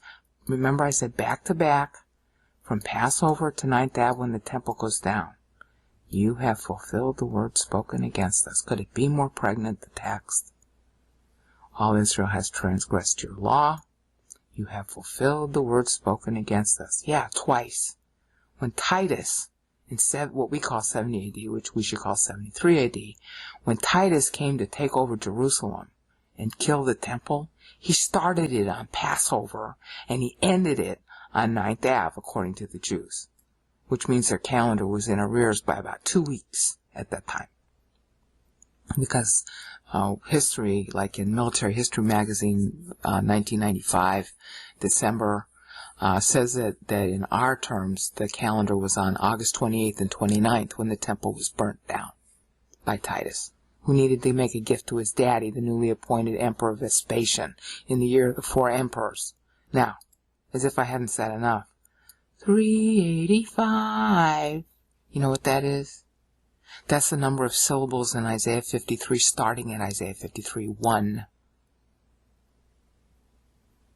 Is this a killer or what? You know what 203 is? 203 is the number of syllables in Isaiah 53. In Hebrew, still, I mean, this is in Hebrew also, but it starts at Isaiah 53:1. But this syllable count, 203, starts at Isaiah 52:13 and ends when? At the end of Isaiah 53:4, which in Isaiah's annual tracking is the very year the temple goes down, 586 BC. Yeah, you have fulfilled the word spoken against us. See, Daniel was counting his syllables. He's referencing both points, the whole of Isaiah 53, starting in 53:1 when Isaiah's own report began, because the first 77 syllables are talking about the past David, because he's reconciling to David, and 203 syllables are talking about the time from Isaiah 52:13 all the way to the time Isaiah was tracking the end of the temple in 586 BC. He starts that annual tracking in Isaiah 53:1, which obviously Daniel knew. But the syllable count of 203 takes into account the entire Isaiah 53, beginning at 52:13 in Hebrew. What we call 52:13, but in Hebrew. Okay, see, he's tracking.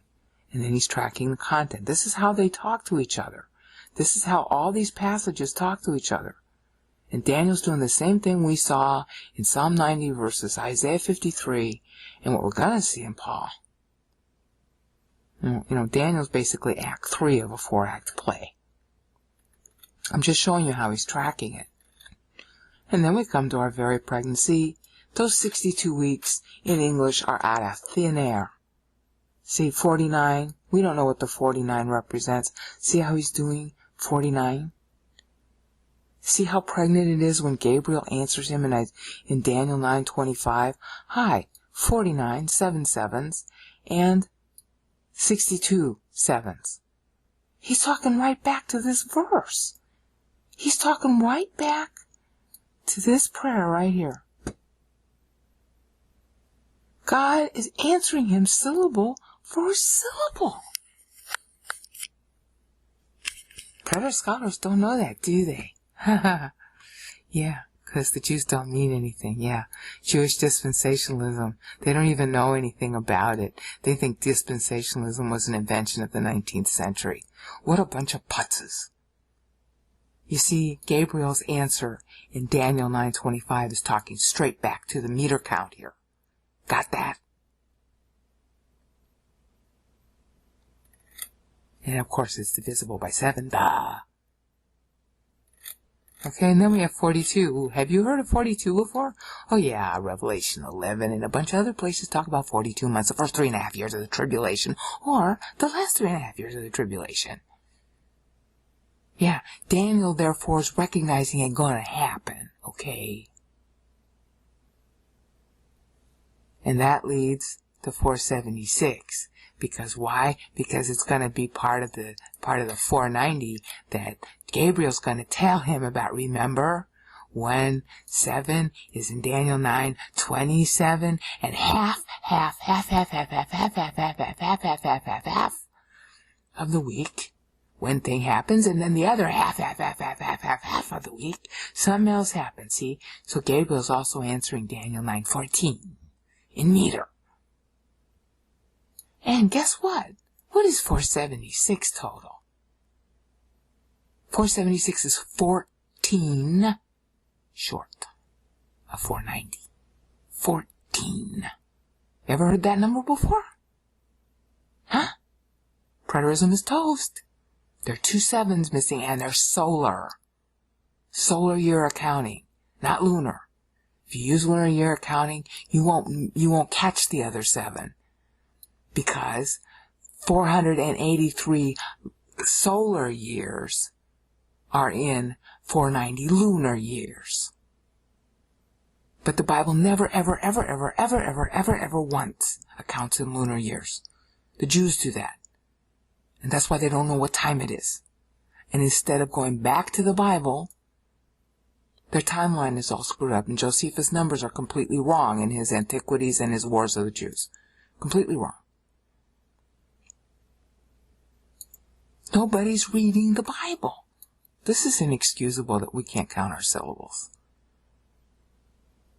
Okay? That's all I did here is count the syllables. And Daniel's prayer is very formal. So there's not really very much ellipsis at all. You know, there's no elision for syllables. He's talking slowly and formally because he's a legal guy. He's a State Department guy because he runs a country. So he knows when to be formal. Okay? So his Hebrew is kind of formal. So he's spoken slowly. So there's not much elision. So it's easier to count the syllables. You got that?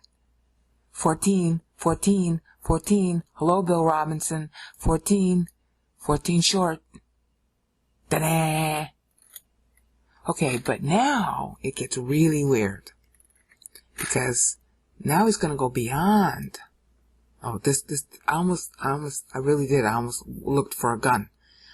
Why is he going beyond 490? Okay. And this is like 46. Why is it 46? Okay. And this is 62. Well, the 62 makes sense because he's talking about the 62 weeks. And so Gabriel's answering Daniel 9:16 by talking about it as 62 weeks. See, showing that the Lord is turning away his anger and wrath from Jerusalem. It will be rebuilt after 62 weeks. You see, all those numbers in Daniel in English, we don't know where they come from. Why? Because we didn't count the syllables. We didn't count the syllables. Oh, that's too hard and too boring, and we're Christians really just hate God, and we pretend we love him. For 2,000 years, we didn't freaking count the syllables. This is included. Yeah, 62 weeks, but Gabriel was counting the syllables, and so was God. Because in keeping with his righteous acts, he turns away his anger when? 62 weeks after. Messiah will be in and will be cut off. Yeah, the grace of the Lord, his righteous act shown to us, taking on our sins and our disinterest. Oh, but we're well beyond 490 now. You get the hint? We're beyond 490. See, 14 years remained here. Oh, but here's another 46. And here's another 62. And yeah, the 62's got a pregnant meaning and is answered, but it's like after the 490. Yeah, the 62nd week is after the 490, because there are 2 sevens, and Messiah died 7 years early. Yeah, Paul's going to pick up on this fact. He's going to pick up on this verse, because he's going to make his meter 434 syllables, time 2, 62, right here. Which is after, what? The 490. Is God clever or what? Yeah. See why preterism is toast? And then, of course, we've got another 42 here. Yeah, because Israel's tribulation can't play either. Alright? And then we got a 47, and this is the cleverest of all. Paul references this in Ephesians 1:3. And we're going to see it. I'm going to go over it in more detail. See, if Israel missed her appointment and rejected Messiah when she came, he died 7 years early, then there's a 40-year warning period. Okay? So the total of the time that the land gets reimbursed for Israel being 40 years late, okay, is 40 years because the temple wasn't on the land when it should have been. So it gets 40 extra years, and that serves as a warning period. And then we got the 7 that Messiah was killed off early that has to play against it, which is why the temple was destroyed between what Paul is going to tell us as 66 to 73 AD, which of course it was. That was when the Jewish rebellion began. And what we call 70 AD with Titus is really 73 AD. Yeah. 47 years total allotted to the Jews that remain. Yeah, see? Oh Lord, listen, forgive, hear, and act. Yeah, he sure does hear and act. 40 years later, 7 years of which, okay, play against the Jews, because the land was only allowed to have the total of 40, but it's like double accounting, okay? Here in Act, yeah, he sure did. He sure did. The 47 years remain. Paul's going to pick up on that. See, the meter matters, and it's doctrinal.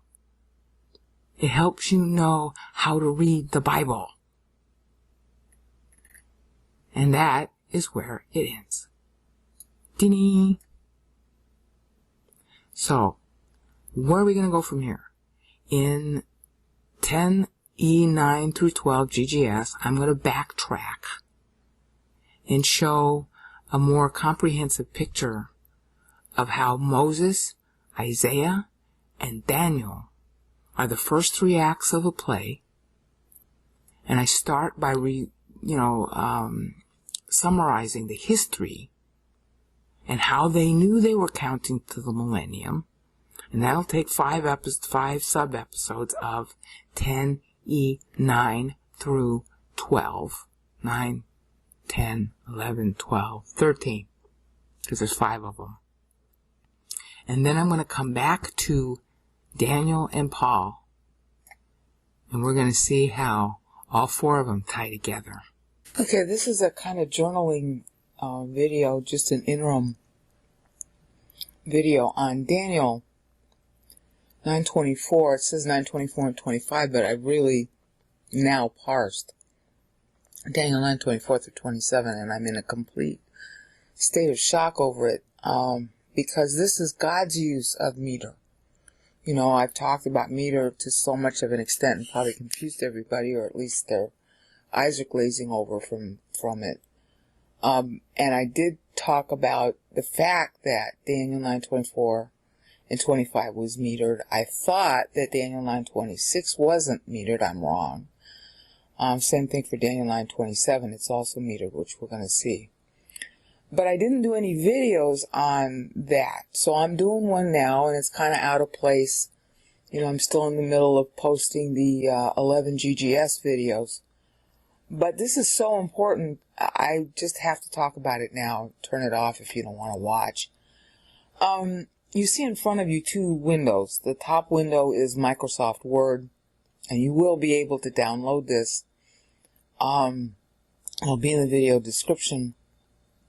And in the bottom window you see BibleWorks, and my purpose in showing it to you now is to show that I've pasted it. There's no alteration of the text. In the past, what scholars have done when they've tried to determine Hebrew meter, some of them altered the text or altered the pronunciation or something else in order to make their meter fit. I didn't do that. I don't even know what the meter is until I count the syllables, and then I see the pattern. And that's the result you see in the top window before you in the screen. I'm only going to call attention to the meter here. Okay, that's why I'm not showing the translation. Besides, your translations, for the most part, in some places it's off, but for the most part it's okay. So we're just going to look at the meter here. What's so shocking about it is the way it's constructed. Okay? It's got the same basic construct as Moses used in Psalm 90, and Daniel uses in his prayer, and Isaiah uses in Isaiah 53. And in fact, it's very directly talking back to those passages, which I'm going to briefly explain. But I want to focus here instead on just the internal construct of the meter itself. Okay? Because I just have to. You know, I'm sorry. I've been in a shock about this ever since Christmas. Okay, so you can see in the lower left-hand corner that I'm using the BHS text. So if you don't have BibleWorks, but you do have the BHS text, you can follow along. Okay, so now I'm going to move the mouse so the lower window is going to change. And I'm going to focus instead on the top window. Oh, please, mouse, don't be so slow again. Oh. I'm sorry, I've got too much loaded, I think, for the recording program. Okay, I want you to just look at the meter now. This is 7 syllables, covered up by black, so I'm going to have to sort of do it some other way. This is 4 syllables. This is 7 syllables. Notice how this phrase here, Alameka, is the people. They are, as it were, sheltered on either side by a 7 and a 7. Now this 7 relates to the city and in the Holy of Holies, in the temple. And this is talking about how many weeks are decreed. Okay? The 70 weeks, blah, blah. Okay. But notice how it's a 7 and then a 4, the people in the middle. It doesn't break another way. Alright, and then you got a 7 here. Statement of protection for Israel. You get that? Is this a killer or what? And then this is about this, the sealing up, the finishing off, the answering to rebellion. This word hapesha here, usually translated transgression or something like that. It means rebellion. Okay, pesha means to rebel. All right. And then you have actually 3 series of 6s following. That's to seal up the rebellion. And then there's a care and a kethib reading, which we're going to get into. So only 2 of these words are actually in the Bible. And that's a 6 also. So whichever of the 2 words you select, whether you're selecting, let me see. We're going down here to the bottom window now. This is a kethib. Okay, and then this is a care. So the idea is that the care reading is putting its own 2 words in there versus the kethib, which is its own 2 words. I think it's a mix based on the words that are used in the passage. I don't think either one of these is wholly correct. I think what you're looking at here, this word here, which is the care, I can't talk too well, I just finished eating. Lechatem, I don't think that's right. Alright, it sounds like it would be because it's hifil infinitive, but he doesn't use that. He uses lechatom, which is the right here, the kethiv reading. This is the care right here. Okay, this is the care. I don't think that's right. This is the kethiv, lechatom. Okay, he uses lechatom up here. Where is it? Right here, again. He uses it again up here. Lechatom. And the way the wording goes, it would be repetitive. He's using legal words. So he's going to repeat them. So I think of these 2 readings, we're going to want to go with the kethiv here. Lechatom. And then the second word that's right ends up being in the care, which is hatat, because it's singular. You see in the lower left-hand corner, feminine singular? And the reason I say that is because he uses lachatom right there with hazon right here. Okay, sealing up the vision. It's singular. And sin in the singular means all sin. Okay? Not sins, plural. Which is what the kethiv is using hataot. Okay, I don't think that's right. I think it's singular. But in either event, it's still 6 syllables, okay? You got that? So you could have, argue differently, and I want to hear your arguments against it because I'm just talking off the top of my head here. But that's the sort of decision I've got so far, and that's the reasoning based on it. You got better reasoning, I want to hear it. If you got any reasoning, I want to hear it. Okay, so in any event, you got a 6, going back to the meter now, because that's my purpose. You got a 6 here, and then whether, like I'm saying, it's a mix of one that's the kethiv and the other is the care. That's 6 syllables either way. Okay, in any combination, you got 6 syllables. Alright, so we got a second 6 there, and then we got a third 6 here, and this is to cover, okay, awon. Awon means a twisting sin. Awon is like twisting scripture. You got a verse or you got an argument, and in order to justify your position, you're going to twist what that argument is to support what you want it to be. Okay? That's what awon is. Unfortunately, in English Bibles, and I can sort of understand why they do this, they tend to translate all these words the same way, so you don't see the difference. This, hapesha, is rebellion. Okay? Hatat, that's hataot, the plural. Here's the singular, which is, I think, what they really mean. That means sin, any kind. That's generic. That term is generic. Hatat. Okay? It's hata is the actual vocabulary form. Alright? That's generic. But this is not generic. Alon is not generic. It means a sin that you sin by twisting. This is hapesha. This is a sin that you sin by rebelling. In other words, you know what's right. You're not pretending that it means something other than what it means. You just don't want it and you rebel against it. It's really important to make those distinctions so we know better what sin is.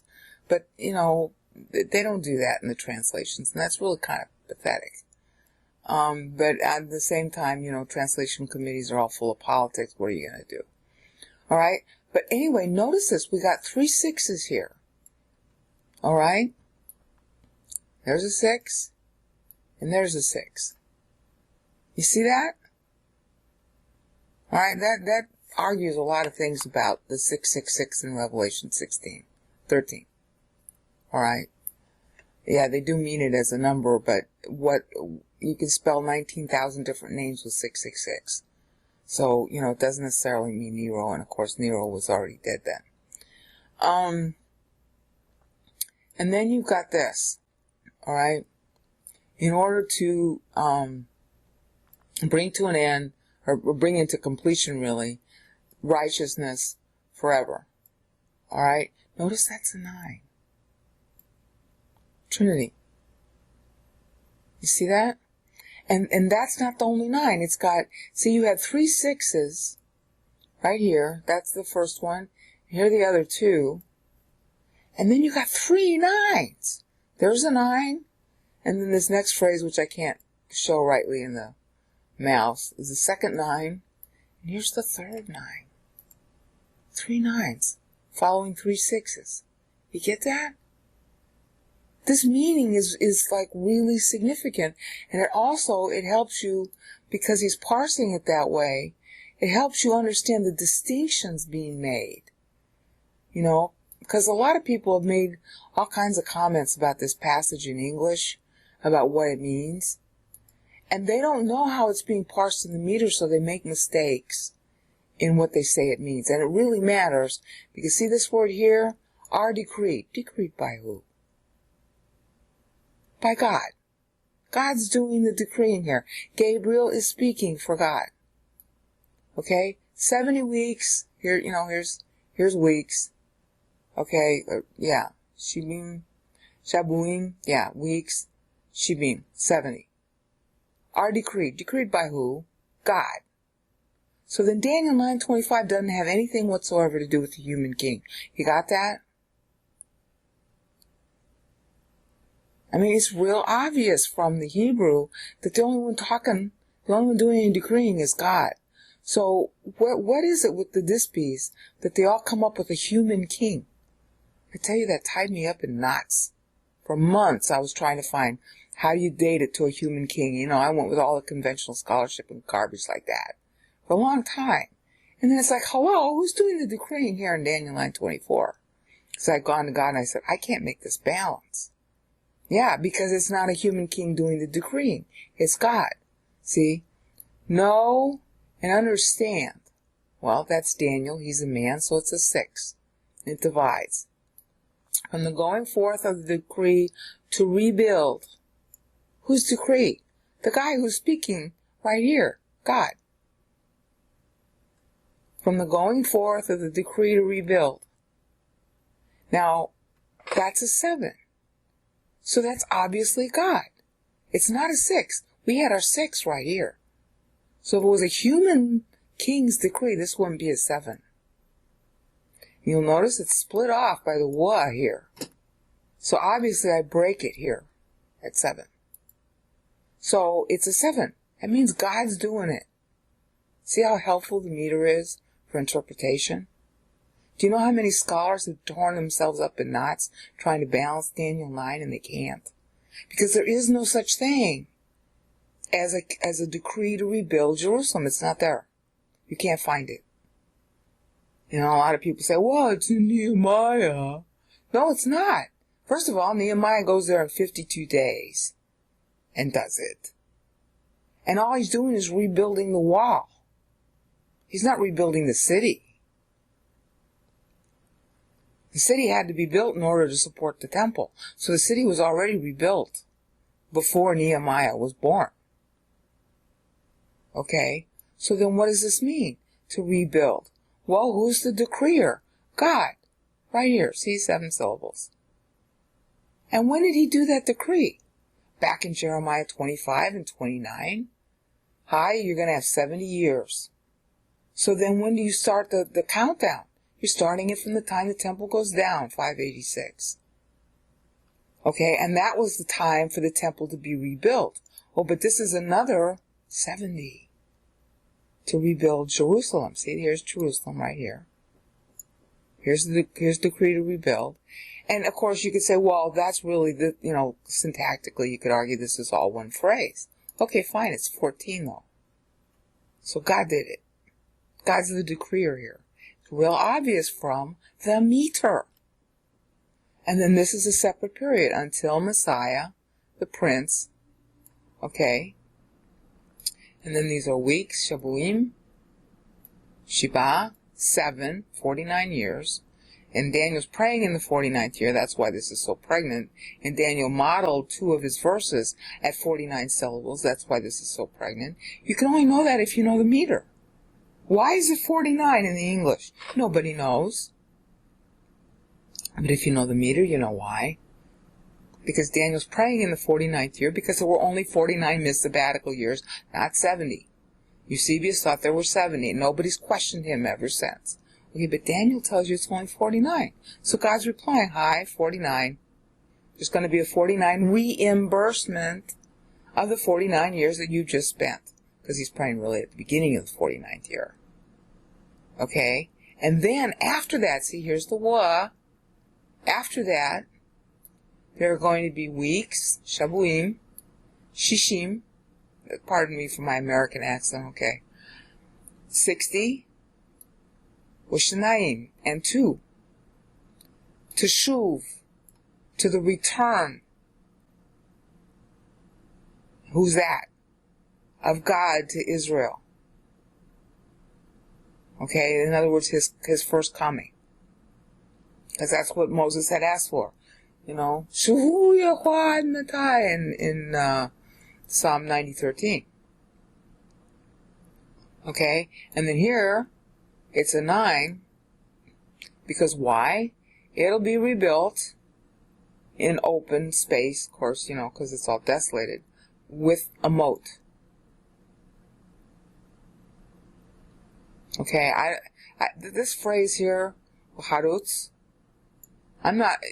that's how it's translated as moat, and that bothers me, but I don't have anything I can argue against it yet. It's just, something's wrong with that, but I don't know why. So it could just be me that's wrong. That won't be the first time. Okay, but that's the way it's translated, and I don't have anything to go against it. It's just that it's such a strange way to translate the word. But maybe that's it. There you go. It'll be rebuilt again, broad expanse with a broad moat. You notice how this is double entendre. It'll be built in a broad place. Yeah, because the whole city was, desolate. But the moat itself might be broad and would have to be for good defense. Rehov usually has a good meaning, nice meaning, happy meaning, in wide open spaces. They can be wide open if they're desolate. And it could imply that the moat itself is wide for good defense.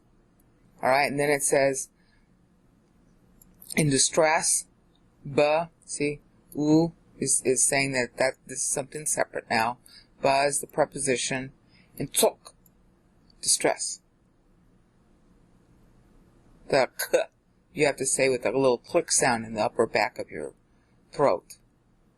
Okay, and at the roof of your mouth. But tok, like a click sound. I don't do it right. And then haitim, the times. So these are just in distress times. So as you can see, your translation's pretty decent. But I want you to notice, okay, I showed you the 2 sevens on either side of the people here. The number for sin is man, is the 6s, and we got 3 6s. Then after that, we got 3 9s. Here's the first one. You have to just presume that this is part of the second one that ends right here. And then here's the third one. See how measured this is? I almost fell over when I finally got it. I've been working on this for 2 days. All right?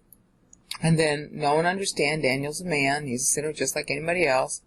And he's telling, it's a command to understand, which of course he already does. Then from the time that the decree goes forth, it's a 7, hello, God's doing the decree, not somebody, not a human king.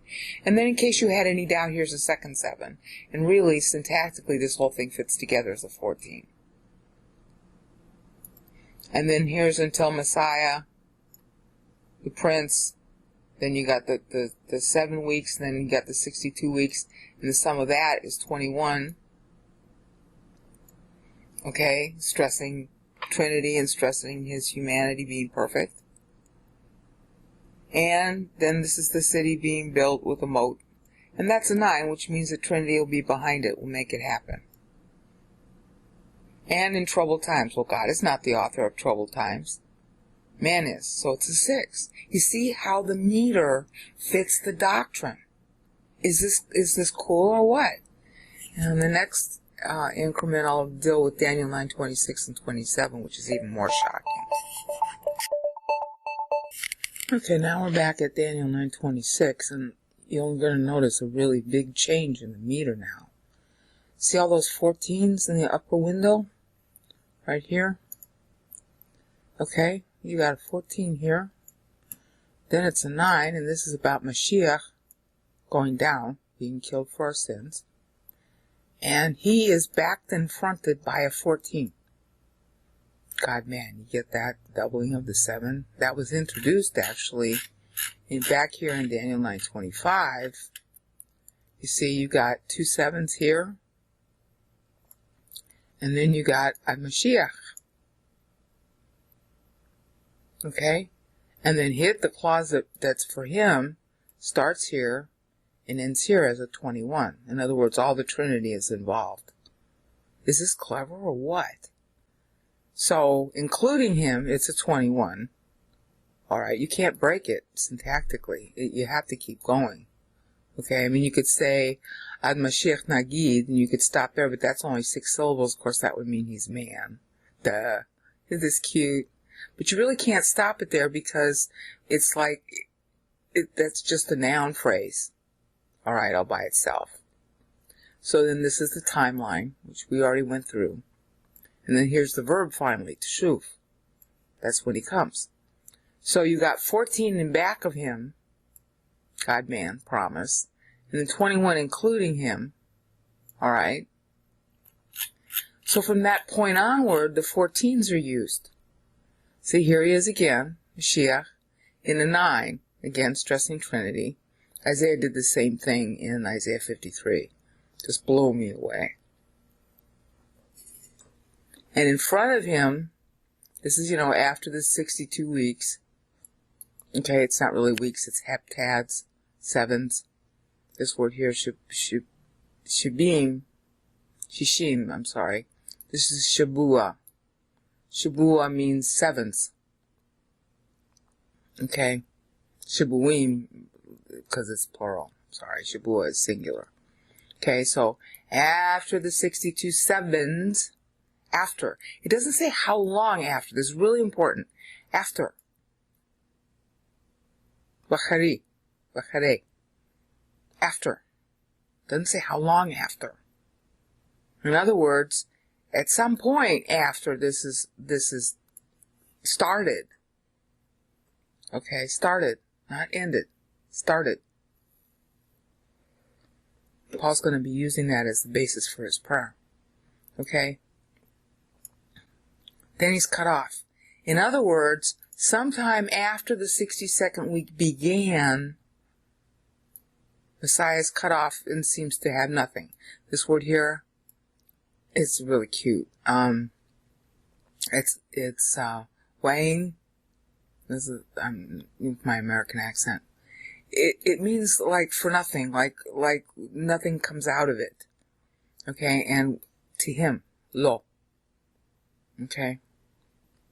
It doesn't seem like he accomplishes anything. And your translations pretty much reflect that. Okay, he's cut off. This is also the word that's used for cutting a covenant. It's also the word that's, well, it's related to the word that's used for circumcision, molel. Karat. This word here is karat. Okay, karat is nifel. I think it's nifel. Let me go look down here. Karat, where did I put it? Where did I put it? This, okay. Karat. Where is it? Ah, here we go. Sorry. Okay, there you go. Nifel imperfect. Okay, imperfect is used for future or progressive. Okay, it's anything that's not completed or viewed as completed. So he's cut off, or cuts a covenant, duh. And that's what the book of Hebrews is about. Alright? And it seems to accomplish nothing at that time. That's a 9, fronted by a 14. Okay? And what follows is a 14. This, plus all this, which is talking about the destruction of the upcoming destruction of the people. Okay? Of the city. Is 14 syllables, which means God ordered it. Yeah, he ordered it because that's what 1 Kings 9 contract says. That's also what this decree says, because this is still God's decree. Okay? So here's a 14. Fronting and backing Messiah. Alright? And it's also fronting and backing this. This really killed me when I saw it. Ukitzol in the end. B'shetef, in a flood of troops. Okay? And then here's another 14. About how, from that time forward, until he returns, you got, this is Ad, Ketz, until the end, war is decreed, and shames, plural, literally, that's what that means. They call it desolations, and that's fine too. Shame is what you feel as a result of being desolated. Meaning that Jerusalem is always going to be in trouble after that. Jerusalem will not be, how do you want to call it? Will not be in its own. And the fact that Israel is back there in the land today is not prophetic. The way people use Ezekiel 37:38, they're wrong about that. That's just a political entity. This is talking about God restoring Israel, and that only happens at the second advent, which is Ezekiel 39.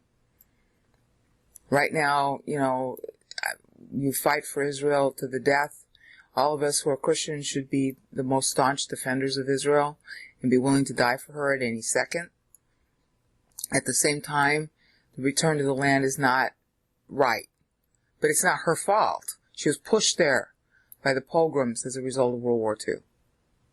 Alright, so at least she has a place to stay. And we should defend her with our lives, wherever she is, whether she's in Israel or outside Israel. But God has not returned her to the land. That's what this is telling you. And he won't until the second advent, Ezekiel 39. So you see, on the one hand, the end is there. It's God's will that the end be there. See? End with a flood of troops. And she's surrounded even now. Okay? And until the end, that's how it's going to stay. Wars and rumors of wars until I come. But you'll notice it's a 14 on either side. On either side of her, here's the flooding. You'll notice that's a 5, which means it's to the prophet of the world that this occur, and to her, of course. She's still protected by not just the 7. Remember back up here? We had a 7. See, here's the people in the middle, protected by God, 7, single, 7, on either side. Okay, but down here, because he's paid now, he's gone. See, Yakaret. Alright, so now he is the one defending her. Okay, so, Israel as a nation proper, or most of the people, you can't really say how many, have rejected Christ as Messiah, but he didn't reject them.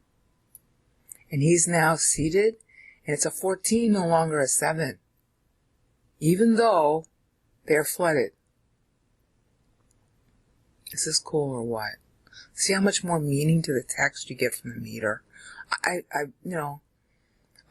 said somewhere in my other videos, and I'm dead wrong, obviously, from this, that Daniel 9, 26 and 7 wasn't metered. Wrong-o. See, it's more metered. It's metered with 14s.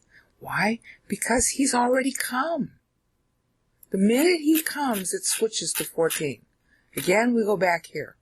Okay? Here we got Ad Mashiach. Alright? We got 2 7s in front. That's a 14. And syntactically, really ought to treat him as a 14. I just broke him into 2 7s. Okay, here he is, and he's part of a 21. You know, all the Trinity's involved. And from that point onward, syntactically, you gotta go, see, because these are numbers. You can't break up the numbers into a separate clause. That's all one idea. So it's a 14. Too bad you can't see it because they used black there. Okay? And then he's already on earth at that point, see? So that's why it's 14. He's God-man now. He gets cut off. That's a 9. And then there's a 14 on either side as a result of him getting cut off. The city is flooded and the people are flooded, but now they're protected by him. 14 on either side of the 5.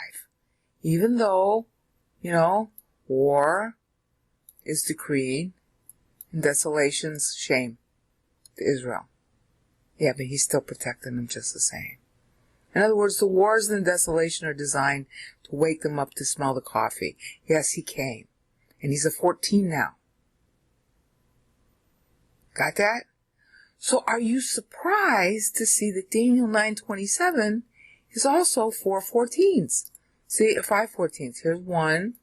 Here's a 14. Here's another 14. That's 2. Here's another 14. That's 3. And then 5 plus 9 is 14. So you got 4 14s. That adds up to 56, which I haven't discussed enough yet, but I will. Alright? And then these are just solid 14s. In other words, all this is happening under the aegis, protection, and design of the very God-man who paid for sins the first time. 4 14s in Daniel 9:27. That adds up to 56. So we got a 56 here. I'll cover Daniel 9:27 in the next increment. We got a 56 here in Daniel 9:25. We got a 56 here in Daniel 9:26, and another 56 here in Daniel 9:27. And in the next increment, I'll start talking about the 56s after I cover Daniel 9:27. Okay, now we're getting into Daniel 9:27, and I had to change something because I caught a mistake I made. In Daniel 9:27, unlike the other two, Daniel 9:27 doesn't equal 56 now. I had overcounted syllables in this clause right here. In the last video you saw, it was 14 syllables. It's not. Okay? If I say, yeesh be yeet, which is kind of stretching it, I'm not sure that that's justifiable, then this right here ends up being 11 syllables, but this is only 2. You can't get ziva to be 3 syllables. Okay? And I cut it here, even though this little marker is basically telling you that it's a stop in the, it's like a colon mark. Okay, the writer of the verse, this part here is not scripture, he's just making a notation. Okay, he might be copying it from somebody else who copied it, but the point is that zeva, which are the daily lamb sacrifices, and uminacha,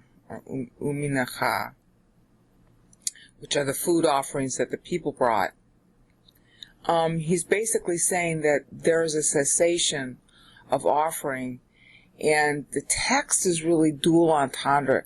It's saying that the sacrifices that should have gone this way for the temple are instead going this way toward, that's wa'al, up to And then we're going to talk a lot about this, the kanaf, the wing of the abomination of desolation right here. Okay? The wording is not the same as the Lord used, because he's quoting the LXX anyhow. And a bunch of other things are different. But the one thing that is the same is that the implication is this stuff here, this is the daily lamb sacrifice that the priests were offering. And this is what the people brought, the food offerings. They call it mincha today instead of minacha. Minacha. It should have been going to the temple, which is talked about right here, where it's ceasing. Okay, this is middle of the week. It stops. And then this is supposed to be like a colon. Well, what is it that stopped? What stopped was the daily lamb sacrifices and the food offerings. But the way the text is worded, because the Bible is frequently worded like this, the words that come after really apply to the text before, and they also apply to the text after. So the sacrifices that were supposed to go to the temple went instead to the abomination of desolation going forward here. Okay? And even so, I mean, that makes it 14 syllables. Notice how I keep counting all the syllables, so almost no elision. But here, you know, if I say yishbit, which is really the way I think it should be sounded, or yashbit, alright? It's not biyit, it's not yashbiyit, it's yashbit. So then I can only get 12 syllables out of here. So this is 54, not 56. I can't turn it into 56 without, adulterating the text or making weird assumptions, which is exactly the opposite of what you're supposed to do. So why 54? If you've seen my Psalm 90 videos and read some of the web pages that I've done on how God orchestrates time, I spent a lot of time explaining that Abraham matured in the year 2046 from Adam's fall. Okay? And that's 54 years before the 2100 for the Goyim was supposed to complete. So there's a 54-year credit, because God keeps books like this, that's owed by the end of time. In other words, the second 2100 that belongs to the Jews basically started 54 years early. So by the tribulation is supposed to even up the books. And even though the tribulation plus, Jubilee, as it were, harvesting the Gentiles the 50 years, that totals 57, but it makes up the 54 short. That extra 3.5 year piece is owed for other reasons. I haven't quite figured out which other reasons. There are several different 3.5 year pieces in Scripture, and I'm not sure which one is taking precedence here. I've been trying to figure that out for about 7 years now. So it ends up playing the last 57 years of history, as illustrated by Jubilee plus Tribulation, but it's making up for 53.5 years, literally, that's owed because Abraham matured too early. 40 of those years got spent on the temple standing after church started. And the other 14 years, really 13 and a half, got spent on the temple being built. Okay? So the credit got used up, okay, but on a different set of books going back before Israel. This piece is still due, and of course we already showed from the 49 sabbatical years missed, there were 7 extra sabbatical years due on them, which created the 56. Again, there are different ways of accounting for the 57. Alright, 56, 57, they're the same thing, they reference different accounting points. So, if God makes this 54, he's stressing the fact that the credit owed from Abraham is paid up. Alright? Now, maybe, and I have to work this out, there might be something else here. Alright, this is still a draft. I'm finally paying attention to this in much more detail. But that's what I got so far. If you got other ideas, I want to hear them. Okay? Whether they agree with me or not, I don't care. I never care about that. What I care about is substance. Okay? So any ideas you got, I want to hear them. Now, I'm going to go into some of the other things about this because there's a lot of confusion in the translations about this verse that I think we might be able to resolve. Let me show what I'm talking about here. You see, the NAU says on the wing of abominations, which is actually more accurate. Okay? But the NIV says on the wing of the temple. Alright, you see that? This whole business about wing, which is this word here, knaf. Right there. It's a question of, well, is it a wing of a place like we call it in English? And the answer is no. Okay? And then KJV, which isn't bad, says overspreading of abominations. The trouble with all these English translations, like this is vague. What does it mean? Overspreading of abominations. What does that mean? It's all fuzzball language. Okay? And I submit to you that the Hebrew and the Greek are not fuzzball language. But there's a big difference. As you can see, there are two texts here in the Greek. Here's one version. And then this bottom one here is Theodotion's. Okay. And both of them are different from what Christ uses in Matthew 24. That's where we get into our little, you know, what do you want to call it? Mystery quest. So I want to spend a little time on that now. Alright, first of all, the word knaf, maybe I better show it to you from the actual text here. Knaf. There you are. Knaf. Let's see if I can bring this up a little better. Alright. You're not supposed to see that yet. Those are my other windows. Okay. Let's pull up the word knaf in Hebrew so you can see it. Alright. It's talking about a bird. The thing that's really important to notice about this is there's no verbal, they don't know of any verb that this noun either created that's cognate to it or vice versa, that usually the verbs come from the nouns. They don't know of any. Okay, so it comes to be a very metaphorical term. It doesn't mean wing of a bird literally. Okay, it can mean the wing or the edge of a border or corner of shirt. And this is where some people are thinking, well, it's the wing of the temple. They're also getting that idea from the Greek text, because this word here, hieron, means a sacred place. And they're saying that the betaluma, the abomination, the idol, the abominating idol, upon the holy place. Hieron means a holy something. And when it says epito, this is actually an adjective, but adjectives in both Hebrew and Greek can be used as substantive, meaning nouns. And it's being used as a noun here because it's got a definite article in front of it right there. Okay, so they're thinking that it means on the wing of the temple. But the text isn't saying anything about wings here. Not a thing. I better be quiet. The text isn't saying anything about wings here. There's nothing here about wings. Okay? Not a thing. Alright? And that's the Theodotion version.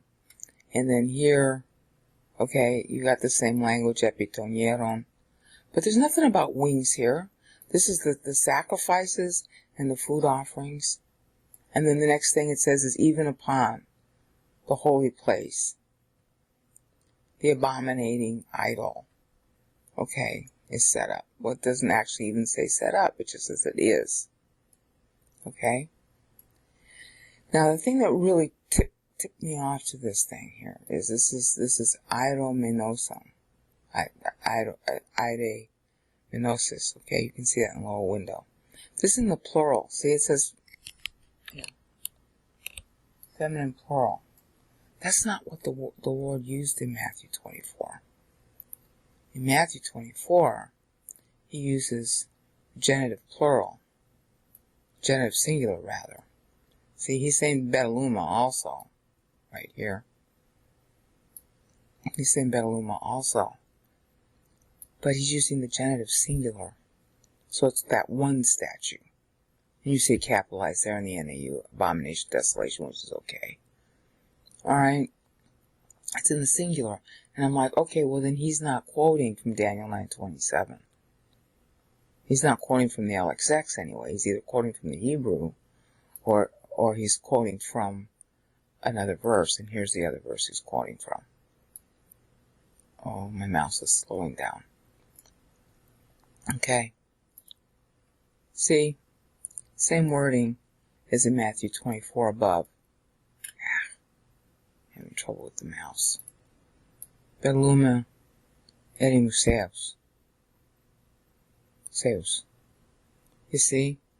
It's the same wording as up here. So he's quoting from Daniel 11:31. He's not quoting from 9:27. I mean, he's quoting the LXX in a different place. Same idea. Same event. But he's quoting it from here. Okay? So that gives you a whole different thing, because he's saying it's set up. Okay, hold on.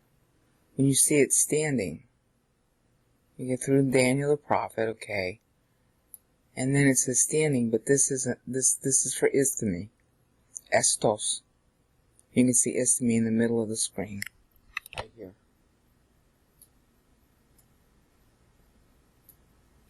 That's istemi. Okay, when you see it standing. In other words, an image is raised up. Okay? It has to be raised to be standing. You got that, I hope. So when you see this kanaf in Daniel 9:13, 9:27 rather, when you see this kanaf, it's not talking about on the wing of the temple. It means it's standing. It means it's flown in. Okay? And so what they're doing is they're giving their food, their sacrifices and food offerings, al, to. It's play on ale. God. Okay? Sound play. It's spelled differently. Ale with, to God is spelled with an aleph, not an ayin. So they're giving their food sacrifice, their animal sacrifices and food sacrifices to a thing that's flown in, okay, or under the protection, guidance of the abomination of desolations. And this is plural here, not singular. When Christ used it in Matthew 24, it's singular. When it's used in Daniel 11:31, it's singular.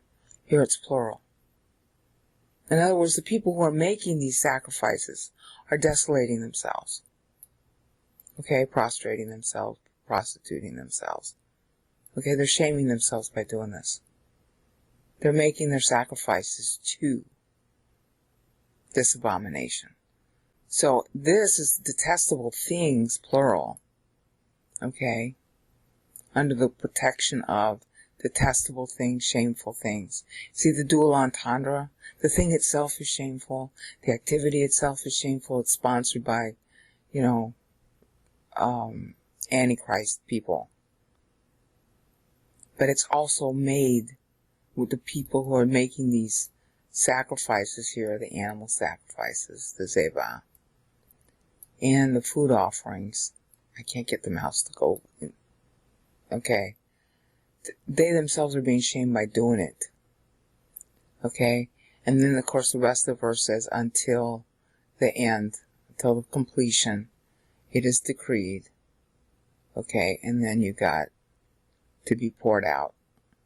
Until the time, of the end, when the decree it's going to be poured out in order to desolate the desolator. In other words, the Antichrist. Now, in Daniel 11, you find out there are two Antichrists. The first one is going to end up what we call the King of the West. Daniel continues to identify what becomes the King of the West with what used to be relative to Israel, the King of the North. All right, it shifts because the power shifts over all this time that Daniel's given the prophecy. it shifts west and west and west. And of course that ends up being Rome. But the other Antichrist, as the Daniel 11 text tells you, is in Israel at that time. Okay? So there is going to be somebody who puts himself up as Messiah, or puts himself up as the prophet of Messiah, more likely. And that's Revelation 13. As a result of which the king of the West, who is the same as the king who took down the temple, which means Rome, which doesn't necessarily mean anything to do with the Catholic Church. It means that's where the political power center is. It's a political entity that's being explained in Revelation 17, a political entity that uses religion. Okay? And it could be something we've never even heard of yet. That power is going to, whoever that is going to say he's the Christ returned, and going to set up a talking statue, that's Revelation 13, sponsored by the Antichrist, who's the head of Israel at that time. Now, obviously, that kind of event has never happened in history, so preterism is toast. Alright? But even aside from that, the point is that this whole business about what is kanaf, this thing here, doesn't mean the wing of the temple. It means a raising. And that is what you see also in the Greek text. Where is it? This word here. Iro means to raise up. Okay? See? Raise, elevate, lift up, raise. Okay? But in Hebrew, they don't have, that word is not being used. Instead, the word is just used as kanaf. Because that always denotes, a political thing. Political protection. God protecting you. Anyone's talking about God. But wing always has to do with power and, power on earth. Because God exhibits power on earth. That's why it's used of God. But it's talking about some kind of, wings over like a mother hen protecting her chicks. Okay? So that's a noun there. It's translated with a verb right here in this version, which is probably mixed. It's not probably the original LXX. But neither is this, because it's got this word mu in here, and that doesn't even belong. Okay, it's not even good grammar. It's not even in the right place. You wouldn't put it there. But it's got the same word. So some words that are, this is containing something of what it originally said, but we got the Hebrew, so we don't really worry about it too much. But there's nothing in here about wings. Okay? It's instead substituting a verb to raise up. And that's, of course, what the wing text means. That's what this means. Something that's flown in, raised up, raised over. Okay? So I just wanted to dispel that thing about the wing of the temple business, because that's been an annoyance for a long time. And so it looks like we're going to have to stop here because my mouse and everybody's going nuts. But at least, you hopefully got out of it the fact that this is a 54. And I'm going to have to sort of retool and rethink this. But it's a 54, not a 56.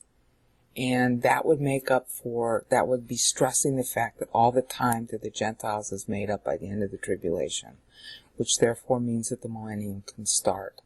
It's stressing the same thing, but from a different angle. So that's it for now. Okay, now we're back on Daniel 9:27 again. And you'll see in the lower middle that I have blue lighted this verb here from Shabbat.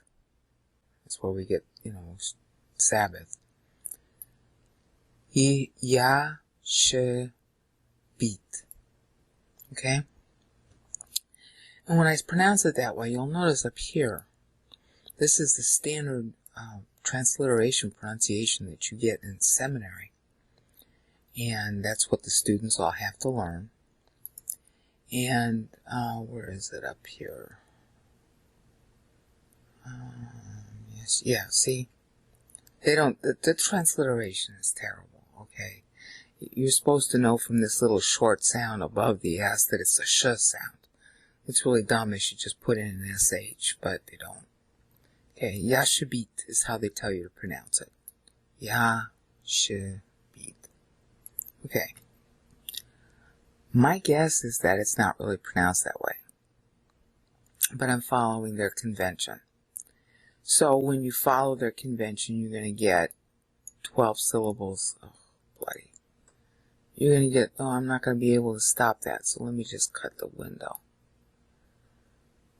Okay. When you follow their convention, you're going to get Yashbit, Yashabit. I think it should be Yashbit, not Yashabit. Okay? But this is what they tell you in seminary, and, you're supposed to go with. These are, the scholars. They can't ever make a mistake, of course. I mean, their jobs are really hard, and I'd make more mistakes than they did if I was in the same place. But the point is that this pronunciation is in doubt, as far as I'm concerned. Okay? The sh sound already has a vowel sound at the end. So that it isn't necessarily ya, sh, beat. Alright? Especially because of what it comes from. See? Shabbat. It's a two-syllable word.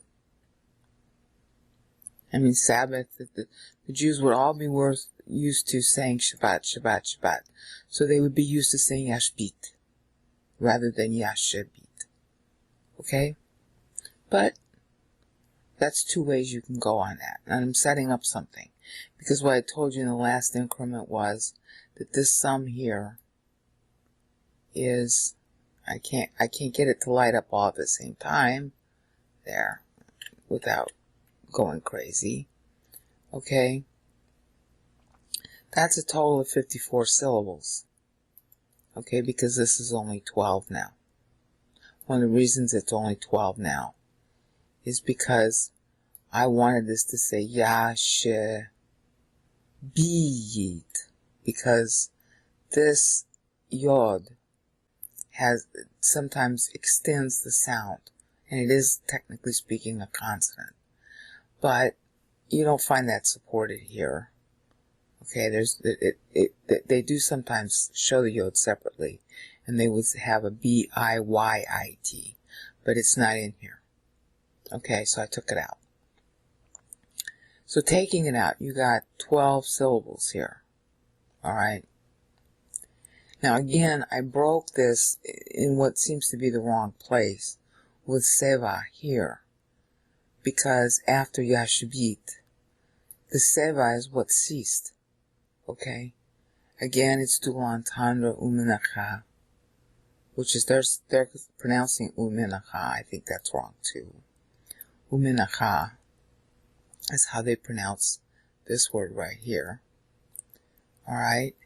And really, these two words do go together syntactically. But you see, this little baby here is acting like a colon or a semicolon. Alright? These are the things that were due and were offered at the temple. But they are instead going to the abomination of desolation here. Alright? That's the point of this passage. So, we got a subtraction of a syllable potential here versus what you see on screen. We got another subtraction of a syllable here instead of minaka.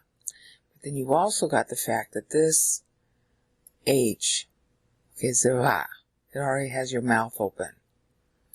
U, usually you're going to swallow the U.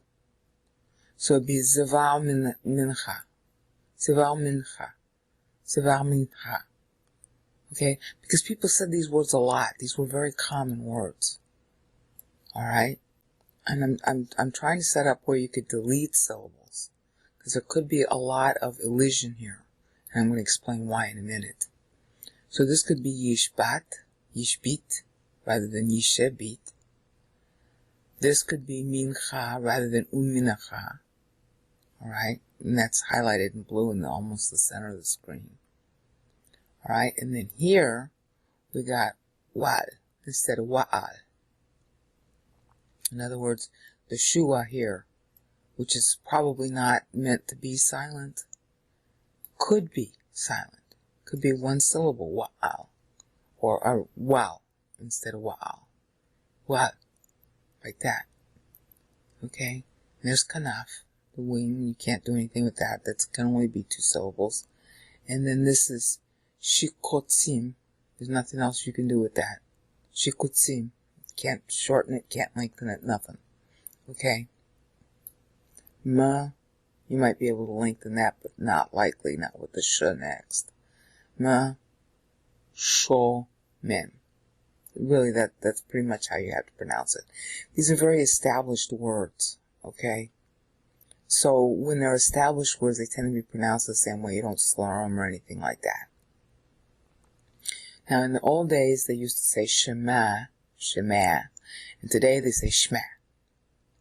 Alright, the typical Jewish way of saying it is shma, instead of shema. Alright? What I'm trying to get at here is that this is a picture of the future, which, technically speaking, would apply potentially in our day. And so, when you're looking in the future, the change in language, there's going to be a lot of concatenation and elision and slurring. So, I want to argue, and just for the sake of doing this, I want to show you why it might be useful. Yish beat. Okay? 2 syllables instead of 3. Mincha instead of uminacha. So that's 2 more syllables deleted. That's a total of 3 deleted so far. And then wa'al instead of wa'al. That means a total of 4 syllables could be deleted from this phrase. If there were 4 syllables deleted from this phrase, this total here, which I can't get to show, it's black anyway, what do you care? The total becomes, instead of 54, it becomes 50. 50, does that ring a bell? Last 50 years of history, harvesting the Gentiles. I mean, the way it was portrayed in the Mosaic Law was that the 50 years would play first, and then the last 7, which is what we're looking at here. But by another way of speaking, also in the Mosaic Law, is the Jubilee represented the last 50 years of history. Okay, the last 50 years of history, because the 50th year of Jubilee was always depicting the year that Messiah comes to redeem Israel. Alright, well, that's what happens at the end of the tribulation. So there's a sort of dual entendre, I'm arguing. I'm not 100% sure that it's intended in the text, but it certainly can be argued. Alright, there's definitely 54 syllables here going by the standard, seminary pronunciation of Hebrew, which is right here in blue. That's what you get, is 54 syllables, using it. And that's what the scholars, teach and use and blah, blah, blah. Okay. But if you elide a syllable here, 2 syllables here, and a syllable here, you get 50. That's pretty pregnant, don't you think? Especially because in later speech, that's what happens. Yishabit could easily become yishbit. It's easier to say, even.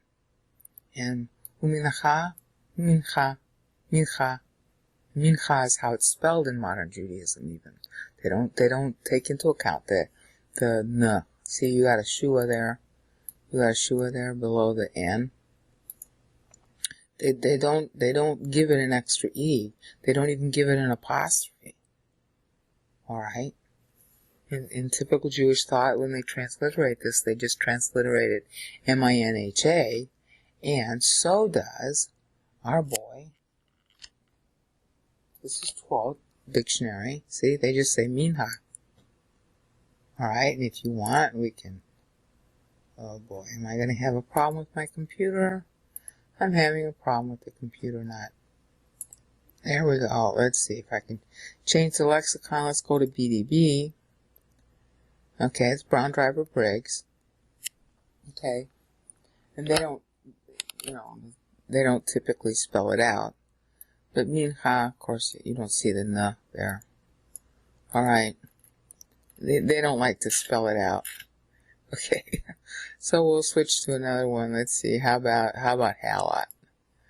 You have to pay for these in Bible Works, and it's worth it. There, see, they don't like to spell it out too much either, but it's coming from manna. Okay, manaa. So mincha. See.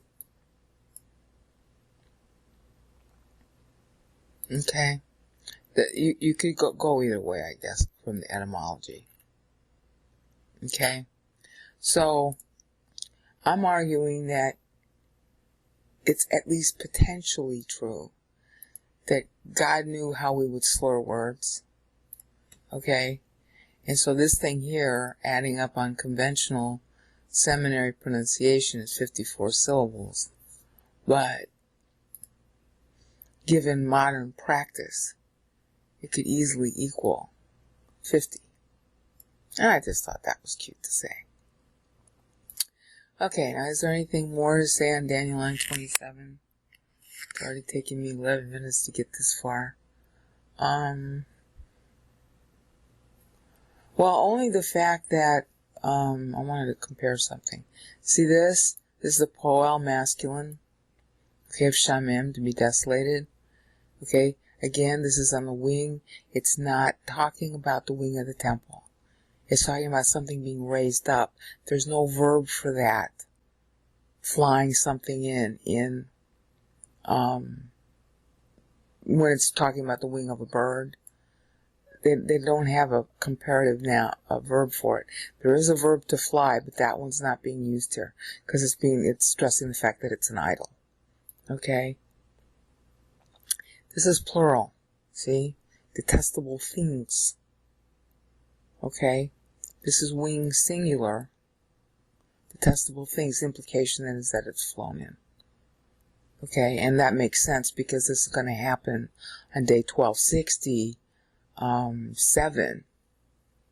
day 1267, Revelation 11, just after the two witnesses are killed, they rise on the third and a half day, and so the government has to do something to, distract everybody's attention from that miraculous thing that everybody sees on TV. And so they fly in, see, on the wing. They fly in a talking statue. Okay, into the Holy of Holies, okay. That's Revelation 11 tie-in. That begins on day 1267. And the way you know that is you compare Daniel 12, the 1290 and the 1335 days are supposed to both be measured from the end of the tribulation. And that's where you get your exit window, and that's how you learn what day it is that this occurs. Because the two witnesses are there during the first 42 months, is 1260 days. Okay, and it's a solar 7 years. In Daniel 12, that's how you know it's solar. Because when you add up the days, 1260 and Revelation 11, plus those two back-ended exit windows comparison between 1290 and 1335, that's how you know. And so you know that this thing's coming in, like the Lord says in Matthew 24 at the midpoint. Just like Daniel 9:27 is telling you. I mean, 1267 days. This is when this thing's coming in. You got the witnesses dying in Revelation 11. Then the third and a half day that they are seen live on TV going up to heaven, resurrected. Okay, not resurrected but resuscitated. And then they had their own little ascension, and that's pretty unnerving for the government, to have to witness. And so they got to do something, but there's an earthquake that happens. That's in Revelation 11 also. At the same time, it takes at least a few days to clean up. Okay? So, hopefully you can hear me over the air conditioning. It's too hot right now. So, that's when the sacrifices begin to go to. And this desolation here is masculine singular, referring to the desolator who caused this thing to be set up. See, this is plural, and it's basically desolating a whole offer to it, and then these offerings are going to, until the end, are decreed, and then this is really cool. They drip, they flood. See, look at that, poured out on. like a drink offering. See, minha, where is it? That is often used for a drink offering. Okay, a drink offering, food offering that people brought. And of course the priest ate it. Alright? So he's tying that, and you'll notice that that's singular, to this, which is a noun. Alright? And that's tying to kale. Kala. Alright, you see, the end that's feminine, so is this. It's kind of, how do you want to call it? Putting down. Yeah, you thought you were king of the universe and all this other good stuff taking my place. Yeah, well, little drop will do you. I'll just drain you out. Drop you out. Flood you out. See? Okay? And upon the one causing the desolation. Which means, the two antichrists and all their armies and all that stuff. You can read about that in Revelation 19. Okay?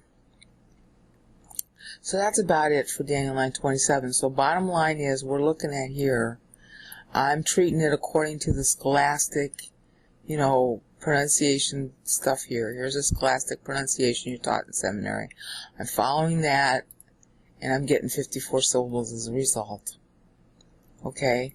But you could truncate it to 50 if you treat this as Yashbit, this is Mincha, and this is Wow. Or you don't even pronounce the Wow here.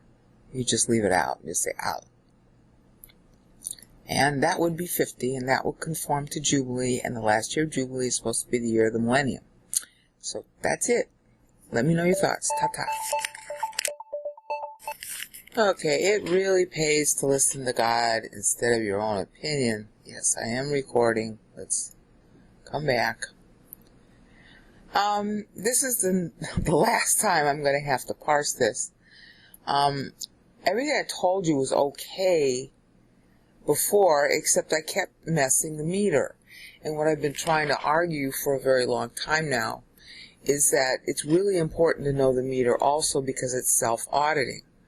Everything about God's timeline is self-auditing. So if you misanalyze a date that you're coming up with in the Bible, it won't balance if you have crafted a timeline from Adam through Christ. That was finally how I got this to balance, the timeline. The same thing is true with the meter. Okay, and I learned that when I was, stumbled onto the fact that Isaiah was perfectly metered. That's what kind of led me into all this. Which was about 3 years ago now. And I kept doing Isaiah, and that's all recorded in the Isaiah 53 meter hypothesis videos, how I had a certain idea and it was wrong because it didn't balance, and then I came up with another, and the fourth time I got it right. Okay, well that's kind of what's happening here, only fortunately it's in a shorter, passage. We've only got 24, 25, 26, and 27. Okay, so you've heard me for over an hour now, and what I said was okay except for part of the meter is wrong. So now I'm going to correct the part I got wrong. This yellow part here is what I got wrong in Daniel 9:25. And then this yellow part is what I got wrong in what I had said for the last hour in Daniel 9:26. The rest of the ideas and everything are still true. Okay, and the reason I got it wrong is because I elided the wa here. And I shouldn't do that because it's beginning a new clause. See, when you want, the Hebrew uses the wa, and they call it vav today. They use it in a lot of different ways. And one of the ways they use it is like a bullet point. When they're getting ready to start a new bullet. Okay? You see, like I'm using bullet points here. There's a bullet point right here. Alright? They use the wa that way, and when they do, you have to vocalize it. Alright? You can't elide it. And I was eliding it here also. Well, that's wrong. Okay? So, now that those two errors are corrected. Now, I want to tell you sort of a little story about this whole thing with Daniel because it's kind of funny. And it kind of illustrates the process because, at this point, I'm the only one who understands this meter, and I'm trying to document it as best I can in case I die tomorrow, okay? So somebody else can pick up the baton and go on with this, because I know this is valid. I'm not saying everything I'm telling you is valid, but the root idea is valid. It's just a question of, doing the legwork. And there's a lot of grunt work to do, so I consider myself kind of like secretary, waitress or something, doing grunt work. Now, when you're a grunt, or when you're a CEO, doesn't matter what you are, you better doggone be well listening to God. Okay, instead of to your own opinions or feelings. Okay? And when I first got into this Daniel thing, it was, I want to say, about a year ago. I finally sat down. I had heard it partly before, but not enough. I finally sat down and listened to my pastor's exegesis of Daniel, the whole book. He went through the whole book. And in Daniel 9 in particular, I'm confessing this, okay? I was bored. Utterly bored by Daniel 9. I'm generally bored by prophecy anyway. I shouldn't be, but I am. Okay? Which is one reason I spend so much more time on it, to dispel the boredom or just live with it. And that prayer just bores me to tears. It is so much like legal documents I have to work on. I just go, I don't want to listen to it. And the whole time I'm studying that chapter while my pastor's exegeting it, and it took, I want to say 2, 3, 4 months. It's always, you got to pay attention to this. It's real important. You got to pay attention to this. And I'm like, no, God, I don't want to pay attention. It's like, okay. And, so then I spent a week and a half just parsing it out in English. That was my big mistake. I didn't want to pay attention to the Hebrew. Because I wanted to do something else. The language bored me, blah, blah, okay? And it was like, it's important. And I kept on this, you gotta pay attention. I'd fall asleep on the floor, and I didn't get what I'm telling you now. I didn't know this meter then. Because I wasn't looking at the Hebrew. I was looking at the English, just trying to figure out, why is he saying the same thing over and over and over, okay? I wasn't listening to what he was telling me, how important it was. Now, last Christmas, I got into an argument with 1689 Baptist on YouTube over the meaning of Ephesians 1, 3-14. And in order to try to prove to him he was wrong about what he was saying, the Calvinist doctrine of election, I went back to the passage, and as soon as I looked at it in Greek, it's like, it's metered, you gotta meter it out. I'm like, I don't want to do that. See, I argue with God all the time. I don't want to do that. Okay, well, I did it real quickly, and then, of course, I was completely shocked to find out it was 434 syllables. At first, I reported the meter wrong to 1689. I thought it was 437. And, all that's recorded in the comments and stuff like that with him. But it was like, it's metered. You have to pay attention to it. Okay, and then here's where we get back to Daniel. I'm like, okay, fine, it's 434, but I don't understand why Paul is parsing, everything I've told you about Paul I know now, but I didn't know it in the beginning. And you'll see that in the 10 GGS, my first video on Ephesians 1, 3-14. I just parsed it quickly, and it's not right. The total is right, that was all. And so I'm standing, here's the story. I'm standing at my kitchen sink. I like to say grace before meals, okay? And I happen to say it just to the right of the kitchen sink. And I'm standing there getting ready to say grace so I can go eat. And it's like, Daniel 9 is metered. I'm like, okay, I'll go look. Okay, I've had it. I'll go look. And of course, that's how you're getting what you're seeing now. I mean, I've started the Daniel videos. I haven't finished them all. And now we're looking at this. And when I looked first at the Daniel prayer meter and found out it was metered, I was falling flat on my face all the time, I was completely shocked. And I then looked at 24 and 25, and yeah, it was really obviously metered. I mean, look at this pattern here. It's really sing-songy and very obviously metered, okay? But when I looked at Daniel 9:26 and 27, I'm like, nah, they're not metered. Yeah, that's because I didn't want to parse it, okay? And the whole time I'm telling people on my videos that they're not metered, I'm getting this bing, bing, bing in my head going, they're metered. Okay, they're metered. It's metered. Okay. And so only this, last week did I bother to parse it. See, so I got egg on my face. So now you know. See, this is the process that really is going on behind the scenes. You might think that, brain out is this or that or the other thing. No, brain out just argues with God and he always wins the debate. I don't particularly like doing this. I always like the results because they always end up being shocking and proving how right God is. Okay, but going through this process is an annoyance for me. Okay?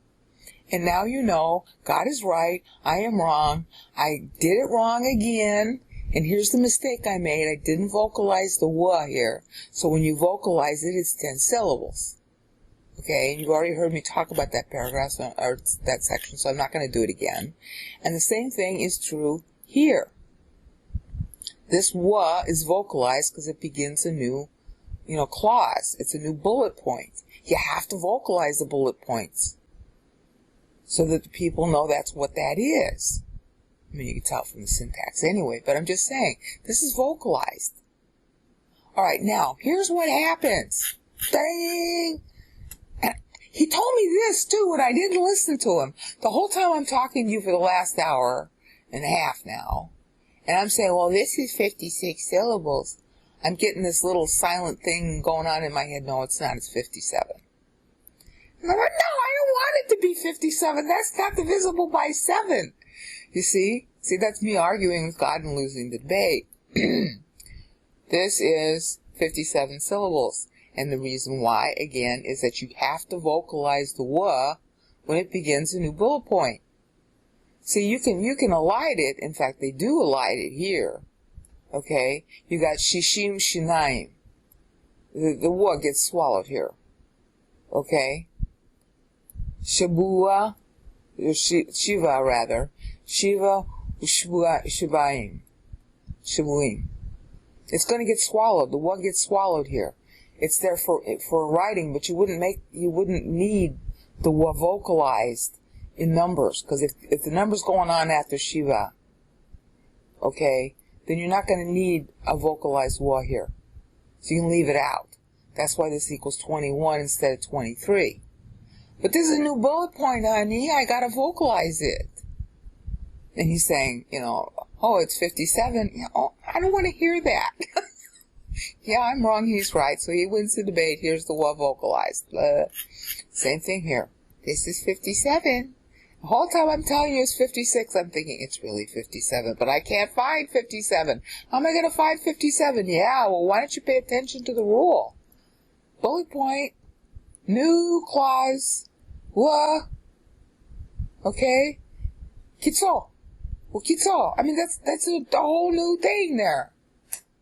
In the end, and a flood. And because it's dramatic, there are no verbs. It's ellipsis of a verb. The Hebrew and Greek have the same kind of dramatic style. So, this is 57 syllables. See? God wins, I lose. 57 syllables. God wins, I lose. 57 syllables. Now, why is that important? Here's why, honey. What is this about, this whole paragraph? It's about the rebuilt temple going down. After what? After Messiah gets cut off. Now, if you go look in your history books, you'll find out that Titus began his assault on the second temple on Passover, first day, which is 14 Nisan, after sundown. Okay, he didn't begin it after sundown, as far as I know. Maybe he did. But he began it on Passover, solar day. And he ended it, according to the Jews, not according to Brain Out, on 9th Ave, which according to the history books was 29 August 70 AD, and I'm thinking specifically of a particular summary of it, which is 1995 Military History Magazine in December 1995 issue. They had a big thing on Titus' assault on Jerusalem. But you can find it in other places. You can just pretty much look it up anywhere. But that particular issue went through the day by day, and they relied a lot on Josephus and other sources. That's 114 days. That's 257s, hello. 257s back to back. Well, what is God depicting here? Okay. Here's the decree, 57, not 56. And 57. Back to back, 57s. Could you ask for more accuracy than that about what this is about? And again, you can kind of empathize with the preterists who think that's the whole story. But it's not. First of all, you got Daniel 9:27 still left out of the picture. So it ain't yet happened. And of course, we got in the middle of the week, the sacrifices are stopped, and this thing is put up on top in the middle of the week. That didn't happen in 70 or 73 AD, whichever calendar you prefer. It didn't happen. There was no fake talking statue put up in the Holy of Holies when the temple was taken down by Titus. That didn't happen. Alright? So, Daniel 9:27 hadn't happened in history yet. So the preterists are wrong. Okay, that's one reason why we know. The other reason, is look at all these 14s. 14, 14, 14. Ad Mashiach. Yeah, because he's the one that's promised the 14. Because why? Because Israel has 7 more sabbatical years to play on the 49 she missed, and they can't play in history. She has got to get that temple up in year 49, which of course the foundation was. By the end of the 49th year, the foundation was up. And then nothing happened for the next 16 years. And then in the last 7, it gets built.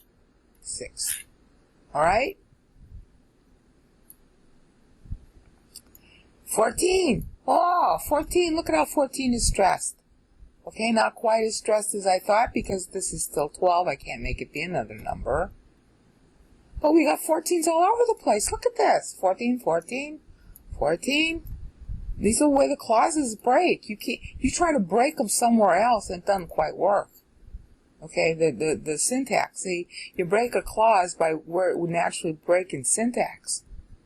You don't break it artificially like they do in Greek poetry. Alright? So here you go. 14, 14, 14, 14. Yeah, because this whole thing, until this completes, alright, he's God-man, so that's one reason for the 14. And it has to start when? After the 62nd week begins, then he's cut off. Okay, well, the 62nd week began, but it didn't end. And that is Paul's point of departure that Paul is going to use, okay? That Paul is going to use, he's going to use the 14s, as you're hopefully seeing in my 11 GGS videos now. Okay? There's one more thing we do in order to make sure the parsing is okay. The whole passage has to be divisible by 7 or you misparsed it. That's true in every single Bible passage that I've covered about the meter. The whole passage, the whole of Isaiah 53, the whole of Daniel 9's prayer, the whole of this passage here in Daniel 9:24 through 27, which is God's answer. The whole of Psalm 90 has to be divisible by 7 or there's a misparsing somewhere. Okay? And that's how I caught the error. Again, it's self-auditing. And there's always a ground rule you can hang your hat on. When you make a mistake, you'll find some ground rule saying, hi, you know what? This is a new bullet point. You should have vocalized the Vav. Oh, yeah, I should have remembered that. Yeah, and here's another test. It's got to be meaningful. These numbers aren't there to wow you. They're doctrinally meaningful. Okay, Psalm 90 is 350 syllables for a reason. That's 570s. The Jews misaccounted as 750s. That's why they think there's going to be 7,000 years in history. Okay, so when it's divisible by 7, what is the number? It's going to have to be doctrinally meaningful. Well, hello, can it be more doctrinally meaningful than 33 sevens? The Lord was 33 when he actually died. 63, 57, 57, 54 is 231, baby. That's equal to 33 sevens. And guess what? Paul knows that, because he uses 33 sevens for the Eudokian anaphora. That's how many syllables it runs. It's 3 appearances of Eudokian, except the last appearance he substitutes the word bolane, because he's playing on bolete in Isaiah 53, 11, and 10 LXX. Okay, so he substitutes Eudokian for bolete, and so he uses the cognate noun bolane in Ephesians, I want to say it's 1:12. Okay, it might be, 1:12. Okay, that's where it ends. It starts in verse 6 and ends in verse 12. It's three times. He uses Eudokian telematosatu. Okay, so it's 33 sevens is the length of that anaphora, from its first appearance to its last syllable. Okay, 33 sevens. Christ was 33 when he died. Who could be more holy than Christ? So 33 sevens. You got that? That's 231 years. Now, if that were all, you could say, well, maybe it's a coincidence. Oh, but that's not all. Because you see, Paul's total meter and Daniel's benchmark in Daniel 9:13 is 434 syllables, which equals to 62 weeks. Okay, so when you subtract God's reply of 231 syllables, you get a benchmark that's extremely significant. 203, syllable 203 is at the end of Isaiah 53:4, and it stands for 586 BC, temple down. Well, what is this talking about? Temple down. With the same double sevens ending on the same day that the second temple goes down as the first temple went down on 9th Ave, which is Jeremiah 52, I want to say 11 through 13. He says it's the 10th of the 5th month. Well, yeah, at sundown it would have become the 10th. The solar day would have been the 9th, and the Jews all say it's 9th Ave, Tish B'Av. They celebrate it today. Well, they cry about it today. Okay? And they cried about Tish B'Av. That was the only day that they were allowed into Elia Capitolina. Otherwise, they were barred from Jerusalem. That was the only day they were allowed in. It was on Tish B'Av. Okay, well, twice the temple goes down on the same day. Hello. And it's doubled sevens. Hello. Could it be more obvious that God means this? And oh, by the way, it also ties to the same syllable on the same subject about the first temple in Isaiah 53:4, because that represents 586 BC in Isaiah's chronology. Isaiah starts his chronology in Isaiah 53:1 for current. In 712 BC, and by the time he gets to syllable 203, it's 586 BC. When Nebuchadnezzar takes the temple down, that's in 2 Chronicles, I want to say 2 Chronicles 24, 28, somewhere in there, at the end. Okay, you can also find the parallel passage in Kings. Okay, where they melt everything down. There's no ark anymore, it got melted down. Okay? So, could this be God himself is tagging Isaiah 53:4, syllable 203, just like Daniel had done? And that's juridical marking. Hi, I'm talking about the same subject, only now it's going to apply the second temple on the same timeline as the first temple, only it's going to run double 57s. Okay? And end on 9th Ave again. Which any Jew will tell you today. I'm not 100% sure they're right about that, but this sure kind of buttresses their argument. 2 57s. It did begin on Passover. 9th Ave is the 114th day, counting the first day of Passover and counting 9th Ave. Do the math. Oh, you have to know that in Bible's calendar, not modern Judaism's, every month has 30 days, except Adar, and Adar runs either 35 or 36 days, depending on when the vernal equinox begins. So that's it, baby. I have corrected now the error, and you can see how and why. And notice that if you're going to go parse this yourself, there's always going to be some grammatical rule for whether you vocalized or not. And if you screw up the rule because, like me, you wanted it to equal 56 instead of 57, God's going to catch you, especially if you're using 1 John 1:9 a lot. And then you'll get caught, and that's good, because then you'll get corrected. And now you see the correction.